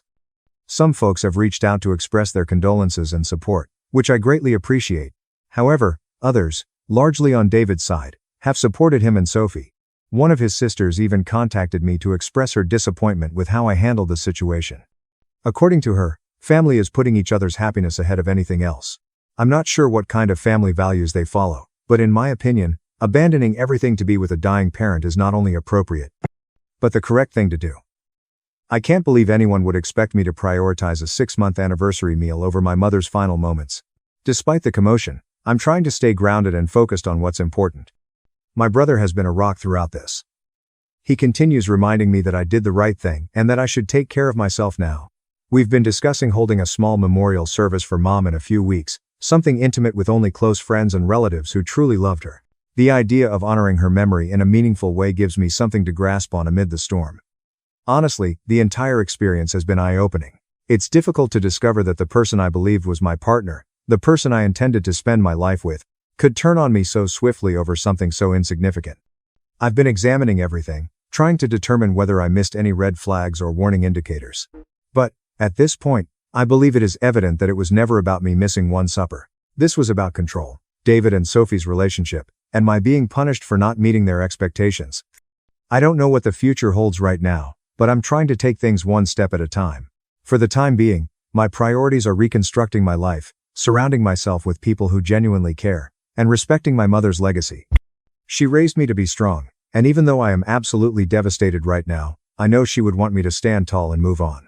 Thank you again to everyone who has contacted out, offered advice, or simply sent a nice word. Knowing that I am not alone in this means more to me than words can express. You've helped me see things more clearly and reminded me that I'm not to blame here. Things have taken an entirely unexpected turn. A few days ago, I received an email from Sophie's husband, Luke, that left me completely startled. In the email, Luke apologized for not reaching out sooner and shared certain details that I'm still processing. He told me that Sophie had been suffering with unresolved grief over her mother, and apparently, their wedding brought many of those feelings to the surface. She's been visiting a therapist, but instead of working through her emotions, she's projected them onto me. The most stunning revelation came when Luke disclosed that Sophie had purposefully scheduled the 6-month anniversary party for that exact date. She had overheard me mention in passing that my mother wasn't doing well, and she had purposefully chosen that day as a perverse test of my commitment to the family. According to Luke, Sophie assumed that if I did not show up, it would prove her notion that stepmothers usually disappear. I couldn't believe what I was reading. The idea that Sophie purposefully engineered the situation, knowing my mother was ill, only to elicit a reaction, feels cruel and manipulative. I've been reviewing every interaction I've ever had with her, trying to figure out how I missed the extent of her animosity towards me. It's terrible because I actually cared about her and worked hard to create a relationship, only to discover she was testing me like this. Luke also provided some profound thoughts about David that struck me deeply. Apparently, Luke has been encouraging Sophie to delve further into her concerns and treatment, but David has been opposing her attempts. Instead of encouraging Sophie to accept responsibility for her emotions, David has validated her fears of abandonment, promoting the notion that I was somehow wrong. Luke claimed David told him it was easier to blame me than to hold Sophie accountable since he did not want to upset her. Hearing this from Luke was both affirming and terrible. It's one thing to suspect that your spouse isn't on your side. It's another to have it proven. David was not simply passive in this situation. He consciously opted to protect Sophie at my expense, even if it meant breaking up our marriage. After I saw Luke's email, I immediately emailed it to my lawyer. She told me that's an important piece of evidence, especially because it demonstrates Sophie's acts were intentional and David was involved. She believes that this could help my case for an accelerated divorce, and perhaps protect me from any financial claims David may make. My lawyer also advised me to document anything else, such as Sophie's social media posts and any interactions I'd had with David. On her advice, I've begun looking into therapy for myself. After everything I've been through, I realize I need help processing things. Between losing my mother, the breakdown of my marriage, and now discovering Sophie's machinations, it's all been too much. I discovered a couple therapists in my region and am hoping to begin sessions shortly. In the meantime, I've moved from the hotel to a little temporary flat. It's nothing extravagant, but it's comfortable, and for the first time in a long time, I feel like I have room to breathe and start over. My brother has been nothing short of incredible throughout this entire process. He's helped me arrange the flat, unpack, and hang photos to make it feel more like home. He's also been there emotionally, always willing to listen when I need to vent or process my emotions. He even offered to stay with me if I was ever lonely. I honestly don't know how I'd do everything without him. To protect my mental health, I made some difficult but necessary decisions. I blocked David and Sophie on social media and requested mutual friends not to send me any updates about them. As difficult as it is, I know I need space to heal. Unfortunately, it appears Sophie has not ceased stirring the pot. A mutual acquaintance informed me that she has been posting vague, dramatic updates online, hinting that I abandoned the family and left David sad. She has even said that my departure is proof that I was never serious about our marriage. It's annoying to hear these things, but I'm trying not to let them affect me. People who actually know me comprehend the reality, and their view is ultimately what matters. Luke's email also revealed something else that has been difficult to digest. Sophie's hatred toward me had apparently been building up for quite some time, even before the 6-month anniversary party. According to Luke, she questioned my loyalty to the family after I declined to finance some more wedding expenses. While I finally helped out, Sophie seemed to interpret my initial uncertainty as an indication that I didn't care about her or David. It felt like another punch in the gut. Not only was I taken aback by her antagonism, but David was plainly aware of her concerns and chose to do nothing about them. Instead of confronting or reassuring her, he ignored the situation. That lack of support hurts more than I can put into words. If there is one silver lining in all of this, it is the support I've received from unexpected sources.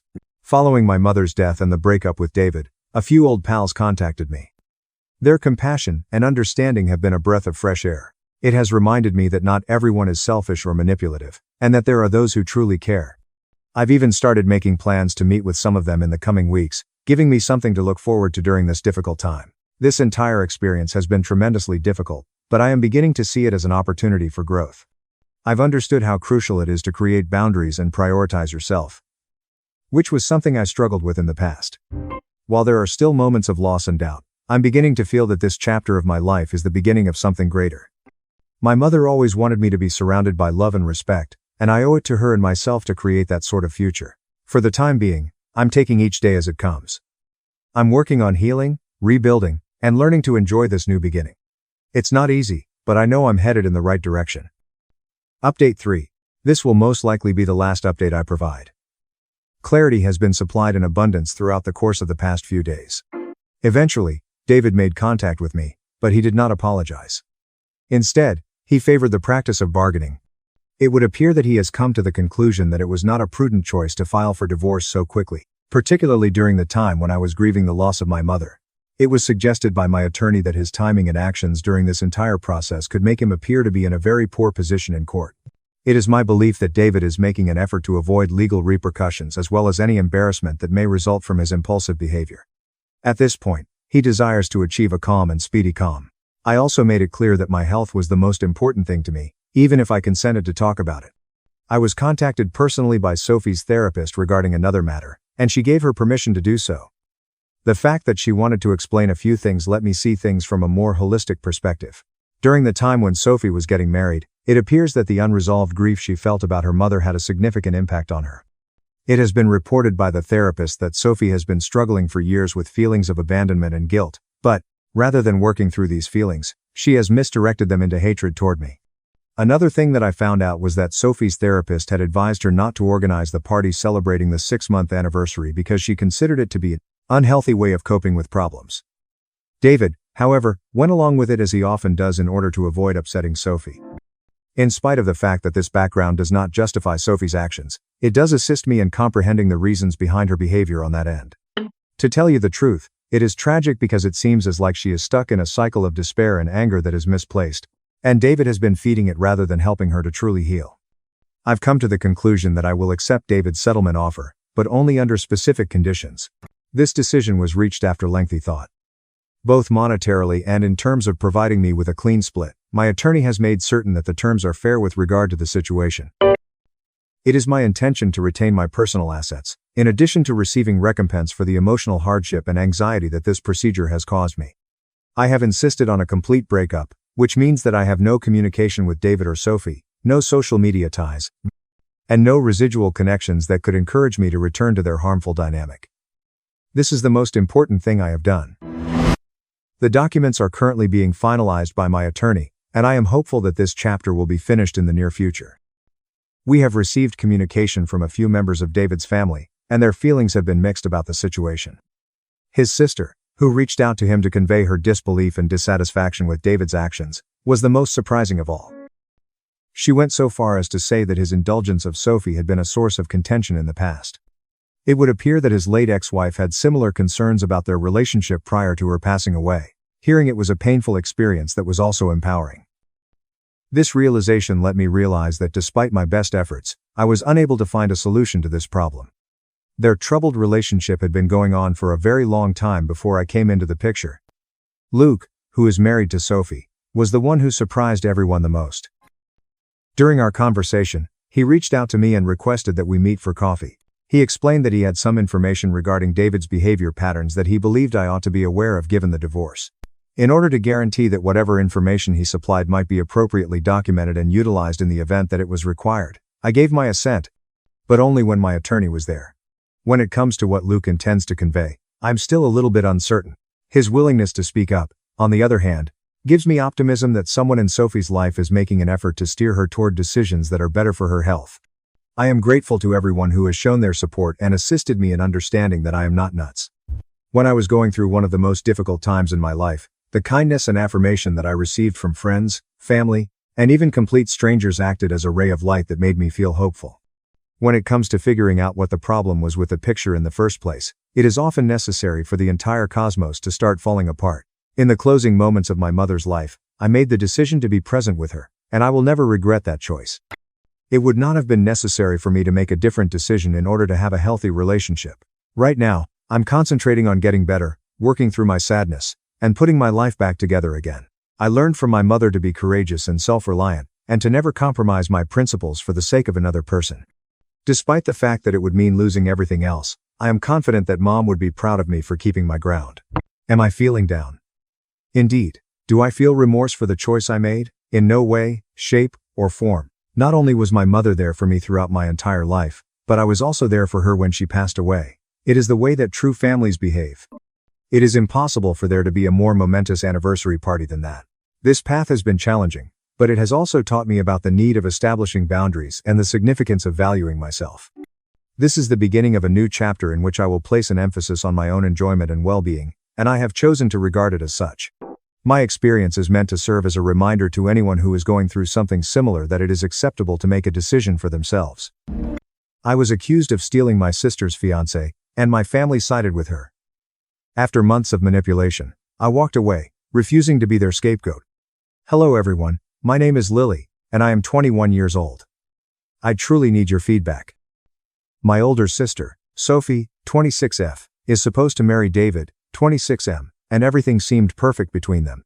They'd been together for years and we all believed they were meant to be.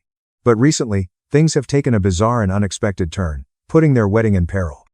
David has refused to marry my sister because she will not allow me to attend their wedding. Sophie feels David is in love with me. I know it sounds insane, but let me explain. To give you some context, I am not close to my sister or my parents.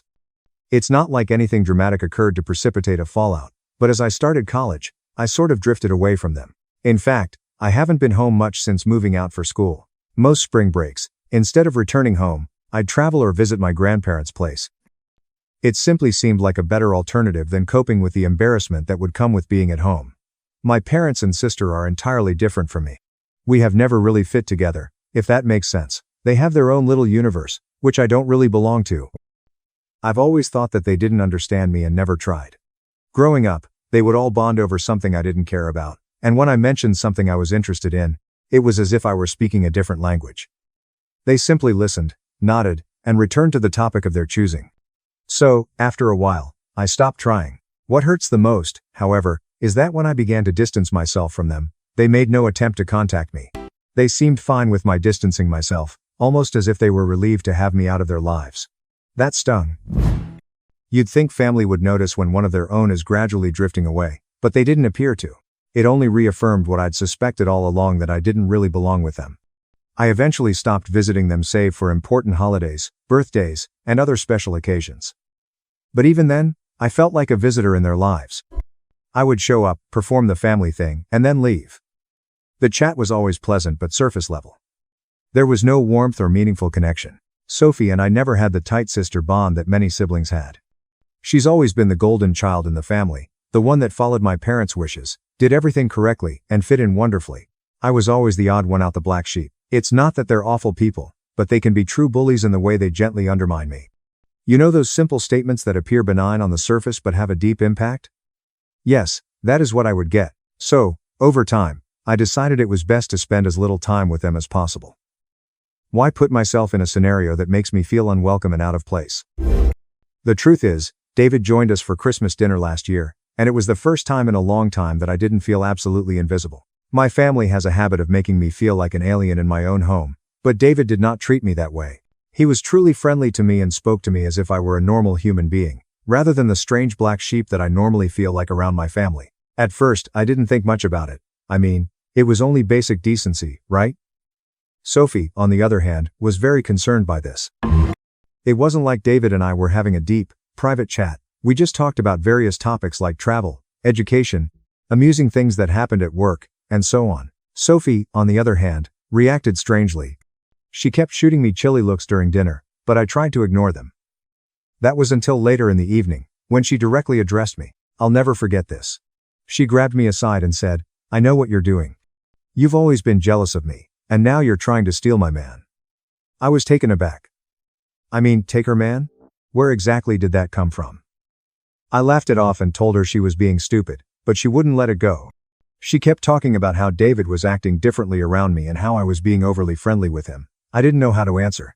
That was an insane accusation. Where exactly was this coming from? Sophie has always been the focus of attention. She's the perfect one, the one my folks love.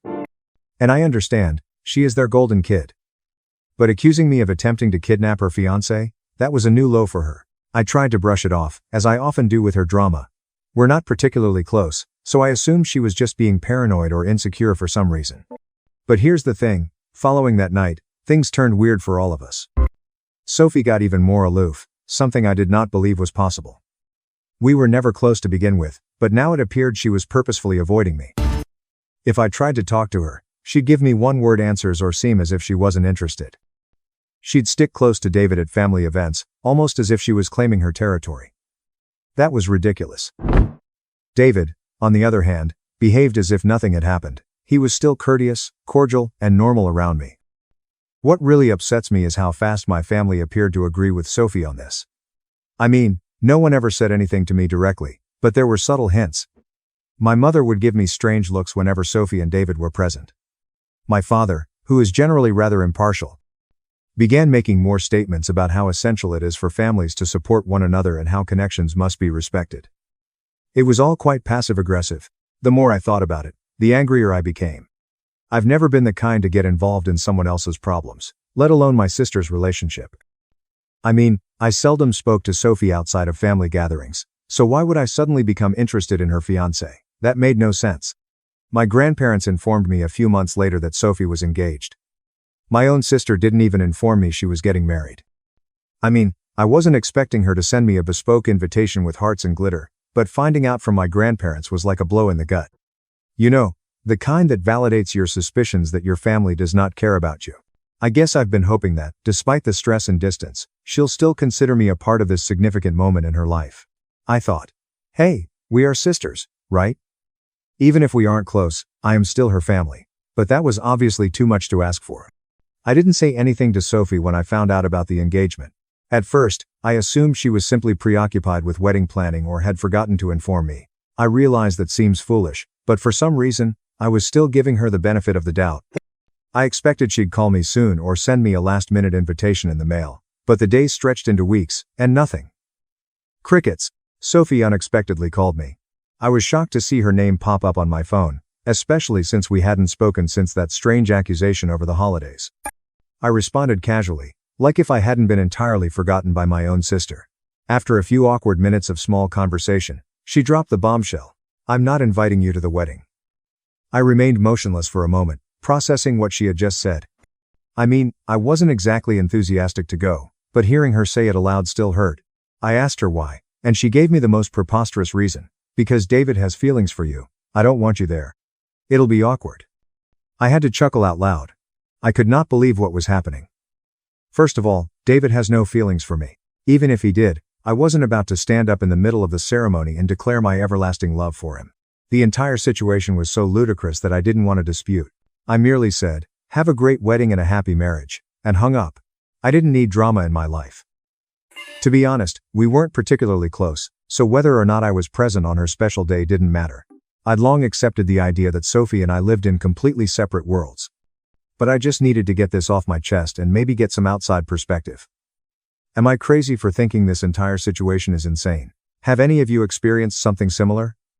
Any advice would be greatly appreciated. Update 1. Yesterday was completely hectic, and I need to get everything out while it's still fresh in my head. Sophie's rehearsal dinner devolved into total chaos, and I was somehow drawn into the mix. I was having a perfectly normal Thursday evening, cuddled up with my laptop, working on an assignment, when my phone began to blow up. Initially, I ignored it. I've gotten quite good at it lately, but then I realized I'd missed 7 calls from my father in less than 10 minutes. Now, my father never calls more than once.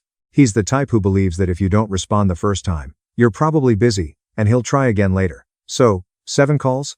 Something was clearly wrong. When I finally answered, his voice was trembling. I'd never heard him sound that way before. "Lily, you need to come to the venue right now," he kept saying, like a broken record. When I asked what was wrong, he simply answered, "It's about David and Sophie. Please just come." The urgency in his voice startled me a little. But here's the thing. After all that had happened, all the turmoil, accusations, and being barred from the wedding, did they really expect me to drop everything and rush to their aid? I told him just that. "Dad, I'm not part of this wedding, remember? Sophie made that pretty clear." His response, "Lily, please, David is refusing to go through with the wedding unless you're there." That stopped me in my tracks. My phone rang again before I could grasp what had just happened. Mom, this time. I switched around, and she was actually crying. "Your sister needs you," she continued saying, as if she had forgotten how they had all treated me over the past few months. It was weird to hear her sob about family devotion and sisterly love when they had been completely okay with excluding me until something went wrong. Then Sophie called. Her voice was choked up and hardly comprehensible. David apparently arrived at the rehearsal supper and promptly inquired as to my whereabouts. When Sophie informed him that I was not invited, he lost it. Not angry, but more quietly disappointed, which was worse. He stood up in front of everyone, friends, the wedding party, both families, and stated he couldn't marry someone who would abuse their own sister in such a way. He claimed I was cruel. Sophie sobbed into the phone, stating he had been observing how we treated each other and couldn't be a part of a family that would abandon someone like that. He stated I was like mom and dad, and he didn't want such harmful conduct in his life. Portion of me, a large portion, to be honest, felt vindicated. Finally, someone saw what I had been going through for years. Someone stepped up and stated it wasn't okay. But Sophie wasn't finished. Between sobbing, she began drawing out an intricate plan for me to arrive at the venue and inform everyone that there had been a misunderstanding. How could I argue that I was the one who opted not to attend the wedding, that it was all my decision? "We can fix this," she repeated. "Just come tell David you didn't want to be at the wedding anyway. Tell him I never excluded you. Please, Lily, I can't lose him." The audacity of it all was incredible. After months of acting as if I were some kind of man-stealing villain, and after her fiancé expressly told me I wasn't allowed at her wedding because he could have feelings for me, it was ridiculous. After making me feel like garbage in my own family, she now wants me to lie to salvage her relationship. I remained mute for a long time, letting her sob on the other end of the call. I then responded in a calm voice, "Sophie, I'm not going to lie for you. You chose to exclude me. You chose to treat me like I didn't matter, and now you're facing the consequences of those choices. That's not my problem to fix. But he'll listen to you." She almost yelled. "He trusts you." Maybe he trusts me because I've never given him a reason not to. I told him. Maybe he sees something in how you've treated me that makes him question who you really are. Either way, I'm not coming to the venue, and I'm not lying to make you look better. I hung up while she was still protesting, then turned off my phone, made myself a cup of tea, and sat down to really process what had just happened. Over the next few hours, my phone lit up with notifications. When I examined it, there were texts from relatives I hadn't spoken with in years, voicemails from my parents, and missed calls from Sophie's pals. It felt as if the entire family had come together to put pressure on me to clean up Sophie's mess. But, you know what? For the first time in my life, I was confident that I was doing the right thing by keeping away. David had seen through their actions all on his own. He made his decision based on how they treated me, not what I said or did. And honestly, That felt like the most full vindication I could have hoped for. I went to bed last night with my phone turned off and slept better than I had in months. Let them face the consequences of their own conduct. For once, I'm done being the family's scapegoat. I'm done mending other people's messes. This morning, I learned from my grandparents, the only family members I still have contact with, that David is not answering phone calls from Sophie or my parents. Apparently, he has informed his family that the wedding is off for good. Sophie is devastated. My parents are frantically attempting to contain the damage, and I'm just here, finally at peace with my decision to keep out of it all. I realize this is long, but I needed to get it out. Thank you to everyone who commented on my previous post and supported my decision to set boundaries with my family. You were all right. Sometimes it's best to step back and let individuals deal with the repercussions of their own choices. Update 2. My childhood and the reasons I have been so far away from my family for such a long time were topics that many of you wanted to know about. I did not go into it in my initial post since it is a heavy story. However, I believe that now is a good time to unpack some of it, especially in light of all the recent events that have taken place. My condition is social anxiety disorder, and here's the whole deal. Throughout my childhood, I was always aware that I was missing something, but I was never able to articulate what it was that I was missing. On the other hand, my parents were traditionalists who believed that mental illness was nothing more than an excuse for an individual's behavior. Over and over again, they would make comments such as, "You're just being dramatic," or "You need to toughen up." In the event that I was visibly terrified or experiencing a panic attack, they would refer to me as feeble or lethargic, as if I had chosen to respond in that manner. Looking back, I can see that there were a great number of warning signs that I am now aware of. At the age of 15, I was required to give a lengthy presentation for my English class. As someone who suffers from social anxiety, the idea of having to stand in front of 30 students was nothing short of your worst nightmare. The previous night, I was unable to get to sleep well. During the morning, I experienced bodily sickness. We pleaded with my parents to remain at home. The response that I received from my father was, "Life is not going to stop because you are afraid. What's the point of making everything such a huge deal?" In the end, I was the one who suffered a full-blown panic attack in front of the entire class. The shaking in my hands was so severe that I was unable to hold on to my notes. My voice continued to break, and in response, a number of children started laughing. Even though I could feel the room spinning, I was unable to leave. My mother did not offer any words of comfort to me when I returned home. Rather, she just said, "See? Despite all of the drama, you managed to survive it all. Everything was made much more difficult by Sophie, the ideal sister." In addition to being the president of the student body and the captain of the debate team, she was pretty much everything else that I couldn't be because of my fear. She would invite large groups of her friends over, and they would make remarks about how I was the weird sister who never left her room throughout the entire time. There was a time when I overheard Sophie saying to her friends, "Yeah, she's just antisocial. She is under the impression that she is too wonderful to hang around with anyone." Going to college brought about a revolution in my life. I went through a total collapse during the first semester of my college career. The stress of being away from home, adjusting to new social situations, and keeping up with classes while also managing my anxiety became too much for me to bear. When I was in my dorm room, I remember being unable to breathe and having the sensation that I was about to pass away. My roommate, bless her heart, became aware that something was very wrong and came dangerously close to physically dragging me to the campus counseling facility. I was introduced to Dr. Avery, the very first person who genuinely paid attention to what I had to say. My feelings were not ignored by her, nor was I encouraged to become more resilient.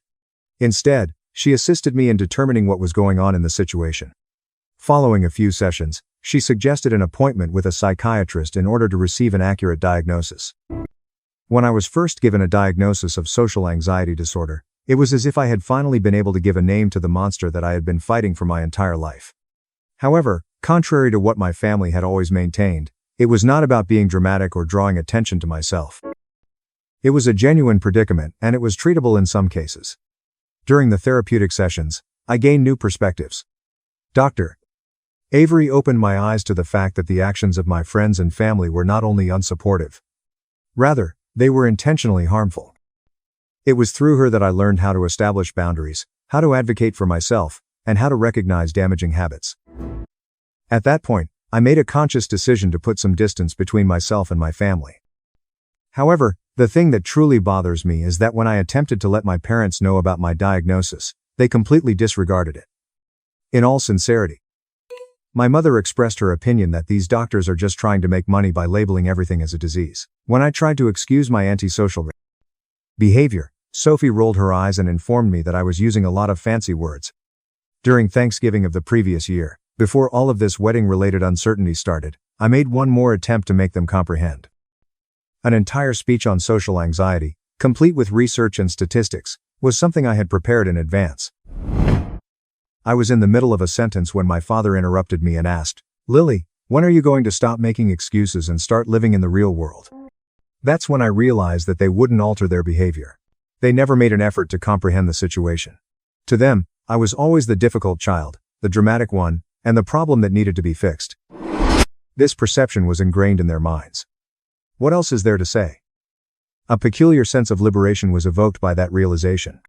This assisted me in putting an end to my search for their acceptance or comprehension.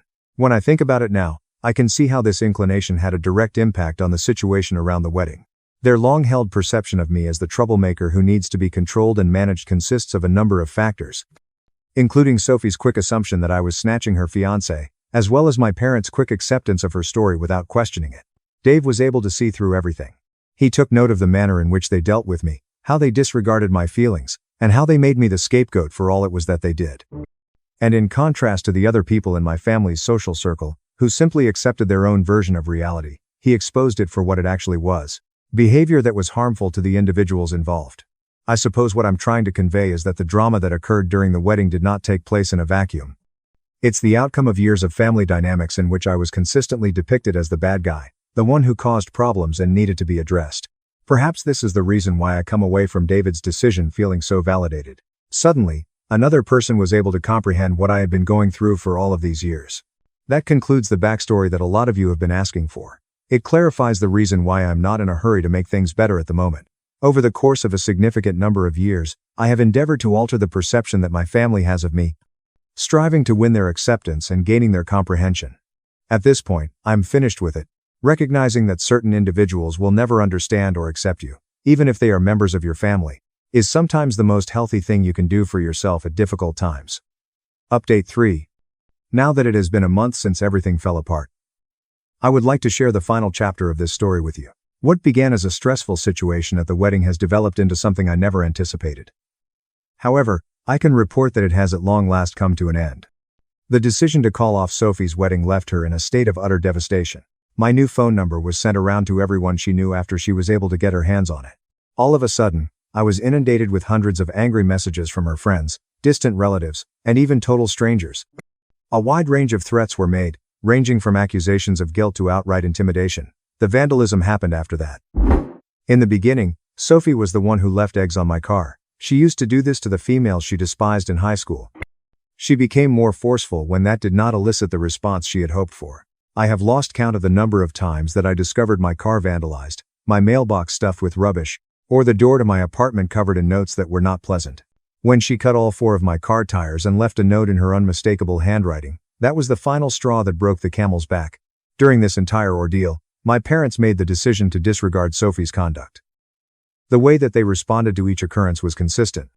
Girls will be girls. Or you need to be more understanding of your sister's pain. In spite of the fact that I presented them with film from the coffer them security camera showing Sophie attempting to break into my flat, they disregarded it as nothing more than her plain desire to communicate. However, I was prepared because of the wonderful community that exists on Reddit, particularly thanks to those individuals who suggested that I record everything and set up surveillance cameras. It was through the assistance of the attorney that you suggested that I came to the realization that this was more than just a family problem. It was criminal harassment and vandalism. We were able to put together a compelling case by utilizing video evidence, photographs, testimonies from witnesses, and hundreds of conversations that contain threats. The moment my attorney submitted the cease and desist letter together with our evidence, Sophie realized that she had gone beyond the bounds of acceptable behavior. The footage from the security camera that showed her attempting to break in was very upsetting. She made an effort to negotiate through her own attorney, offering to pay for the damages if I dropped everything, but I declined her offer. Money was not the issue. Rather, it was about responsibility and the repercussions of one's actions. The legal proceeding was swift, and resulted in a conviction. A criminal harassment charge, a vandalism charge, and an attempted break-and-enter charge were brought against Sophie. A permanent restraining order, a 1-year suspended sentence, and mandatory therapy were all part of the punishment that she received. The judge was particularly harsh due to the fact that her actions had been premeditated and there was a significant amount of proof that her behavior had been becoming worse. I was labeled cruel by my parents for wrecking my sister's life with a few pranks, which was a reaction that was quite inevitable in response to the ruling. When I told them that Sophie had constantly harassed me, trashed my property, and attempted to get into my home, they really replied that I should have moved elsewhere if I felt afraid. This was due to the fact that Sophie had regularly attempted to enter my home. For me, that was the final conversation I intended to have with them. The civil dispute was resolved outside of the courtroom environment. All of the damage that Sophie caused was ordered to be paid for, and she was also required to pay further compensation for the emotional suffering and lost income she caused. As a direct result of her harassment campaign on social media, I lost a number of clients who hired me for freelance work. Furthermore, the settlement included a non-contact rule that applied to our parents. This was an extremely important aspect. As mediators or flying monkeys, they are no longer able to perform their functions. According to my attorney, the speed with which Sophie and my parents reached a settlement was in part owing to the fact that they were concerned about their reputations. It has come to light that they are more concerned with the opinions of their country club buddies than they are with doing what is morally correct. Is typical. Since then, I have relocated to a new apartment that is located in a safe building that is monitored around the clock. The restrictions that have been placed on my social media accounts have been implemented, and my coworkers have shown a great deal of understanding regarding the situation. My contact information has been completely changed. In fact, I was even given a better job offer by someone who had learned about my position and was impressed by the way I handled it. Which of these effects is the most surprising of all of them? For the very first time in my life, I don't feel restricted. The expectations and judgments of my family are not something that I am responsible for bearing. No longer am I the one who is being blamed. I am not the youngster who is too dramatic or the one who is tough. My name is Lily, and I am living my life according to my own terms. I would want to express my gratitude to the Reddit community for your unflinching support. You have truly made a difference in my life. In the courtroom, the advice you provided regarding paperwork and safety procedures had a significant influence. Your words of encouragement allowed me to maintain my strength when I was having doubts about myself, and your descriptions of events that were similar to mine made me realize that I was not alone. For anyone else who is battling with toxic family members, it is important to understand that sharing DNA does not give anyone the right to abuse you. In other instances, the most effective course of action is to simply leave the situation and let the other person deal with the consequences of their actions. It is not about exacting revenge, rather, it is about setting boundaries and demanding respect from others. Despite the fact that my social anxiety is still present, it is decreasing as a result of therapy. As I was growing up, I was subjected to a lot of criticism and gaslighting, and it turns out that a significant portion of it was due to those things. Who would have thought that eliminating persons who are harmful could be such an effective type of treatment? Given that this particular phase of my life has reached its conclusion, I shall no longer provide updates. The things that I am focusing on are my education, my career, and the formation of a new support network consisting of selected members of my family. I would like to express my gratitude to everyone who has responded to my story and offered their support. You were instrumental in assisting me in acquiring the courage to leave and the strength to advocate for myself. It has been said that the best way to repay someone is to live a good life. I'd like to add that the best way to bring closure is to realize that you've finally taken a stand for yourself. I have had enough of being that person's victim or scapegoat. I have taken control of my life, and I will never go back to the past. Reddit. Farewell, and many thanks for everything you've shown me. My husband struck my pregnant sister, and I'd ask him to do it again. My husband smacked my 7-month pregnant sister in the stomach at her baby shower. She crumpled in half and fell into the present table as 40 guests shouted. I pushed him back, yelling, "What is wrong with you?" While my mom called 112 to report a pregnant woman attack. My dad and brothers forced my husband against the wall, and I hit his chest, calling him a psychopath, as my sister lay on the floor cradling her belly and crying.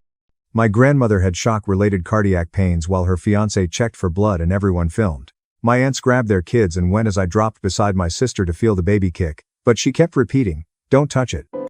Hurts too much." The midwife neighbor tried to help, but my sister curled into a ball, screaming not to touch her stomach. My sister's mother-in-law fainted and had to be lay on the couch as my uncle was on the phone with his lawyer about charging attempted murder of an unborn kid. My sister cried and placed her arms about her stomach so no one could get close, feeling something was wrong. See her stomach where I smacked her. My spouse yelled while fighting the soldiers holding him, and I wanted to murder him until I saw it. Deep belly dent that wouldn't pop out. She has memory foam under her clothes, not a baby. I can prove her actions. I reached my sister and felt the dent before she could stop me. My hands got numb pressing foam edges and Velcro bands where my nephew should have been. She bought different sized fake bellies online to fake the advancement, stole ultrasound photographs from pregnancy forums and photoshopped her name on them, and scammed everyone for $math BBS $25 in medical bills for appointments that never happened because I verified with every OBN. The city. I kept pressing on the dented foam while my sister tried to push me away and everyone grabbed her tummy for extra straps and padding. I followed her after she stated she had an OB checkup yesterday and she drank for 2 hours at a bar, then bought 3 additional fake bellies at a downtown costume shop. My sister was crying and shouting at him to stop, but he didn't. My grandmother appeared faint. Our spouse showed us her laptop from when she left it at home. Search history for realistic pregnancy bellies, how to fake morning sickness and pregnancy symptoms by week, and baby shower speech. I had to quit today for this reason. With sweat running down his face, my husband exclaimed while fighting my brother. Last week, I spotted her following a young patient around the maternity unit. Security tape shows she's been going to the teen pregnancy support group for 3 months. Our mother cried as my husband showed us hospital camera footage of my sister bringing a young pregnant girl who was always alone in the cafeteria to her car. This family's girl was her pal. Found out she's induced at $5.30, mathrame, $, tomorrow. Yesterday I got a car seat and nurse scrubs and checked tomorrow's shift schedules to find the nurse changeover window. My sister said she was giving birth at a fake birthing center. She planned to depart tonight and return tomorrow with a stolen baby she claimed was hers. She even practiced forging birth certificates and bought a breast pump and formula to feed the stolen baby. She also used medications to stimulate lactation. My mom ripped up my sister's dress to reveal the prosthetic waistband when the foam belly turned totally sideways. Everyone was shouting, and my sister's boyfriend backed away as she searched for exits like a trapped animal. My cousin called police to describe the fraud and planned kidnapping as my aunts calculated how much they'd given her for bogus medical bills. You ruined everything. My sister exploded at my husband, pulling off the false belly and hurling it at his feet. That teenager's a dark addict who doesn't deserve a baby, and I would have given it a perfect life. My dad and brothers formed a wall as she headed for the door. I saw my sister's face shift for the first time in 30 years, like seeing a mask fall off. None of us expected her to go that far for what she desired. She escaped my dad's grip and clawed my spouse. My brothers caught her midair and threw her on the living room carpet. She screamed that we ruined her beautiful design as the artificial belly twisted and dented. While my sister thrashed, my husband shouted about the hospital film. My cousin contacted the cops 4 minutes earlier, so the sirens were already approaching. My sister's boyfriend stood motionless behind the couch staring at the foam prosthetic like his brain couldn't process it. 2 police cars arrived and officers rushed through our front door while my sister crawled out the back. The screenshots my husband sent of the transactions and hospital surveillance footage were on my cousin's phone. The officers saw the fake belly on the floor and then my sister assaulting my brothers. She cried that the teenage girl didn't deserve her baby as they removed shackles. She alternated between wailing about our betrayal and threatening her actions when she got free. All the neighbors watched as the policemen read her rights and dragged her to the police car. My aunt's fanning my grandmother with present table napkins while she clutched her chest on the couch. The detective said to call the hospital immediately regarding the teen patient. My husband told them Emma Lewis's name, and they called for her protection immediately. Within an hour, the hospital moved her to a guarded floor with guards outside her bed. That night, a court issued an emergency protective order to keep my sister away. The detective said security footage showed my sister watching this girl for 3 months. But then another cop approached my husband and stated he was arrested for assault. Everyone shouted that he was saving a baby from kidnapping. The officer replied, "Assault is assault." My spouse hid his hands as I searched our checkbook for bail money. He stayed in a holding cell all night while I contacted every lawyer in our phone book. No one would take a case this wild until I found one who would meet us in the morning. I traveled to the courts at 5:30 a.m. Without sleeping. Cash bail math BBS for $500. After reviewing the evidence, the lawyer concluded that my husband saved the baby. He suggested we could lower the charges to a misdemeanor, but my spouse would still be punished. While at the courthouse, my sister's boyfriend arrived at our door smashed. Since he painted a nursery yellow last month, he kept wondering how long she'd been lying. He informed his family they were having a baby and bought a math BBS one, small, $800 crib. I showed him her laptop with over a year of phony pregnancy research. When he learned she used hormones to leak milk, he vomited in our bathroom. Channel 7 had covered the attempted kidnapping, so my mom contacted me crying. Our last name was on the evening news, and reporters questioned her whenever she left home. The grocery store clerk asked if she was the mother of the baby thief. Dad took time off work because coworkers stared and whispered in the break room.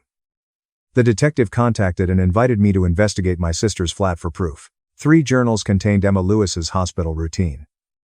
She wrote down the girl's lunch and favorite bathroom. My sister took shots of Emma Lewis walking to her car from across the parking lot. She studied this poor kid for months, like she was planning a military operation.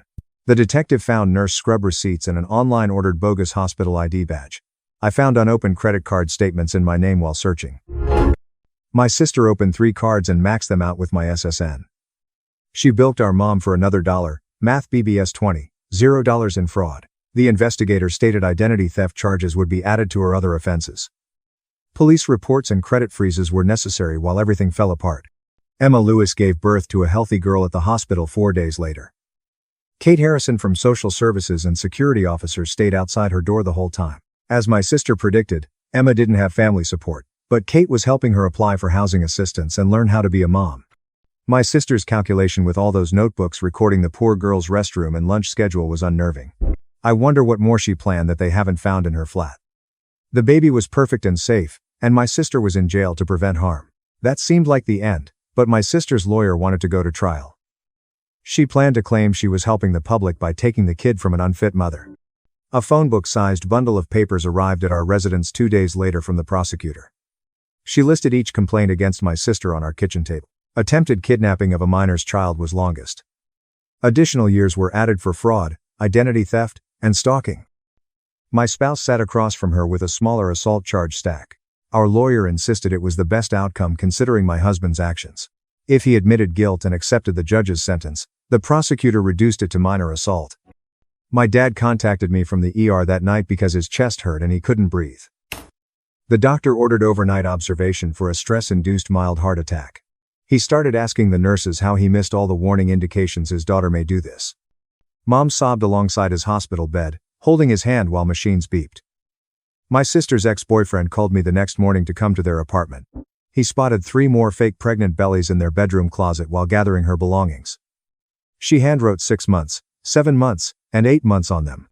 The invoices proved she'd bought them for over a year to practice wearing them properly.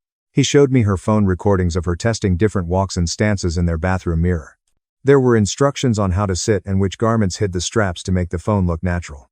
In 4 days, my grandma hadn't left her room and wouldn't answer our knocks. Mom discovered her looking at nothing in the dark after using her spare key. She sent my sister $math BBS $500 for prenatal vitamins and medical bills in recent months. She was consumed by shame by her granddaughter's deception. My lawyer called with more unpleasant news concerning his online investigation of my sister. Over 3 years, she joined 10 pregnancy forums under aliases. Each account took ultrasound photographs from pregnant women and modified them with her information. She copied other women's pregnancy stories, word for word, and uploaded them. The lawyer printed hundreds of papers indicating how she studied real pregnancies to perfect her falsehood. 2 weeks later, my husband pleaded guilty to misdemeanor assault before the judge. The judge considered all the reasons he punched my sister but ruled violence is never acceptable. She gave him weekly anger management lessons for 5 months and 80 hours of community service. My husband nodded and signed the documents without disputing because he was lucky to avoid jail. 4 weeks later, I attended my sister's court appearance. Her newborn daughter was napping in a carrier on Emma Lewis' chest. On that bench, she appeared 17 or younger with heavy circles under her eyes. She approached me and thanked me for stopping my sister from kidnapping her baby. Her voice shook as she said she was terrified to testify but wanted justice. Emma gently adjusted the blanket around the baby's tiny face while she made noises. I understood why my sister targeted her. She was alone in court with no family. But now she had Kate Harrison, the social worker assigned to assist her adjust to motherhood. The psychiatrist's report on my sister arrived 3 days before her hearing. She was diagnosed with pseudocasis delusion disorder and antisocial behavior. The doctor wrote that my sister believed she deserved a kid more than unfit mothers. She considered adolescent moms and addicts unworthy of their children. The report detailed how her thinking rationalized stealing Emma's kid for 20 pages. I felt terrible reading how she convinced herself she was doing something noble and right. My parents hired a financial advisor to determine how much my sister took from everyone. Accounting for credit card fraud, the total was approximately math BB S50 $0. They sold belongings and used retirement savings to repay family. Dad couldn't look at family gatherings and apologized for raising someone like this. He was more destroyed by humiliation than cardiac troubles since he felt responsible for not seeing it. My sister wrote me a yellow legal paper letter from jail 4 weeks after her detention. She wrote, "I betrayed her and she would never forgive me for ruining her life." The letter chastised everyone for not realizing Emma didn't deserve her kid. She wrote that pregnant teens are selfish and irresponsible and shouldn't be mothers. She promised that infant a great life with 2 parents and a nice house. The last line suggested we were too ignorant to know she was doing the right thing. The letter went in the garbage and I forgot about it, but my husband had to start community service at the downtown youth center 3 days later. After punching my sister, the judge made him teach youngsters about anger for 80 hours, which felt uncomfortable. In that first session, he told 10 middle schoolers about the baby shower as they stared at him. The youngsters sat with their mouths gaping as he told how he followed my sister and found her baby stealing plan. He demonstrated that fury may defend people, but violence always has repercussions, even when appropriate.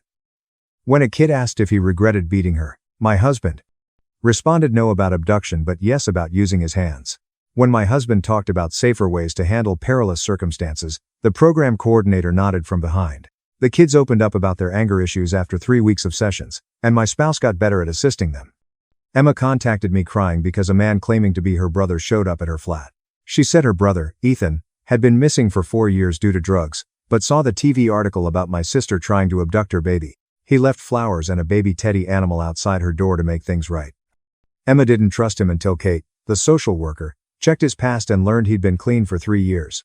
Ethan had a warehouse job in an apartment and kept bringing diapers and formula until Emma let him meet his niece. Our family started therapy except for my sister, who was in jail. The therapist had us sit in a circle and discuss how a lifelong friend betrayed us. Mom grieved every session about missing warning signs, and Dad blamed himself for raising her wrong. The therapist continued stating we shouldn't blame ourselves because my sister lied and manipulated us. She mentioned my sister's illness makes people adept at deceiving others. The shock of learning someone we loved could plan something so terrible took 6 sessions to digest. Then my sister's ex-boyfriend sued her for emotional anguish and fraud. His lawyer handed us documents revealing my sister took hormones to leak milk and swing moods.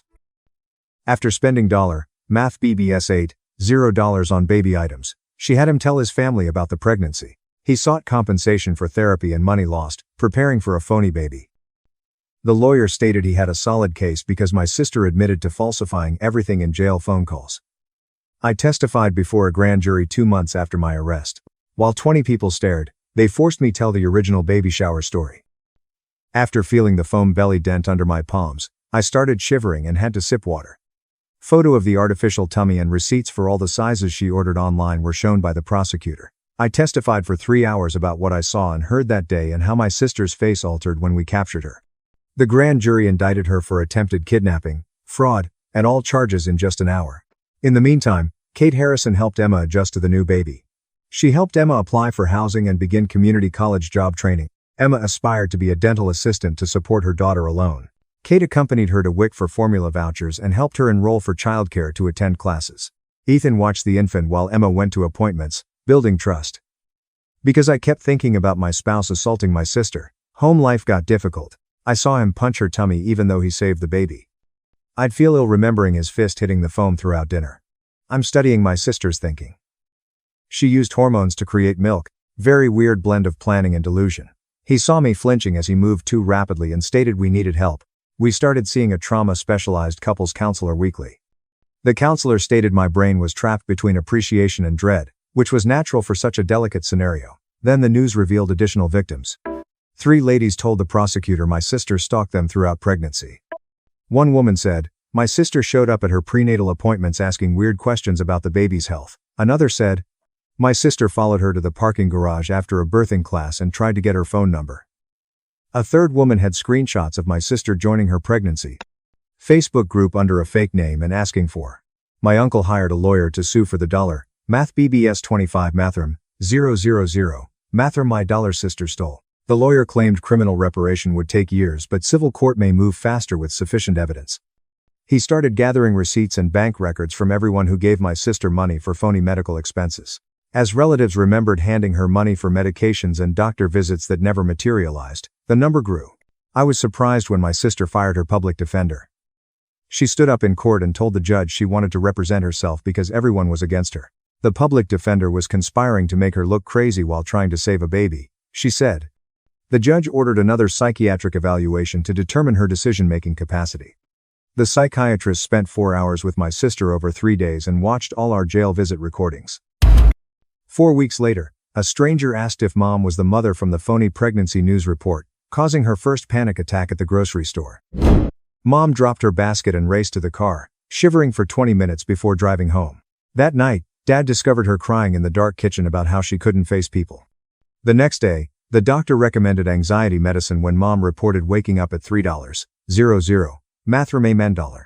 Her heart beating, she felt unable to breathe. The medications wore her out, so she stopped coming to book club and yoga. Kate Harrison continued meeting with Emma and her brother Ethan, who'd arrived after seeing the news. Ethan, a construction worker and 3 years sober, wants to support his sister after missing so much. Kate connected him to her husband, Mark, a security company owner who required reliable overnight office workers. Ethan got the job and moved into a modest apartment near Emma to watch the baby when she had appointments. At halfway through his 80 community service hours, my husband returned home talking about Isaac, who reminded him of himself at that age. He taught basic self-defense at the youth center but largely listened to kids talk about home issues. My husband was different, so the anger management instructor had him counsel the newer participants who were still upset. The second psychiatric evaluation said, my sister was competent to stand trial, but had something called narcissistic personality disorder with antisocial features. The psychiatrist said that she knew right from wrong but valued her own rights over others. She recommended 5 years of intensive therapy whether my sister went to prison or not. Dad returned to work after 2 weeks, but he came home early his first day because he couldn't bear the stairs. Dad considered early retirement with full perks after his manager proposed it after 28 years. I found my sister's items from last year's stay in a box while cleaning out the garage that weekend. International adoption and infants sold to wealthy parents for $Motham BS 50, $0 or more were covered. Her handwriting included notes on forging adoption papers and which nations had the least oversight. She saved tales about people getting caught and highlighted their blunders. The prosecutor added it to the evidence file, claiming premeditation and human trafficking from the kidnapping. Frank, an older veteran and officer turned counselor, taught my husband anger management. Frank began meeting with my husband one-on-one following group sessions to discuss protecting versus attacking. He had my husband write down his feelings before punching my sister and what alternative options he had. My husband practiced de-escalation even when he knew someone was wrong. The prosecution called me 2 months after the arrest to arrange a plea agreement offering my sister 14 years with parole after 7 provided she completed mental therapy, demonstrated true contrition. If the jury convicted her on all charges, including attempted kidnapping of a youngster, she could receive 25 to life. Emma was accepted into a GED program for young mothers with free childcare. It met 3 nights a week and Saturday mornings at the community college. Ethan changed his work schedule to monitor the baby while Emma was in class, and Kate helped him establish a routine. Emma wanted to get her GED and join dental assisting school the following year. Emma gave us a photo of the baby smiling for the first time. She was healthy and hitting all her milestones. Before my sister's lawyer completed outlining the plea offer via video call from jail, she started yelling. She refused a settlement since she hadn't done anything illegal and the jury would appreciate she was trying to save a baby from an unfit teenage mother. Her lawyer tried to say the evidence was overwhelming, but she fired him and said she'd find someone who believed in her cause. The judge appointed another public defender, but my sister refused to meet with them and filed paperwork to represent herself. She wasn't taking her anxiety medicine, and the guard said she spent all her time in the law library researching kidnapping conviction defenses. She addressed letters to anyone who would listen, saying she was persecuted for helping a baby. The family therapist made us sit in a circle every Tuesday afternoon in her vanilla-scented office with old books. Her enormous whiteboard timeline marked dates when my sister lied about stuff we'd forgotten. We all shaved our heads to support her when she declared she had cancer 5 years ago, until Dad discovered she'd never been to the oncologist she listed. The therapist kept adding lies. Like when my sister said she was admitted to nursing school but was working at a gas station. Mom cried through most of these sessions, remembering how my sister would gaze at pregnant ladies in stores and touch their stomachs. The therapist said, we'd all been in denial about my sister's problems, because facing them meant admitting someone we loved was capable of terrible things. My husband left for his youth center community service on Thursday, and the kids gave him cupcakes. Isaac gave him a letter describing how my husband's story helped him comprehend his anger. Isaac was learning to count to 10 and move away when furious at his stepdad. According to the letter, 3 other youngsters wrote letters, which my husband saved in his wallet.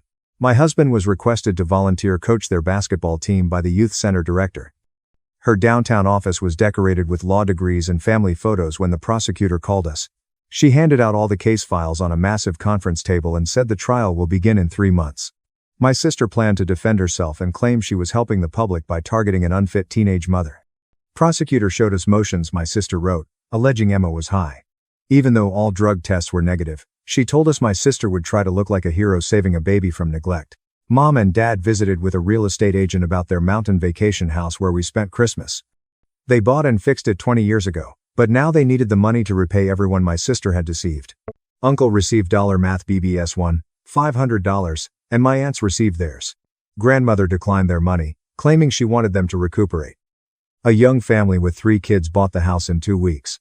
While picking apples at the grocery store, I heard a baby crying and saw Emma pulling a cart with her daughter in the carrier. Ethan compared formula pricing on his phone with them. The baby had big cheeks and a pink mommy's girl onesie. They're dredging up old lies from 5 years ago, making me wonder whether everyone ignored them then. Cancer story where everyone shaved their heads. How did anyone question that until Dad checked? Emma was tired with dark circles under her eyes, but she smiled at her baby and made comical faces to avoid weeping. She froze when she spotted me before Ethan whispered on her shoulder. We briefly discussed how the baby was sleeping through the night and Emma was taking GED lessons online. The tiny baby had the strongest hold on my finger when I reached out. Every house received letters with my sister's jail number as the return address. She wrote to our aunt that I was envious and turned my husband against her. My husband was violent and dangerous, so she told our cousins to keep their kids away from him. The majority of the family discarded or returned the letters unopened. But Dad's brother called to see if we overreacted. He had to see the false belly receipts and stalking films again from Mom. My sister wrote to our former neighbors that she was wrongfully imprisoned for having too much concern for children. The prosecutor obtained jail phone records of my sister's calls by court order. We listened to my sister tell another convict she would receive her baby after she got out in her workplace. She called Emma a useless junkie who wasn't fit to be a mother, even though she'd never used drugs. My sister called to say she knew where Emma lived and would wait as long as needed. At trial, the prosecutor would use these calls to show my sister was still dangerous and had no remorse. Guards uncovered my sister's baby drawings in her cell during a search. My husband and I traveled around neighborhoods every weekend for a month looking at properties.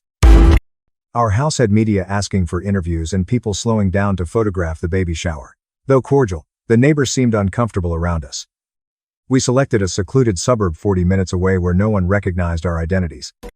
On Saturday, the moving truck arrived, and we packed everything while avoiding the backyard where the gift table was. Grandmother eventually gave the prosecutor a statement after months of silence. A video call from her living room was made since she was too unwell to attend court. Sitting on her favorite chair in her nice attire, she informed the prosecutor about giving my sister math BBS $4,500 for pregnant pills and maternity clothes. Her hands shook as she presented bank statements and canceled checks. She stated my sister had come to her house wailing about medical bills and wanting support to give her baby the best start. Grandmother stated she wanted my sister to receive assistance and never hurt another family when the prosecutor asked for the money. Emma brought her baby to the prosecutor's office for a trial meeting. I was there too. The 6-month-old could sit up and eat mashed bananas and sweet potatoes. We met Kate, who said Emma hadn't missed a parenting class or pediatrician appointment. The baby rolled over early and tried to crawl at the right weight. Kate told her 20 years as a social worker she'd rarely seen such a devoted young mother. Emma studied for her GED every night after the baby went to bed and Ethan worked overtime to pay for daycare. The prosecutor showed the jury photos of the healthy, happy baby my sister tried to steal. 3 months later, I saw my sister for the first time since her arrest at jury selection. Her cheekbones were sharp under paper-thin skin after losing 30 pounds. She wore an orange jumpsuit loosely and had flat hair instead of her usual curls. The judge forced her to sit down 4 times before threatening to gag her, after she told her lawyer she didn't need to be there. The prosecutor asked jurors if they could be fair to a baby kidnapper. My sister shook her head and said no whenever someone said they could be impartial. My sister told the judge the 10 jurors and 2 alternates we chose by lunch were stupid. The next morning, my sister interrupted the prosecutor 6 times in the first 10 minutes of opening statement. She stood, saying the prosecutor didn't understand that she was helping society by taking a baby from an unfit mother. The judge warned her twice and threatened contempt charges and courtroom removal if she erupted again. My sister sat back and made faces and shook her head as the prosecutor showed the jury fake belly and stalking video photos. My sister kept trying to take the microphone from her lawyer during his opening statement. 2 days later, I testified from 8 to 2. The prosecutor helped me find the foam belly at the baby shower and my husband's evidence. I remembered pressing my hands into the dented foam where my nephew should have been and my sister saying the teenager didn't deserve her baby. My sister stared at me for 6 hours and never looked away. Her lawyer asked me if I'd ever seen mental illness signs, and I said no, even though we probably missed them. The prosecutor showed the jury the fake belly receipts and screenshots of my sister following Emma at the hospital. Emma's schedule notes were written by my sister, and she opened a credit card in my name. I nearly fell when I stepped down because my legs were shaking. Emma testified the next morning with her almost 9-month-old baby. My sister always sat next to her and asked personal questions at the teen pregnancy support group, she said. Emma broke down when she learned someone planned to steal her baby the day she gave birth. She checked the locks 5 times before bed despite not sleeping well for months. When Emma described being 17 and alone and thinking my sister was kind when she was hunting her, 3 jurors wiped their eyes. In the testimony, Emma bounced the crying baby while explaining how my sister got her induction date and work schedule. My sister slammed the table because her lawyer didn't cross-examine Emma. The next afternoon, my husband testified about following my sister to the bar while she was at the doctor. He regretted punching her and had done his community service and anger management. He said he couldn't let an innocent baby be stolen and knew the police wouldn't believe him without proof. The jury saw my sister's 3-month stalking of Emma on security footage he saved. My sister's lawyer asked if my husband enjoyed hitting a woman, and he said, no, but he'd do it again to save a baby. The jury deliberated for 3 hours, which our lawyer said was fast for a serious case. They convicted on all 7 counts, including kidnapping, conspiracy and math BBS 10, $0 fraud. My sister screamed that they were idiots who didn't realize she was trying to help that baby. She yelled about Emma being trash, who would ruin her child, as the bailiffs dragged her out. 4 weeks later, the judge sentenced my sister to 18 years with parole and 10 if she completed psychiatric treatment. My sister laughed and said she'd rather do 18 than lie. The judge said she could choose, but she'd be sent to psychiatric prison. My sister was moved to a 3-hour-away facility for daily therapy within a month. After her evaluation, the doctors called us and said her personality disorder was severe and would require years of intensive treatment. They said she believed she'd done nothing wrong and treated Emma's baby like her own. Mom and Dad joined a community center grandparent support group for crime victims. Dad said hearing other people's stories about their kids doing bad things and how they deal with shame helped. After 6 months, Mom became a regular speaker, telling new members that loving your child doesn't excuse their crimes. They created a fund for young mothers like Emma to pay for childcare and baby supplies. My husband got a rec center job coaching youth baseball and soccer, teaching kids emotional management using his anger management experience. He talked about consequences and better choices without mentioning my sister. The kids loved him because he understood anger but taught them how to handle it without hurting others. After a year, we drove to the community college to see Emma graduate in her cap and gown. While Kate and Mark cheered from the seats next to us, Ethan held the baby up to see her mom get her diploma. Emma pumped her fist when the dean announced her fall social work acceptance.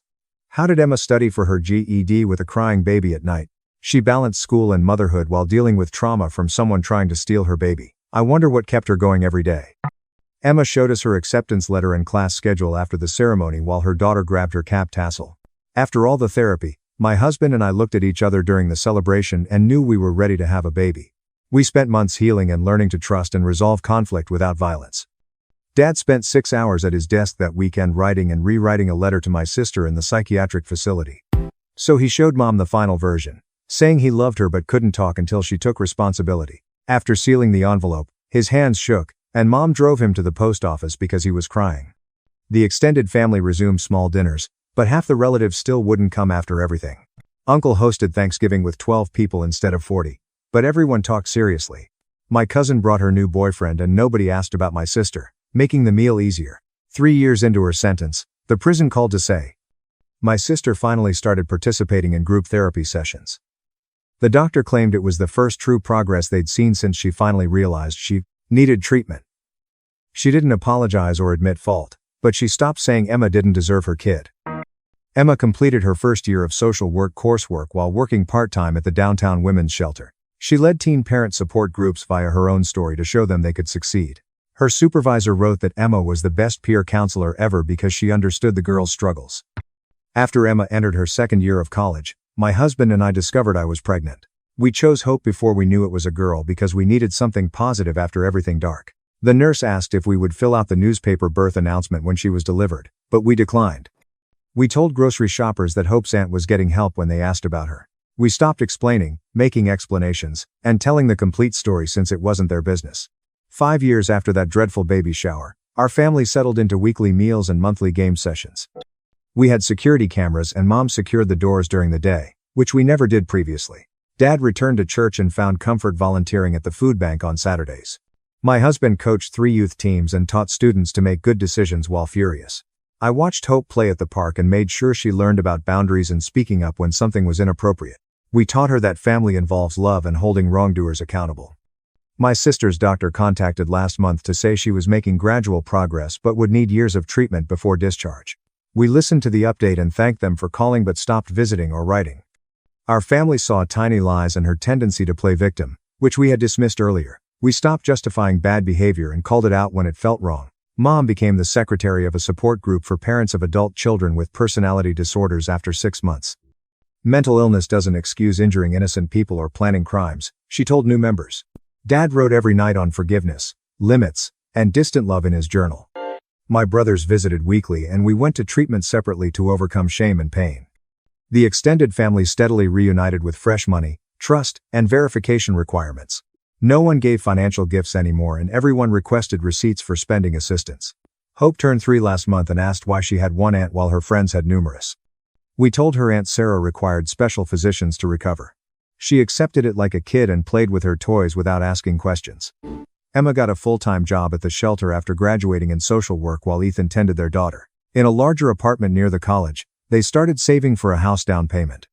We considered Kate and Mark family after all they'd done for us. Our lives weren't ideal, but they were honest and free of manipulation after so long. I appreciate your patience and wandering. We've traveled together. What would you have done in this story? Listen carefully while I explain it, then give your opinions below. Let's get started. I made Mom watch her golden son vomit over the toxic trash she fed my sister and me for 18 years, then gave her a special invoice for food poisoning. My mother provided me and my sister expired food my whole life while my bigger brother David got fresh food. Started at 7 and my sister Emily was 5. Mom's favorite was 2-year-old David. He played football, looked like Dad before Dad left, and got straight A's without trying. Saturdays were Mom's grocery day. Bring home bags of fresh meat, veggies, bread, and milk for the main kitchen. Emily and I got our own bag. Moldy bread, dense in cans, and milk 1 day old. The yogurt was expired. She put our food in the basement fridge and told us. The upstairs kitchen fed David. Food came from the basement. She'd yell at us for taking David's meals if we took anything from upstairs. Expiring lunch meat gave me food illness at 8, 3-day bout of vomiting. Mom felt I was overdramatic. Emily was sick at 7:30 from poor milk. Mom stated she probably got sick during school. Mom explained that we were finicky eaters who only preferred aged cheese and fermented items when teachers wondered why our lunches smelled weird. David brought guests home and Mom cooked steak dinners while Emily and I ate outdated soup in the basement. She told everyone we required special food for sensitive stomachs. But Mom didn't expect this. Frequently getting sick boosted my immune system. I never missed school by high school. Perfect attendance earned me scholarships. To make outdated products taste good, I learned to cook everything from scratch. Obsessed with food safety, nutrition, and preservation. Full ride culinary school entry. Emily became a pediatric nutrition nurse. She wanted no child to experience what we experienced. David peaked in high school, failed college, returned home at 22, and never left. He's 40 and lives with Mom, working part-time at a hardware shop. At 30, I was 4-star restaurant head chef. Got my own place at 34. Try location times review. Emily runs a hospital-wide pediatric nutrition program. Mom was cut off when we turned 18. I haven't visited that house in 18 years. Mom never phoned or apologized. Last week, she visited my restaurant. No food, no congratulations. She needs cash. David can no longer support her. The house needs work. Her social security is inadequate. She wants Emily and me to buy a retirement house. A good one. She chose it in advance. Monthly dollar math BBS $500. She thinks Emily and I can divide it since we're successful. I reared you, she says. I housed you. You were fed daily. You should now look after me. I laughed in my restaurant. Fed us? She treated David like king while feeding us crap. Jake, the sous chef, looked worried. I dismissed him, told Mom I needed to check the kitchen. Instead, I called Emily. Called her to meet me at Mom's place tomorrow with her hubby. So I called my lawyer pal Brad. Asked him to compose something special. Emily, Ryan, Brad, and I visited Mom the next day. David answered the door in his bathrobe at $2, Mathram P.M. House smelled mildewy. Mom was discussing retirement home payment schedules in the living room. Brad prepared the document I gave her. She asked, "What's this?" "An invoice." I add, "For all the medical bills from food poisoning, therapy for the eating disorders Emily developed, dental work from malnutrition. Comes to $Math BBS 92, $0. Pay that and we'll talk about your retirement." She turned white, ranting about ungrateful kids and her sacrifices. "Cut her off, Emily. You fed us expired food for 18 years while David ate like a king. You know what I found when I was 14? Your grocery receipts? You were buying our expired food on purpose from a discount salvage store. Saving on daughter food so David could buy name brand everything." David appeared confused. "What expired food?" Mom never told him. He believed we had special dietary needs for years. I showed him photos from my phone. "Remember when you had friends over for your 16th birthday? Steak dinner upstairs. Emily and I ate expired canned ravioli in the basement. Mom told you we were at a sleepover. We were in the basement the whole time." David's face changed from confusion to horror. He regarded Mom. "You fed them expired food?" Mom's face went white. Red and white. She reached for David's arm, but he retreated sharply, nearly falling. He stared at her like a stranger, which I'd never seen before. First, she opened her mouth but said nothing. Then the words tumbled together fast and desperate. "She was just trying to be practical," she said, "making tough decisions as a single mother with 3 kids and no help. The food was perfectly safe," she said. "Just past some random date printed on a label that didn't mean anything. We were always so picky anyway, turning our noses up at everything, so what was the point of wasting good money on food we'd complain about?" David stared at her, mouth slightly open, eyes widening. Emily slashed the room with her voice. Never before had my sister sounded so cold, sharp, and done with everything. She swiped through photos on her phone. The screen was held to David's face. Moldy bread with green and white fuzz on the crust. Overstuffed cans bulged.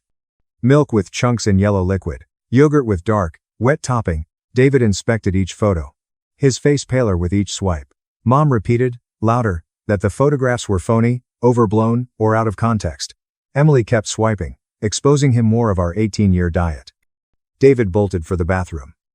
He vomited, resounding through the calm home. Mom yelled after him that we were dramatic, manipulating him, and turning her kid against her with lies and fabricated stories.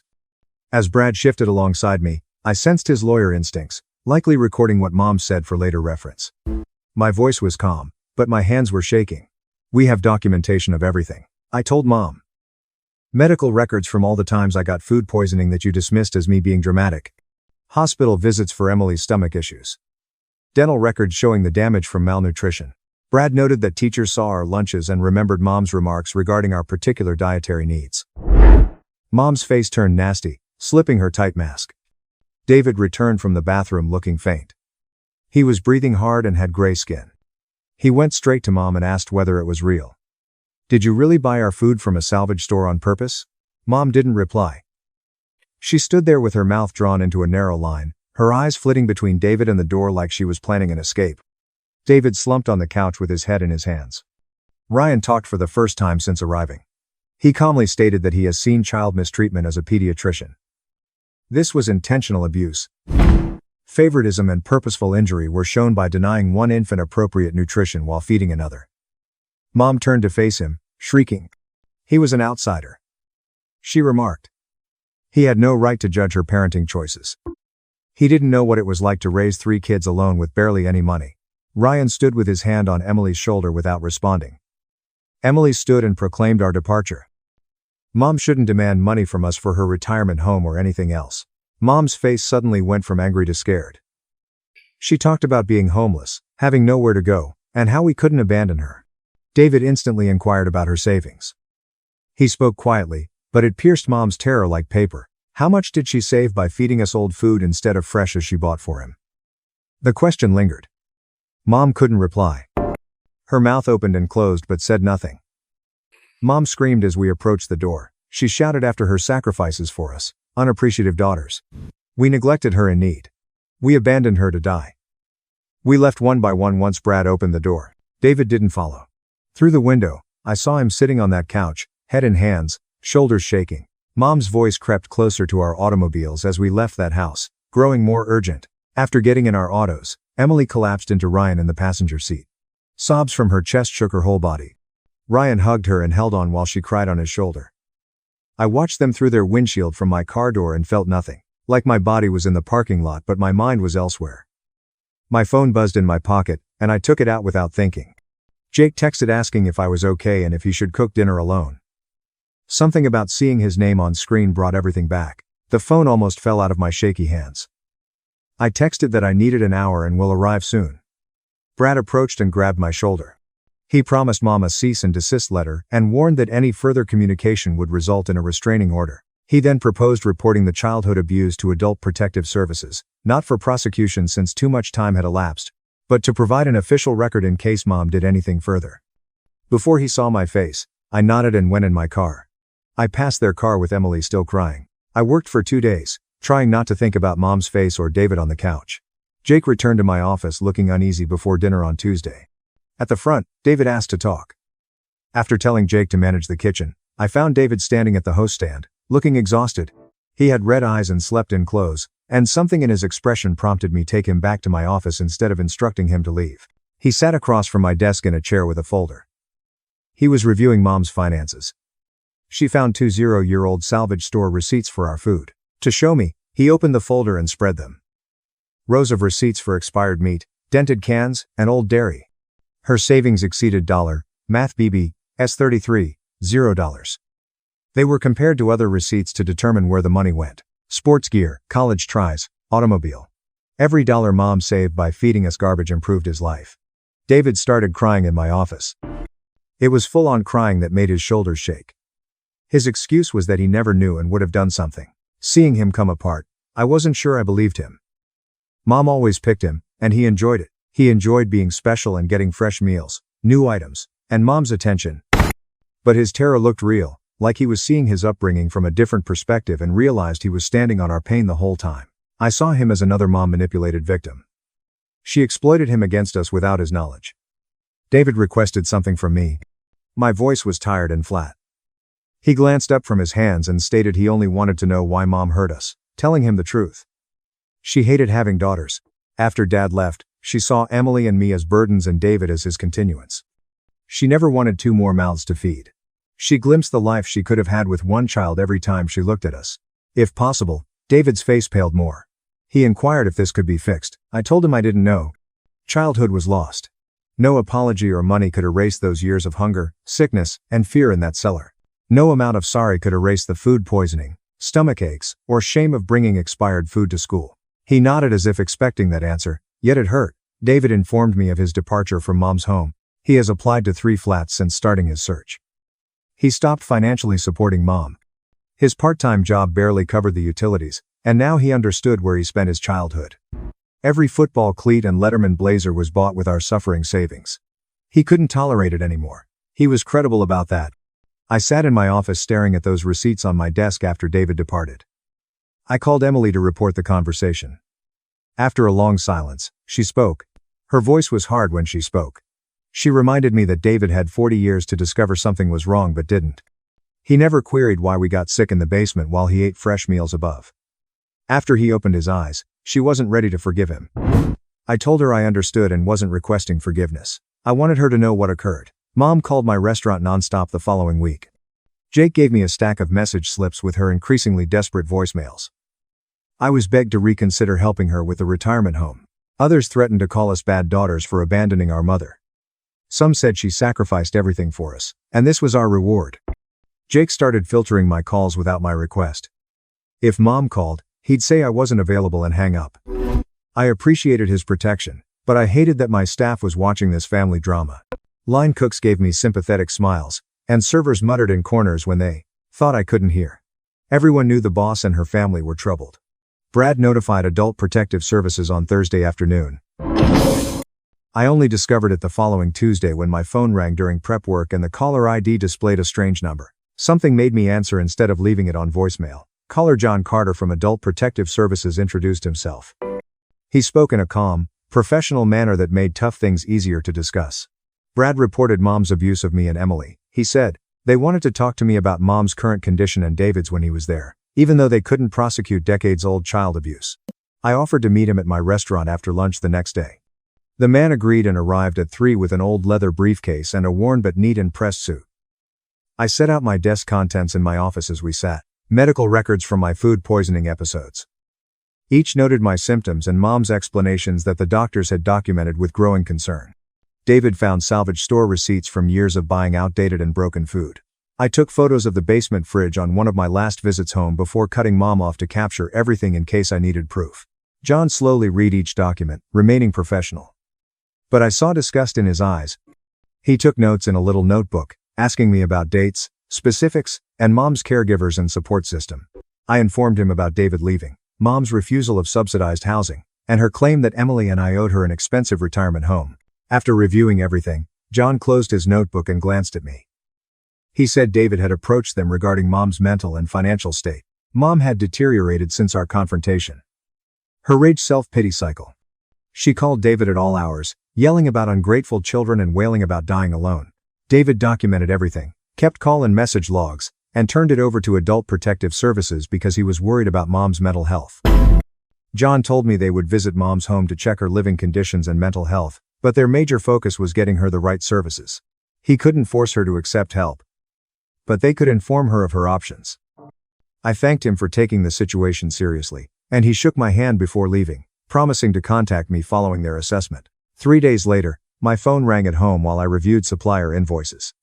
The screen displayed David's name, and I hesitated to respond. I picked him up and his voice seemed lighter, like a weight had been removed. He informed me he discovered a modest studio on the 3rd floor of an old downtown building. Rent was low because the house was modest and the neighborhood was bad. It was smaller than his bedroom at Mom's house, but he felt free. He could walk to work from there, and the landlord had let him move in with just first month's rent since David had been working at the same hardware shop for 10 years and had good references. He had been there a week and was still getting used to shopping and cooking for himself. He then described his family trauma therapist, Malene Wagner. She explained to him how Mom had deceived him by making him the golden child and establishing a distinct reality for Emily and me, keeping him blind for so long. David found it hard to realize how much he'd missed and how many indicators he'd disregarded since he preferred to believe Mom's falsehoods than ask why his sisters were always sick and eating different cuisine. Listening without letting him speak. After he finished, I said I was delighted he got help. The talk ended awkwardly. We weren't sure how to span 40 years of childhoods. So we talked. Mom probably acquired my mobile number from David before he left or an old contact list. A SMS message woke me up at 11 p.m. The long, multi-text message said she would be homeless and my fault if she died alone on the street. She wrote she gave up all for us. How Mom labored hard to keep us above ground. We were really rude to leave her when she needed us. Text continued, each more frantic and manipulative. Brad answered within minutes to every communication I screenshotted. Even if it was late. He ordered me to ban her number and included everything in the harassment report. I did, and the silence was soothing. Emily called the next morning to suggest a neutral lunch. Not at my restaurant where personnel could listen or at her residence where Ryan could feel forced to mediate. We chose a tiny Italian restaurant between her hospital and mine. A place that was usually busy enough to ignore others' talks. On arrival, she looked exhausted, under-eye dark circles that makeup couldn't disguise. We ordered salads we didn't like. She said the downstairs fridge gave her nightmares. She'd wake up at night tasting outdated milk, feeling 7 years old again, and afraid to ask for fresh food since Mom would scold at her for being ungrateful. After our fight with Mom, the dreams began. She felt that finally telling the truth had revealed something she'd hidden for years. Ryan helped, but he didn't understand. Didn't comprehend growing up thinking you were worth less than fresh food. She listened silently as I described my conversation with David. Unreadable face. I finished, and she claimed she wasn't ready to forgive him. A few weeks of therapy and guilt couldn't erase 40 years of deliberate ignorance. Even though I thought David deserved a chance to make things right, I understood her point. And didn't dispute. We chatted about therapy while eating salads. Emily said we needed it individually to process what we were finally letting ourselves to feel about our childhood. She had researched therapists and found Gregory Podats, who treated adult survivors of childhood abuse. His office was near the hospital and offered evening appointments. I should make an appointment like she did next week. I agreed and grabbed my phone to call his office and schedule my first session. I told the receptionist I needed to talk about childhood trauma, and she was kind and didn't ask questions. She scheduled me for Thursday night at 7 after my restaurant's dinner prep, but before service, I received a text from David 3 days later. He wanted Emily and me to meet. To comprehend Mom's actions, his therapist decided he should hear from us how the abuse affected us. Emily first refused to help David feel better about his guilt when I phoned her immediately. But I urged her to give him one meeting to hear our message without defending himself or making excuses. She finally agreed to meet somewhere public and neutral and leave any time without explanation. I texted David back and suggested a downtown coffee shop full of laptop-using individuals having calm chats. We scheduled it for Saturday afternoon. Emily and I found David at a corner table with 3 coffees waiting. He looked dreadful, like he'd aged 5 years in 2 weeks. His face looked pallid and drawn. He had red eyes from weeping or not sleeping. Seeing us, he stood up but didn't hug or shake hands, just pointed to the chairs and sat. Emily, the farthest from him, was defensive and walled off. Sitting between them, I curled my hands around the coffee cup he bought me, feeling the warmth. David didn't apologize or explain. He merely stared at us and asked us to describe growing up in that house to help him comprehend what he'd missed all those years. Emily began, her voice firm but her hands shaking around her coffee cup. She mentioned the stomach aches that grew so common she stopped talking about them. Her school discomfort when other kids asked why her lunch smelled terrible and she had to lie about preferring old cheese. Feeling inferior to the fresh food in the upper kitchen, like she and I were flawed or undeserving. She mentioned a high school eating disorder. Even after getting fresh food, she continuously checked expiration dates and threw away everything that seemed odd. I told David about laying on the bathroom floor for 3 days at 8 years old. The outdated lunch meat made me throw up every hour as the chilly tile rubbed against my cheek. Mom stepped at the doorway and told me I was dramatic, that I probably got a stomach illness at school. I couldn't move without stomach pain. Emily brought me water in a plastic cup and sat with me when Mom wasn't looking. After that, I smelled everything before eating. Every food item was scented and evaluated for spoilage. I'd hold bread up to the light to see whether Mom missed mold spots when she cut them. Because I realized those dates meant nothing in our family, I'd smell milk even if it was good.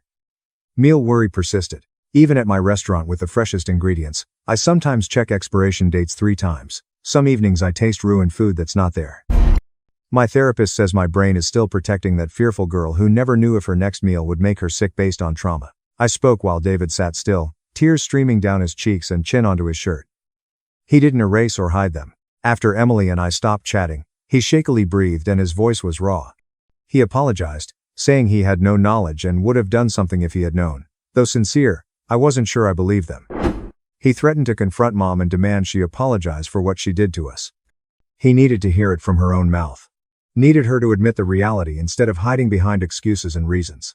Emily's response was fast and sharp. She warned him that Mom would never admit fault, that she'd spent too many years defending her acts to herself to suddenly grow a conscience now. Mom had developed an entire story in her brain about being a struggling single mother who tried her best with limited means. She'd convinced herself that feeding us outdated food was practical and wise, not abusive. Emily informed David he was setting himself up for disappointment if he expected any type of serious apology or accountability. But David shook his head and said he needed to try anyhow for his own closure, if nothing else. He couldn't move forward without at least attempting to learn the truth from Mom directly. 2 weeks passed before David called us again. He sent a text message claiming the confrontation with Mom had gone just as Emily expected. Mom disputed everything, claiming we were exaggerating and misremembering our upbringing. She diverted responsibility onto Dad for leaving, onto us for being expensive to raise, onto the world for not giving her enough money to raise 3 kids alone. She argued the expired food was alright, that expiration dates were simply suggestions, that we turned out healthy, so obviously it wasn't that bad. David stated she got angry when he pushed back, accused him of abandoning her by accepting our falsehoods. She told him he was an ungrateful son after everything she'd given for him. The conversation concluded with her yelling at him to get out of her house if he was going to side with his sisters against his own mother. But something shifted in David during that confrontation. He contacted me a few days later and his voice seemed better, clearer somehow. He informed me he finally saw Mom clearly for the first time in his life. He observed the selfishness and cruelty that Emily and I grew up with every single day. He knew now why we couldn't have a relationship with her. Why we'd cut her off altogether the day we turned 18. He claimed witnessing her deny and deflect and blame everyone else opened his eyes to how she'd manipulated him his entire life. He'd been her favorite because he served her once, made her seem good, given her something to brag about. The moment he questioned her or challenged her version of events, She turned on him just like she'd always turned on us. Mom's landlord phoned David 3 weeks after our coffee shop meeting. Mom had named him as her emergency contact on the rental application years ago. The landlord said that the house needed extensive repairs that Mom couldn't afford. The roof was leaking in 2 locations. The furnace was on its last legs, and the electrical system was obsolete and potentially unsafe. The landlord had given Mom 30 days to either make the repairs or move out. David told the landlord he was no longer involved in Mom's finances and suggested contacting social services for aid with elderly housing. The landlord seemed frustrated but said he'd check into it. David texted me shortly after the call questioning if he'd done the right thing. I told him yes, that Mom's housing situation wasn't his responsibility anymore. John called my cell phone on a Tuesday afternoon when I was prepping vegetables for dinner service. He stated they'd completed their inquiry into Mom's living circumstances. While they couldn't compel her into any particular housing arrangement, they'd provided her with resources for low-income senior living. Mom qualified for a subsidized apartment that would cost Math BBS $300 a month based on her Social Security income. The apartment was clean, safe, and in a building with other seniors. It had a small kitchen, a bedroom, and a bathroom. Everything she genuinely needed. John stated he'd personally taken Mom through the application process and helped her comprehend the benefits. He appeared optimistic that she'd accept the help. Mom refused the subsidized housing immediately. She called John again the following day and told him she deserved better than some small apartment in a building full of old people.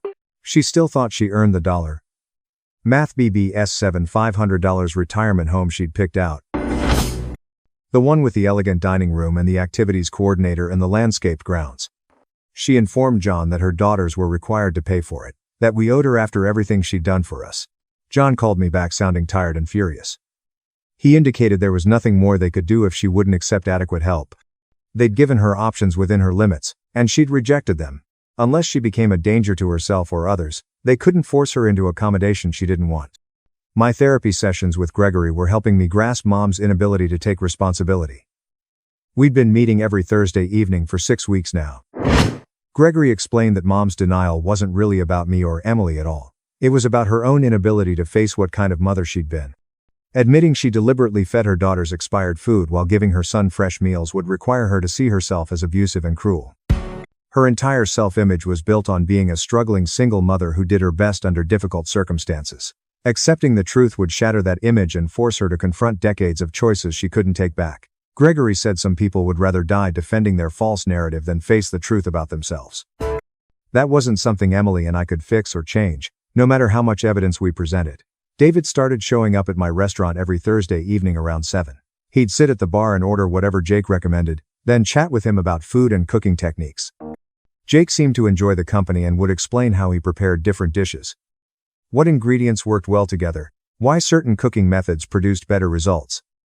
David told me one night that he was learning to cook properly for the first time in his life. Mom had never taught him anything about cooking because she'd always just made his meals for him. He'd been completely dependent on her for food his entire life, never learning basic skills that most people picked up as teenagers. Now he was watching cooking videos online, practicing simple recipes in his tiny studio apartment kitchen, slowly building the skills he should have learned 20 years ago.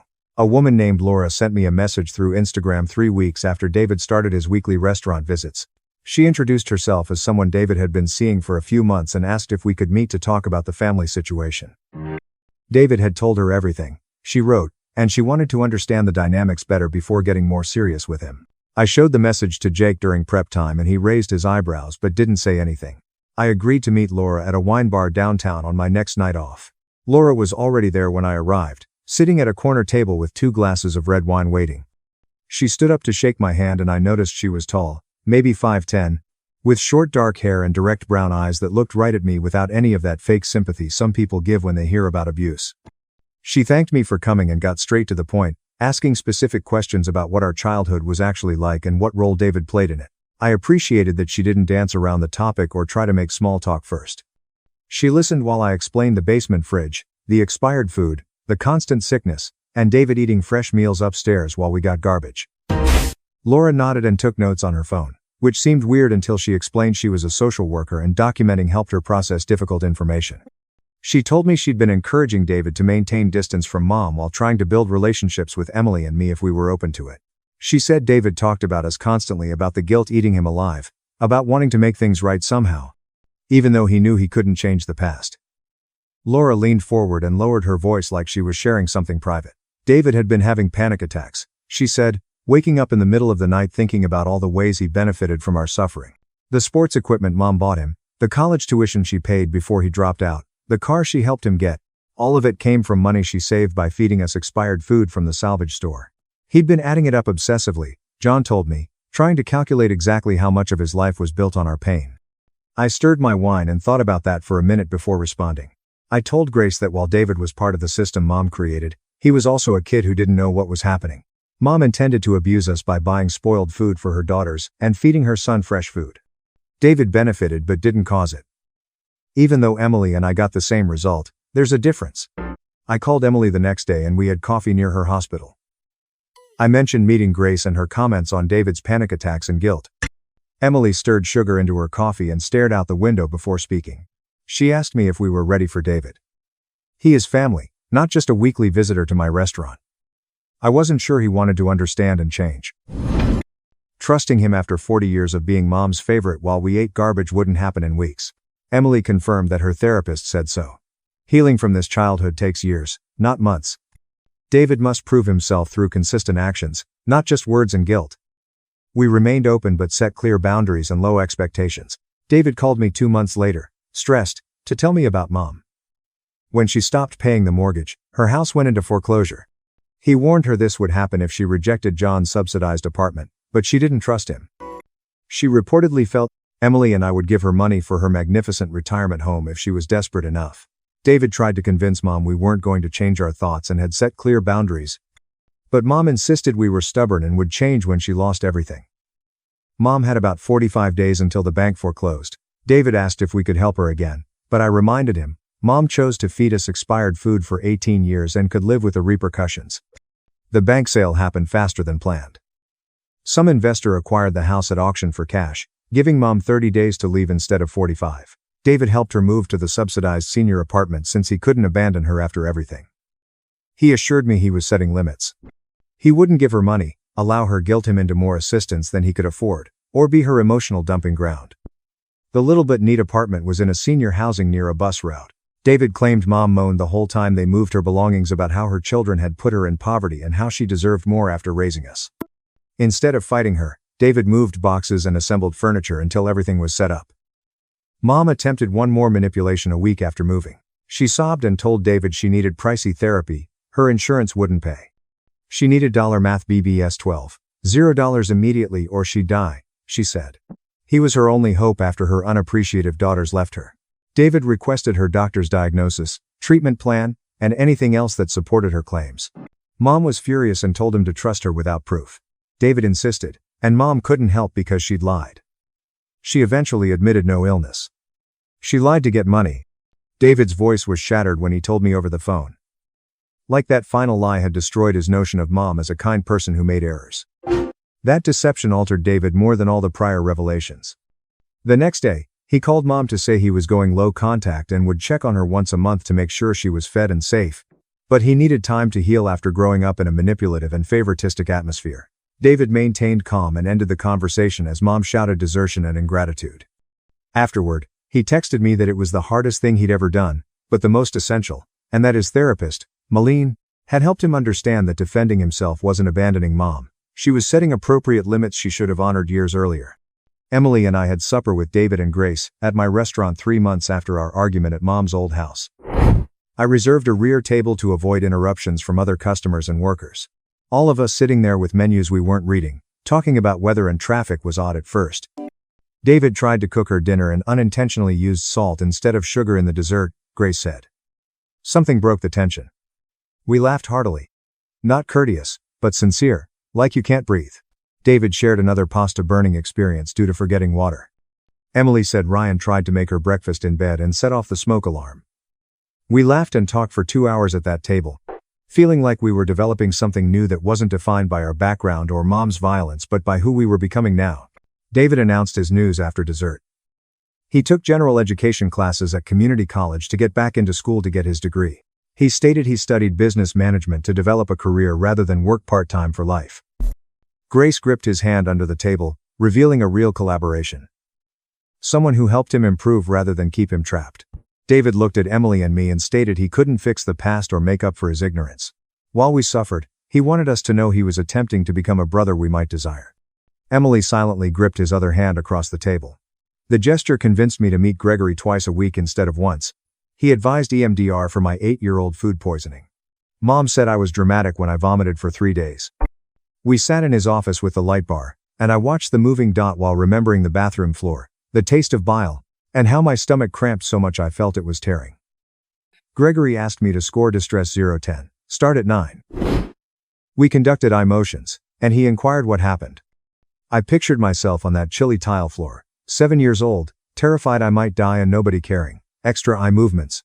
The memory changed to me being successful and strong, contacting the girl to say she survived. After the session, distress dropped to 3. I left Gregory's office feeling like someone had lifted a weight I'd forgotten I was carrying. Jake said I looked lighter at the meal the next day. I told him I was going through old items, and he nodded like he knew without explanation. 2 weeks later, Emily contacted me with a joyful voice I hadn't heard since we were kids. Her hospital began screening youngsters for dietary issues and nutrition neglect. She led the design, leveraging everything we did to discover youngsters suffering like us. Ever been in a crazy situation like this? As I tell you the story, drop your thoughts in the comments. We'd love to hear your take. My twin sister obsessed over my relationship, stalked my fiancé, sabotaged my college relationships, and tried to ruin my wedding by impersonating me. I, 23F, need guidance about my twin sister, Grace, 23F, and whether I made the correct decision by completely cutting her off. My family thinks I was overreacting, but I can't get over what she did. Grace and I are identical twins. Growing up, everyone often commented on how different we were, despite the fact that we looked identical. I was the quiet one who enjoyed literature and painting, whereas she was boisterous and popular. Our parents always made sure we had different identities, but Grace never seemed to be content with that. Throughout high school, Grace would mimic whatever I did. If I joined the drama club, she would join as well. If I started dating someone, she would suddenly find them interesting. When I was accepted to art school with a scholarship, she enrolled in the same program, despite having no prior interest in painting. She was accepted based on her GPA rather than her talent. At art school, I met Daniel, 25M, who was in my sculpture class, and we connected over our common passion of making things by hand. Daniel was unlike anyone I'd dated before. He remained calm, thoughtful, and genuinely interested in my job and ambitions. We started dating during our second year. Grace immediately loathed Daniel. She would comment on how uninteresting he was and how I should do better. She would interrupt our chats whenever he came over to our shared apartment. She even began flirting with him in front of me, making both Daniel and I uncomfortable. After graduation, Daniel and I relocated to Portland together. Grace remained in our hometown and took a job at a marketing agency. I could finally breathe after years. I understood how much Grace's continual presence had impacted me. I began creating art that was completely mine, without fear of her copying or condemning it. Daniel proposed to me 6 months ago on a weekend vacation to the ocean. It was perfect and private, just the two of us watching the sunset. When I contacted Grace to deliver her the news, she remained silent for a long time. Then she asked if I was sure I wanted to marry someone this young. She claimed I was rushing into things, and Daniel most likely wanted to lock me up before I discovered I could do better. I ignored her remarks and asked her to be my partner of honor anyway. She agreed, but I could tell she was unhappy about it. The trouble began immediately. Grace preferred to plan things her way. She chose a dress type she knew I disliked and claimed it would look better on both of us because we were twins. When I tried on several outfits, she threw a fuss and thought I was being difficult. She also continued to recommend alterations to the guest list, the venue, and even the cuisine. Every idea was the reverse of what Daniel and I want. When I urged her to stop, she explained that she was only trying to help make my wedding better. Grace paid us a weekend visit 3 months ago to talk about her wedding arrangements. Daniel was out of town for work, leaving only the two of us. I felt it would be good to spend time with my sister like we did as children.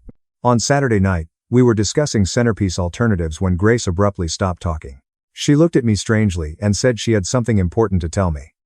She explained that she had been thinking a lot about my engagement and decided she couldn't watch me make such a terrible mistake. She told me that Daniel was not the proper person for me, and that I was settling out of fear of being alone. I inquired what she meant, and she replied Daniel was uninteresting and lacked ambition. She pointed out that he was still working at the same woodworking shop he started directly after graduation, but others his age were climbing corporate ladders. She thought I was too talented and intelligent to be tied down to someone who would limit me. I informed her that Daniel enjoyed his work and was going to start his own furniture business soon. She laughed and claimed it confirmed her point about him lacking genuine ambition. Then she uttered something that made my blood turn cold. She informed me she had been studying Daniel online and discovered certain things that troubled her. When I asked what she meant, she explained that she had seen him eating lunch with a woman from his workplace several times. I immediately recognized who she was talking about. Anna was Daniel's co-worker and friend. She was married with 2 children, and Daniel had mentioned having lunch with her and other co-workers several times. I told Grace this, but she shook her head, saying it appeared to be more than friendship to her. Grace took out her phone and showed me images she had shot of Daniel and Anna in a restaurant. They were plainly enjoying a typical lunch chat, but Grace zoomed in and cropped the photographs to make it appear more intimate than it actually was. I looked at the images and realized Grace had drove 3 hours to Portland to spy on my fiancé. She had followed him around and took photographs without his knowledge. The level of forethought and duplicity was staggering. When I asked her why she would do this, she broke down in tears. She claimed she loved me too much to let me wreck my life. She persuaded me to call off the engagement, saying we could return home together and start over. That was then I realized what this was all about. Grace wasn't bothered with my happiness. She was angry that I had a life without her. She couldn't bear the fact that Daniel and I were creating something together that didn't include her. I told her she had to leave immediately. She began crying more, saying I had chosen a man over my own sister. She claimed that we were supposed to stay together forever and that I was breaking up our family. I packed her bags as she sobbed on my couch. When I handed them to her, she grabbed my arm and declared that she would not be my maid of honor if I continued to behave like this. I told her it was fine because she was no longer invited to the wedding at all. She left that night, and I haven't spoken with her since. I blocked her phone number and social media accounts. The next day, I received calls from my parents, aunts, and several cousins. Grace had called everyone and informed them that I had kicked her out for attempting to help me. She claimed I accused her of lying and chose Daniel over family. My mother called me crying, saying she couldn't believe I would treat Grace like this. She claimed Grace was only looking out for me, and that cutting her off was excessive. My dad was quieter, but he agreed that I should try to work things out with Grace. My extended family has taken sides. Some think I overreacted, while others understand why I was upset, but the majority believe I should forgive Grace because she is my twin and we have always been close. Daniel has been supportive, but I can tell he is stressed about the situation. He offered to talk to Grace himself, but I refused. I don't want her anywhere near him or our relationship. The wedding is in 2 months, and I keep receiving texts from family members asking if Grace will attend. When I say no, they look at me as if I'm the villain in the story. I have started doubting myself. Maybe Grace was genuinely trying to help in her own misguided way. Perhaps I was too harsh by cutting her off entirely. But every time I think about those photos and the preparation that went into taking them, I get angry all over again. Am I wrong to end my relationship with my twin sister over this? Should I try to reconcile prior to the wedding? Update 1. I had not expected my post to receive so much attention, so thank you to everyone who commented. The majority of you confirmed what I already knew deep down, which helped me remain strong when things got worse. A lot has happened since I last posted. My mother called 2 weeks ago and asked if she could come visit to talk about Grace. I agreed because I thought she'd come to understand my point of view. When she arrived, she had Grace with her. They planned this ambush together, hoping to force me to reconcile. I opened my door and saw both of them standing there with luggage, and I almost shut it. My mother quickly explained that they just wanted to talk and that Grace had something important to tell me. Grace started crying before she even stepped inside. I let them in but told them they couldn't stay in my house. They could find a hotel if they planned to stay for more than a few hours. Grace immediately apologized. She admitted she had overstepped and apologized for following Daniel around. She claimed she was afraid of losing me and acted out of panic. But then she said something that made me realize she still had no idea what she had done wrong. She expressed her hope that I could forgive her mistakes so that we could move forward and plan the wedding together. I asked her what mistake she was referring to. She admitted taking the photos was wrong, but she maintained her concerns about Daniel. She stated that she still believed I was rushing into marriage and that Daniel was not ambitious enough for me. My mother nodded, saying Grace had valid points about Daniel. She explained that they both wanted what was best for me. I asked my mother if she'd seen the photos Grace took. She said yes, and that while Grace should not have followed Daniel, the photos did raise some concerns about his relationship with another woman. I couldn't believe what I heard. I took out my phone and called Daniel, putting him on speaker. I asked him to tell my mother and Grace about Anna. Daniel explained that Anna was a friend and co-worker who had helped him plan a surprise for me. They had been meeting to finalize details for a custom jewelry box he was creating for our anniversary. He explained that he had been careful not to mention it around me because he wanted it to be a surprise. Then Daniel said something that made my stomach sink. He inquired whether this was about the private investigator because Anna had mentioned that someone had been questioning both of them at work. Grace's face turned white. When I asked her what Daniel was talking about, she began crying again. It turned out Grace had done more than just take photos. She'd hired someone to investigate Daniel and had been looking for dirt on him for months. The investigator had contacted Daniel's coworkers, including Anna, and inquired about his behavior and relationships. Anna had told her husband about it, and they were both concerned that someone was stalking them. I looked at Grace and asked how far she had traveled. She admitted to conducting background checks on Daniel and even calling his ex-girlfriend from college to inquire about their relationship. My mother attempted to defend Grace by claiming she was simply being thorough because she cared about me. She said it was wise to know who you were marrying. I told both of them to leave immediately. Grace began pleading, saying she would stop investigating Daniel if I would just listen to her concerns. My mother told me I was being unreasonable, and Grace had spent a lot of money to protect me. I said I didn't care how much money Grace had spent on her obsession. I informed them that they had 1 hour to pack and leave or I would call the police. After they left, Daniel arrived home early from work. He was shaken by the phone call and wanted to make sure I was all right. We talked for hours about what Grace had done. Daniel informed me that the investigator had contacted his boss and several clients, inquiring about his work quality and personal life. His boss had pulled him aside to see if he was in any legal trouble. Daniel had been perplexed and embarrassed, but had not connected it to Grace until now. We also called Anna and her husband to apologize and explain what had occurred. They were relieved to finally understand why someone had inquired about them, but they were also disappointed that they had been drawn into family drama. The next day, my father called me. He said my mother had told him everything, and he wanted to hear my side of the story. My father remained quiet for a long time after I explained about the private investigator and the harassment of Daniel's coworkers. Finally, he denied knowing anything about it. He claimed my mother and Grace told him I was overreacting to some photos, not that Grace hired someone to stalk my fiancé. My father apologized for not supporting me earlier. He said he would talk to my mother about Grace's behavior and try to explain why I was upset, but the damage had already been done. Our extended family had learned about the private investigator, and everyone was now taking sides. Some relatives believe Grace went too far, while others believe she was simply trying to protect her sister. My mother has been calling me every day, alternating between anger and guilt. She claims I'm tearing the family apart and that Grace is heartbroken. She keeps asking me to let Grace attend the wedding as a regular guest. I've not changed my mind. Grace has not been invited, and anyone who brings her his $, plus $1 will be asked to leave. Daniel and I decided to hire security for the wedding after his boss informed us that the investigator had inquired about our wedding date and location. We're worried Grace will try to show up anyway. The worst part is that this entire situation has ruined what should have been a happy time in our lives. Instead of discussing our future together, we are dealing with Grace's obsession and my family's dysfunction. I keep wondering if I could have handled this differently. But every time I think about Grace hiring a private investigator, I realize I made the right decision. Update 2. The wedding happened 3 weeks ago, and I need to tell you what happened because it was worse than I expected. Security was definitely the right decision. Grace attempted to show up, not as a guest, but as someone claiming to be me. She had apparently planned this for several weeks. Grace arrived at the wedding venue wearing a white dress that was identical to mine.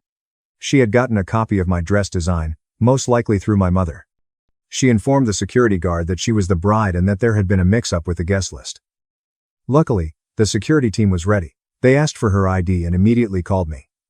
I was getting ready in the bridal suite when they informed me that someone claiming to be Grace was trying to enter. I looked out the window and noticed her arguing with security. She had done her hair and makeup just like mine. From a distance, we appeared identical.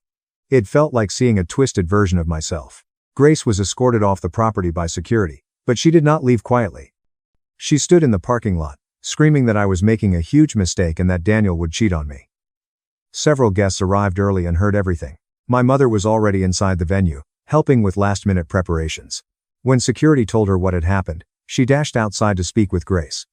They had a loud argument in the parking lot, which half of the wedding party witnessed. My mother came back inside, crying, and begged me to let Grace stay for the ceremony. She claimed Grace was devastated and only wanted to see me get married. I told her no and that if she kept pushing, she could also leave. Despite all of this, the ceremony was beautiful. Daniel and I were able to focus on each other and forget about the drama outside. but I noticed some guests looking around nervously, probably wondering if Grace would return. The situation deteriorated during the reception. Grace had apparently been watching from across the street. When she noticed guests leaving for bathroom breaks or to smoke, she approached a few. My cousin James approached me during dinner and said Grace had stopped him outside. She had informed him that Daniel was already cheating, and she had proof. She showed him printouts of text messages allegedly exchanged between Daniel and other women. According to James, the messages appeared to be fake, as if someone had created fake conversations with screenshots. The phone numbers did not correspond to any of Daniel's devices, and some of the messages mentioned things that made no sense. But Grace did not stop there. She had made fake social media profiles with photos of women from Daniel's workplace and was sending herself messages pretending to be them. She then took screenshots of these fictitious conversations as evidence.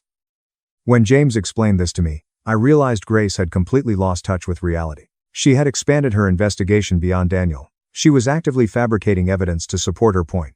Daniel and I decided to contact the police. Grace was harassing, and the fabricated evidence could be considered fraud. We wanted to document everything in case the situation escalated further. The police took our statement and said they would speak with Grace. They explained that showing up to a wedding in a wedding gown could be considered impersonation, and creating fake evidence was certainly illegal. 2 hours later, my phone started ringing with calls from family members. Grace had been arrested. She was charged with harassment and falsifying documents. My mother was at the police station, trying to bail her out. I should have stayed at my own wedding reception, but I felt compelled to go to the station and confront this head-on. Daniel accompanied me, and we met my parents there. My mother laughed so hard, she kept blaming me for not forgiving Grace earlier. She stated that if I had simply included Grace in the wedding, none of this would have occurred. My father looked exhausted. He pulled me aside and told me that he had no idea about the fake messages until the police explained what Grace had done. He claimed Grace had lied to both my parents about the extent of her actions. When Grace was released on bail, she looked awful. Her makeup was smudged and her dress wrinkled. When she saw me, she burst into tears, apologizing and pleading for her sister to return. But then she said something that showed me she still didn't understand. She expressed her hope that now that I had seen how far Daniel would go to turn me against my family, I would finally listen to her concerns. I asked what she meant. She claimed Daniel's call to the police demonstrated his controlling and vindictive nature. She claimed that a good man would have forgiven her mistakes and attempted to resolve the situation privately. That's when I realized Grace would never change. Even after being arrested, she continued to make Daniel the villain in her story. I told Grace I didn't want to see her again. I threatened to file a restraining order if she contacted me, Daniel, or anyone else in our lives. My parents attempted to protest, but I was done listening. Daniel and I returned to the venue to rejoin our reception. Most of our guests knew what had happened, but they were supportive and tried to help us salvage the evening. My father called me the next day to apologize. He stated that he was filing for divorce from my mother. He couldn't stay married to someone who encouraged Grace's behavior while blaming me for the consequences. My mother has been calling me nonstop since then, but I have not responded. She left a voicemail saying, "I'm destroying the family and Grace needs help, not punishment. Ava's court date is next month." Her lawyer contacted us to see if we would drop the charges if Grace agreed to stay away from us. We said no. Grace must face real consequences for what she did. Update 3. Grace was sentenced to 6 months probation and mandatory counseling last week. She must also pay restitution for the cost of our wedding security and will be unable to contact Daniel or me for the next 2 years. However, that is not why I'm writing this final update. Something happened that made me realize Grace's problems are much deeper than I previously thought. 3 weeks ago, I received a call from Grace's college roommate, Anna. I hadn't spoken with Anna since graduation, so I was surprised to hear from her. Anna explained that she had heard about Grace's arrest through mutual friends and wanted to tell me something important. She claimed she should have spoken up years ago but was afraid of getting involved in family drama. Anna revealed to me that Grace was obsessed with copying me in ways I was unaware of during college. She stated that Grace would go through my social media accounts and copy my art projects before I posted them. Grace would turn in her copies first, making it appear that I was copying her. Grace had also been intercepting mail and packages addressed to me in our shared department. She had opened acceptance letters from galleries and art competitions that I had entered and discarded the ones that had received positive feedback. Anna asserted that she made an effort to inform me about this during our senior year, but Grace convinced her not to do so because I was already experiencing a great deal of stress due to the fact that I was looking for a job and graduating. But what Anna said after that was the most upsetting part. Earlier than Daniel, she asserted that Grace had been the one to undermine my relationships. When I was in college, Grace would get in touch with the guys I was dating and let them know that I was interested in other people or that I had made negative comments about them. Anna presented me with screenshots that she had saved from a number of years ago. In order to give the impression that I was trash-talking my boyfriends to other people, Grace had fabricated text conversations that were sent to me. It was because she had sent fake screenshots to the guys I was dating that I ended up breaking up with several of them. It was then that I recalled those relationships coming to an abrupt end, with men accusing me of things that I had never said or done. My assumption at the time was that they were either immature or looking for reasons to end their relationship. It never occurred to me that Grace might be involved. Anna expressed regret for the delay in informing me previously. Grace had convinced her that she was protecting me from men who were not good enough, and she claimed that she was young and scared due to the fact that she was younger. I started getting in touch with other college students after I had a conversation with Anna. The accounts of Grace's roommates were confirmed by 2 additional roommates. Over the course of several years, Grace had been purposefully undermining my interactions with other people and my opportunities. After further investigation, I found out that Grace had been spreading the word to others that we intended to launch a business together after we graduated. The portfolio and artwork that I had created had been used by her to apply for jobs, and she claimed that we were a creative team. Following Grace's failure to appear for interviews, a number of potential employers contacted me in an attempt to locate her. Having this information at my disposal, I made the decision to write a letter to Grace's probation officer. I wanted them to comprehend that her actions toward Daniel and me were a reflection of a larger pattern of deception and manipulation that she had been engaging in. I was thanked by the probation officer for providing the information, and she stated that it would be beneficial to Grace in her court-ordered counseling sessions. In the event that Grace desired to steer clear of more significant legal issues in the future, they suggested that she address these more fundamental concerns. When my mother learned about the letter, she immediately called me and yelled at me. At the same time that I was attempting to make Grace's punishment more severe, she accused me of being wicked and cruel. She stated that Grace was ill and sought the support of her family rather than getting into additional legal trouble. For years, Grace had been actively working to undermine my life, and I told my mother that I had reached the point where I could no longer protect her from the consequences of her actions. It was my suggestion that if she wanted to assist Grace, she should encourage her to take responsibility for her actions rather than suggesting that she should make excuses for them. I was embarrassed to be called my mother's daughter because she said I lacked compassion, and that I was heartless. Due to the fact that I had ruined Grace's life, she stated that she would never forgive me. Thereafter, she hung up on me. At a later time on that day, my father called me. Although he claimed that he was not aware of Grace's behavior at college, he did not appear surprised by it. Despite the fact that my mother had refused to seek professional assistance, he stated that he had always suspected that Grace was struggling with serious mental health issues. In addition to this, he disclosed to me that my mother had been sending Grace money while she was on probation, despite the fact that the court had ordered her to work and provide for herself. For the purpose of concealing these payments, my mother had been lying to him about their financial situation. According to my father, he had submitted the necessary paperwork for a divorce and was leaving the family home. The fact that he was tired of being lied to and that he could not continue to enable Grace's behavior through my mother was something that he stated. For the purpose of working through everything that has occurred, Daniel and I have been participating in couples counseling. As a result of Grace's harassment campaign, both of us have been diagnosed with post-traumatic stress disorder, PTSD, and our counselor has informed us that it will take some time before we can fully trust that we are safe from her interference. In addition, we were required to relocate to a new apartment and change our phone numbers because Grace had obtained our address and was sending letters despite the restraining order that had issued against her. Although the letters were not threatening in nature, they were lengthy expressions of regret that demonstrated that she was still unable to comprehend the nature of the error she had committed.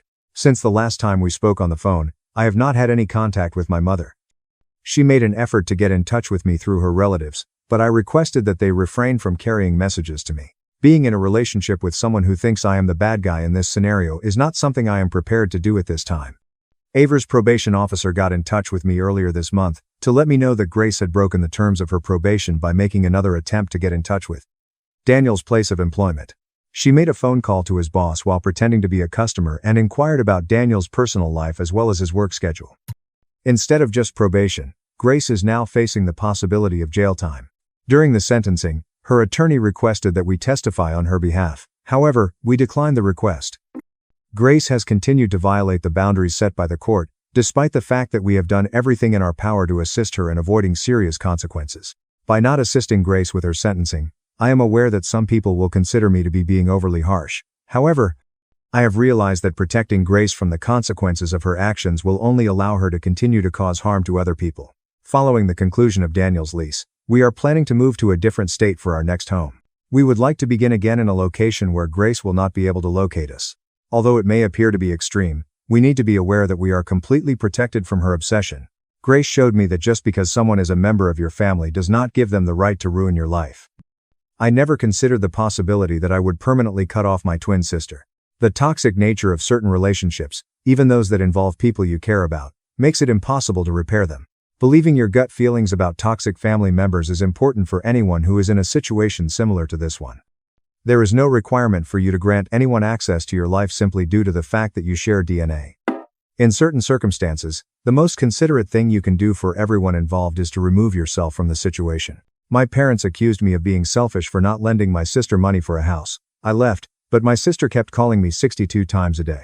I was sitting at my kitchen table, laptop open, reviewing quarterly reports for the consulting firm where I had spent the previous 8 years, rising from junior analyst to senior project manager. My phone vibrated. Charlotte's name illuminated the screen. "Hey, Jess," she said, her voice bright with desire. "Got a minute? I need to talk about something important." My older sister had always possessed this talent for making her problems sound like shared family emergencies. I closed my laptop, already bracing myself. "Ethan and I found the perfect house," she continued without waiting for my response.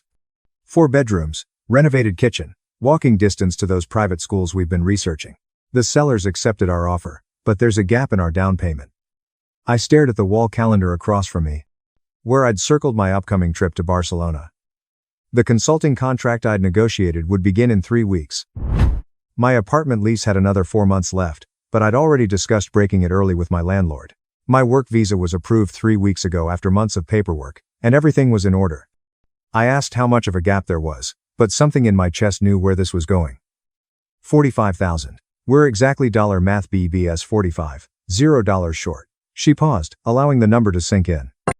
"I know you've been saving aggressively. Dad mentioned you had around 80,000 inches your accounts." My jaw tightened. Dad had no business discussing my finances with anyone, but that argument could wait. "Charlotte, that money represents years of careful planning. I eat budget meals. I haven't taken a real vacation in 4 years, and I've been working towards something specific." "Right. Your big European adventure," she said, dismissiveness creeping in. "Olivia, I'm talking about a house, a real investment, a place where Ethan and I can build our future, where our kids will grow up. You're talking about temporarily relocating for some contract work that might not even pan out."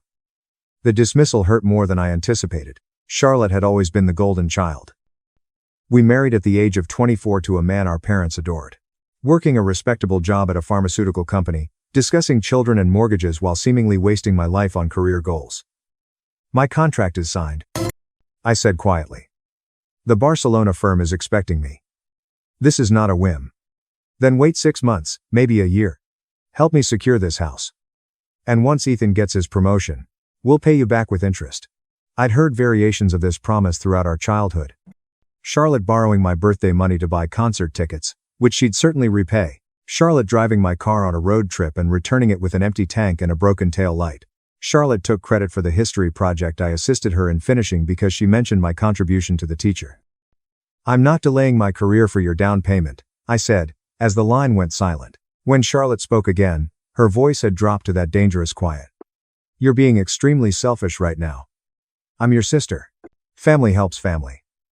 But apparently, your little sabbatical adventure matters more than my actual life. It's not spatial. Mom and Dad will be so disappointed when they hear about this after everything they've done for you. And you can't even help your own sister when she needs you." She hung up before I could respond. 3 hours passed, and I tried to focus on work, but my concentration had been shattered. Then my phone rang again. Dad's number. "Olivia," he said, skipping any greeting. Charlotte called us, very upset, and explained the situation with the house. Charlotte's accomplishments were lauded, while my own were met with polite nods, and her setbacks became family emergencies, while my struggles were opportunities for character development. Did she explain that she wants more than half of my savings? She explained that you refused to assist your sister in securing housing for her family, and your mother is beside herself. We raised you to be better than this. Dad, I have plans, contractual obligations, and a career opportunity that could change my entire trajectory. And Charlotte has a family to think about. He countered. She's building something real, something stable, and you're chasing consulting contracts across Europe like a college kid on spring break. The comparison landed right where he intended. At 32, I was still being treated as the irresponsible younger daughter, whose dreams were cute but ultimately frivolous in comparison to Charlotte's traditional life path. I'm not giving her my savings, I said, surprised by the steadiness in my voice. Then you better reconsider your priorities, Dad said, because if you can't support your family when they need you, don't expect us to support your impulsive decisions. He abruptly disconnected. I sat motionless for a few minutes, phone still pressed to my ear, listening to silence. Then something changed inside me. Not anger, exactly, but a crystallizing clarity I had never felt before. I opened my laptop and looked up the Barcelona contract. Reading it again, I felt the flutter of excitement I had been suppressing beneath layers of family guilt. The position was ideal, leading a team of analysts for a multinational expansion project, working with cutting-edge methodologies, and earning nearly double my current salary plus generous housing benefits. My phone vibrated with a text from Charlotte. Dad said, "You're being difficult. This is your last chance to do the right thing before I withdraw my offer to repay you." She made an offer as if she was doing me a favor by suggesting that she might eventually return the money she wanted me to give her. I texted back a single word. No. Then I opened my banking app and purchased a one-way ticket to Barcelona, departing in 6 days rather than 3 weeks. The earlier flight cost an additional math BBS $800. But seeing the confirmation that the process was completed felt like breaking through water after being held underwater for too long. My phone rang immediately. Charlotte. What the hell, Olivia? You can't, but I can. So I did. I leave in 6 days. You're making an enormous mistake. When this contract fails and you return broke and embarrassed, don't expect any of us to bail you out. I wouldn't dream of it, I said, and hung up the phone for 90 minutes. Blessed silence. I began making a packing list, researching Barcelona neighborhoods, and emailed my new supervisor to confirm my earlier arrival date. She responded enthusiastically, saying they could use me for some preliminary work before the official start date. Then Dad texted, "Sign off on Charlotte's mortgage as a co-signer, or don't bother returning. Your mother agrees. We support your sister." I read it 3 times, each time revealing new layers of manipulation. They wanted my signature, which meant Charlotte's financial situation was worse than she had previously admitted.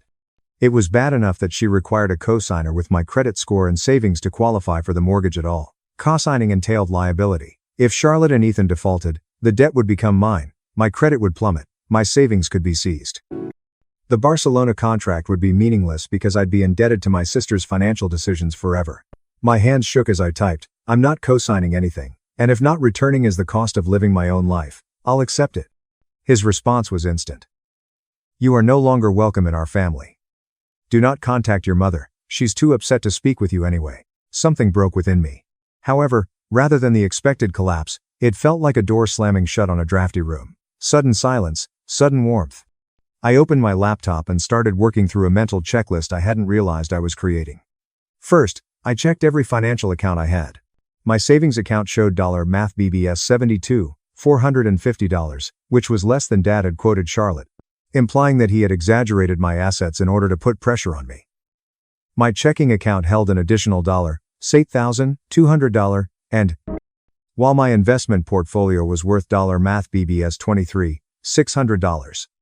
Then I identified the issue. Years ago, when I was 24 and Charlotte was planning her wedding, I added her as an authorized user on one of my credit cards to assist her with vendor booking.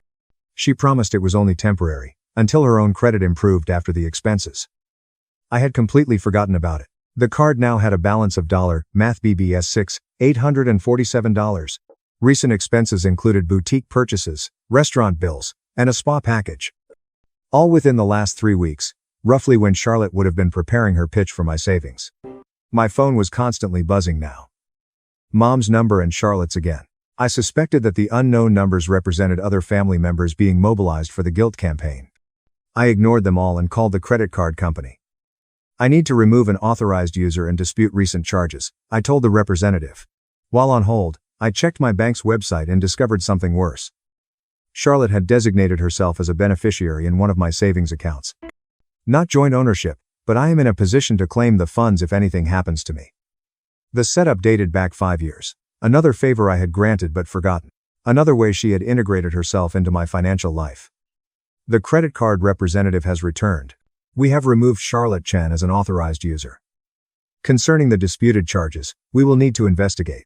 I authorized her card access years ago, but never approved these specific purchases. I explained. After I denied her a loan request, she used the card without my knowledge or consent. This was technically correct. The representative's tone shifted, becoming more sympathetic. She initiated a fraud investigation and temporarily reversed the charges while they reviewed the case. I then called my bank. Removing Charlotte as beneficiary required a simple form, which they emailed to me right away. I completed it and scanned it back within minutes. And then I proceeded. Charlotte had my login information for a shared streaming service we'd split for years, and it matched my primary email address, which was linked to my banking, investments, and entire digital life. I'd been meaning to change it forever, using work or exhaustion as excuses, but I never imagined needing this level of security against my own sister. I changed every password, security question, recovery email, and phone number, and enabled two-factor authentication on accounts that had previously relied solely on trust. Each change felt like closing a window I'd left open for years, unaware of how vulnerable I'd been. Around 11 p.m., my phone had 2-3 missed calls.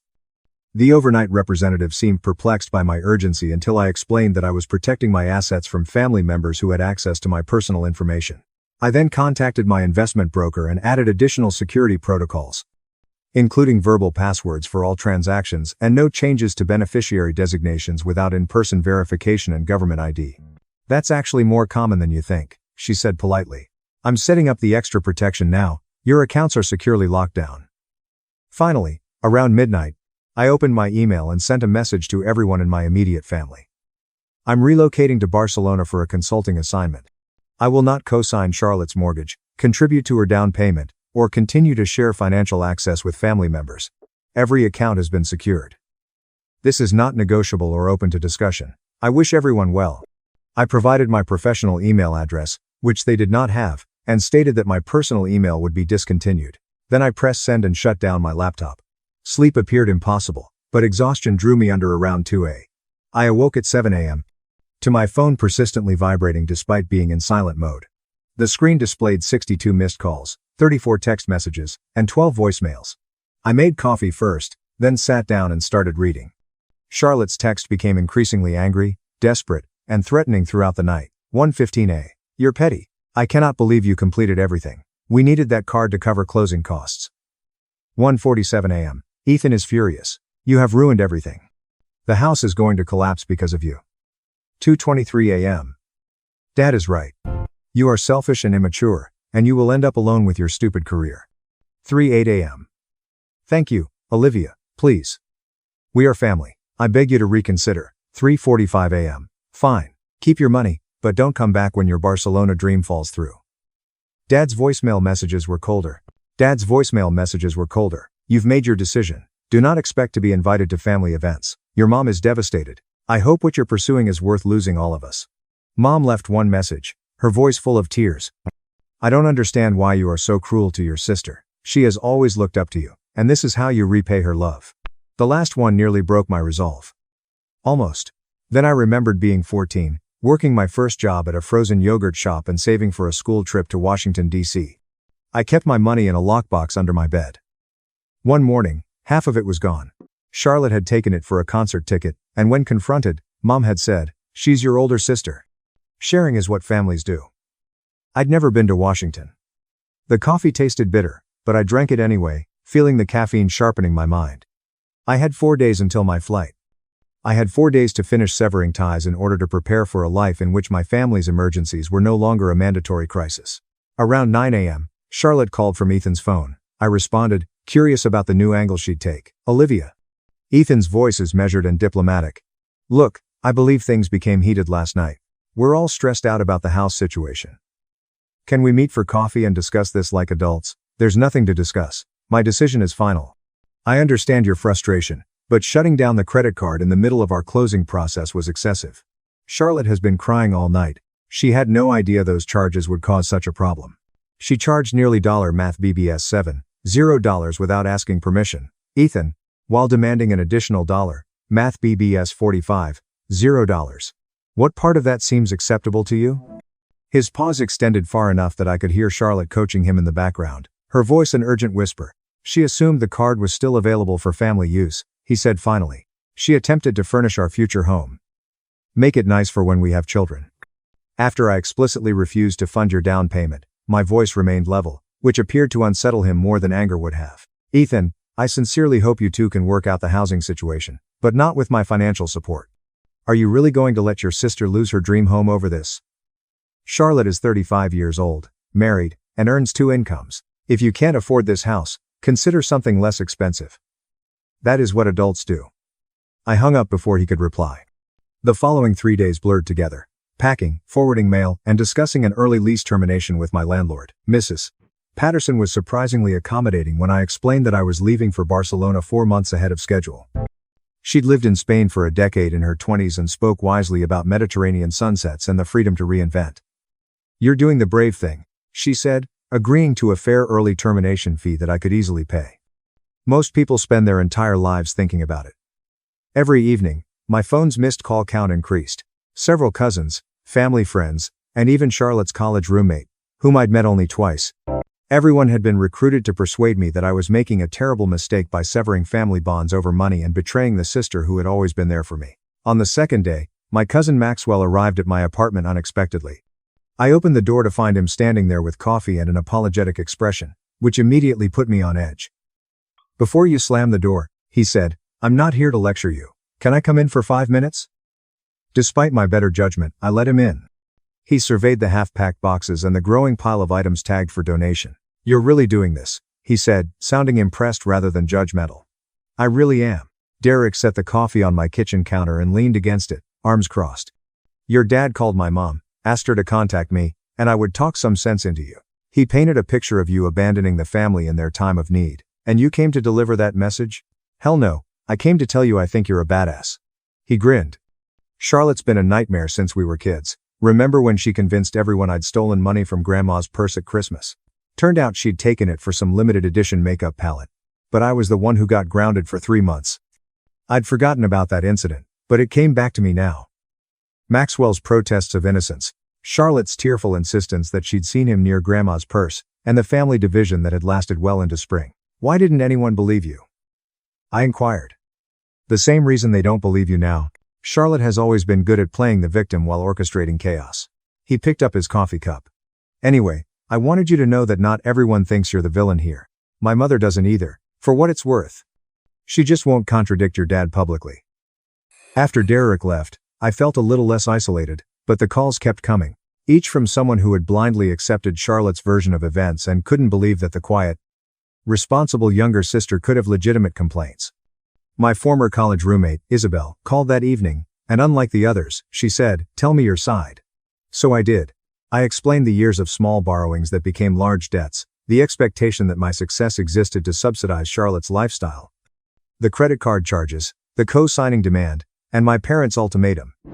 When I finished, Isabel said, Jesus, and they're making you out to be the monster. Pretty much.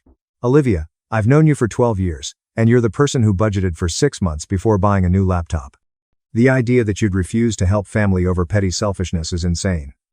She paused. For whatever it's worth, I think you're making the right choice, and I'm jealous as hell that you have the courage to do it. We talked for another hour about Barcelona, the contract, and the life I was building toward, and by the time we hung up, some of the doubt that had been accumulating had vanished. The third day brought an unexpected visitor, Ethan's older brother, Benjamin, whom I'd met perhaps 3 times at family events. He caught me in the parking garage as I was loading boxes into a friend's truck for storage. Olivia, wait, he called, jogging toward me. I turned, wary. Benjamin had always seemed decent, but family loyalty ran deep. Look, I'm supposed to be here convincing you to reconsider, he said, slightly out of breath. Ethan had asked me to talk to you, appeal to your sense of family responsibility, and so on, but he hesitated. But I've been watching my brother and your sister's financial train wreck for 2 years now, and I told him months ago that they couldn't afford the house they were pursuing. Benjamin shook his head, and they ignored every piece of practical advice I gave them. Ethan has been living beyond his means since college, and Charlotte enables it while exacerbating the problem with her own spending.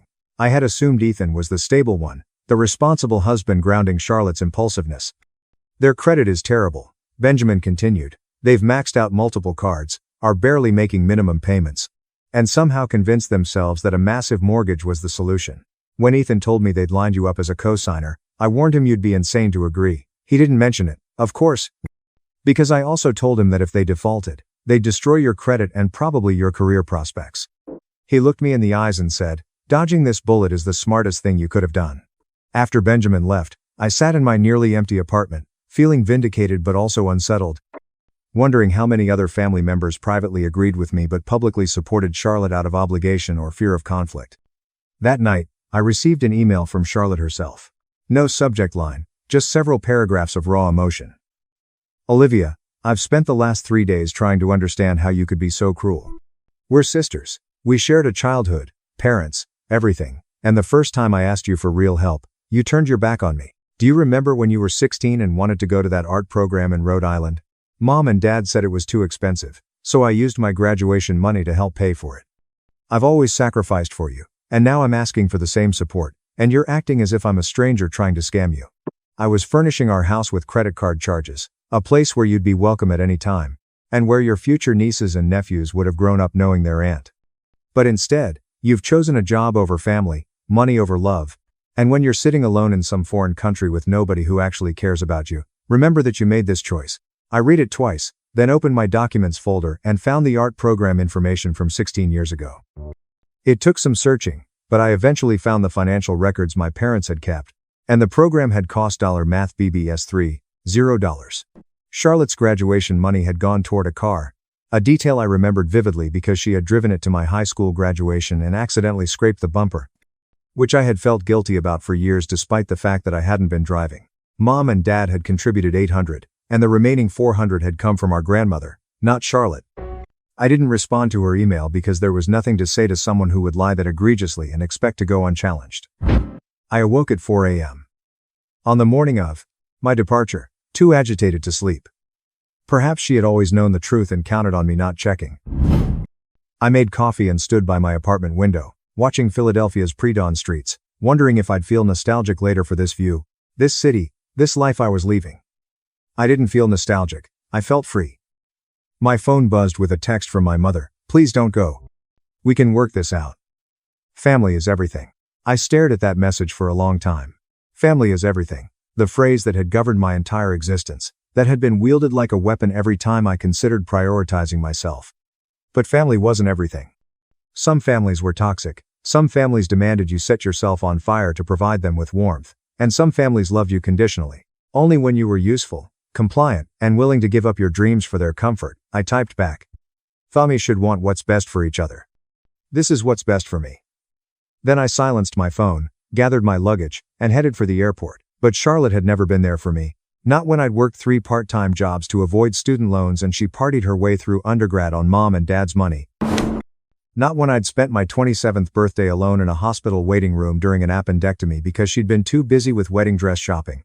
Not when I'd been passed over for promotion last year and she'd responded with, "Well, maybe if you were more of a team player like Ethan."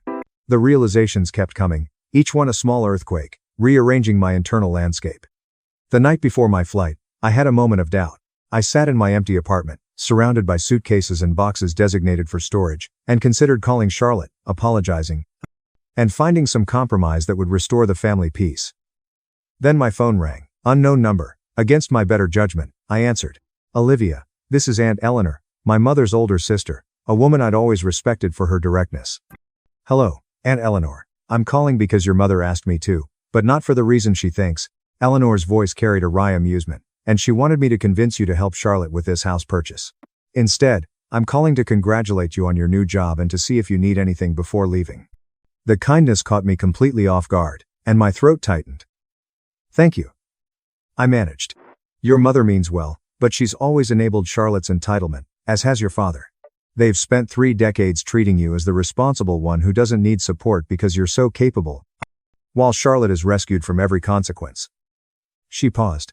"I watched you grow up apologizing for taking up space while your sister demanded the spotlight. If you don't leave now, you'll still be apologizing at 50. Tears spilled over before I could stop them. "I'm scared," I admitted. "What if they're right? What if I regret this?"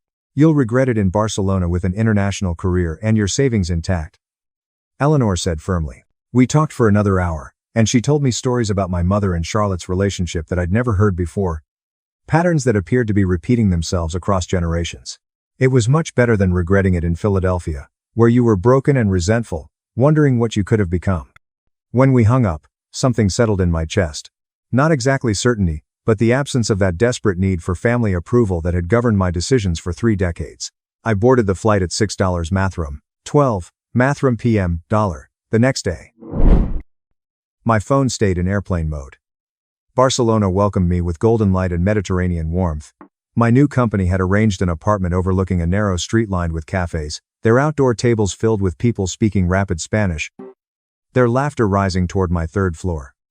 The first week was a blur of orientation meetings, team introductions, and intensive language practice with a company-provided tutor.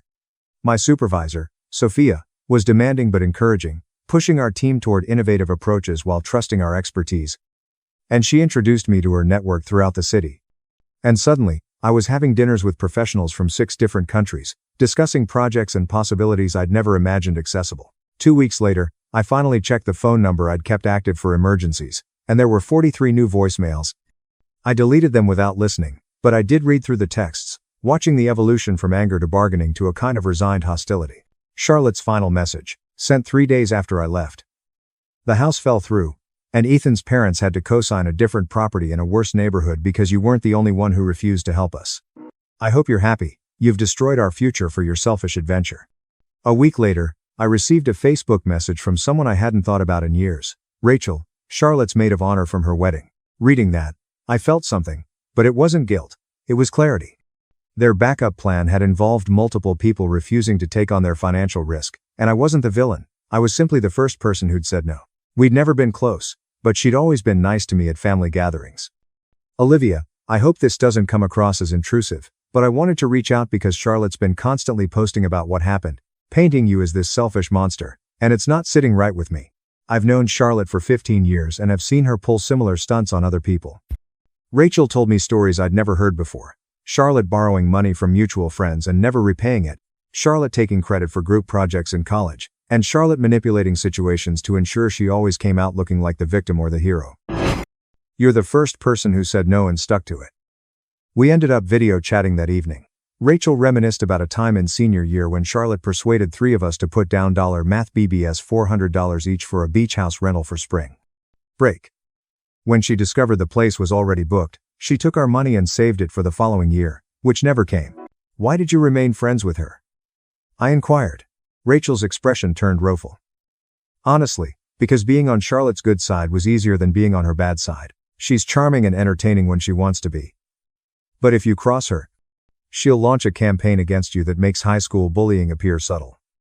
She paused. I'm not proud of that, but seeing what she's doing to you now, how she's mobilized your entire family against you, has finally made me realize how toxic that friendship was, and I've been gradually distancing myself. That conversation shifted something in me. I'd spent weeks second-guessing myself, wondering if I'd overreacted, audibly, if I should have found some compromise. But Rachel's perspective confirmed what I'd suspected. Charlotte's behavior wasn't about me specifically, it was a pattern. And I was just the first person in our family brave enough to break it. My work in Barcelona intensified as I progressed from orientation to actual project management. Our team was developing a supply chain optimization model for a client, expanding into Eastern European markets, and the complexity was exhilarating. Sophia pushed us hard but celebrated our victories enthusiastically, and I found myself working longer hours than I ever had in Philadelphia while feeling energized rather than drained. 3 weeks into the project, Sophia pulled me aside after a successful presentation to the client, saying, Olivia, you have exceptional instincts for this work. Sophia continued, when we hired you, we saw your resume and were confident in your technical skills, but we'd had challenges with some American hires adjusting to the international environment, cultural differences, and ambiguity. Thank you for identifying those bottlenecks in the distribution network. It's a fascinating project. I had concerns about whether you'd thrive here. My stomach tightened slightly. And now I'm wondering if you'd consider extending your contract beyond the initial term. We have projects lined up in Amsterdam, Prague, and potentially Singapore. You'd be leading larger teams, taking on more strategic responsibility.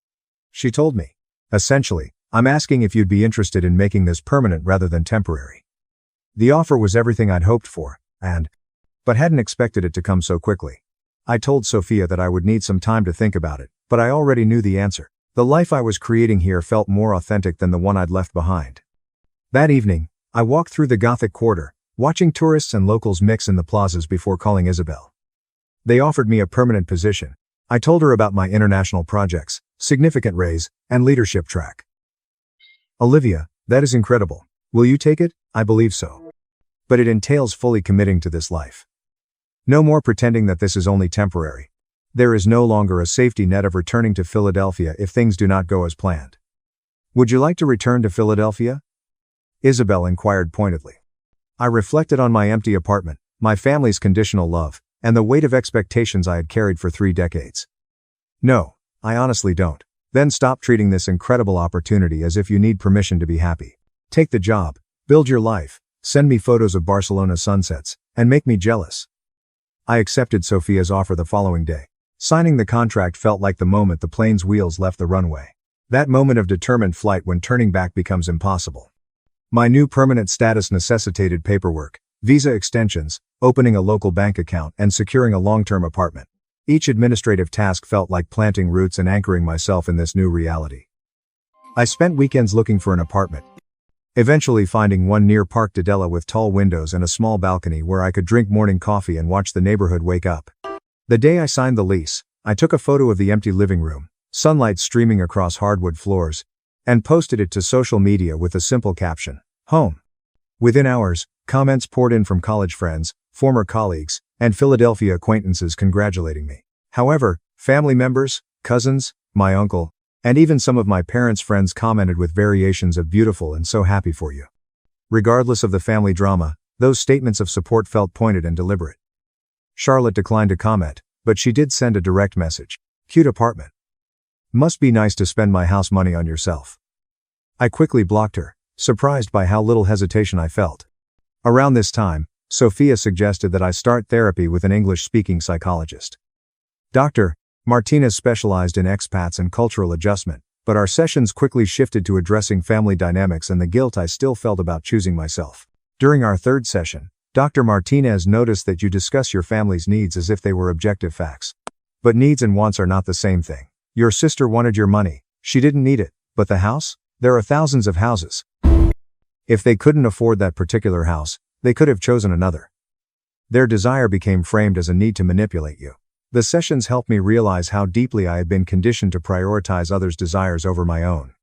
Olivia's needs had been pushed to the back because family came first. How what I thought was selfishness was really just basic self-preservation.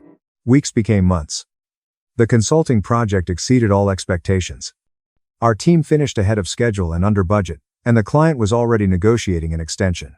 Sophia offered me a permanent position with a significant raise and the opportunity to partner. I found my own apartment, a sunny space near Park de Della. I learned Spanish with increasing fluency, made friends with coworkers and neighbors, and spent weekends exploring the Catalan countryside. I dated casually, nothing serious, but I learned what it felt like to have conversations in which my professional goals were admired rather than tolerated. 6 months after leaving Philadelphia, Aunt Eleanor sent me an email with a subject line, "I thought you should know." Inside was a forwarded news story about a local woman arrested for insurance fraud. Charlotte.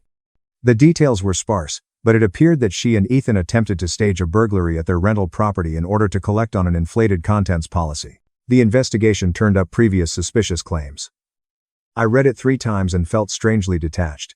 My childhood sister felt like someone from another lifetime, reliving someone else's experiences. Eleanor's note at the bottom simply stated, "Your parents are mortified, but still blaming you. Thought you'd want to know." I replied, "Thank you for keeping me informed, and thank you for the conversation before I left. It changed everything." 3 more months passed. As Christmas approached, my first time completely alone, I realized I was feeling excited rather than sad. I had been invited to 7 different celebrations by friends and colleagues. I chose a dinner hosted by Sophia and her wife, where we ate too much and laughed until midnight, and I felt more at ease than I had in decades of forced family reunions. My phone rang as I was walking home through festive streets, my breath visible in the unusual cold. Unknown phone number with the Philadelphia area code. I nearly declined, but curiosity won. "Hello, Olivia." "It's Mom." I paused walking. People moved around me, couples and groups on their way to late-night celebrations. "How did you obtain this number?" Eleanor handed it to me. Please don't get angry with her. I begged. She paused, and I could hear her gaining courage. Your father is not aware that I am calling. What do you want, Mother? I wanted to wish you a Merry Christmas. Her voice crackled. And I wanted to apologize for everything. For siding with Charlotte without first hearing your point of view. For treating your ambitions as hobbies and elevating hers. For raising you to believe you were selfish if you weren't willing to give up everything for your family. I stood there, phone pressed to my ear, trying to process. What has changed? I finally asked. Charlotte's legal troubles forced me to see things clearly, she explained. The fraud, the lies to the insurance company, the financial disaster she and Ethan caused. Everything looked familiar because I'd seen her manipulate and scheme her entire life. But I named it ambition. I called it a support request. She breathed shakily. And I called you selfish for refusing to allow it. Dad still disagrees. Your father is stubborn, but he has also begun to question where we went wrong with Charlotte. He will not admit it to you. Probably not for years, but he is aware. A prolonged pause. You were correct to leave, Olivia. You were correct about everything. Right. We talked for 1 hour. She inquired about Barcelona, my work, and my life with genuine interest that I could not recall receiving previously. I told her some of it cautiously, trying to determine whether this change was due to genuine guilt or just a temporary feeling. Before hanging up, she said, I don't expect you to forgive me right away, or perhaps ever. But I needed you to know that I see you now, for who you are, not who I projected onto you, and I'm proud of you. I cried as we parted ways. Standing on a corner in Barcelona's Gothic quarter, tears freezing on my cheeks. However, they were not tears of regret. The Barcelona project led to a permanent position and then a promotion. I created a life that I never imagined possible. Professionally fulfilled, financially secure, and surrounded by people who valued my capabilities over my compliance. 9 months after I left, Charlotte sent me a carefully worded email. No real apology. Just an acknowledgement that things got complicated and a suggestion that we reconnect once tensions had subsided. I responded politely but without commitment, and the correspondence faded naturally. Dad never called. It hurts sometimes in quiet moments. However, the pain was clean. Not the infected wound of continued manipulation, but the healthy ache of a cut that is healing correctly. A year and a half after leaving Philadelphia, I was in my Barcelona apartment reviewing a proposal for a project in Singapore. My team was invited to consult on a much larger international expansion than the one that had brought me here. 2-year minimum commitment, extraordinary compensation. My phone sat silently on the counter. There were no missed calls from family members demanding my time, money, or consent. There is no guilt in choosing my path. I accepted the Singapore offer that evening and called Aunt Eleanor to let her know. You sound happy, she said. I am genuinely happy. Your mother will be pleased to hear this. She constantly asks about you. Tell her I'm thriving. Tell her I am right where I am supposed to be. Because I am. My wife is pregnant by my golden child brother. Now they and Mom are begging in the dirt. I laughed and left them to rot as I roared away in my BMW. I never imagined that I would be the one looking at his wife's phone. Married for 7 years. I met Emily at the wedding of a mutual acquaintance. She chuckled at my awful joke about the open bar, and I knew I wanted to hear that laugh every single day. After 3 years, we purchased a home. It's a simple home with 4 bedrooms in a good area. Before we even met, I had put money aside for the down payment, put my name on the mortgage. After the wedding, she moved in. I am employed by a mid-sized manufacturing company as a regional operations manager. The kind of employment that covers the bills but doesn't make for intriguing dinner conversation. Long hours, a consistent salary, benefits. Emily worked from home most days as a freelance graphic designer. We followed a schedule: Netflix on the weekends, dinner around 7:30, and coffee together in the mornings. Adam, my younger brother, has always been the best kid, 3 years younger and still establishing his course. He had alternated between sales positions and business concepts that consistently failed within a few months. However, my parents saw every setback as an opportunity to grow. All of my accomplishments were anticipated. Adam bravely stumbled every time. I was the boring one, the responsible one. Around February, things began to change. Little things at beginning. Emily ceased inquiring about my day. She began to leave her phone on the counter. Face down. The screen is constantly dark. She would receive calls in the bedroom as they came in. Shut the door. Her voice would reverberate softly through the walls. When she returned outside, she would say, "Just a client." The late nights followed. Working toward a major project's deadline.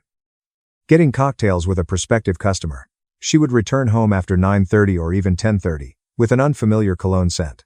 I was being paranoid. I assured myself. It takes effort to be married. Individuals become busy. She stopped caressing me while she was establishing her business. Ceased requesting that I touch her. We would lie in bed with our backs to the walls. Everything fell apart on a Thursday in late March. I arrived home early. Meetings in the afternoon were cancelled. The supplier made a sick call. There was silence in the house. Emily wasn't there, but her laptop was open on the couch. Then I heard the upstairs shower running. On the kitchen counter was her phone. Unlocked, face up. At the top of the screen, a notification banner slid down. I'm excited to meet you tomorrow, Adam. I already miss you. My stomach fell. I answered the phone. Before I could convince myself otherwise, I opened the thread. Scrolled up. Messages for weeks. Months, perhaps. I also adore you. He's working late again. Come over. Last night was perfect. I kept scrolling. My mouth clenched tighter with every line. Then I found it. Emily. I took 3 tests, all positive. Adam, holy stuff, are you sure, Emily? Doctor confirmed it yesterday. I'm 10 weeks. 10 weeks. I scrolled quicker.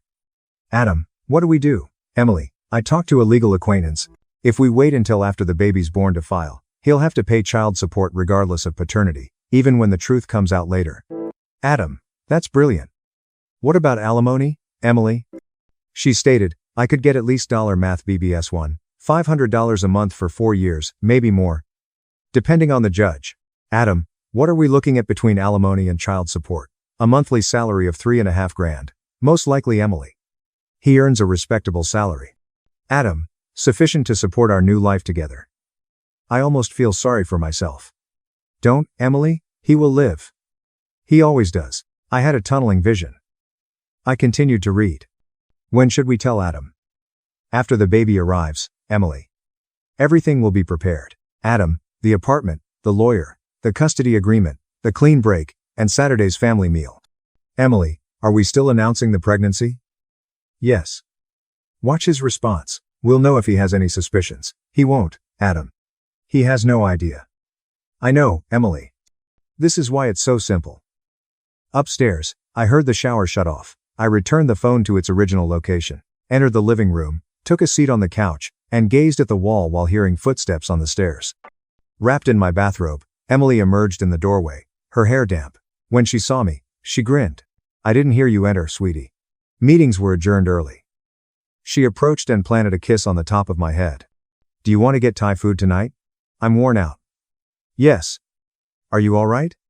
You appear tense, simply exhausted. A long week. She gave me a shoulder squeeze before going into the bedroom to get dressed.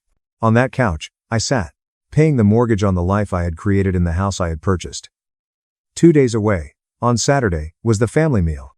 I had 48 hours to make up my mind. Do I sit at that table and watch my brothers smile in my face as they reveal my wife's pregnancy, or do I confront them now?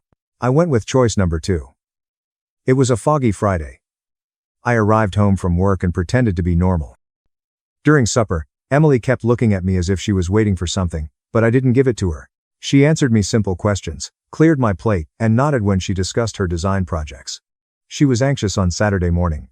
Changed clothes 3 times, decided on a flowy, all-purpose navy dress. She said, "Do I look okay? You appear to be doing well." Emily spent the majority of the 20-minute drive to my parents' place texting on her phone. I didn't have to speculate. When we arrived, Adam's car was already in the driveway, a black Mazda with expired registration tags and a battered bumper. 6 months ago, he had borrowed money from Dad to fix it. Never did. Mom was inside, taking a pot roast out of the oven. The scent of garlic and rosemary filled the house.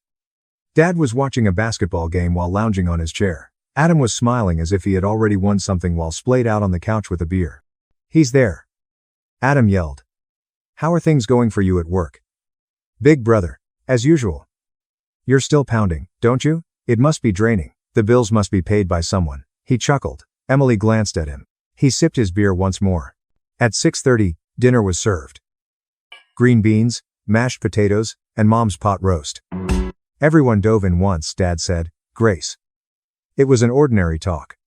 Dad inquired about his job. I updated him as usual. Mom inquired about Emily's design customers. Adam discussed a new business venture he was looking into. Cryptocurrency, import, export, something nebulous that would implode in 3 months. I observed them. Observed them closely. Adam's gaze kept straying to Emily. When she thought no one was watching, she would smile at him. The way my mother listened to everything he said and hardly acknowledged anything I said. Then Emily put her fork down. Actually, she responded, her voice trembling a little, we have some updates. Mom jerked her head up. God, oh God. Are you? I'm expecting a child. The table blew up. Mom cried out, yelled, literally, rushed around the table and embraced Emily. Dad got to his feet, struck my hand with enough force to cause pain. Son, congratulations. It's about time. When Mom let go, Adam was the first to embrace Emily. He held her for an excessive 5 seconds, gave her a cheek kiss. He remarked, that's amazing, first loudly enough for everyone to hear, then more softly for her alone. I'm so proud of you. Nobody took notice. Nobody inquired about her gestational age. The math was not done. They were too busy having fun. I had another bite of pot roast while I sat there. It had no taste at all. As she led Emily back to her seat, Mom said, how are you feeling? Do you have morning sickness? Have cravings? Mornings make me a little queasy, but I'm getting by. That's typical. It will pass. Oh, I'm giddy with anticipation. Adam, my first grandchild, lifted his beer. Everyone clinked glasses to fresh starts. I raised mine and remained silent. Emily excused herself to use the restroom after supper. Adam rose to assist with the dishes. I followed them into the kitchen after counting to 30. They stood by the sink. Close. He touched her lower back. I said it was cute. Like I had shot a rifle, they leaped apart. What? Adam was the first to recover. All innocent misunderstanding. It was truly sold by the performance. I have no idea what you're discussing. I took out my phone and looked at the screenshots I had taken on Thursday evening. Swiveled the screen in their direction. Adam's smile vanished. Emily turned pale. How long have you been acquainted? Enough time. It isn't. Adam got going. Don't. I spoke in a flat tone, chilly. I read it everything. The timetable, the plan, the child support computations, everything. Tears came to Emily's eyes. The defensive sort, not the guilty kind. You looked through my phone. You are carrying my brother's baby while having an affair with him, but because I found out, I'm the bad guy. You were not entitled. I was perfectly entitled. Adam moved to the front. Look. Dude, let's just clarify. Describe what? How have you been preparing to surprise me? How did you joke that I would pay for your life together? I walked over to the dining area. Let's bring Mom and Dad in here, actually. They would be thrilled to hear this, I'm sure. Adam took hold of my arm and waited.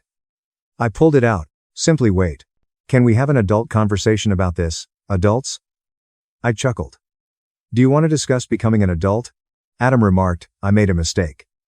He tried to seem sincere, but his voice faltered. Both of us did. However, this is true. What we have is genuine. She adores me. Emily was crying uncontrollably now. You were never sufficient. You never came home. Adam does pay attention to me. He notices me. Steps. Mom was cleaning a wine glass at the doorway. Why is everyone shouting? I gave her a look. Consult your golden boy. Then it poured forth. Not me, from Emily. She filled them in on everything, framed it as a tragic tale of love. Two individuals who were unable to control their emotions, star-crossed, unavoidable. We had no intention of hurting anyone, she cried. However, it did happen, and now we are expecting a child together. I awaited my mother's defense, her yelling at Adam, and her expulsion from her home. Rather, she turned to face me.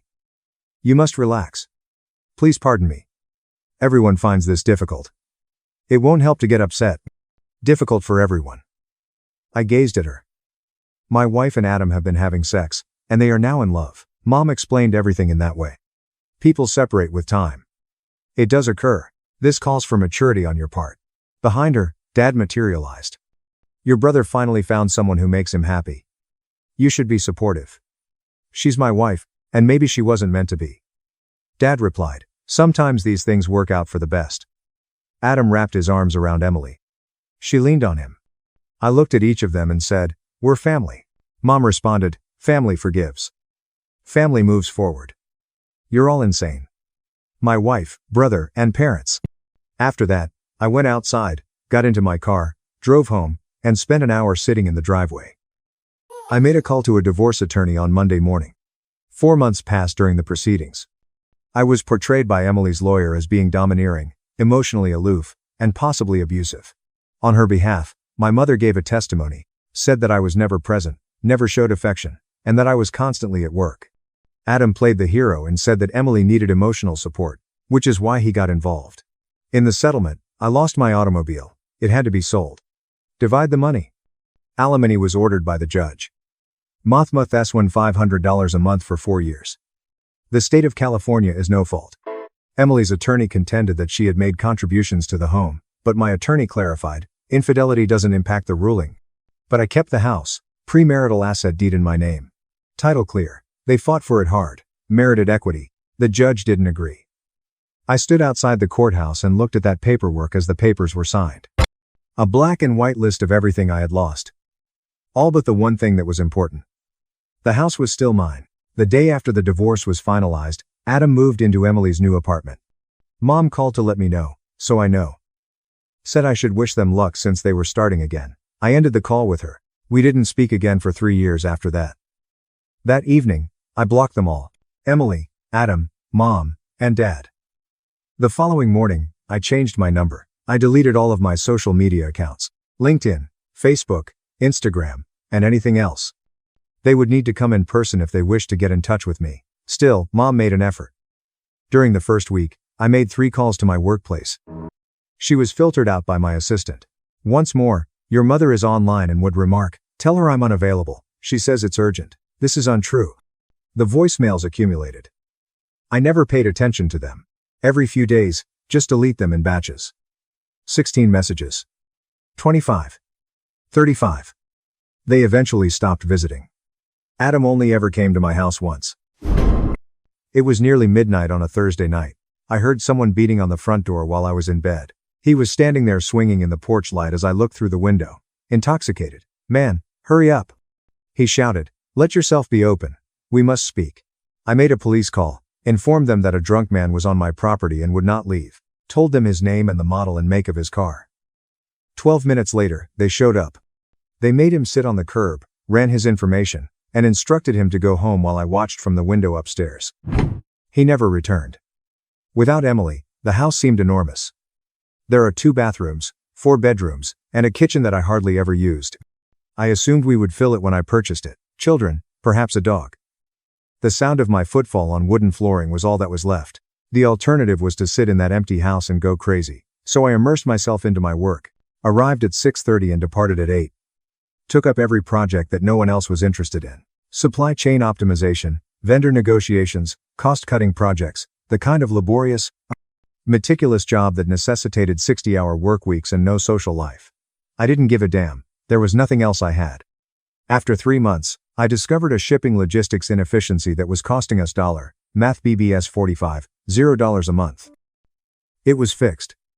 Save the business math BBS $500, $0 throughout the first quarter. My supervisor took note. After 6 months, I reduced material expenses by $18% and reorganized our vendor relationships. My supervisor took note. The most difficult year was the first. Before my alarm went off at 5 in the morning, I would wake up at 3 and just lie there, staring at the ceiling, repeatedly reliving the meal, the messages, the courtroom, and my mother's testimony. On certain evenings, I would consider driving to their apartment while standing in the driveway. I never confronted them again, wanting to know how they managed to sleep at night. It was cleaner to be silent. They had nothing to use against me if I remained silent. Before work, I began running 7 miles every morning, then 8, then 10. 20 pounds were lost. Ceased drinking altogether. I purchased a home gym and worked out till my arms were shaking. The rage persisted. In my chest, it simply calcified and solidified into something permanent and frigid. At work, people began inquiring about my well-being. I'd change the topic, grin, and claim I was fantastic. I was asked if I wanted to play softball for the firm by my assistant. I said no. Happy hour invitations. Refused. A person's birthday celebration was cancelled. I was functional, but I wasn't okay. And functional was sufficient. The second year was simpler.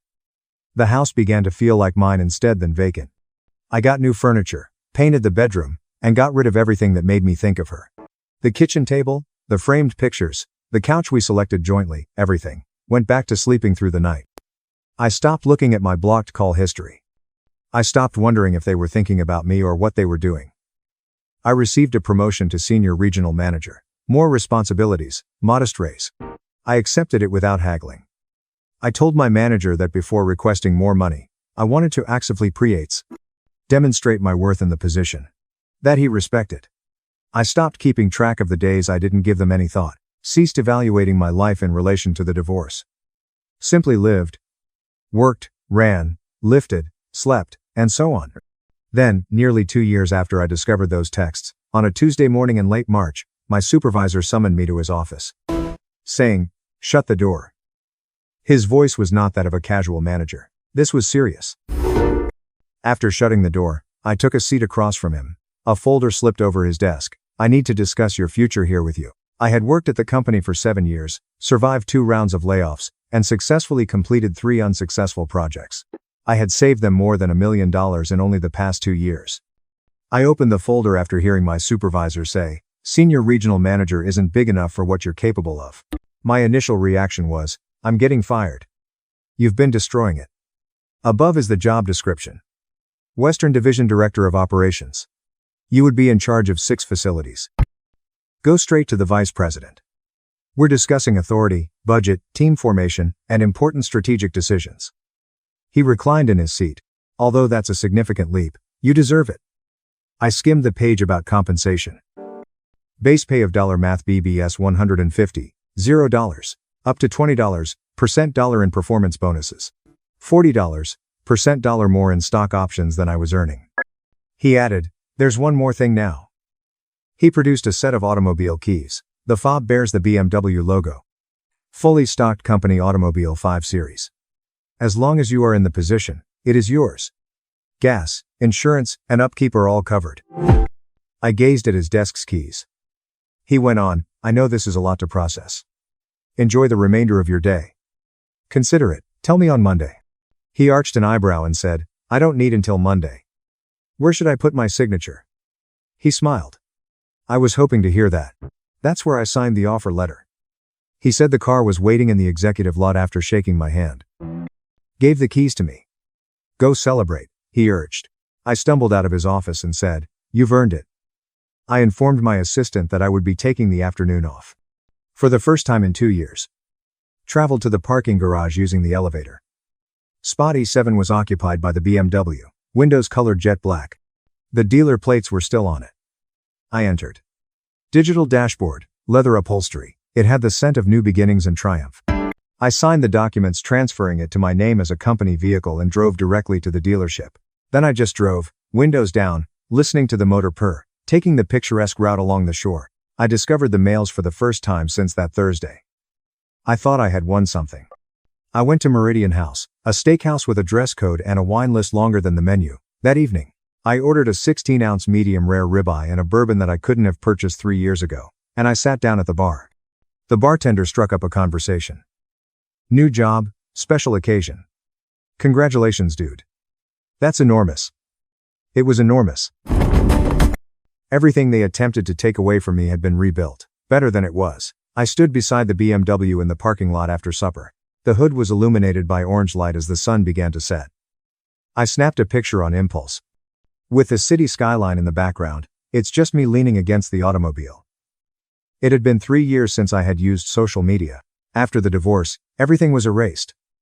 However, I revived my LinkedIn account that evening. I changed the title of my profile, inserted a photo, captioned it "New Chapter," and posted it at 9 p.m. As of 10 p.m., I had 43 likes. More than 250 comments were coming in by midnight. "Well done. This is something you deserve.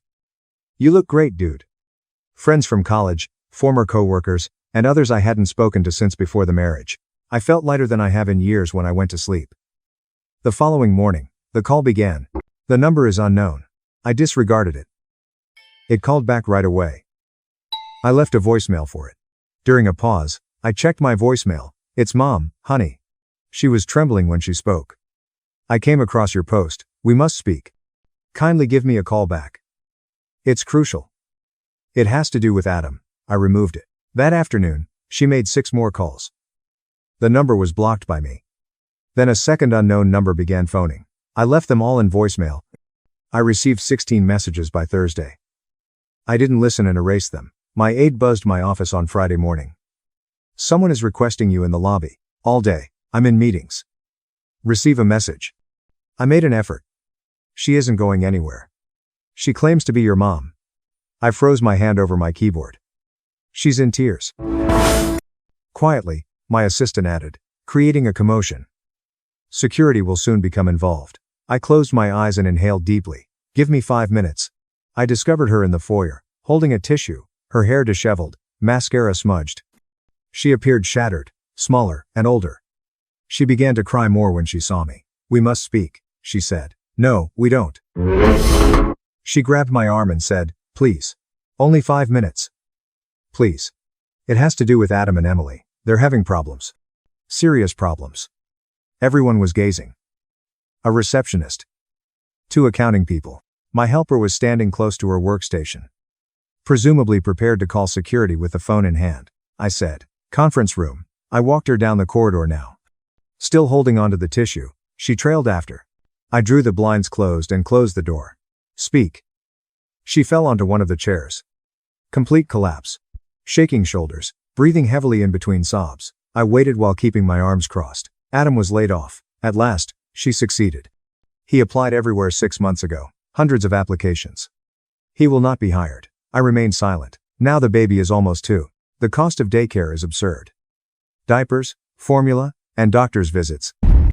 Emily was unable to locate childcare, so she had to stop working as a freelancer. The amount of alimony you pay is insufficient. Rent is hardly covered by it. It sounds like an issue. She winced.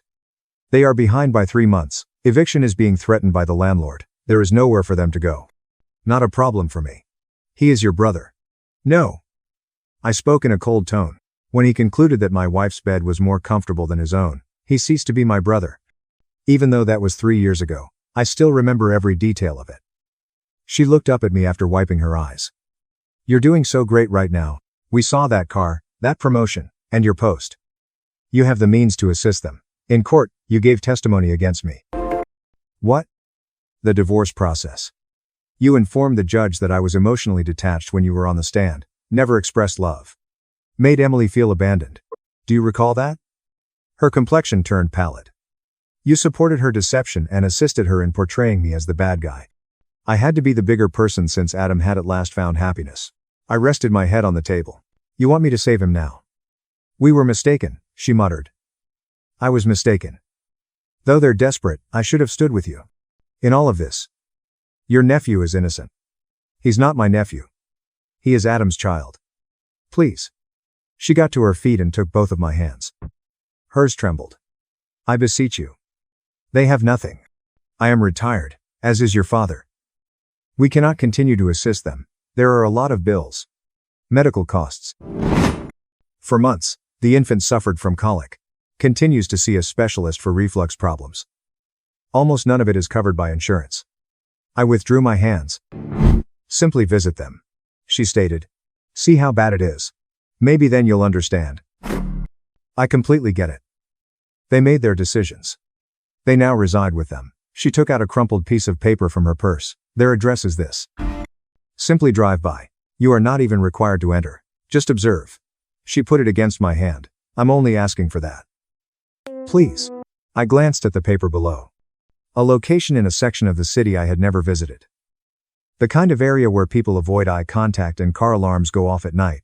She whispered softly, if you won't do it for them, please do it for me. Your mommy is me. Despite my mistakes, I am still your mother. I placed the folded paper in my pocket. She interpreted that as consent. Took hold of my arm. Thank you. Many thanks. Simply speak with them, that's all.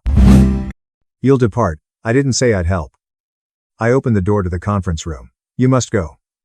I need to get to work. She nodded after hesitating. She wiped her face again. I appreciate you listening to me. I saw her make her way back to the parking lot through the lobby. I saw her get into her vehicle, Dad's old sedan, the one with the hoods peeling paint. After that, I returned to my workplace, sat at my desk, took the paper out of my pocket, and spent 10 minutes looking at the address. I ought to have discarded it. I should have thrown it in the recycling bin after tearing it up. I should have forgotten the whole thing, but I didn't. I got into my BMW that evening and waited there in the parking garage with the motor running after everyone else had gone home. I could go to that address, go home, get a drink, go for a run, or act like today never happened. View the results of 3 years of consequences. Not because I gave a damn. I needed to see it, not because I wanted to assist. I had to watch them drown. Needed proof that justice finally caught up and that karma actually existed. I shifted into drive. I was pulling onto a street that I never would have otherwise drove down 20 minutes later. Chain link fences with rust eat through the metal, overgrown gardens, and odd holes. In a mass of trash, my BMW stood out like a diamond. The location led to a peeling siding duplex.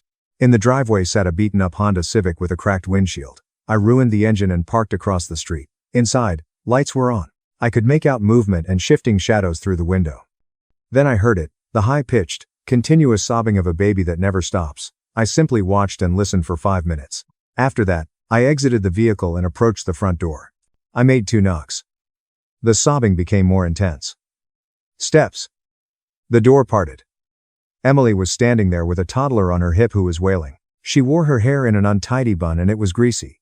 Her clothes was soiled, and she had dark circles under her eyes. When she spotted me, she froze. "You came," she muttered. The infant continued to cry.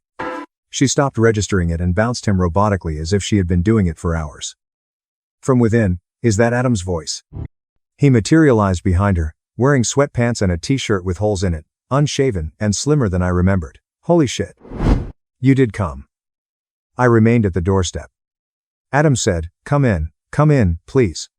It was a tiny apartment. There are toys all over the floor. The sink was filled with heaped dishes. The stench of despair and sour milk filled the air. Mom's eyes were red as she sat on a fucking, drooping couch in the corner. They showed me a kitchen table and chairs that didn't match. Based on the red past due stamps, Adam cleared out documents and bills. The infant continued to wail despite Emily's repeated attempts to soothe him. She said, raising her voice above the sobs, "He has reflux. Won't stop unless he's asleep or eating. The doctor says it will ultimately go away." I remained silent. Simply glanced at them. Adam began by saying, "We're 3 months behind on rent, leap in." Not a preamble. "Next week, landlords will file eviction proceedings." Everywhere, I've been applying. Retail stores, eateries, storage facilities, etc. He trailed off, though, because my resume had a gap and no references. Nobody is biting. Emily said that daycare costs $math BBS to $0 a month. At last, the infant whimpered to quiet. I had to stop working as a freelancer.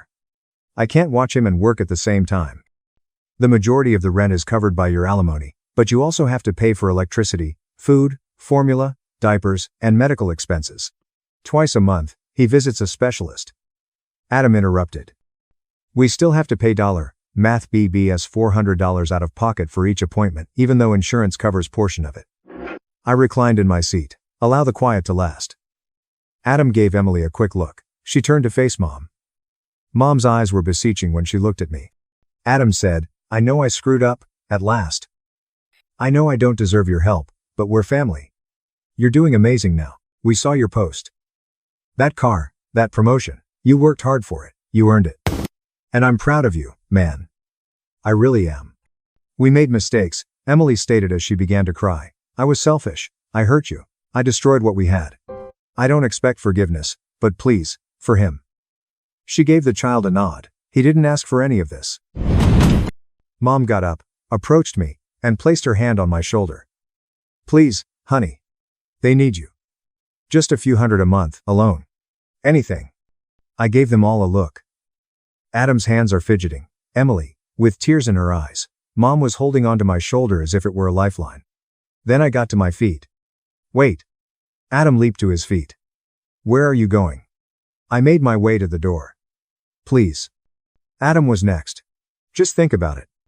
You don't have to decide now. Just consider it. I pulled the door open. Outside, it was pouring. Rain is filling the gutters and pounding the pavement. After fewer than 10 minutes inside, the sky had opened up. Don't do this. Adam emerged after me, drenched right away. We're family. I made my way to my BMW. He heard Mom and Emily emerge onto the porch, remaining beneath the little overhang. Mom yelled over the rain, "He's your brother." When I got to the car, I turned around. Adam's t-shirt was stuck to his body as he stood in the center of the road, his hair plastered to his forehead by the rain. While sobbing on the porch, Emily continued to hug the infant while attempting to protect him from the spray. Mom was holding onto the railing with both hands. Adam pleaded, "Please," as tears streamed down his cheeks. "I'm begging you." I grinned as I opened the door and unlocked the car. A tiny smile, not a large one, chilly. The smile you offer someone when you know they've finally come to terms with their loss. Adam noticed it. He wrinkled his face. "Don't. Please don't." I entered, shut the door, and secured it. Adam rushed towards the window and rapped on the glass. "We're sorry." "I'm sorry, please." I turned on the engine. His voice was drowned out by the purr. I was unable to hear Emily scream. Mom was crying. I shifted into drive. Adam slammed the hood with his hands. "Don't leave us like this." I moved slowly forward. He needed to leap back. I observed them in the rearview mirror. Adam is kneeling in the street, with water encircling him. Emily fell on the steps of the porch, mother gripping the doorframe. They shrank in size and eventually vanished. Silently, I drove home. The BMW was parked in my driveway. My home. The one they were unable to reach. The one item I never lost to them. I poured myself a drink inside. Sat on my sofa, the one I purchased after discarding everything that made me think of her.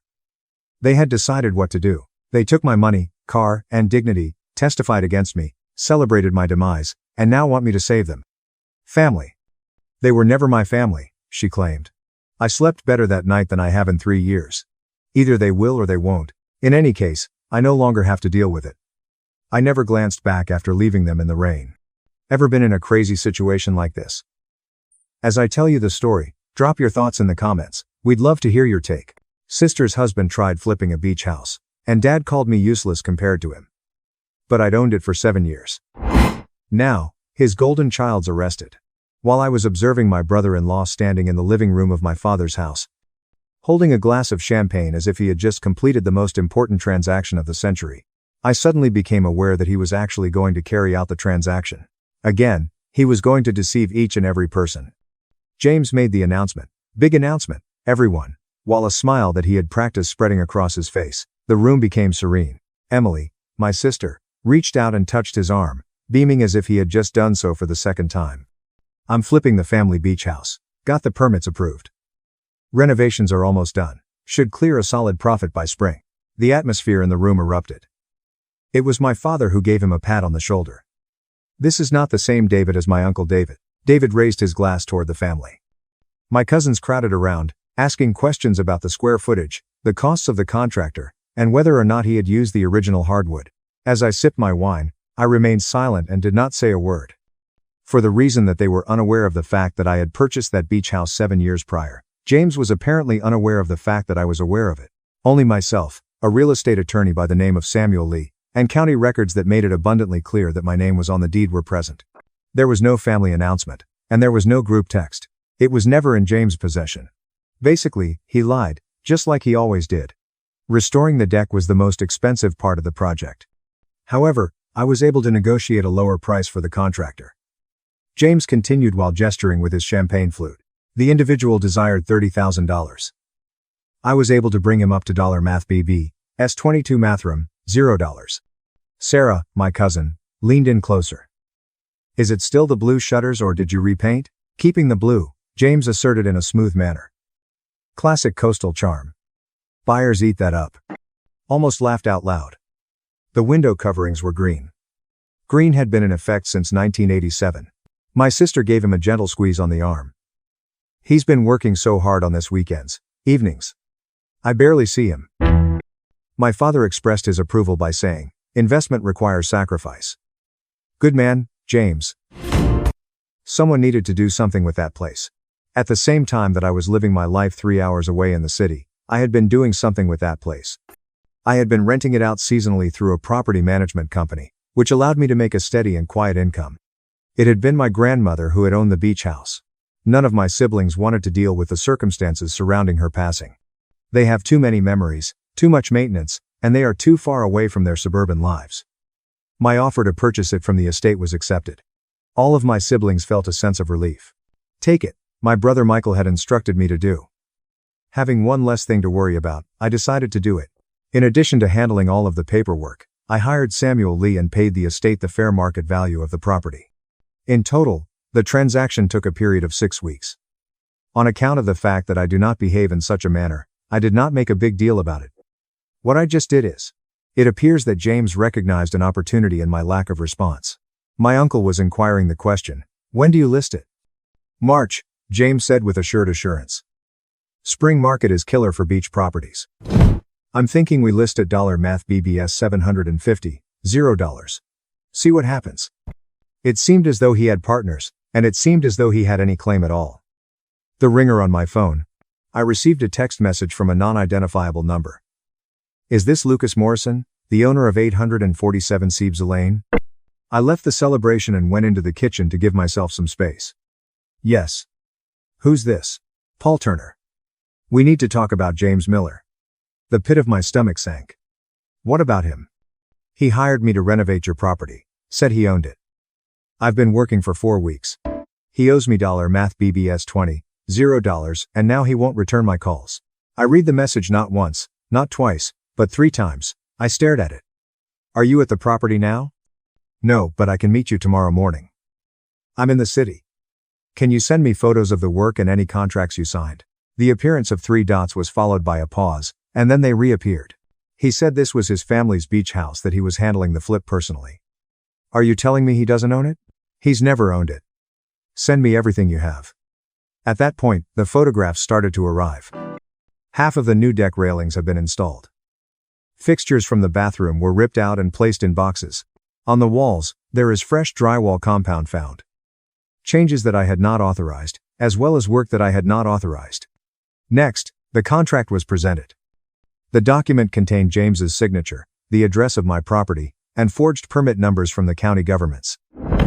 Due to the fact that I had checked the county record system 2 months ago for my annual property tax review, I was aware that they were forged. There had been no application for permits submitted. There had been no approval for any renovations. With the help of forged documentation, James had hired a contractor to perform work on a house that he did not actually own. That contractor was now 4 weeks deep in labor and materials, and there was no way for them to get paid for their work. As I turned my attention back to the living room, I saw James still holding court, still lying, and still trying to persuade my family that he was some kind of real estate genius. Mr. Turner, I typed with complete attention. I'm the legal owner. I have the deed and county records to prove it. James has defrauded you. I think you should contact the police. Are you serious? Completely. I'm sorry this happened to you, but I never authorized any renovations, never hired you, and never agreed to pay for anything. This is fraud. Jesus, do you have his address? I have the address where I'm supposed to send the invoice. Someplace in Riverside County. That was where James and my sister lived. 20 minutes from here. Send me copies of everything I wrote. Every text, every email, every photo. I'll forward it to my attorney and we'll figure out next steps. He reported that the permits had been granted. He displayed the paperwork to me. It was manufactured. There was a significant pause in the conversation. I've been in construction for 12 years. I've seen some shady stuff. But this? Yeah, what do you want me to do? I did give that some thought. With James in the adjacent room, he was drinking champagne that belonged to my father. Taking the opportunity to offer congratulations on a project that did not exist. Regarding my sister, who was completely unaware that she had married a con artist. Regarding my members of the family, who had always liked James more than they liked me due to the fact that I was reserved and he was charming. For now, document everything. I'll call you tomorrow. We'll figure this out. Okay. It was then that I returned to the living room. While James was explaining the timeline for his renovation to my cousin Marcus, who worked in commercial real estate and ought to have known better than to take James at face value, James was explaining the timeline to Marcus. James was saying, the bathroom is the key. And he was right. Buyers will pay a premium for a good bathroom. I'm going luxury fixtures, heated floors, the works. A beach house that would be used for 3 months out of the year would have heated floors. I made eye contact with my father. Lucas, come tell James about that investment property you looked at in Portland. A different family dinner 8 months ago was the occasion on which I had brought it up. My father's memory came as a complete surprise to me. I approached James, stood next to him, and directed my gaze directly into his eyes. I inquired with a pleasant tone, "How is the renovation going?" Without any hesitation, he uttered the word great. "Contractor's solid. Works ahead of schedule. That's unusual. I know, right? Got lucky with this guy. What's his name?" He blinked his eyes. "Who?" "Your contractor." "Oh. Paul. Paul Turner. And he's been responsible?" "Yeah." "Why?" I cracked a grin. "Just curious. Contractors can be tough to manage. Not this one. Professional operation." My head slowly nodded. "Good to hear." We were joined by my sister, who did so by slipping her arm through James's. He's being modest. He's been so stressed about the permits and the timeline and making sure everything's up to code. The permits came through. "Okay," I inquired. Finally, James remarked, "County took forever, but yeah, all approved." "That's great. Which permits did you file?" When he looked at me, it was as if I were speaking a different language. The standard ones. Building permit, electrical, plumbing, no structural. The deck's not structural. It's a replacement. County usually requires structural review for deck replacements, weight load calculations." James's grin became more angular. "My contractor handled it." "Huh. Good contractor." I was being observed by my sister in a peculiar manner. "Why all the questions?" "I'm just curious," I responded. "Real estate stuff. You know me." She was unfamiliar with me. Not one of them did it. During family get-togethers, they were familiar with Quiet Lucas, who was employed in the field of software development and barely spoke at all. They were unaware of the substantial rental income that I had been quietly generating for the past 7 years.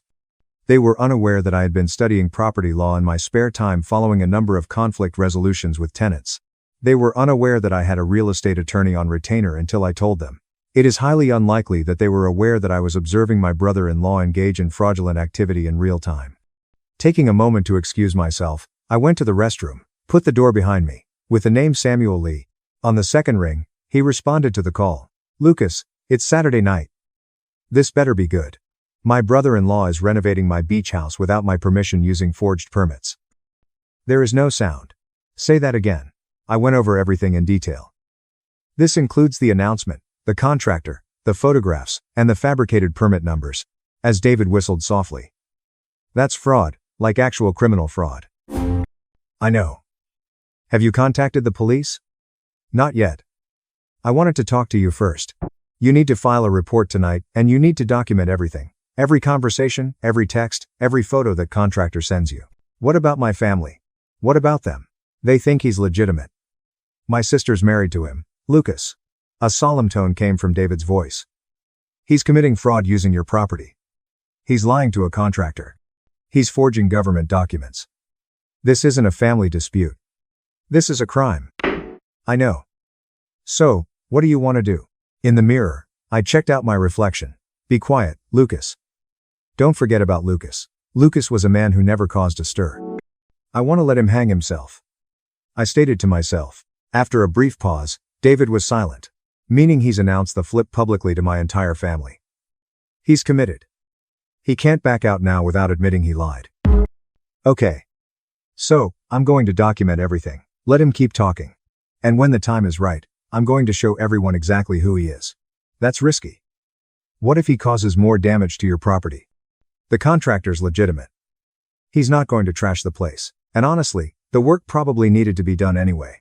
I'll just make sure James pays for it through legal channels." As David sighed, "Through legal channels," he explained. "You're my client, so I'll support you. But Lucas, be careful. Family stuff gets messy, and this guy sounds like he's desperate if he's pulling something this big. I'll be careful." After hanging up, I was able to return to the party. James was explaining to someone that he was showing them photos on his phone before he also showed them pictures. "Place was a disaster. Hasn't been updated since the 90 seconds. In the year 2021, I had the kitchen renovated. Appliances, countertops, and backsplashes have all been replaced. I had seen a real estate listing online for a completely different property, and the photographs that he was showing me were taken from that listing. It wasn't just a case of fraud. This was a dishonest and deliberate attempt to defraud." It was another hour that I remained. I observed James amassing congratulations like a supply of currency. Observed my sister radiating with pride as she reflected it. My father would give him a pat on the back and say things like, "I always knew you had it in you. And that's how you build wealth." I would often watch him do this. I was not asked how I was doing by anyone. Neither my job nor my life were discussed, nor was it inquired as to whether or not I had recently visited the beach house. My usual state of being was that of being invisible, which, as it turned out, was precisely where I should have been. When I went to a coffee shop in Riverside County 2 days later, I was introduced to Paul Turner. With weathered hands and tired eyes, he was in his mid-40s. With him was a file folder that was 6 inches thick. Across the table, he spread out various documents and said, "I've been doing this for the past 12 years. I've worked with homeowners, investors, flippers. I thought I'd seen everything. Tell me how he approached you." Job board posting said he'd inherited a family beach house and wanted to modernize it for resale. Showed me photos, gave me the address, said he had the permits ready to go. I quoted him $math BBS 30, $0 for the deck, bathroom, and interior paint. He negotiated down to $math BBS 22 mathroom, $0. We shook hands. Did he show you proof of ownership? He said his name wasn't on the deed yet, that it was still in his grandmother's estate. Said the family was handling the paperwork. My grandmother, he exclaimed, using the fact that my grandmother had passed away to justify his con. When did you start working? 4 weeks ago. I've put in about 40 hours of labor plus materials. I'm into this for $math BBS 20, $0 already. I proceeded to pull out my phone and demonstrate my deed to him. This is the county record. My name, my property. I bought it from my grandmother's estate 7 years ago. Paul remained fixated on the manuscript. He said his grandmother just passed. She died 6 years ago. Jesus.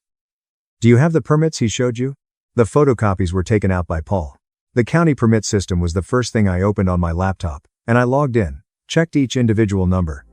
I remarked, "These are not genuine. These permit numbers don't exist in the county database. How did he forge them? Probably found a template online, changed the numbers, printed them out. Most contractors don't verify every permit number unless they have a reason to be suspicious." Paul countered with a defensive statement. "I verified the address. I verified the property exists. I didn't think to verify the permit numbers because why would someone go through all that trouble to fake them?" I responded by saying, "Because he is all out. Or compulsive, or both." I retrieved additional county records, payments for property taxes, all of which were up to date and paid by me. I need to file a police report. According to Paul, you should. I'm going to file one, too. At the time that I was speaking with my sister, Paul looked at me. She doesn't know. I don't think so. She seems genuinely happy for him. You're going to tell her husband's a fraud. I'm going to show her the evidence and let her draw her own conclusions. He sat back in his chair and leaned back. You're a better man than me. I'd burn him down immediately. Oh, I'm going to burn him down, I announced to myself. I'm just going to do it thoroughly. That evening, I made a phone call to my sister. It was a happy-sounding hey. She said, "What's up? Can we have coffee?" "Just you and me." "Sure. Is everything okay? I just need to talk to you about something." "Take a break." "About James." "Yeah. Lucas. If this is about the beach house, I know you're probably hurt that he didn't ask your opinion, but it's been sitting there for years. And Emily, please just have coffee with me." There is yet another pause. "It is longer this time." "Okay. Tomorrow." "Tomorrow." We got together at a cafe that was located in the middle of the distance between her house and the city. She arrived wearing athleisure and sunglasses, giving the impression that she had just finished her yoga session. As she sat down, she commented, "You appear to be distressed." "I am." "What's going on?" With that, I retrieved my laptop. "I need to show you something." As evidence that I was the owner of the beach house for 7 years, I presented her with the deed, the county records, the tax payments, and other legal documents. Her eyes were fixed on the screen. "I don't understand. I bought it from Grandma's estate 7 years ago. I've been renting it out seasonally. It's been generating income, but James said..." James lied. Her face became very pale. "No, he said the family was handling the estate transfer, that it was complicated. There was no transfer. I bought it outright in 2019. The estate closed 6 months later. Everything's been settled for years." "Then why would he?" I presented the contractor with the photos, the forged permits, and the messages that he had sent. He hired someone to renovate a property he doesn't own using fake documentation. That contractor is 4 weeks into the job and James owes him $math BBS 20, $0. It was Emily's hands that began to shake. This is a mistake. He probably just. Emily, look at the permit numbers. I checked them in the county database. They don't exist. She took a look. Her expression changed as she became more aware of the situation. With a hushed voice, she asked, "How long have you known?" "Since Dad's birthday party. The contractor contacted me that night and you didn't tell me. I wanted to have proof first. I wanted to make sure I wasn't wrong." "Are you wrong?" "No." It was as if she was holding her head in her hands. "Oh my God. I'm sorry. Don't apologize. You didn't do anything wrong." Despite her tears, she looked up. "What are you going to do?" "I need to file a police report. The contractor's already talking to a detective." "This is fraud, Emily. It's a crime. He's my husband." "I know. We have 2 kids." "I know." Currently, she was crying. Tears that are genuine. How could he do this? "I don't know." "Was it just the beach house or has he been lying about other things?" "I hadn't given that any thought before." "I don't know." She took her phone out of her pocket and began scrolling through something. 6 months ago, he said he'd gotten a promotion, that his salary was increasing, but we never saw the extra money. He said it was going into investments. What kind of investments? He wouldn't give me details. Said it was complicated. Said I should trust him. Red flag. Big red flag. Emily, you should talk to a lawyer. Not about divorce necessarily, but about protecting yourself and your kids financially. I can't believe this is happening.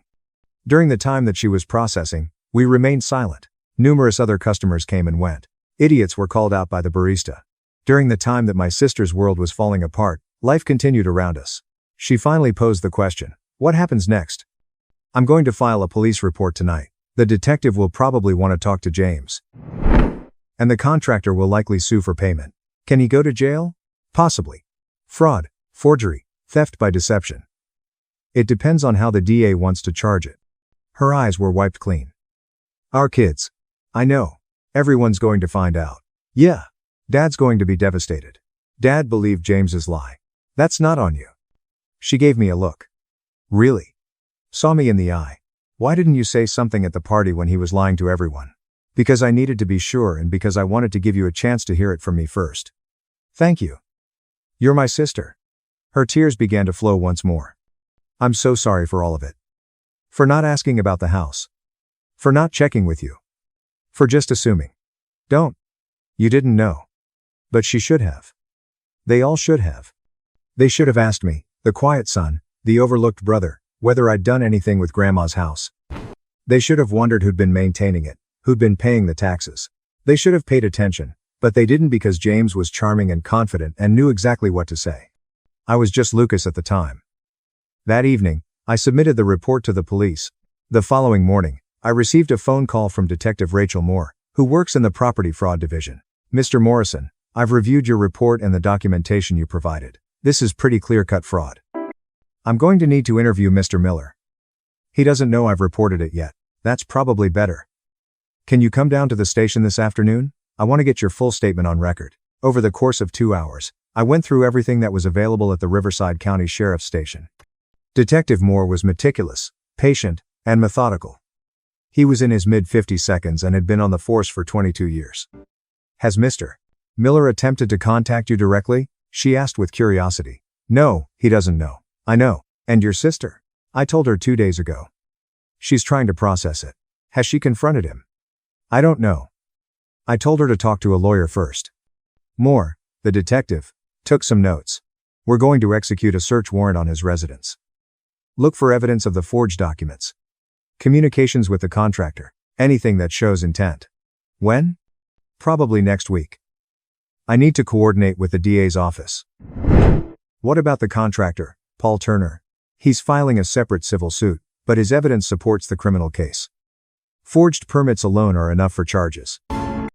My departure from the station was accompanied by a peculiar sensation, as if I had started something that I was unable to stop, which was precisely what I had done.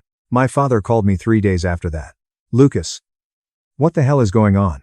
What do you mean?" Emily called me crying, said something about James and fraud and the beach house. She wasn't making sense. I drew in a big breath. "Dad, I own the beach house. I bought it from Grandma's estate 7 years ago. James doesn't own it. He never did." There is no sound. He hired a contractor to renovate it using forged permits. The contractor's 4 weeks into the job, and James hasn't paid him. I filed a police report. There's an active investigation. Even more silence. Dad, you're telling me James lied at my birthday party in front of the whole family? Yes. And you knew. I found out that night. The contractor texted me during the party and you didn't say anything. I wanted to have all the facts first. I wanted to talk to Emily privately. I wanted to handle this the right way. The right way would have been to expose him immediately so everyone could watch Emily's humiliation in real time. That stopped him. In a low voice I whispered, "She is your daughter." I protected her as much as I could. There was yet another prolonged pause. At long last, he uttered, "I simply cannot believe this." Neither can I. What happens now? The police investigate. The DA decides whether to press charges. The contractor sues. James faces consequences. Number 4. And Emily, she's talking to a lawyer about protecting herself and the kids financially. Jesus Christ. Yeah, he did not say goodbye before hanging up the phone. It was a Tuesday morning when the search warrant was finally executed. Officer Moore gave me a call at 9:47 inches the morning. We executed the warrant at Mr. Miller's residence. Found the forged permit templates on his computer. Multiple drafts. Email communications with the contractor where he explicitly claimed to own the property. Financial records showing he's underwater on credit card debt to the tune of $math BBS 55 $0. $math BBS 55 $0. He was desperate. Mr. Morrison probably thought flipping the house would solve his money problems, but he doesn't own it, which is why it's fraud. And not just bad business. Is he under arrest? Not yet. We're building the case for the DA, but it's coming. I sat down at my desk, pressed my phone to my ear, and attempted to process the number that was being called. A debt of $math BBS 55 $0 due. Nothing was known to my sister. She had been deceived by her husband about everything that had happened. There's something else, Detective Moore said. There you have it. What? We found evidence he was planning to take out a home equity loan against your property. He had loan applications filled out, forged signatures, the whole thing. The pit of my stomach sank. He was going to take out a loan against a house he didn't own using forged documentation. Yes, that's felony fraud. Multiple counts. When will you arrest him? DA is reviewing the case now. Probably by end of week. In the evening, Lauren gave me a call. They searched my house today. Her tone was uninteresting. It is dead. I know, Detective Moore told me, found a whole folder on James's computer. Plans, budgets, loan applications, all for your house. I'm sorry. Don't be. You didn't do this. He did. It was a pause. The detective showed me the credit card statements. $math BBS 55 $0. I had no idea. I thought we were fine. I thought we were saving for the kids' college. What are you going to do? I already filed for legal separation. My lawyer says I need to protect myself and the kids from his debts. That's smart. She laughed bitterly and said, I married a con artist and didn't notice for 7 years. Smart? She then asked, how is that a clever move? You are not to blame for the lies that he has told. Everyone believes that I was aware of it. Uncle David, my mother, and my father all believe that I was involved in it. Then they're idiots. Once more, she laughed, and this time it was genuine. Thank you. Do you have any requirements? It is not. Simply put, I wanted you to know that I am taking care of it. There is no way that I will disintegrate. I know you won't. And Lucas. Yeah. I apologize for not asking about the house and for not paying attention to what you were saying. Thank you for allowing James to make you invisible. My throat became more constricted. No, you did not. Yes, I did. Every single one of us did. I apologize for that. Friday marked the day of the arrest. At 2:13 p.m., I received a call from Detective Moore. There is a detention of James Miller. Several counts of fraud, forgery, and attempted theft have been obtained. The district attorney's office is fairly optimistic about the prosecution. The bail amount has been set at $math BBS 60 $0. His attorneys are arguing for a reduction in the amount. The debt from the credit card, the lies, and the desperate plan to steal my house were all things that came to my mind. He won't make bail. I announced to him. Probably not. 4 weeks later, the hearing took place. James appeared to be smaller and more deflated as he shuffled into the courtroom while wearing an orange jumpsuit. I sat in the back of the courtroom and watched him. In a methodical manner, the district attorney presented the case, which included the forged permits, the contractor fraud, the attempted home equity fraud, and the financial records that demonstrated the motive. The judge was not interested in the arguments that James's public defender made, which included financial desperation, mitigating circumstances, and the fact that James was a first-time offender. It is Mr. There is more to your deception than that, Miller. Forgery of government documents, fraud against a contractor, and an attempt to steal property through fraudulent means are all examples of the elaborate and premeditated fraud that you committed. The fact that this is the case demonstrates a pattern of deception. The request for bail was denied, and the trial date has been set for 4 months from now. As I exited the courthouse, I discovered my sister waiting for me by my vehicle. "Are you here?" My response was, "I had to see it." She appeared to be exhausted. "Is it not appropriate for me to feel relieved?" "No." The kids asked where Daddy is. I told them he made some bad choices and has to deal with the consequences. That's honest. They're 8 and 6. The truth is that they do not comprehend. 2 individuals were standing there in the parking lot of the courthouse, trying to figure out how to proceed with the situation. "Where do you stand with the beach house?" And she inquired. "What about it?" "The contractor. Did he get paid?" I settled with him, agreed to pay for the work since it needed to be done anyway. "He's finishing the deck and bathroom at cost." "That's generous." "He was a victim, too." She nodded. "Are you going to sell it?" "It is not. I'm going to keep renting it. It's good income." "James said you'd been wasting it. That it was just sitting there." "James lied about everything." "Yeah." She gave me a look.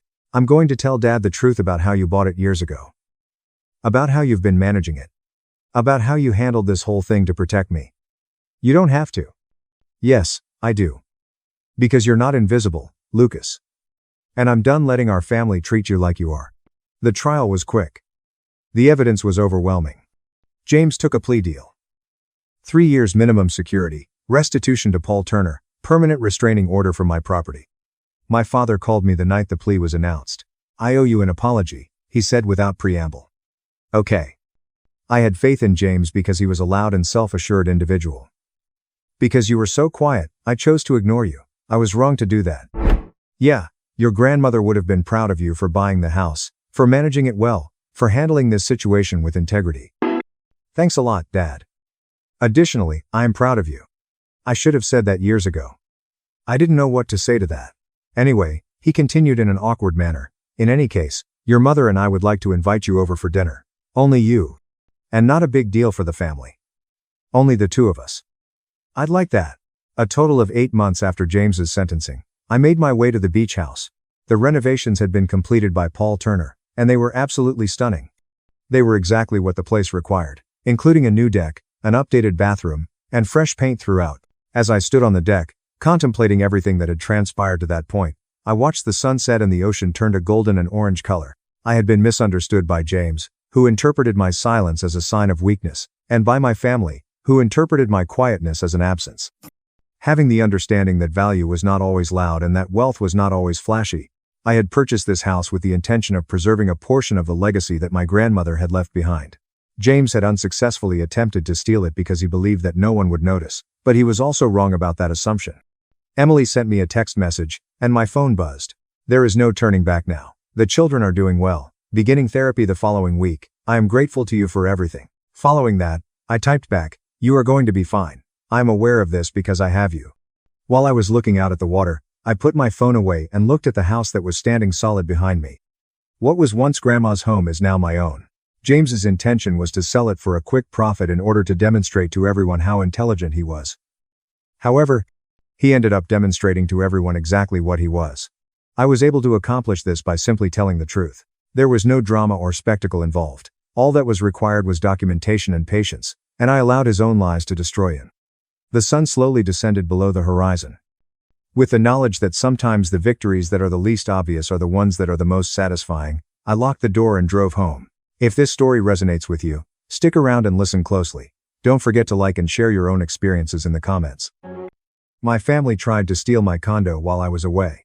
In just 36 hours, I sold it for $350,000, left them with nothing, and evicted them without mercy. Even before I entered the house that my parents owned, I was able to hear my name being called through the door. Daniel makes 7 figures. My brother-in-law Jake was stating at the time. The tone of his voice carried with it that edge of righteous wrath that he utilized whenever he desired something. He doesn't need a 2-bedroom condo just for himself. It's wasteful. It's greedy. I froze in the hallway. Christmas gifts balanced in my arms, the snow from my coat dripping onto their hardwood floor. Through the crack in the door, I could see them gathered around the dining table like a war council. My younger sister, Olivia, Jake, my parents, planning something. But what if he kicks us out? Olivia's voice was small, uncertain. She'd always been the baby, the one who never had to work for anything. He won't get the chance. That was my father, retired attorney, the man who taught me to read contracts before I could ride a bike. Once you're inside and get mail delivered there, you establish residency, squatter's rights. He'll have to go through the formal eviction process. That takes between 4 and 6 months in this state. My mother laughed, making that tinkling sound that she made when she was happy with herself. And he's heading to New York for that audit project in January. Keep in mind that it has been 2 full months. We are going to change the locks before he even has a chance to find out what took place. I am a forensic accountant, and I destroy fraudsters for a living. I find the missing money, follow the paper trail, and build cases that are so airtight that defense attorneys weep. They forgot who taught me how to think. My own parents were plotting to steal my home, the condo that I had saved for through 6 years of working 60-hour work weeks. The place that I had purchased with my first big bonus after exposing a $50 million embezzlement scheme at a pharmaceutical company. I took a deep breath, steadied my hands, and then I walked in with a smile on my face. The room fell silent. 4 guilty faces rushed toward me, and then within seconds, they transformed into expressions of warmth and welcome. The speed with which they did this was almost impressive. Daniel, sweetheart, and Mom rushed over, already reaching for the gifts. We are surprised that you came so quickly. I gave my father the pricey barrow I had brought with me, which was more expensive than their monthly cable bill, and told him to drink up. I meant that the roads must have been terrible. Dad accepted it, inspecting the label with the admiration of a guy who had convinced himself that he had sophisticated taste. We have a lot to celebrate this year, he said.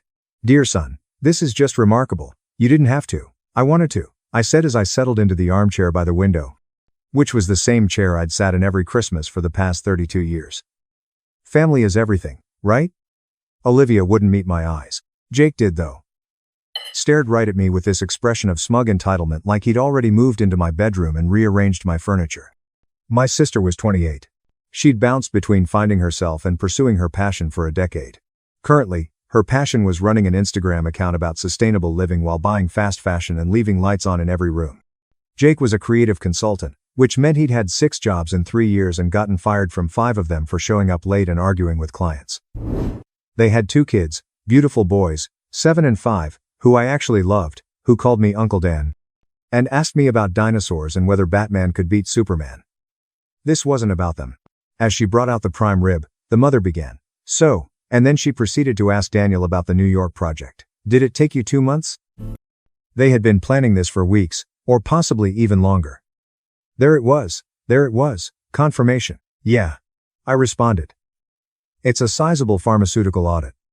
We have reason to believe that the chief financial officer has been skimming for years. It's possible that this will be my most difficult case to date. That's wonderful, Olivia finally said, her voice bright and fake. I'm so proud of you. Thanks, oh. I smiled at her. How are you guys doing? I looked at her. Have you not yet settled on a new location? She sank her head and said. It's not possible. Right now, everything is really pricey. Since we started looking 8 months ago, we have not been able to discover something that is less than $3,000 per month. It was Jake who jumped in and said, the landlords are all vultures. When they see a family with children, they raise the prices of the items. It is prejudice. That's rough, I murmured, maintaining a bland tone of voice. Inside, I was already constructing the case file. Where are you staying now? Olivia said in her basement, with Jake's mom. And then continued, the boys have to share a room, and there is mold in the bathroom. It's not good for your health. There was a sudden appearance from my mother. Which is why we were considering. Since we are aware that you will be out for a period of 2 months, we are concerned that the lovely condo that you own will remain vacant during that time. Mom, I said, allowing the word to linger in the air and allowing everyone to lean forward. It would just be temporary, she said, the words tumbling out more quickly than before. just until they find something permanent. I looked at Olivia and saw the hope in her eyes. She had the expectation that I would give in, as I always do, and that I would give up what I wanted because I was the older sibling, the successful one, and the one who didn't require things as urgently. I looked at Olivia and saw the hope in her eyes. Like when I was 16 years old and got into MIT, but my parents were unable to afford to send both of us to college. As a result, I went to a state school instead because Olivia wanted to attend a private liberal arts college to study art. She left after 2 semesters. Other examples include when I saved up for my first car and lent my father the money to fix his car, and he never paid me back. Other examples include every birthday, every holiday, and every family gathering where I was expected to express gratitude simply for being included. I answered, "Let me think about it," and I watched as the expressions of disappointment flashed across their features before they masked it. That night, I was staying in my hotel room because I had stopped staying at my parents' place many years ago. There were 78 text messages that had been sent to me over the course of the preceding 3 months. The most of them were from my mother, and some of them came from Olivia. "Your sister really needs help right now. Family members look out for one another." I had been ignoring them, telling myself that they would eventually back off, but instead, they had escalated to preparing a hostile takeover of my home. I had been telling myself that they would ultimately back off. I opened up my laptop and retrieved the footage from the security cameras that were installed in my condominium. I had installed these cameras after my last girlfriend accused me of being paranoid about people taking advantage of me. She had left me after I refused to add her to my bank account after we had been dating for 3 months. The paranoia had paid off. There, timestamped 3 days ago, was my father letting himself into my condo with a key he'd somehow acquired. Walking through my living room, testing light switches, opening closets, casing my home like a common thief. I watched him smile at the space, measuring it with his eyes, saw him take photos of the layout. Then he left, locking the door carefully behind him. I sat there for 20 minutes, just breathing, feeling something cold and calculating settle into place where rage should have been. Following that, I emailed my mother, saying, "You win." They were not preparing to ask permission. Rather, they were plotting an invasion. On the 28th, Olivia will be able to move in. I'll put the keys in the mat under the mat. Within 30 seconds, she arrived at her response, which was, "The Lord works in mysterious ways. Son. I had no doubt that you would see the logic. You are acting in a constructive manner. When I tell Olivia, she is going to burst into tears. You have brought incredible joy to your sister. We are so proud of you." I did not react since I was already looking for a number in my contacts. William Carter is a real estate investor and a former client. I was able to save him $15 million in a divorce settlement by discovering his ex-wife's offshore accounts. He picked up on the second ring, and it was Daniel Fisher. To whom do I owe the pleasure? Then your building? My unit. It has 2 bedrooms, 2 bathrooms, a renovated kitchen, and floor-to-ceiling windows that look out over the river. I know what it's worth. I need speed, not money. Can you do it or not? Another pause. What's going on? Family complications. He laughed low and knowing. Say no more. I'll have my attorney draw up the paperwork tonight. You're selling $350,000 cash. The transaction will be finalized in 36 hours. Daniel, that property is worth at least $400,000, and it's probably worth $450,000 in the current market. Perfect. I hung up the phone and opened a bottle of the inexpensive wine from the hotel minibar. I poured myself a glass and raised it to the empty room. I wished myself a Merry Christmas. The next 36 hours passed like a chess match. I called Tina Edwards, my attorney. She has been practicing real estate law for 25 years at Davidson & Pierce. My purchase was handled by her 2 years ago. Tina, I need documents for a quick sale. The closing is in 36 hours. Daniel, honey, that's barely enough time for a title search. The purchase of Sterling. He is familiar with the space. Inspection is being waived by him. She groaned and said, "I'll have everything ready by tomorrow morning." He must really want it or you must really need out. The latter. Family, you are extremely insightful. But Daniel, whatever's happening, make sure you're not going to regret this. The only thing I'd regret is doing nothing. Adam Scott, a property manager at the Meridian who had previously worked as a police investigator and is now a building security officer, was the next person to call. We had become friends through late-night discussions in the lobby. Adam, I need a favor. Name it. My apartment is up for sale. It will close on the 26th. As of the 27th, the new owner has taken ownership. Any person who makes an attempt to enter my residence, and I mean any person, is guilty of trespassing. It even includes family, In particular, the family. Then you need me to be there when they show up, the person at the other end of the telephone said. Please take care of it in whatever manner you deem appropriate. The directions of the new owner, the legal authority, and everything else. Consider it done. I spent the 25th of December methodically removing everything that was significant from my condo. This included my grandmother's jewelry, which consisted of pearls that she had given me before she passed away and were worth $20,000. The watch that my mentor had given me when I made senior partner, my college diplomas, the first edition books that I had collected for a decade, and the artwork that I had purchased from a struggling student who had later become famous and is now worth $50,000. After that, I went shopping. Goodwill had a beautiful selection of furniture that appeared to be expensive from a distance but fell apart upon contact. For example, there was a sofa with springs that poked through the cushions, a dining table with one leg shorter than the others, plates with chips, and silverware that was actually made of plastic. All of my belongings, including my electronics, my clothes, and my files, were placed in a storage unit that I had rented under an LLC name that they would never trace. I left expensive sheets on the bed, scratchy towels in the bathroom, expired food in the refrigerator, and stocked the pantry with dented cans and stale crackers. After that, I sat down at that wobbly table and wrote a note.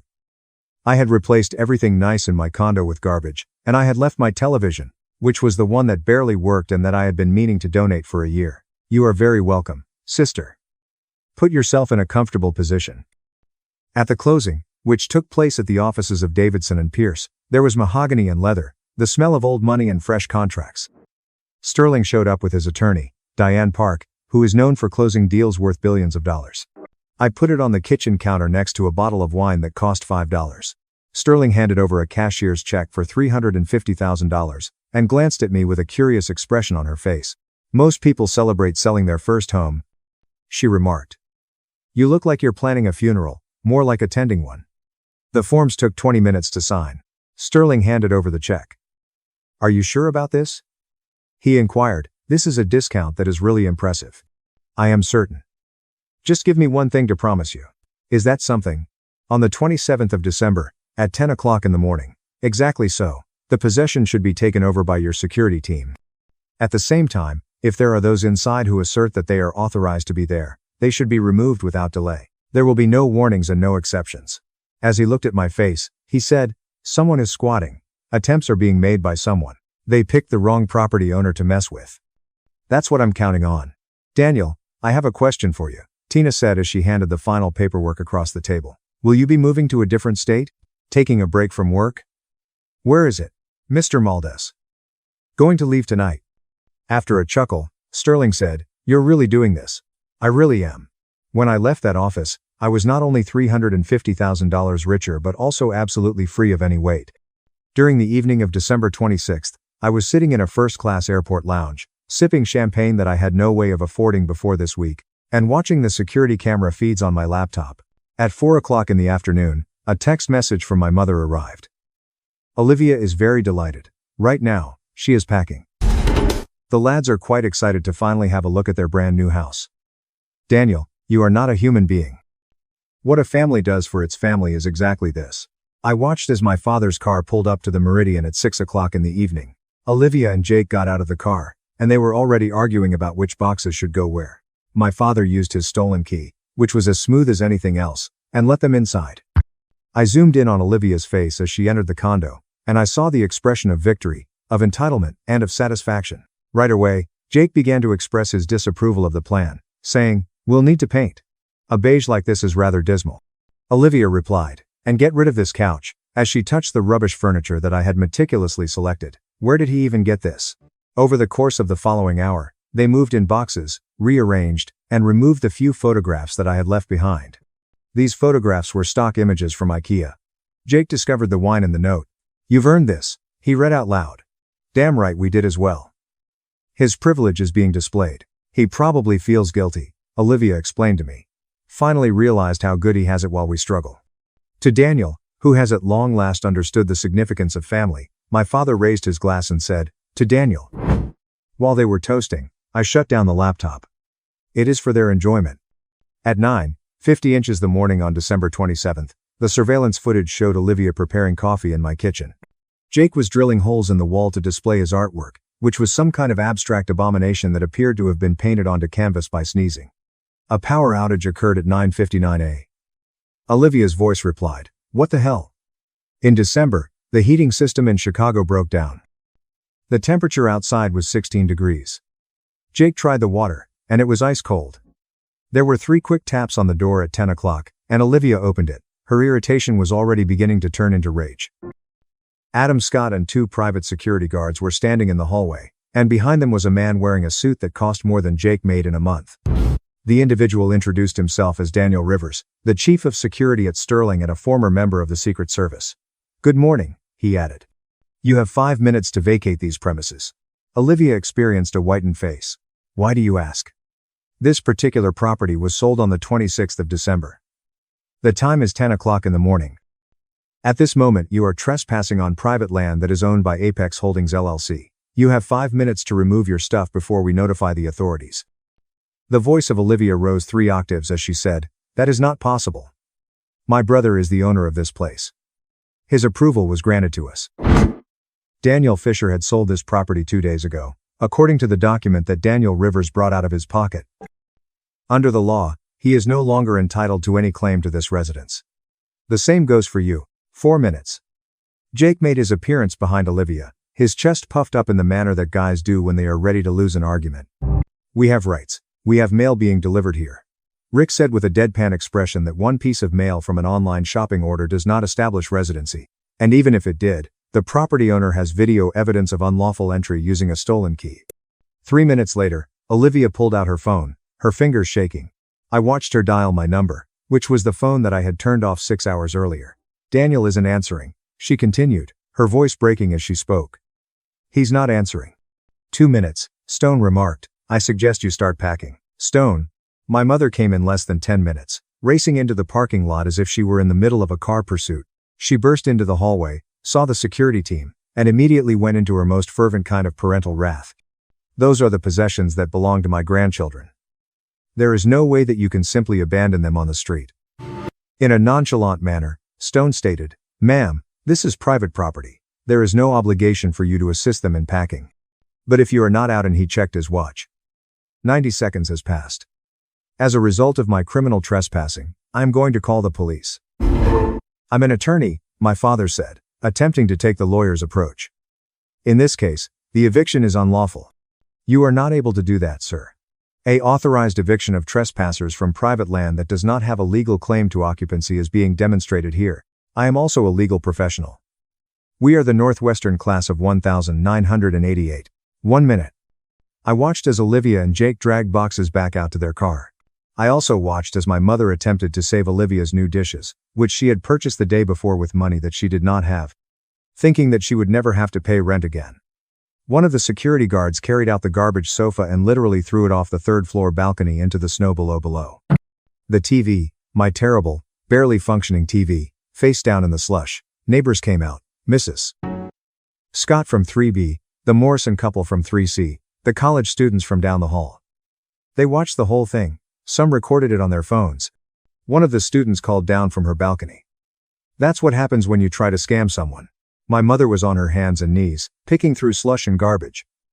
The woman who had raised me to always take the high road was on her hands and knees. My father was standing by the car, his face purple with anger, screaming into his phone, probably at his lawyer friends, and probably threatening to sue. The small crowd that had gathered actually laughed. My mother was bent down in the snow, trying to salvage Olivia's things. Good luck suing someone who documented everything. While Jake paced around the car, punching the air and yelling about rights and justice and how they had been wronged, the security team waited until every box was removed. After that, Stone called a locksmith who was already on standby and had every lock changed. Olivia sat in the car crying. At 10:43 a.m., my phone displayed 78 missed calls, with my mother receiving 23 calls, Olivia receiving 31 calls, my father receiving 19 calls, and Jake receiving 5 calls. The voicemails were predictable. However, the entire process took 43 minutes. "What exactly have you been up to, Daniel? Call us back right now. How could you do this to your sister? We will never forgive you for this. You're dead to us." I banned every number, every email address, every social media account. Then I got another glass of champagne and boarded my flight to the Maldives. 23 hours later, I was standing on a beach, sand between my toes, 85 degrees, the sound of waves drowning out everything else. My phone buzzed. A text from Sterling. Property secured. No damage except some amateur paint on one wall and unauthorized holes. Already fixed. Best $350K I ever spent. Thanks for the deal. I sent back a thumbs up. Another buzz. Rick Scott, your family tried to file a police report for theft. Officer laughed them out of the station. Thought you'd want to know. I cracked a grin. Actually smiled. For the first time in weeks, they'd wanted my home, wanted to take what I'd built through years of sacrifice and hard work, wanted me to keep being the person who gave everything and asked for nothing. The person who existed to make their lives easier. I'd given them exactly what they deserved. Nothing. No, that wasn't quite right. I'd given them a front row seat to their own greed, documented in 4K, witnessed by their community, preserved forever in building security footage and neighbor cell phone videos. I'd given them exactly what they tried to take from me, except instead of a home, they got a lesson. And the best part? It was all perfectly legal. I spent 2 weeks in the Maldives diving, reading, sleeping 12 hours a night. When I came back, I found a new condo, bigger, better view, different building across town. I also found new clients. Word had apparently spread about the forensic accountant who'd executed a perfect revenge against his own family without breaking a single law. 3 companies reached out wanting to hire me. One specifically said, if you can plan that well against people who think they know you, imagine what you can do against people trying to steal from us. My business tripled. I changed my number, started fresh. 6 months later, I got a letter hand-delivered to my office by a nervous-looking courier who wouldn't say who sent it. Inside, a single page handwritten in my sister's careful script. Daniel, Mom says we're not supposed to contact you. Dad says you're unforgivable. Jake says you're a sociopath, but I need you to know something. We were evicted from Jake's mom's basement 3 months ago. The boys and I are staying at a women's shelter. Jake left. He said he couldn't handle the stress of being poor. Mom and Dad won't help. They say they can't afford it. They're too embarrassed about what happened. Everyone in their church found out. Someone posted the video of us getting thrown out on Facebook. It went viral in our community. Mom had to quit her book club. Dad's old law firm partners saw it. They stopped referring clients to him. I've lost all my friends. They think I'm a scammer. The boys ask about you. They don't understand why Uncle Dan doesn't visit anymore. I'm not asking for money. I know I don't deserve it. I just wanted you to know that I finally understand what we tried to take from you. Not only the condo, but also your security, your tranquility, and your capacity to trust your family. You were correct in the actions that you took. I am truly sorry, Olivia. I did not respond to it. Despite the fact that I had read it 3 times, folded it carefully, and placed it in a drawer. This is not because I am cruel, but rather because certain lessons need to be retained. For the boys, who are my nephews, I established a college fund for them. It is an anonymous trust that is inaccessible to their parents. When they reach the age of 18, they will learn about it. On the other hand, Olivia, my parents, and Jake have all made their decisions, and they are able to deal with the consequences. I am currently 33 years old, a partner at my company, and I am dating someone who considers my healthy boundaries to be attractive rather than paranoid. My new condo has a doorman, security cameras, and a door that only I have the key to. I send my parents a Christmas card every year, and it always says the same thing. I hope how you are doing. Happy holidays to you. I never sign it because they are aware of who it is from. I smile every year when I mail it because they attempted to take my home. Instead, I gave them the one gift that they will never forget, the truth about who they truly are.